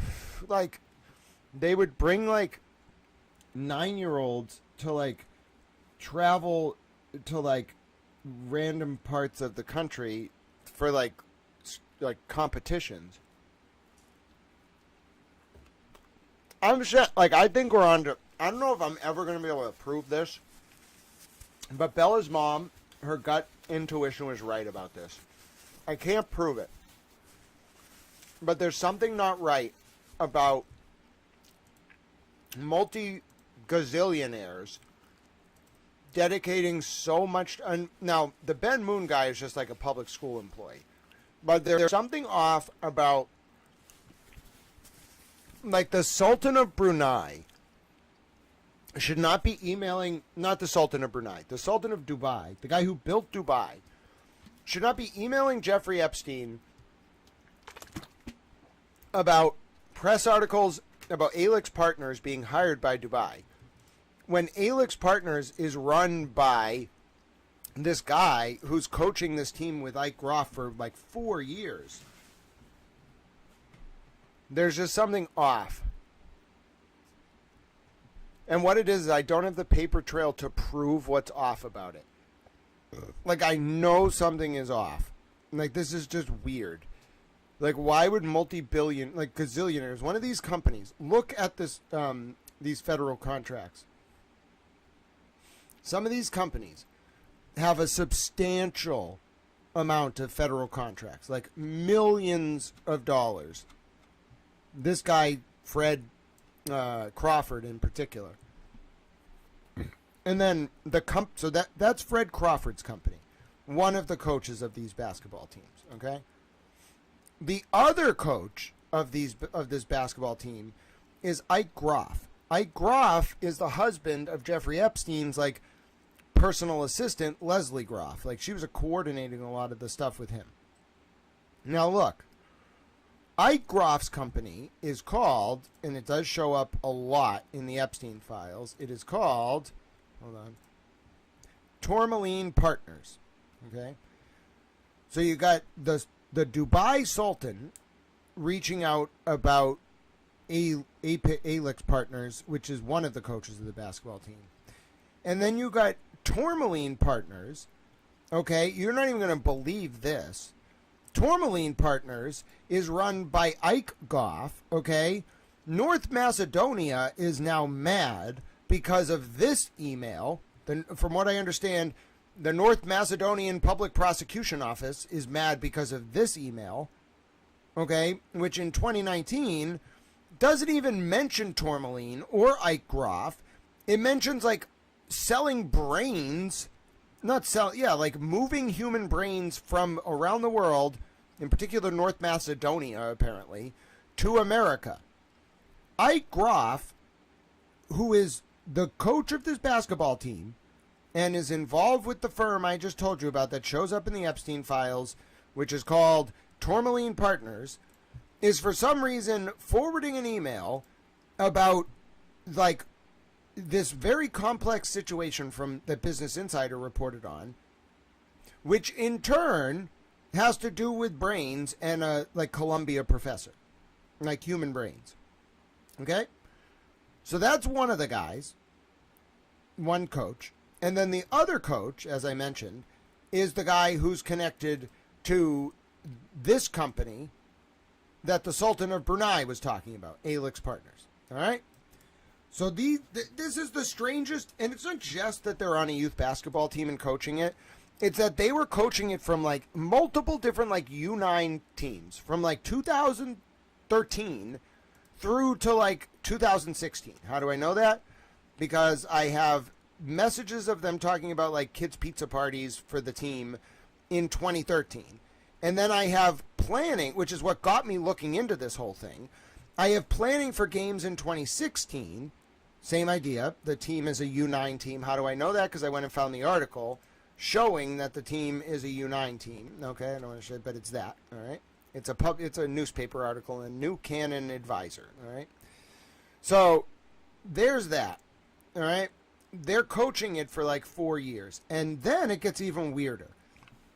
Because these teams of young children, coached by these multi-gazillionaire Wall Street guys, go on these like trips. They're a traveling team, and they go on these trips and play at like sports complexes. Now, like, I'm looking at Four Kicks Taunton, I'm looking at like the South Shore Fieldhouse, and then I'm looking at specifically the University Sports Complex in Hanover. And I'm like, all right, bro, like, something's off here. Okay. I start looking into what this place is, and I find somebody finds a newspaper article that shows that a longtime youth sports team photographer was arrested in 2015 at this specific complex for exposing himself to a child.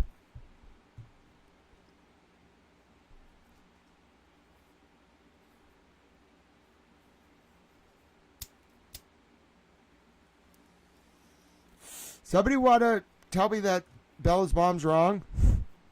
Yeah, I think the sports was a cover. Can't prove it. If I could prove it, I'd be yelling it from the rooftops. But I have enough to report that I have suspicions. Like, deep concerns. There's no smoking gun. I'm not alleging that any of these guys, there's anything in there showing, other than the thing about the brains in North Macedonia, which is weird and apparently pissed off the North Macedonians. I don't even know what North Macedonia is, but they're mad about this. So, like, I don't know what to say. Like, if the North Macedonians are mad, I can cover this, all right? Because you've upset the North Macedonians. I'm not really sure what they're going to do as North Macedonians to these people. I don't think we're in there. Like, I don't think these two guys who are in charge of the youth basketball team are in the jurisdiction of North Macedonia. But maybe they've upset the North Macedonians, and the North Macedonians start looking into this, and they're like, wait a minute, why do these people coach a youth basketball team, and why were they doing it for years, and then why were they traveling around the country, and why is one of them involved with a company that was moving brains around the world at negative 80 degrees Celsius? You see where I'm going with this?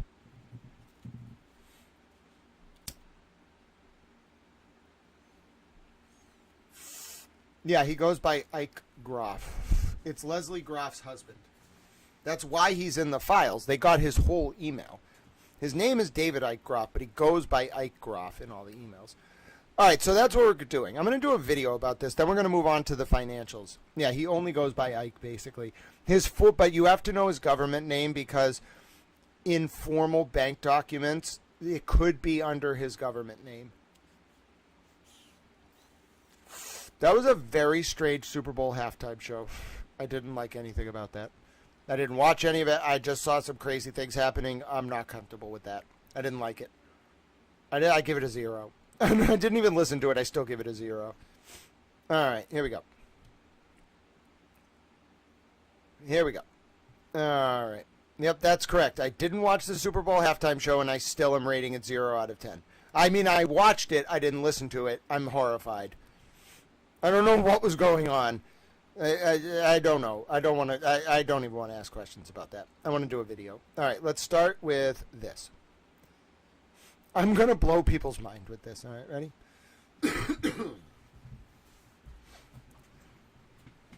Here we go. Hello, folks. My name is Grant Smith Ellis.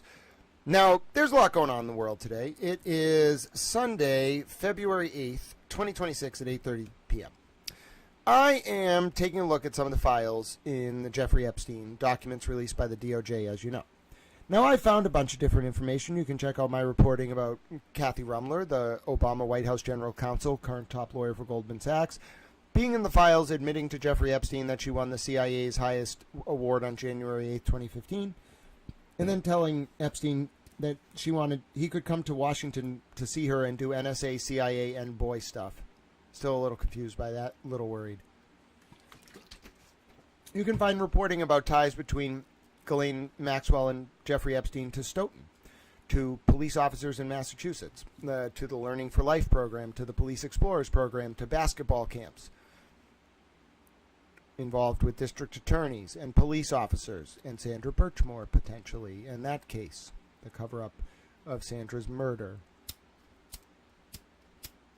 And you might be saying, Grant, what have you found now, and why is an email on the screen from the guy who built Dubai, the Sultan, to Jeffrey Epstein about a company that took GM out of bankruptcy called Alix Partners? Well, I'm going to tell you why. Alix Partners is run in part by a man by the name of Let me get you the specific name. It is, well, first of all, here's Alix Partners, okay? They have a lot of federal contracts. It is run by a guy by the name of Fred Crawford. Not run. It has among its leadership team a man by the name of Fred Crawford. Also on the leadership team of this firm is, I believe, his brother or related to the firm, okay? Now, those two men control an extensive amount of federal contracts, as I just mentioned, okay? This is the head coach of this basketball team in 2016, and he was coaching it. It's for 9 years old and younger children as early as 2013. Now, Alix Partners doesn't just have some federal contracts. They're like multimillionaires through the government. There's a lot of contracts. Alix Partners also was working for the country of Dubai, literally for the country of Dubai, as I showed you in this email, in order to help them rebuild from the 2008 financial crisis. And here you have the ruler of Dubai, the port, like one of the head guys, the Sultan, one of the sultans, emailing Epstein complaining that there's articles about Alix Partners' work with Dubai, like the Dubai World company that represents the state interests, that make them look bad, that make Dubai look bad. So the Sultan's complaining. So that's one connection to this youth basketball team. I want to be clear. This is a youth basketball team that one of these men, Fred Crawford, was coaching with Ike Groff as early as 2013. Now, who is Ike Groff, you ask? Well, Ike Groff is the husband of Jeffrey Epstein's assistant, personal assistant, Leslie Groff. So you got one man that is connected to Epstein through the Sultan of Dubai. Then you got the other coach. Okay, this is a completely different person named Ike Groff. Okay, he also was coaching a team with Crawford all the way through to 2016. Okay, you can find both of them like coordinating from 2013 to 2016 in the Epstein files, this youth basketball team. They never like coach older children. They coach like U9 like basketball. Okay, and as I just demonstrated to you, you have two different gentlemen, each with a connection to Epstein. The firm that was run by the second gentleman that I mentioned, his name, it's Leslie Groff's husband, Ike Groff. His government name is David Ike Groff. He runs a company called Tourmaline Partners. Now, to make this even more interesting, okay, Tourmaline Partners is in the Epstein files a lot. There's 2,575 results. Some could be duplicative, but it's in there a lot. So, Fred Crawford's company is in the Epstein files because of the Sultan of Dubai. The other coach, Leslie Groff's husband, Ike Groff's company, Tourmaline Partners, that he founded, is in the Epstein files extensively. One of the results, just one of the results, is this email from February 5th, 2019, where Ike Groff forwards an email unrelated to him or his company or anything related to what would appear to be Ike Groff's life. Remember, this is Epstein's personal assistant's husband. He forwards a Business Insider article to someone. This Business Insider article was written on February 5th, 2019. It's called The 50-Year-Old Drug That Could Solve America's S Crisis by Cynthia Coons and Robert Lengrath. In this article, it talks about how there were brains being shipped from North Macedonia to the United States for the purposes of studying them for medical research. Okay? For some unknown reason, it does not mention this man. It does not mention Groff, Ike Groff. It does not mention Ike Groff's company, which I just told you was Tourmaline Partners. It is just an article about North Macedonia and a number of other countries having brains shipped out of their country at negative 80 degrees Celsius to Columbia University in New York or something where they were worked on by a project. Okay? This guy, Ike Groff, in 2019, for some reason, February 5th, sends an email saying, you may want to forward to blank. I do not want to send direct. And then someone unknown says, okay, thank you. So this, according to news reports, has upset the North Macedonians. in recent days, according to news reports, I'm not from North Macedonia, so I had to read news articles summarizing what the North Macedonian prosecutor said. The North Macedonian prosecutor is mad about this. To say he's mad is an understatement. He opened an ex officio investigation of some kind. Now, I want to preface this by also saying I am not from North Macedonia, so I don't really know what the North Macedonian prosecutor was trying to say. I'm relaying to you news reports that were explaining what the North Macedonians felt about this specific email, which is EFTA 00490547. So again, you have two distinct separate connections to Jeffrey Epstein in the form of two men with a lot of money coaching a youth basketball team for U9s over a multiple period of years, like 2013, 14, 15, 16, 17, okay? Now, on the surface, that's a little weird. I mean, you can always Occam's razor and say there's explanations. Now, they're talking about pizza parties, which, of course, is going to raise people's eyebrows. They got lots of federal contracts for one of them. They're mentioned by the Sultan of Brunei. They're coaching this team for a long period of time. They're in the Epstein files, okay? And just to give you some sense, this is the Sultan of Brunei. He has a lot of money. He's in charge of a lot of things. Okay, he's from the Suleiman family, which is apparently very powerful in Dubai. Now, this is the proof. Here you go. Leslie Groff, Epstein's assistant. There's the proof. She is Ike Groff's husband. She's texting Ike that she's at Jeffrey Epstein's, etc., etc. Now, where this gets even weirder, it's not just the Sultan of Dubai. It's not just the connection to Epstein through the other company owned by Ike Groff that's also in the Epstein files, and Ike Groff's wife's connection to Epstein. It's this. This is where it gets a little creepy.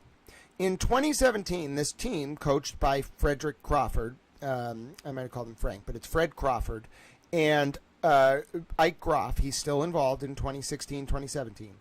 They go traveling to these basketball tournaments, one of which was in Hanover, Massachusetts. Now, I thought this was a little strange, so I looked up these complexes, and I wouldn't call this a smoking gun that anyone that I just mentioned has done anything wrong, although clearly the Groffs were connected to Epstein.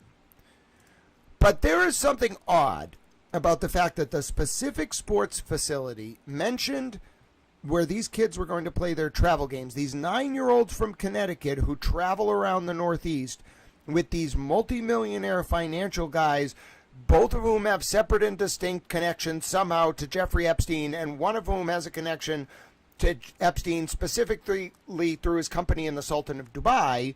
The other one has a connection through Ike Groff being Epstein's personal assistant, Leslie Groff's husband. Okay? These guys travel around the Northeast, stay overnight at hotels, and then take children to sporting facilities where they then play in like basketball games. One of those sporting facilities is the University Sports Complex in Hanover. That place in 2025 is where this man, Robert N. Schroeder, was arrested. He was a youth local sports photographer for a long time, apparently. The owner of Silver Peak Studios was arrested for exposing himself to a child at that specific facility. Now, does any of this mean that those basketball coaches, per se, based on these files, have done anything wrong? No. But is this the strangest series of connections I have ever seen in my entire life? Absolute. 100%. Let me give you some reference IDs. The pizza party reference ID involving Ike Groff is EFTA 02137887. You can do fpds.gov to see the Tourmaline Partners federal contracts. And let me, ALIX Partners. I just searched Tourmaline Partners, so that was up at the top. But these are the ALIX contracts. You can find another pizza party email or another sort of team dinner email. I won't give you that ID. It's not that important. But you can also find the email linking Ike Groff and Leslie Groff, obviously, to Jeffrey Epstein, EFTA 00471110. And then the email involving Ike Groff in North Macedonia is EFTA 00490547. The email involving the Sultan is EFTA 018183662. Okay, and then you'll be able to trace those emails. You'll be able to search some of these names, and you'll be able to see exactly what I'm talking about. What it all means, I'm not sure. But there's something here. Credit to Bella's mom, the excellent researcher, for looking up the word eagles and sending me down a rabbit hole that led to the Sultan of Dubai. That's what it's like looking into the Epstein files. YouTube.com/@ Grant Smith Ellis if you want to see more. Thank you for supporting my work. I'm an independent journalist and a towel. They stayed at the Marriott, the Newton Marriott, like near Norumbega Park, right off 128. Near the gas station. It's like between Newton and Wellesley. It's where a lot of sports teams stay. It's like a big complex. Goff's business partner is the group home scandal guy. Wow. And Epstein made jokes about like setting up rehab facilities for his victims. Are the Patriots, are they going to get blanked in the Super Bowl? That would be incredibly embarrassing. I guess I should have took the under. I thought it was going to be a shootout. This is embarrassing. Wow, they didn't just want to, like, punish Robert Kraft. I didn't assume this. I thought they would make it competitive, like, because they want people to watch the game. They're just having the Patriots get embarrassed. It's actually embarrassing. We're going to get blanked. Wow, Bob Kraft really upset the NFL. Dude, you don't understand how embarrassing it is to get blanked in a Super Bowl. It never happens. Even like in '86 when the Pats played Refrigerator Perry and the Bears, we scored like a touchdown or two. Jason Milgren. I'll look into that. I'll see if he's in the Epstein files. I got to write up what I just found, though, and then we got to go back to the bank records for our dear friend in Germany. All right, let me do some writing. I'm going to type this up. You can watch me type it up. Give me a second.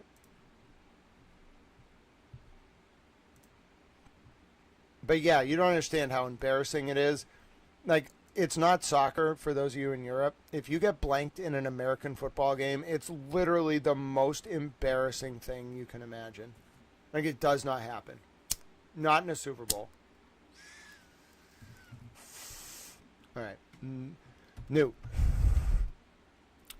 The Jeffrey Epstein files contain a number of documents linking youth basketball coaches, the Sultan of Dubai, a Sultan in Dubai,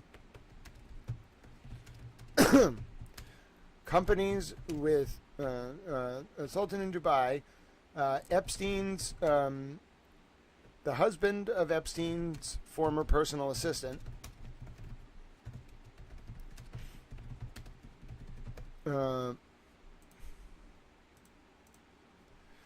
and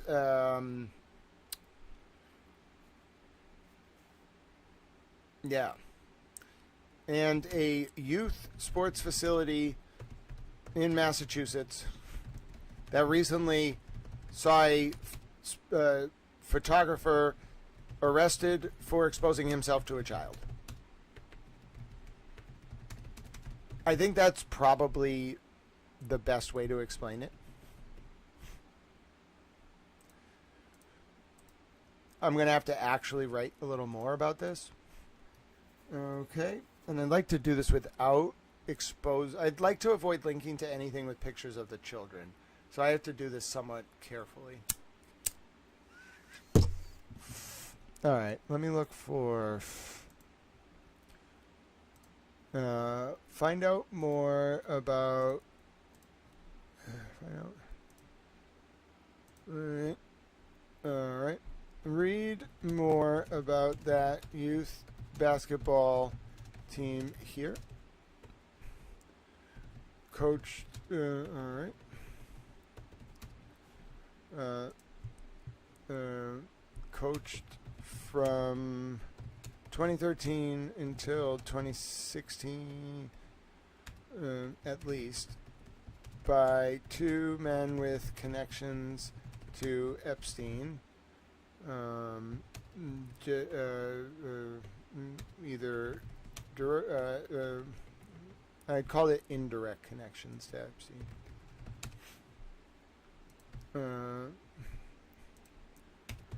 What's the guy's name?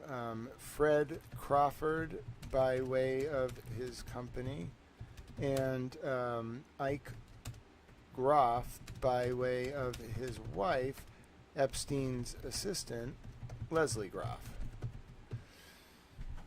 Okay, and then let me see what else I can throw in there. Read more, and that is... All right. Read more about the Sultan of Dubai, a Sultan from Dubai. Let me get this guy's name. Asking Epstein about Crawford's company. Here, I'm going to get the name of it. About Frank Crawford's company and their work for Dubai, their work for Dubai's state company after the 2008 financial crisis. Here, okay. Yeah, it's quite a story. All right. All right. Let's see. What did you find? What is it? I can only do so much at once. Yeah. Yeah.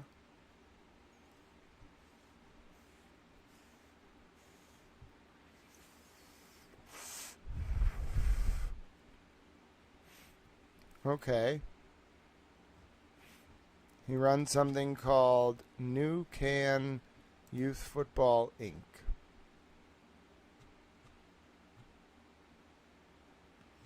Okay. And that's, I mean, do you got a connection to Epstein? Bella's mom, this is kind of like a rabbit hole. It's just a charity with a lot of expenses. Is there anything you found in there that's a link to Epstein?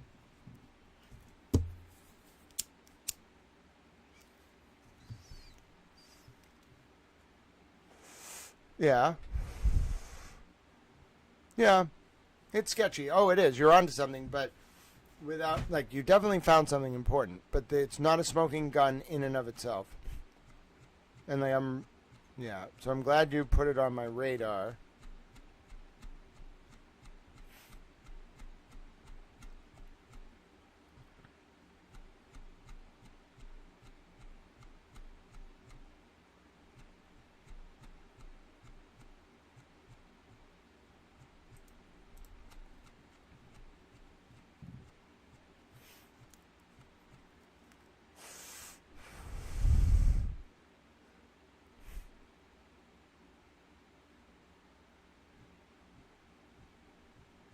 Looks like he ran a youth football program. Yep. That's definitely a little weird. Let's see if I can find anything about this in the Epstein files. I just did my video already, though. It's frustrating. It's okay, you just found it. Alright. This is a very intense amount of research, but I think I got it. Nothing. Oh, yeah. It's just Groff's email, though.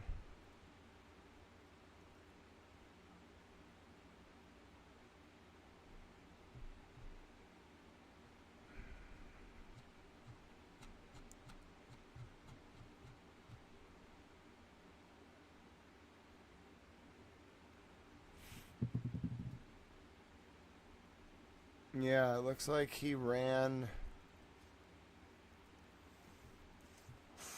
It's like the booster. It looks like it's the booster group. Not just that. It looks like it looks like he ran the youth football booster program.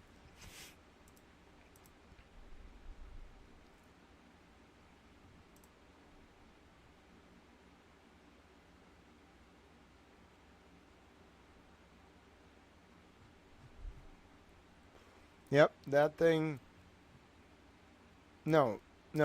He ran this for a long time. I'm not sure if this Bella's mom, this isn't necessarily like a problem.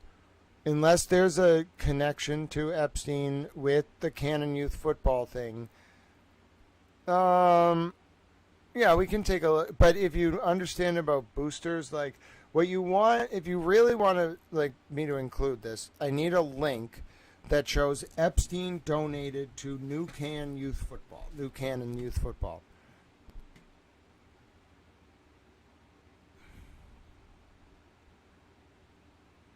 In limiting, you didn't include the first word, so I don't know what you're talking about. I don't think that's the same team. Okay, all right. All right, this is getting, all right, hold on. All right, stop. This isn't research. It's just throwing up links. Okay, so listen. I'll teach you how to research. Within these links, what you're looking for, you want to click the view filing on the right, and you want to look for, like I have the link to look at all their 990s. I'm seeing like when the money started coming in. I'm seeing when they first were founded. They started with, let's see. I have to actually look at the 990s. Let's see if he was in there from the beginning. All right, so it was registered by Daniel B. Sullivan, Kevin Brown, and Fred Ryan. So he didn't found it in 2002. It looks like he was just part of it. It's like a booster organization, I'm pretty sure. Extracurricular football program for 229 students. Okay. And it's Daniel B. Sullivan, Kevin Brown, and Fred Ryan. RYON. Okay, that's the first 990. That's from 2002. In 2003, you get another 990. This time, same idea, Dan Sullivan, and they list, they have like $150,000.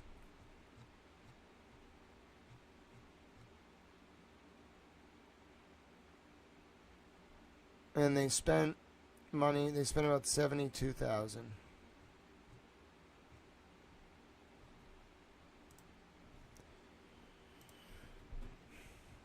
Yeah, I'm looking. The filings go back. No, they go back further. They're just not summarized. You have to click the button, the View 990. You have to actually look at the form.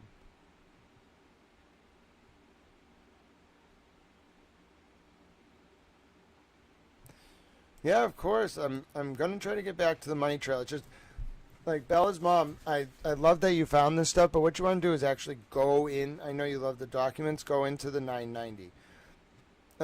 So he was involved. He runs, I think I can report that he runs a youth football program, okay?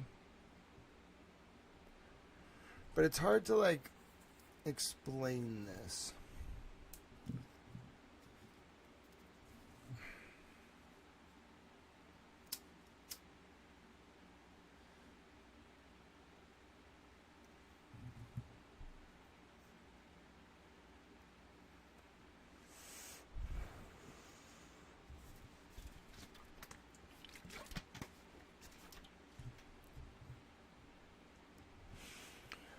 Alright, how do I explain this?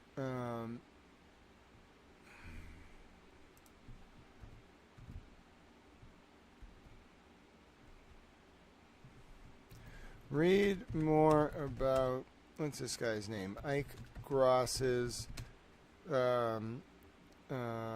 link, Ike Ross and Ike Ross's company being discussed by the Dubai Sultan and Epstein here.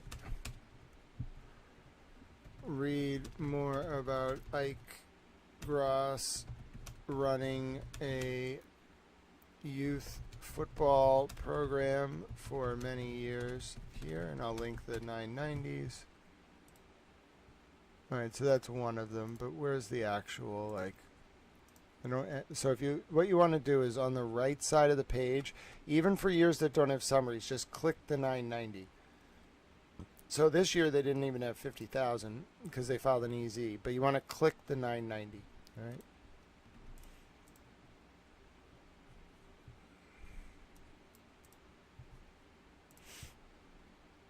All right. Here. Read. Oh, it actually wasn't Gross's firm. Right, that's right. It wasn't Gross's firm being discussed. It was Crawford's. I already did that one. Gross's company was... I need to show the link between Gross and Epstein. Read an email confirming Ike Gross is Leslie Gross's husband here, and also that Leslie was telling Ike Gross about her trips to see Epstein. Okay, all right. Read more about Ike Gross running a youth football program. What else did I miss?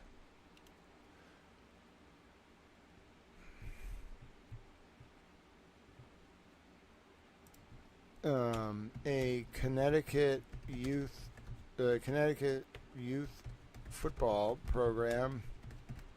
Sultan and these guys were really involved with kids. It is a little bit odd. There's no smoking gun, but there's a lot of just concerning connections. Let's see.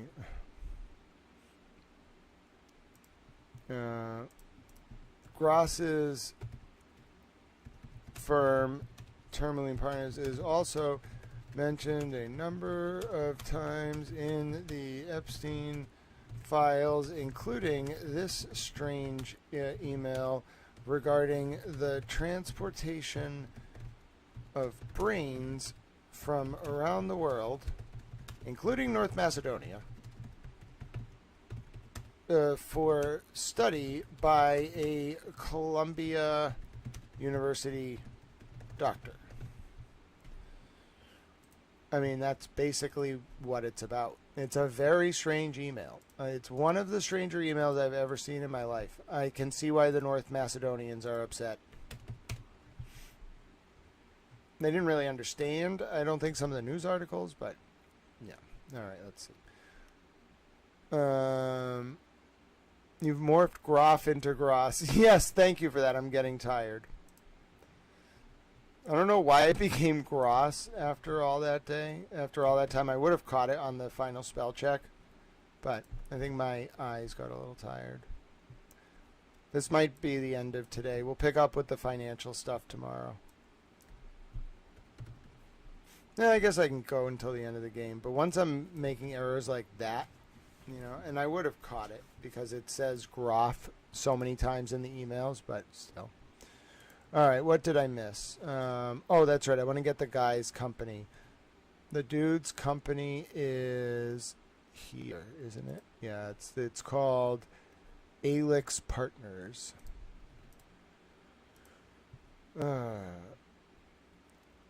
Company Alix Partners. Alix Partners, for its part, has received millions of dollars in federal contracts in recent years. I think millions is an understatement, but, you know. All right.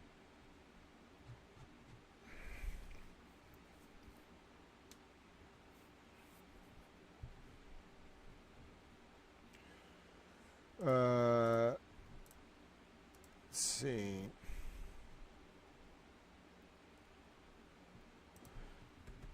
Read more about the team traveling to Massachusetts overnight in 2016 here.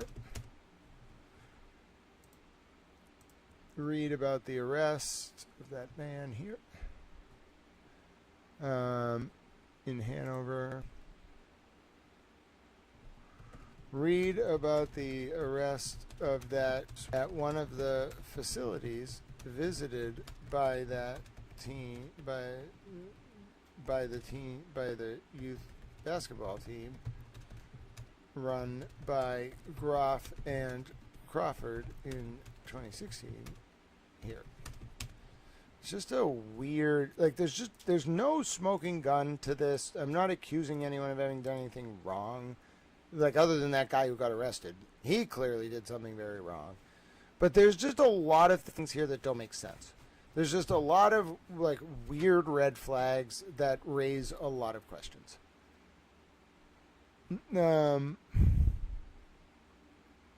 Different topic, but this file links Epstein to CrowdStrike, which, oh yeah, no, it wasn't just Epstein that did the Russia hoax. It was MBZ and a whole faction of Saudi Arabian leadership with MBS's help.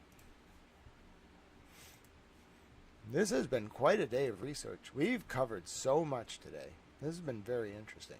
We kind of just started, like, Bella's mom really set us off the rabbit hole. We had a few, I wouldn't call them, like, they weren't even, like, false trails. They were very relevant trails that didn't connect in the way they initially seemed to connect. But then at the end of it all, especially this kind of, like, youth basketball team, there's just weird, like, there's no reason that a sultan from Dubai should be emailing Epstein about a firm connected to a youth basketball coach that is co-coaching for multiple years U9s with Jeffrey Epstein's personal assistant's husband, who also is in the Epstein files because his company has a lot of connections to at least the moving of brains, apparently. But also, his company has connections to Epstein as well. There's something off about it. And the federal money flowing to Fred Crawford's company, and like Fred Crawford and this guy, Ike Groff, both having so much money, but yet spending so much time coaching youth sports, taking the kids and arranging travel to different states, pizza party. Like, there's just enough for me to have questions. And that's all it is right now. I have questions. I don't know what any of this means right now. I think the Leslie Groff connection is strong, but I just have so many questions.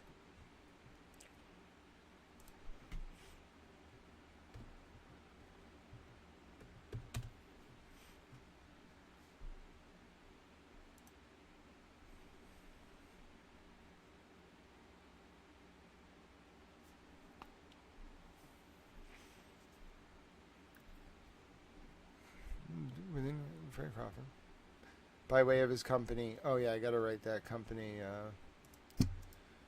What is it? Alix Partners. Alix Partners. Yes. Epstein's assistant, Leslie Groff.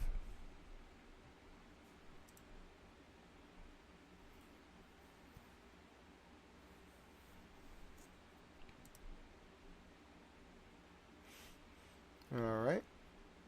I'm just utterly baffled. And deeply concerned, but mostly baffled. Hi, Kevin from South Boston. Yes, it took a long time to get this, and I still don't have, like, the answer on this. I'm not alleged. Like, there's nothing in there with, like, one of the guys is like, let's do something bad. I think actually, let me rephrase. The North Macedonia story where the dude's like, I don't want to forward this to someone, that's a little bit weird. Like, I don't want to send this direct when there's no connection to his company, no connection to his name, no connection to anything related to him in this story about brains from different parts of the world coming to Columbia University. That's a bit of a tip-off. Like, I don't know, like, why that happened. Clearly, the North Macedonian press is onto it. I think I should alert Cynthia Coons and Robert Langreth to this. What's Cynthia Coons' Twitter? Business Insider. Is she still with Business Insider? Yeah, she still has a Twitter. Where'd she... Was this for Bloomberg? Oh, okay. She's still there. So I'm going to tag her. And I'm just going to be like, I think you should look at this. All right. What happened? All right. Where's the thing about North Macedonia?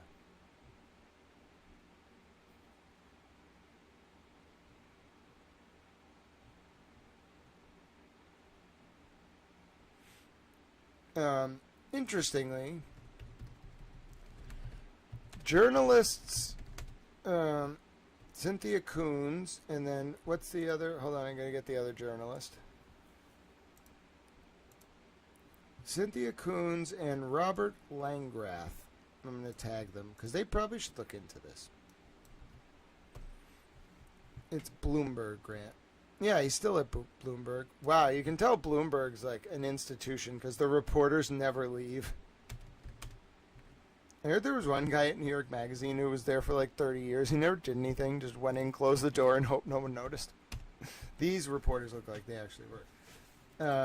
Reported a story in 2019 that did not mention Groff or Tourmaline partners regarding the transport of said brains to the United States. Groff, Ike Groff, then sent an email with the article in full to an unknown person stating, now I'm writing like a journal. Well, this is more me just writing to my colleagues. I don't want to email them. I just want them to read my tweet. All right. Stating to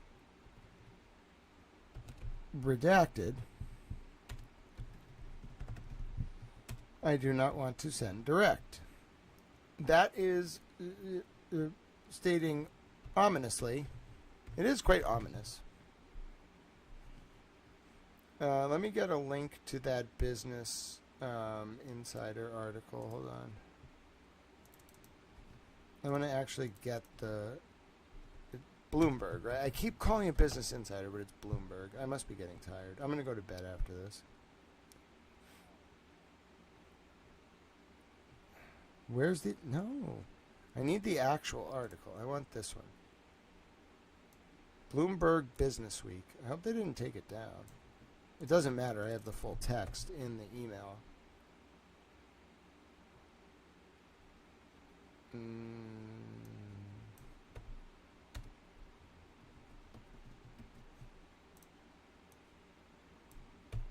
Why do I want a link to it? I think this is it. When was it published?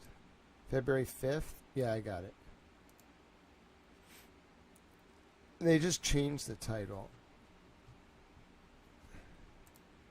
5 a.m., right? No. Oh, 10 GMT, which is 5 Eastern. Yeah. All right, I got it. It took a second to find, but I got it.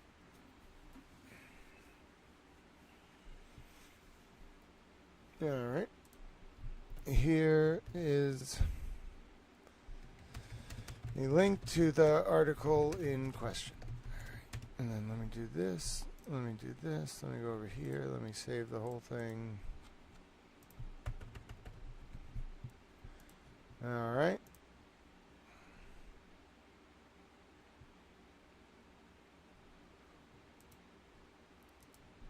And it remains unclear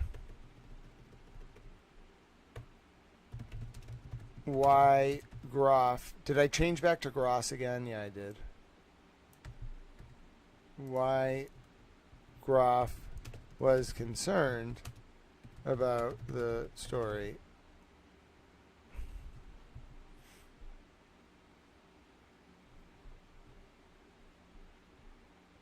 Yeah, there are so. What I'm realizing is, it's not just there is. It's not just that there's so much here. It's that there are so many rabbit holes with everything. Like, even with the 990s that tag Julie Brown. I mean, I think, well, I could tag her. Someone could tag her in the comments. She's not, so I've been tagging her when she's relevant, but I don't think this is directly bears on her. I don't think she's reported on this. If, like, she's mentioned in the files or something, I then bring it up. But I'm maybe, like, tag her in a reply, or I'll tag her in a reply. All right. It's more the thing at the end. Like, I feel like those, what are they? Bloomberg reporters? I'm going to actually put Bloomberg. Bloomberg journalists.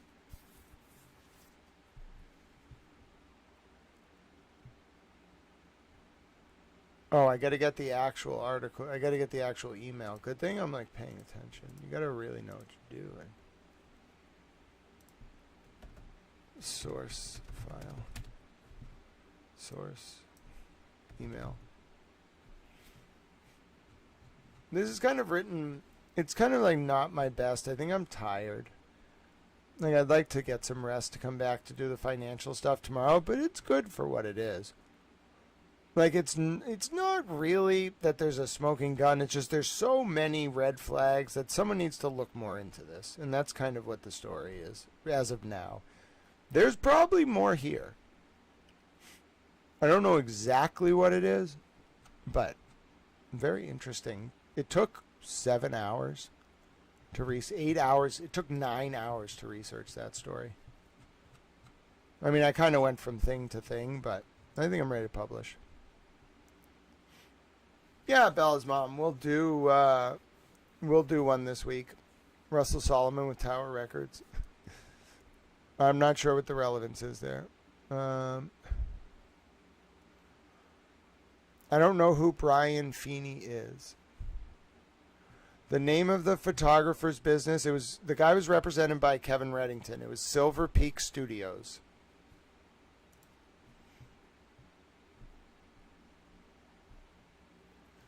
Let's see.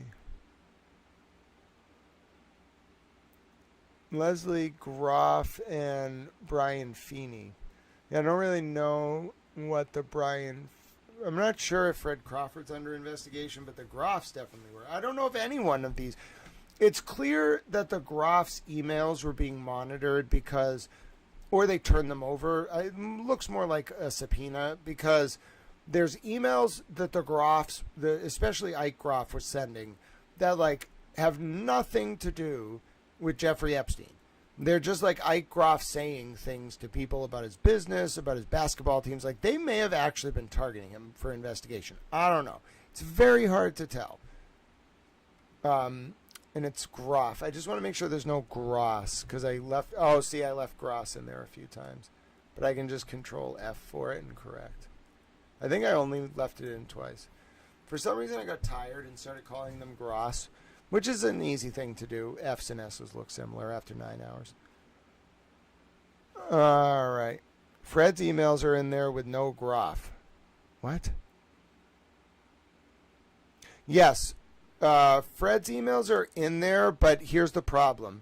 They're all redacted, and there's only 40 of them, whereas there's like 2,000 from Groff. It almost looks like Groff or someone in Groff's family was copied on the stuff that Fred Crawford was sending, but there's only 40 emails.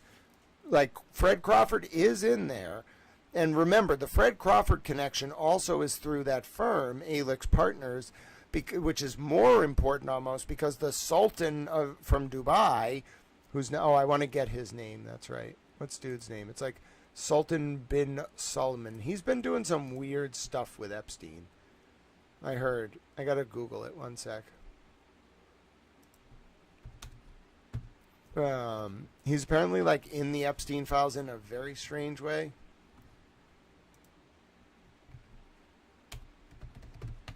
So let me read. Oh, a fumble. Oh my God, we're actually going to get blanked, bro.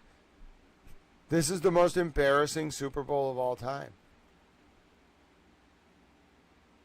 Oh yeah, apparently he emailed him about like his sexual experiences. The Financial Times reported on it.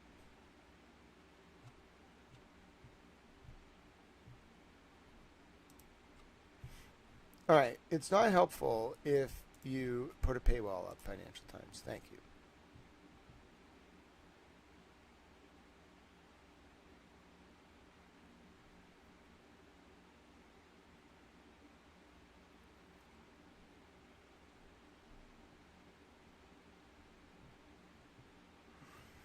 All right, so this was literally how many days ago? 2 days ago.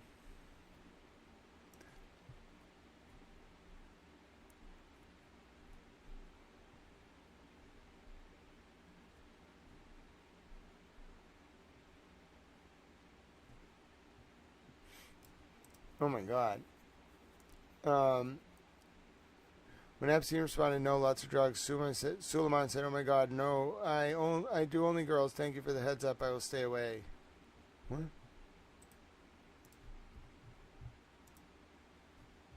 What is this?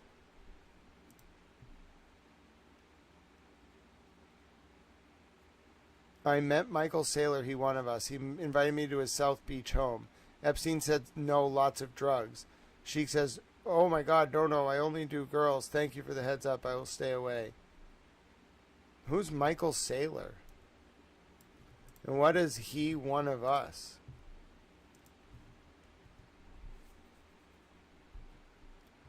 Oh.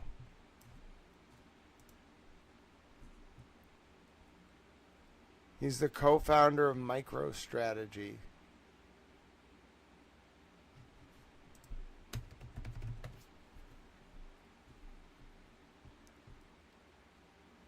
Oh.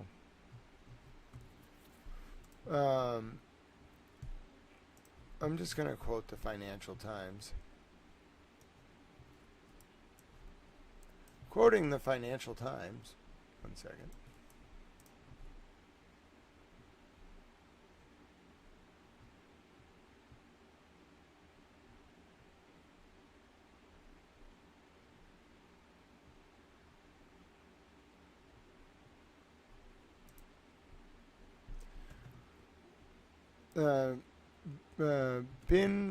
Sultan bin Sultan has been in the news in recent days regarding the Epstein files, quoting the Financial Times.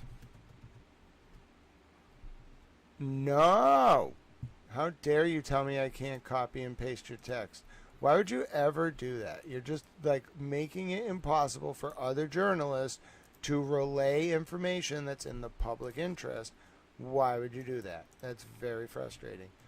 Oh, you know what I can do? I can use my speech-to-text program and just copy it out of there. Because you have The head of Dubai-based that's right. You have to allow it. The head of Dubai-based logistics group DP World exchanged messages with disgraced financier Jeffrey Epstein. The head of Dubai-based logistics group DP World. Oh, fine.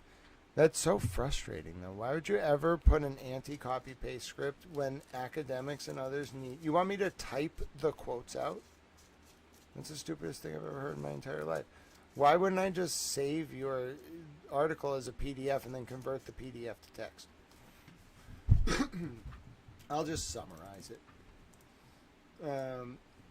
That is kind of smart, though. The Financial Times reported in recent days that bin Sultan would discuss his sexual escapades and procurement of prostitutes with Epstein.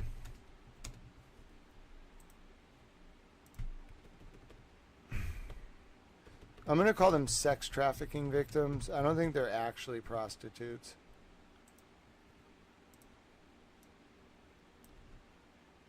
And then I'm going to go and I'm going to grab this email. Hold on. I want the one the Financial Times link, this one. So the Financial Times has this one, which is from Bin Salman to Epstein, talking about how Michael Saylor, but the name is spelled wrong.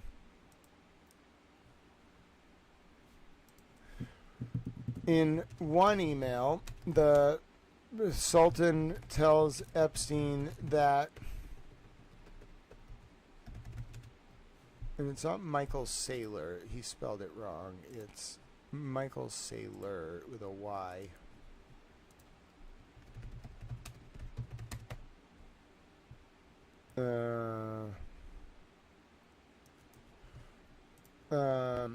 That Michael Saylor, an American businessman, is one of us. However, Epstein tells the Sultan that the answer is no because of lots of drugs. To which the Sultan responded to Epstein by saying, I only do girls. Okay. This just gets stranger by the day. Oh my God. I'm just going to quote this because he literally sounds like an idiot. And he literally said, "Oh my God." He used God's name in vain about sex, by the way.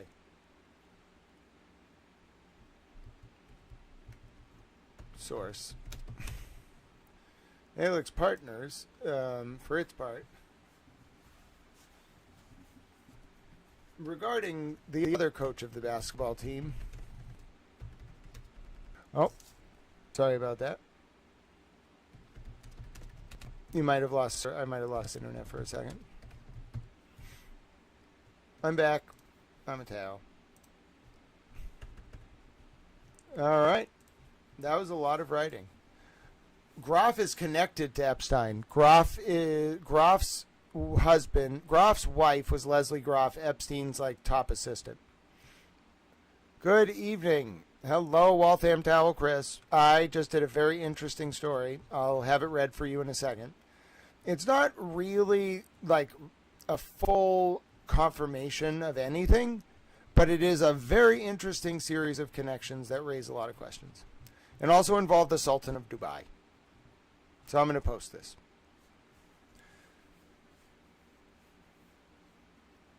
There's just weird stuff all over these files. Just stuff that, these people were very flagrant with what they were doing, but at the same time, they weren't. So if you're just tuning in, here's the story I just wrote. It's going to be a little all over the place because it's not akin to some of the single line explosive, Kathy Rumler was in the CIA. That was big. It's not like that. It's more connections layered on connections. So here's what I just wrote. Hold on. Let's hope I didn't use the word gross. Nope. I managed to avoid saying gross. That's a big accomplishment.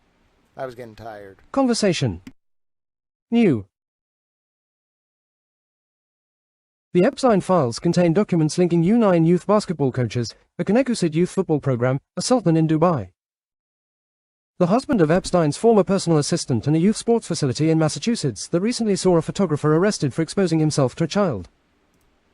I spelled Read more about that youth basketball team here, coached from 2013 until 2016, at least, by two men with indirect connections to Epstein, Fred Crawford, by way of his company Alex Partners, and Ike Groff. Nope.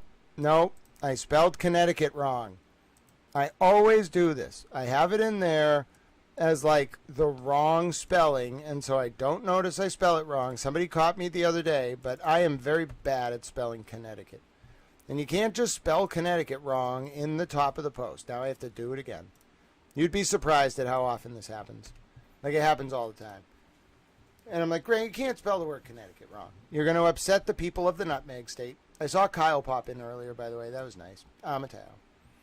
All right. There we go. This is going to take a long time. This is going to take the world's media and the internet at least, like, 2 months. Maybe more. And even if we spend 2 months, I don't think we're actually going to... This is going to be, like, an issue until the midterms. That's how long this is going to take. Oh, why are you doing it again? What is that? Yes, that's what I want. Okay.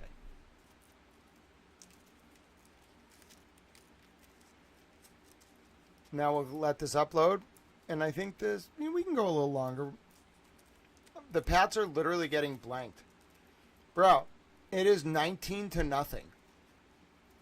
Dude, remember how I said that the NFL was not going to let Robert Kraft lift a trophy?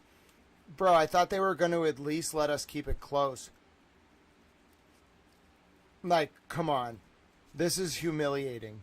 And they're doing it on purpose, too. Dude, Drake May looks like he has just been crushed. This is just bad. I knew it was going to be bad. I didn't know it was going to be this bad. I thought they were going to let us keep it close.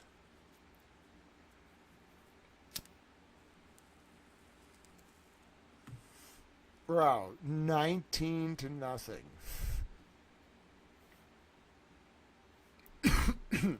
Just embarrassing.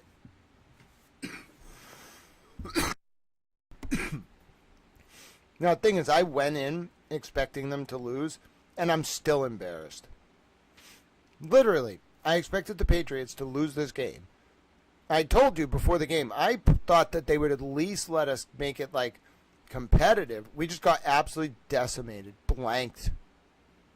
There's 13 minutes left, and we literally got blanked. And it's getting worse.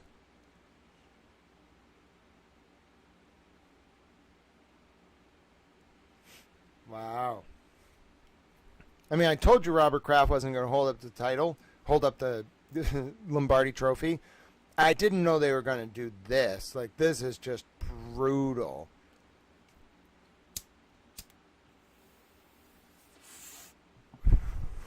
If they have to punt again, I mean, the Patriots players are like fighting with the refs. If they have to punt again, it's very likely they're going to get blanked. If they don't score on this drive, we may actually see a goose egg. Vrabel's like losing his mind. Oh, this is bad. Like, I'm taking some time after writing up that story. I'll let you listen to it, but I'm also like looking down at what I'm seeing, and this is not good. What is he so mad about? Oh, yeah, they're throwing this game. Like, the Seahawks player, like, clearly shoved the Pats guy when he was out of bounds. And then the refs just didn't care. I told you, they were not going to let the Patriots win this game. And they were going to give them no help. Oh, my God. Oh, my God, he threw a punch. Bro, you can't throw a punch. He punched the Pats guy in the head. What the fuck? Oh, he slapped him. Oh! Oh, what is going on right now? What the hell is happening? Did that... Wait a minute. They punched... Wait a minute. You're going to throw no flags. He punched the dude in the head. All right. What is going on right now? Literally, all right, so this chaos going on right now. First of all, the Patriots are getting blanked. I knew something was going to be off about this game. I looked down. The Pats guy, the receiver, Stephon Diggs, runs out of bounds. He gets pushed down. He's like 3 yards out of bounds. The play's over. He gets pushed to the ground by the Seahawks guy, so he kind of goes and like bumps him. One of the Seahawks guys like slaps a Patriots player in the head. Then another Seahawks player punches one of the Pats guys in the head, and there are no flags. Everybody just moves on. What is going on? Vrabel lost his mind. One of the Pats guys almost fought with the ref. What is happening right now? What are they doing? All right. That was at least one reception. That was, I think, the longest Patriots reception of the day. But I mean, listen. I don't really know what to tell you about what I just saw, other than to say, like, what the hell? Wait a minute. No, you are not going to do this. Oh, my God! Oh! What? Wait a minute. Wait a minute. Wait a minute. He's not going to do this. Wait a minute. Are you kidding me? Wait a minute. Wait a minute. Did you see what Drake May just did? In 2 plays, after the Patriots got blatantly screwed, he just... I cannot, like, that's shades of Tom Brady right there. That was great. I don't think they're going to win this game, but let me just tell you, like, that was fascinating. We're not getting blanked right now, 19-7. Have I turned into a sports commentator? I guess that's one way to relax. All right, so the Patriots have managed to score a touchdown in what is probably one of the most improbable series of plays that you will ever see. It started on, like, the Patriots, like, 35 or 40, when on, like, a 2nd and 7, Drake May failed to complete, like, a short check down pass to Stephon Diggs. Diggs, like, is running towards the sideline. He just keeps going out of bounds. At which point, he's, like, 4 yards out of bounds, like, standing there looking at a, like, Seattle defensive player who pushes him to the ground. The refs do nothing. No flag, nothing. Diggs goes and kind of, like, bumps up against a Seahawks player and goes back to his business. Away from that, another Seahawks player grabs a Patriots defensive player and smacks him in the head. Literally, like, smacks him in the head. The refs do nothing. Then another Seahawks player, clear as day on the replay, with a closed fist, punches a Patriots player in the head. Nothing is done. The Patriots are losing 19-0. It's the fourth quarter. There's 12:52 left. They have not done anything all game. They're on their own, like, 40-yard line. Drake May, as a result of this, I don't know, he must have activated, like, beast mode. He out of nowhere throws, like, a 30-yard pass directly down the field. It's caught. The Pats go to, like, the Seahawks, like, 32 or so. May takes the next snap almost immediately in under, like, 20 seconds and then throws an absolute dime on a fade route from 40 yards out to the left corner, which the Patriots receiver catches over his shoulder, basket catch, Willie Mays style, for the first Patriots score. That was an improbable series of events, and I think I could be a sports commentator. You can't even see the game, and I just told you exactly what happened from memory.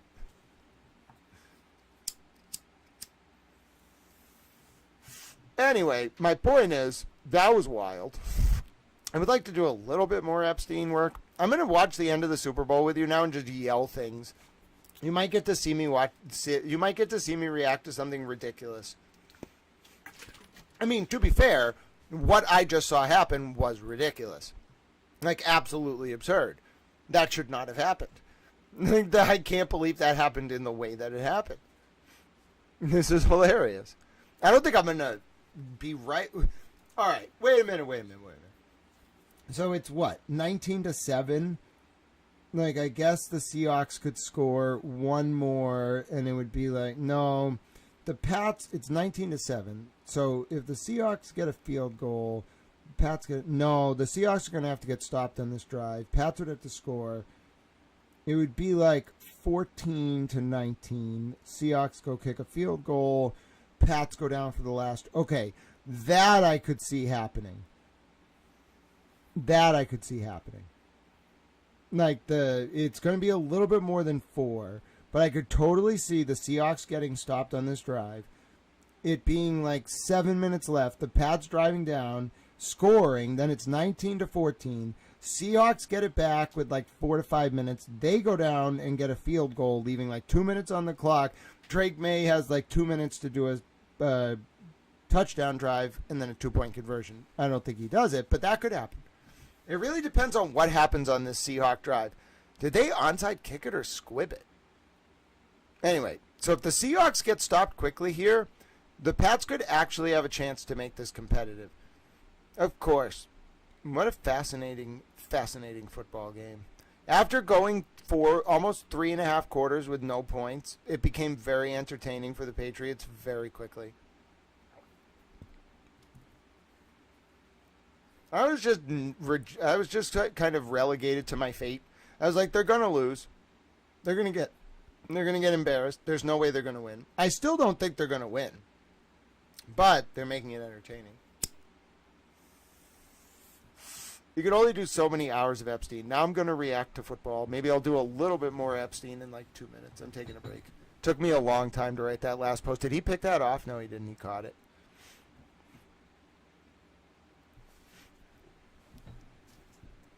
Are we really going to get one of those moments? By the way, if you're just tuning in, I will continue to look at some of these Epstein documents. I might have to start tomorrow because what we're about to dive in on is a little bit more complex. I'll show you a little bit of a preview of what I want to do tomorrow. And it actually comes from our Supertal German friend. And it is a litany of banking documents. Okay, it shows kind of like the scope of Epstein's wealth, where he was kind of trying to hide his money, etc. So I'm going to show you a little preview of that. We'll see if I can find it. Where is it? Is it right here? No, it's right here. That's some of the bank accounts. One of them had the actual breakdown of the monetary amounts in the bank accounts. I'm going to look for that one. Give me 1 second. I can always just scroll up in the chat. It was pretty easy to find. It was the one with the dollar amounts. YouTube Andy YYX. Do you have the one with the dollar amounts?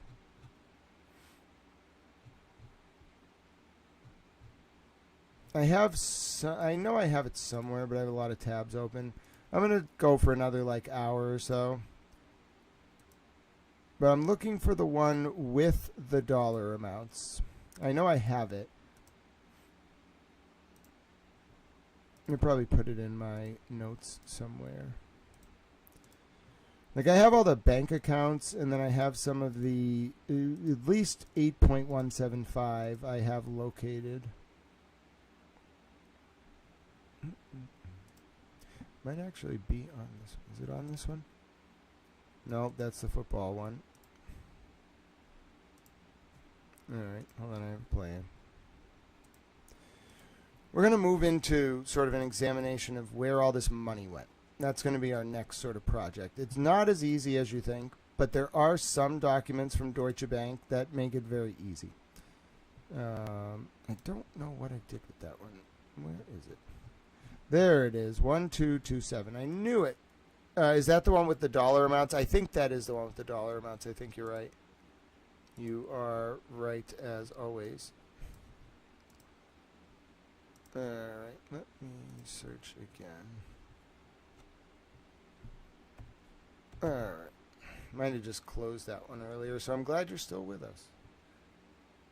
Did they punt? Wow, Drake May has 10 minutes.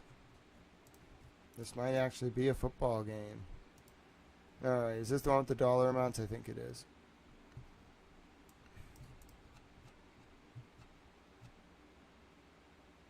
Yes, it is. Wonderful. Alright, so let's take a look at Jeffrey Epstein's money.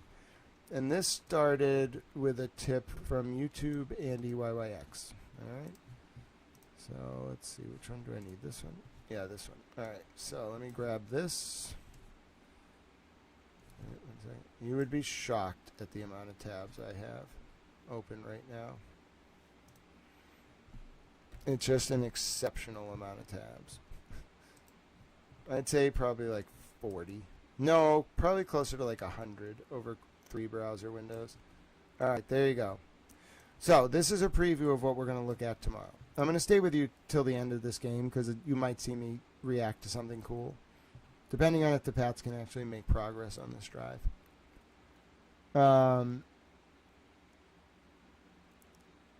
I use it to browse through the Jmail website since it's easier there with mails. Do they actually have the reference ID on Jmail? The one thing I didn't like about Jmail is I couldn't get back to the main DOJ site, so I just gave up. Like I wish I could figure out how to get from Jmail to the main DOJ site with one button. That's the part that confused me. Whoa, that was a hell of a hurdle. Listen, the Patriots can score on this drive. I don't think they're going to win, but don't count this game out on being entertaining because it's very entertaining.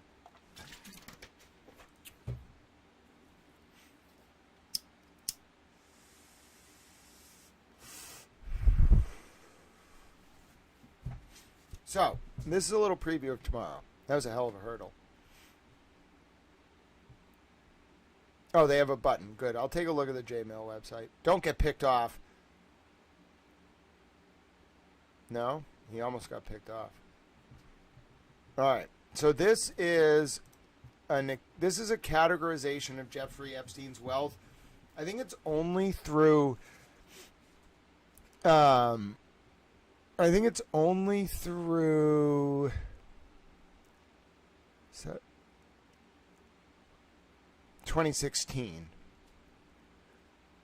And then it looks like KPMG is auditing us. They are sending a select number of random clients, asking them to confirm their balance. The letter is standard and the same as was used last year. All right, and then they just want to know like how the company should be addressed, and they say to whom it was concerned. All right, it's from Deutsche Bank, right? I'm pretty sure this is Deutsche Bank. Deutsche Bank, yep. So this is Deutsche Bank Trust Companies America. And it's a wealth management firm that was holding a lot of Epstein's money. Wait, Drake May's running. He's running. Oh! That was a nice run. All right, so now this is what we're going to dive into tomorrow. We're going to pick up on this document. If you need a direct link, the wonderful YouTube Andy YYX already shared it, but if you need a direct link, it's right here. Go ahead and take a look. And we're just looking at where some of this money is. Now, I imagine a lot of people are looking for this money for the victims. Like some of it, one of the amounts we found, okay? Now, this isn't per se accurate. This is a starting point because there were 3 years that went by between 2016 and 2019. But this is like he had way more money than he was disclosing. Obviously, like he told his bank he was worth more than 500 million. I think it was way more than that. Oh no, we got picked off. That's not good. That's not good. Drake May got too aggressive. That should be the end. He went for his Tom Brady moment. He couldn't get it. Oh, not ideal. All right, Southern Trust Company. Paul Morris, 109-991-564. So the Southern Trust Company alone, and Paul Morris is one of the money men. That was the name that led us down this road. The Southern Trust Company alone had $110 million. There was another company called Red Hook Quarter Best Thomas. It's a little unclear. Like, it's just called 6100 Red Hook Quarter Best Thomas, United States Virgin Island. And oh, that looks like an address. No?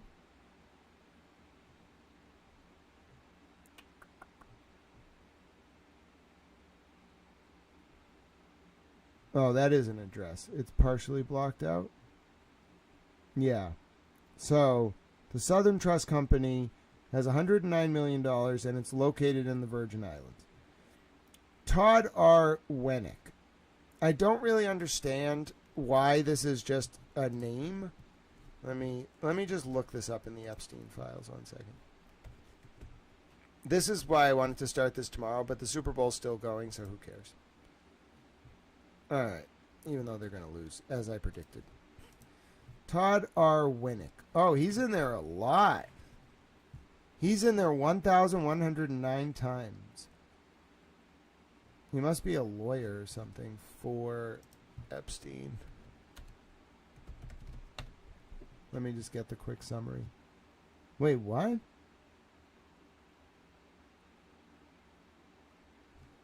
He runs Ashley Furniture? Wait, what? Is that the same Todd Wennick? Wait, Todd Wennick's a furniture executive?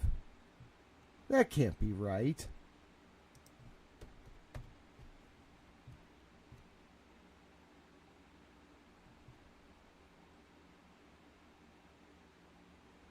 Wait.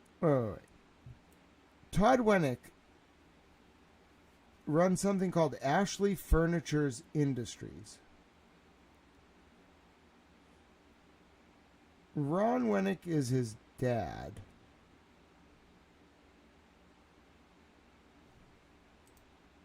And then there's the beneficiaries.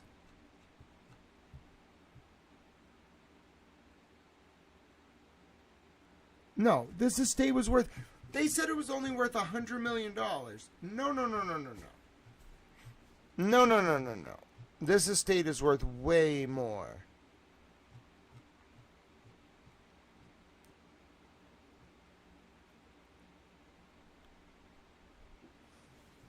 But then there's also the question of like, okay, are all these Jeffrey Epstein? No. The Ronald and Joyce Wagner Trust for Katie Wennick Forsyth. Okay, this is definitely an Epstein company. There's no doubt about it. Why is this, though? Like, why are these just all Paul Morris's clients? Because the problem is, like, Todd Wennick is, let's see, all right, Todd Wennick is in the Epstein files a lot. Like, let me just show you. Like, I don't know if it's because he's Paul Morris's client, but, like, he's in there 1,109 times. Okay? Let me just make clear. We're going through the Epstein files, okay? Where's the one I just had? I'm getting frustrated. I have too many tabs. And Wennick is in there a lot. I mean, like, not a small number of times, okay?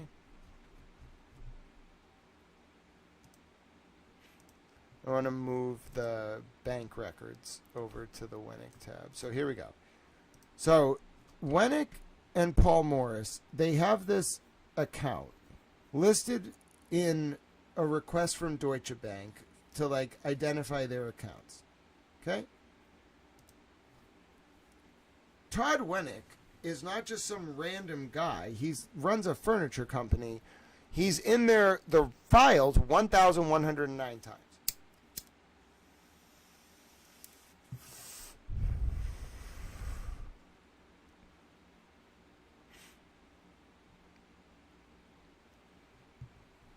But it's unclear why.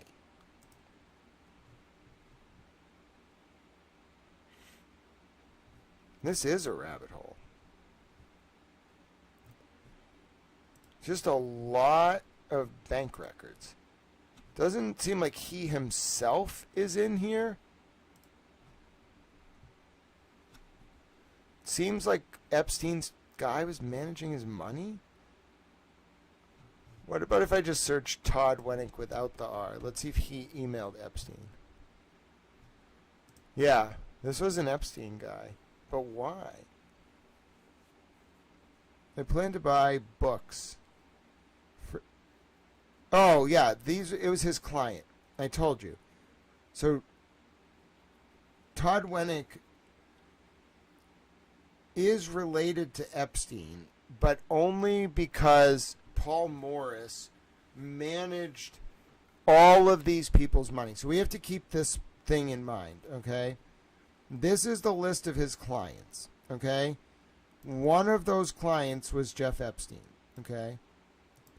So not everything on Paul Morris's list. Some of them are 100% Epstein companies, okay? Like Southern Trust. This is not an Epstein company. This is not an Epstein company. It just shows frankly, I don't think we need to know the Wennick family's net worth, but the DOJ released it because they were clients of Epstein's broker. So what are you going to do?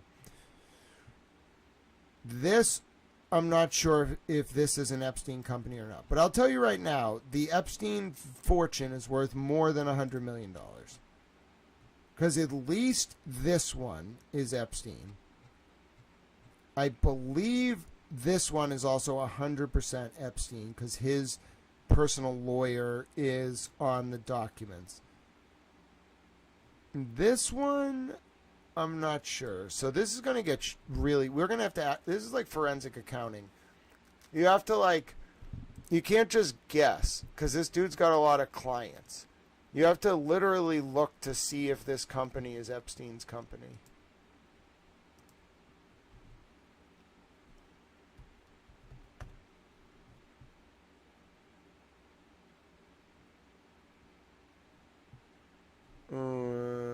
No, I just want to look up this company. It's called Smith, Shellnut, and Wilson, LLC.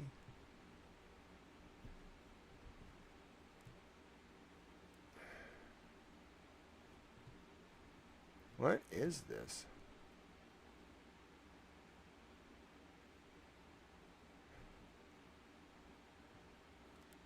Jennifer Doulos, who went missing?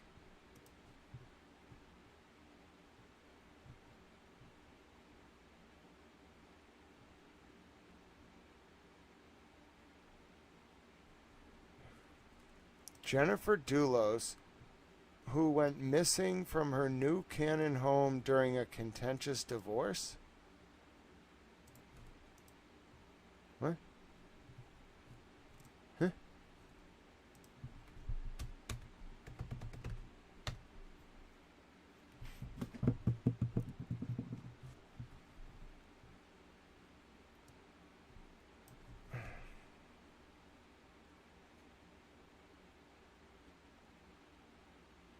That's the Michelle Triconis case?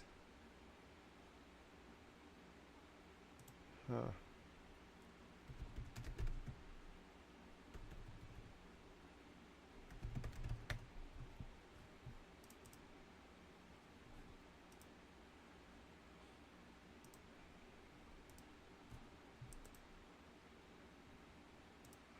Trying to find this company.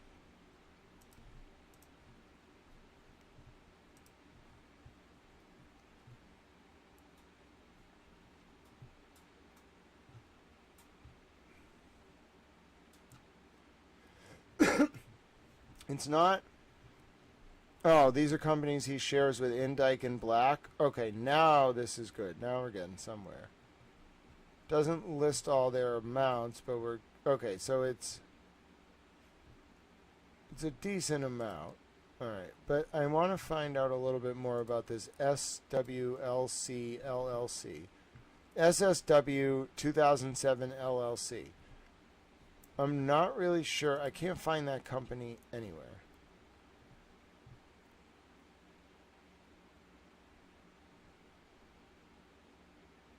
It's Smith, Shellnut, and Wilson. It's an investment advisor.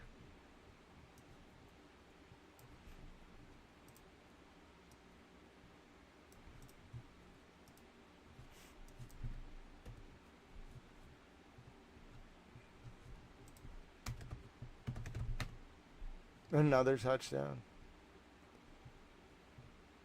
Let's see. I don't see them anywhere. Let's check the files. This is going to require fresh eyes tomorrow.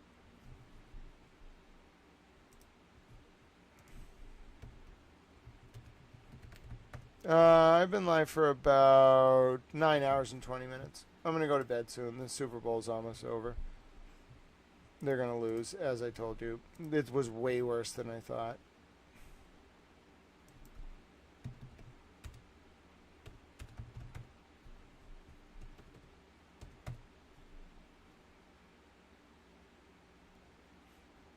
A lot of SSW results.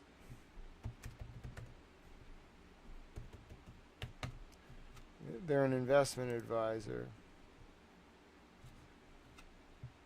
There's some SSW results in the... Have I eaten today? Yes, I did, Loudmouse. Thank you very much for asking. All right. Let's see. Yeah, I don't know what that... I think you already linked that file.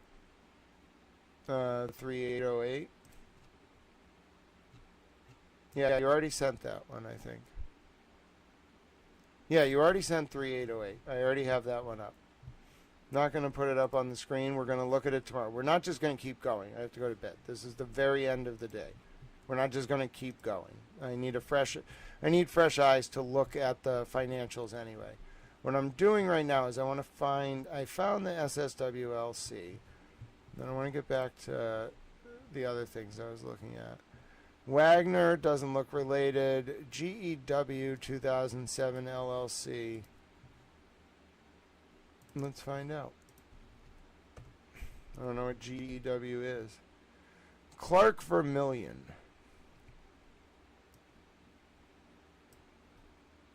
Is a safety consulting company.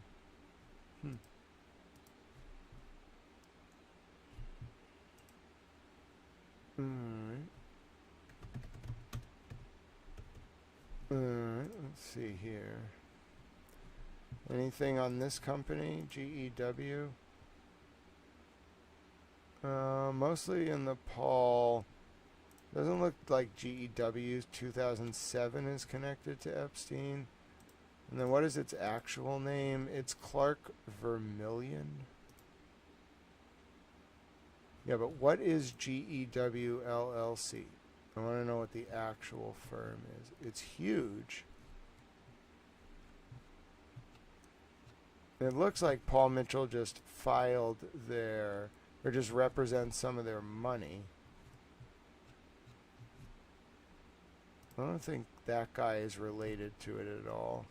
GEW, Clark Vermillion, just one of their managers. GEW 2007 LLC seems to just be a construction company. It seems Paul Mitchell just managed their money. Alright. And then Zorro Development Group is definitely Epstein, but there's only 200,000. Now, tomorrow, so we'll come back to that tomorrow, and then we'll also come back to this one tomorrow. This one is the relationships between the firms that share Black, Indike, and Paul Morris. Now, also from 2016. So we got I don't know if this is Epstein, but the National Organization of the New Apostolic Church of North America, Asylum Management, Southern Financial Relationship, Boys Family Relationship, Boys Family Relationship, Southern Financial Relationship, Southern Financial Relationship, Southern Financial Relationship, the Hayes Trust. These might be holding companies. I think we're going to find there's a lot, like he probably was worth a fuck ton of money, and a lot of it's in holding companies.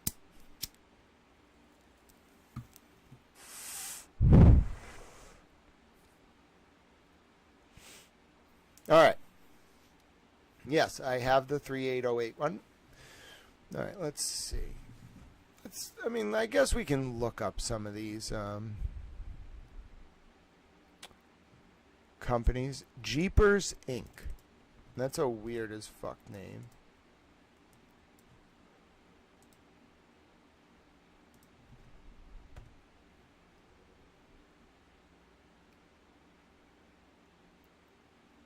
What, I don't understand. What do you mean there? Oh, it says Jeepers Inc. was a chain of food restaurants originally known as Jungle Gyms.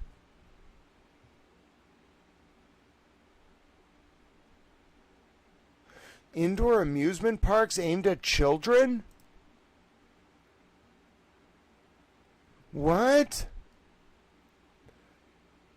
Yeah, no, I know it says Epstein. These are all Southern. So Southern Financial was Epstein's. It was Southern Trust. That's what owned the property in the Virgin Islands.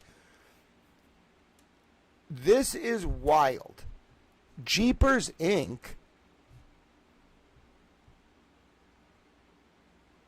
like owns and operates amusement parks. Or it did.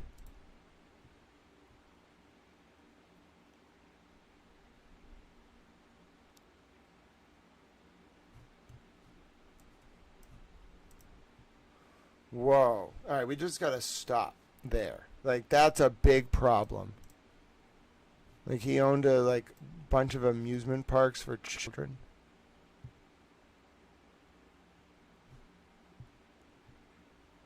No, I just want literally Mort Inc. Mort Inc.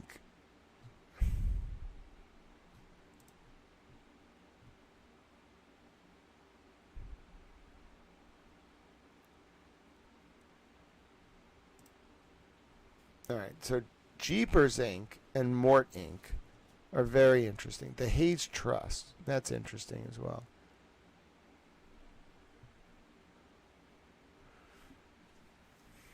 Yeah, this one is the one.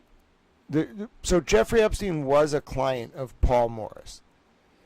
This one, though, this document's a lot more interesting because the other one was just Paul Morris's clients. These ones look more like Paul Morris's accounts held for Epstein. Like just Epstein.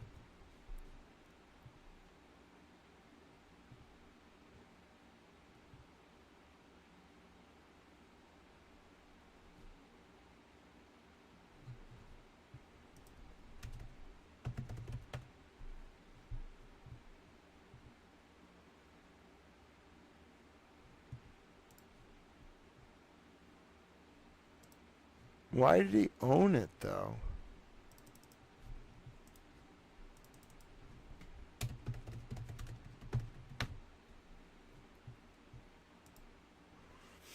All right, I got this 990. Take a look at this.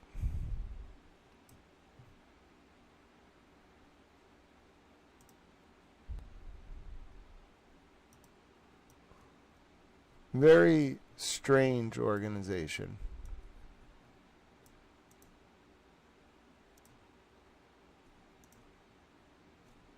Where's the one I was just, where are the bank records? All right. So, very strange organization.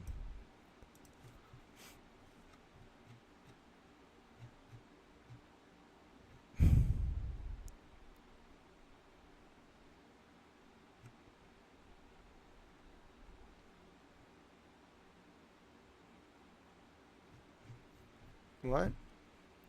Let me look up its EIN ID. I might have to go to the actual government nonprofit lookup. Hold on.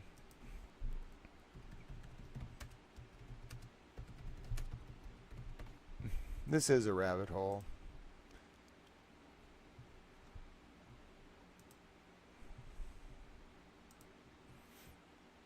I mean, it's definitely interesting what you found. I'll chase the money somewhat. What? No, I want to search by EIN ID.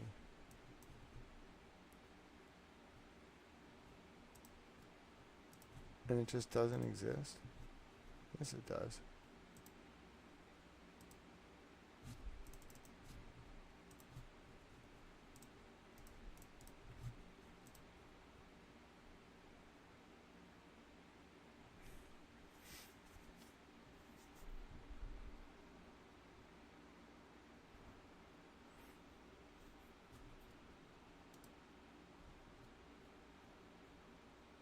What?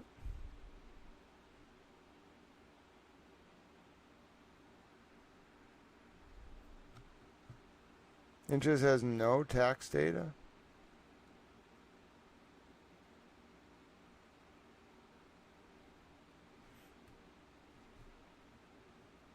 Okay, that's weird.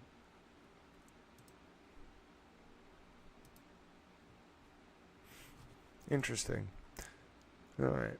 We can't get too pulled out on this. We'll keep looking at the money. I will keep looking at the money, but I want to be clear.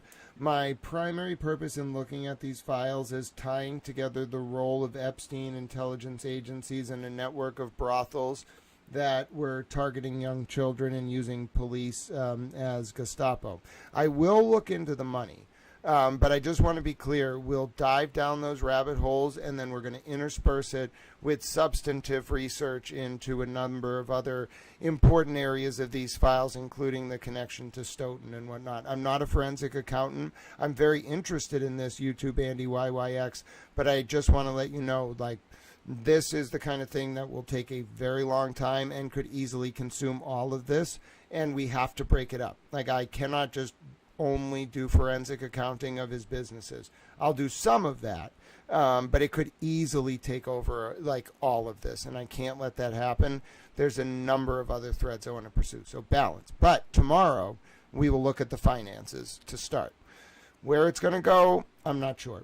These networks are pervasive. They touch a bunch of different states.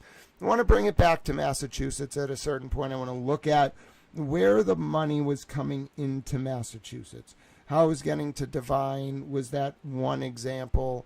How it was coming into the different universities, the professors, which departments were being paid by Epstein through which organizations. Now, one thing that was incredibly helpful about these finances is I was able to find this shell corporation, okay, which is, yes, I agree, YouTube Andy, but for our purposes, yeah, I don't know what country you're in, but we're very local, so it does a lot. It does relate to the money, but you wouldn't actually be able to find the people on the ground doing some of this if you were just looking at the corporations. There was a lot of plausible deniability, so we have to do a little bit of both. This corporation in particular, let me tell you why this was so helpful. YouTube Andy YYX helped me find this today. This, that's the youth football one, actually. It was the Gratitude of America one. Let me show you this one. This will be the last thing I do before bed. So, it was this one, not this one. Hold on. It was like Grateful America, Gratitude America Ltd. Let me show you why this was great, and then I'm going to bed. So if you look up Gratitude America Ltd. On ProPublica, you're going to find these fascinating 990s, okay? This is why this is going to be helpful. And I'll do some of this tomorrow. So by going into these 990s, you're going to find the 2021 shouldn't actually exist. For a number of reasons. But if you take a look at this one, right? Gratitude America LLC. This is Jeffrey Epstein's nonprofit, okay? And he was using it up until he died, all right? It had no money spent after the last year of his life. But during his life, like, he was, like, donating money through this nonprofit when he was a sex offender so that he could give money to people who didn't be associated with him. That is very interesting. That part of this I'm going to chase down to see if organizations in Massachusetts took money, etc. So that was amazing today.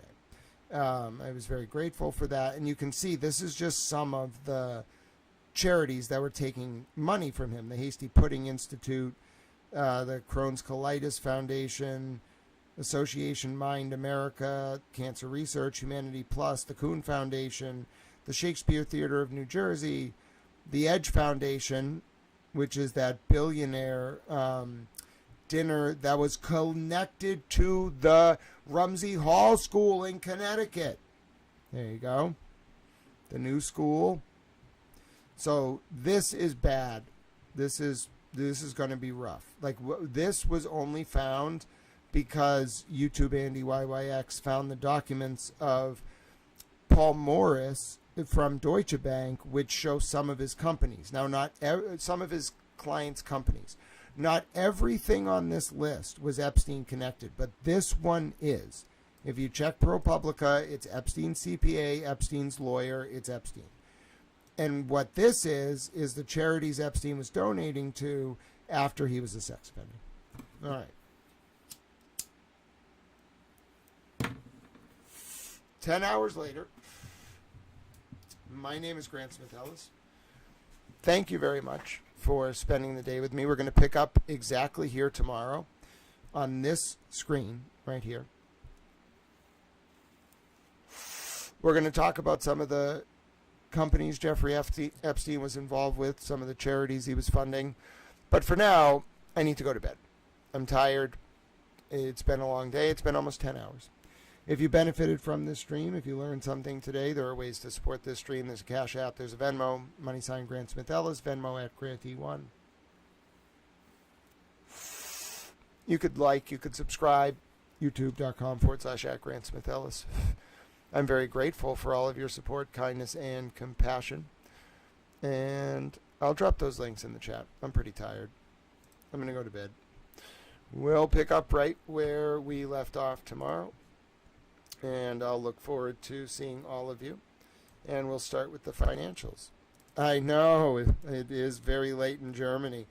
But yes, especially with like financial stuff, I got to be in like a good frame of mind. I was able to get to this earlier, like through the 990s on ProPublica and then the financial records. So that was big.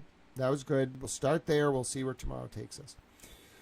Now, if you've never watched this stream before, great. If you have, you'll know what I'm going to say. It's a public information service. It's designed to educate, inform, and entertain the public, such as to engender cogent public discourse and ward off the usurpation of our representative forms of government worldwide. I'm tired. My voice is going, but I'm going to still end the way I like to end. If you benefited from today, if you really benefited, try to do a small act of service or kindness. Look for reasons to donate to our homeless veterans, or animal shelters run by veterans. Look for a reason to donate tomato plants, like Francis Futrell did one time. Look for reasons to smile at someone. Reach out to a friend or family member you haven't heard from in a while.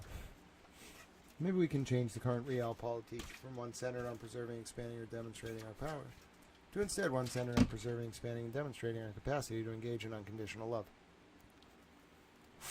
I believe it's possible because of you all. We'll live up to our Tal Eudaimonia or Summum Bonum, our greatest good in the ancient Greek or Latin, respectively, very soon. And may those acts of kindness and service ripple outwards and bring about a new digital epic defined by Aquarius, the water bearer, standing tall and carrying a towel. I'm exhausted. My name's Grant Smith Ellis. I'm going to bed. You get to see me again soon, like tomorrow, so I'm going to bed. Have a good night, everyone. Thanks for watching. God bless. Be well. Enjoy the rest of your Sunday. Thank you, Petty LaBelle, for watching.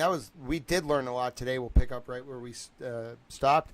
Thank you for all your support. Good night to you as well, YouTube, Andy YYYX, and we'll be back tomorrow.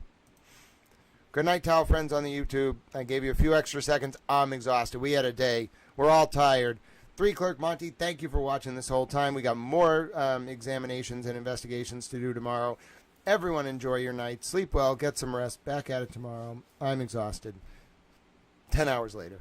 All right. Good night. Love you, towel friends. Thank you for being with me. It means a lot. This is hard stuff to process. I even get a little cranky getting so deep into it. My brain was like, oh, wow, this is a lot. And I've studied, like, for hours, for years, like, complex material. And I had a moment today where I was like, wow, I'm actually going to have to really think about how to process all of this. It's so voluminous. All right. God bless you all. Good night until tomorrow.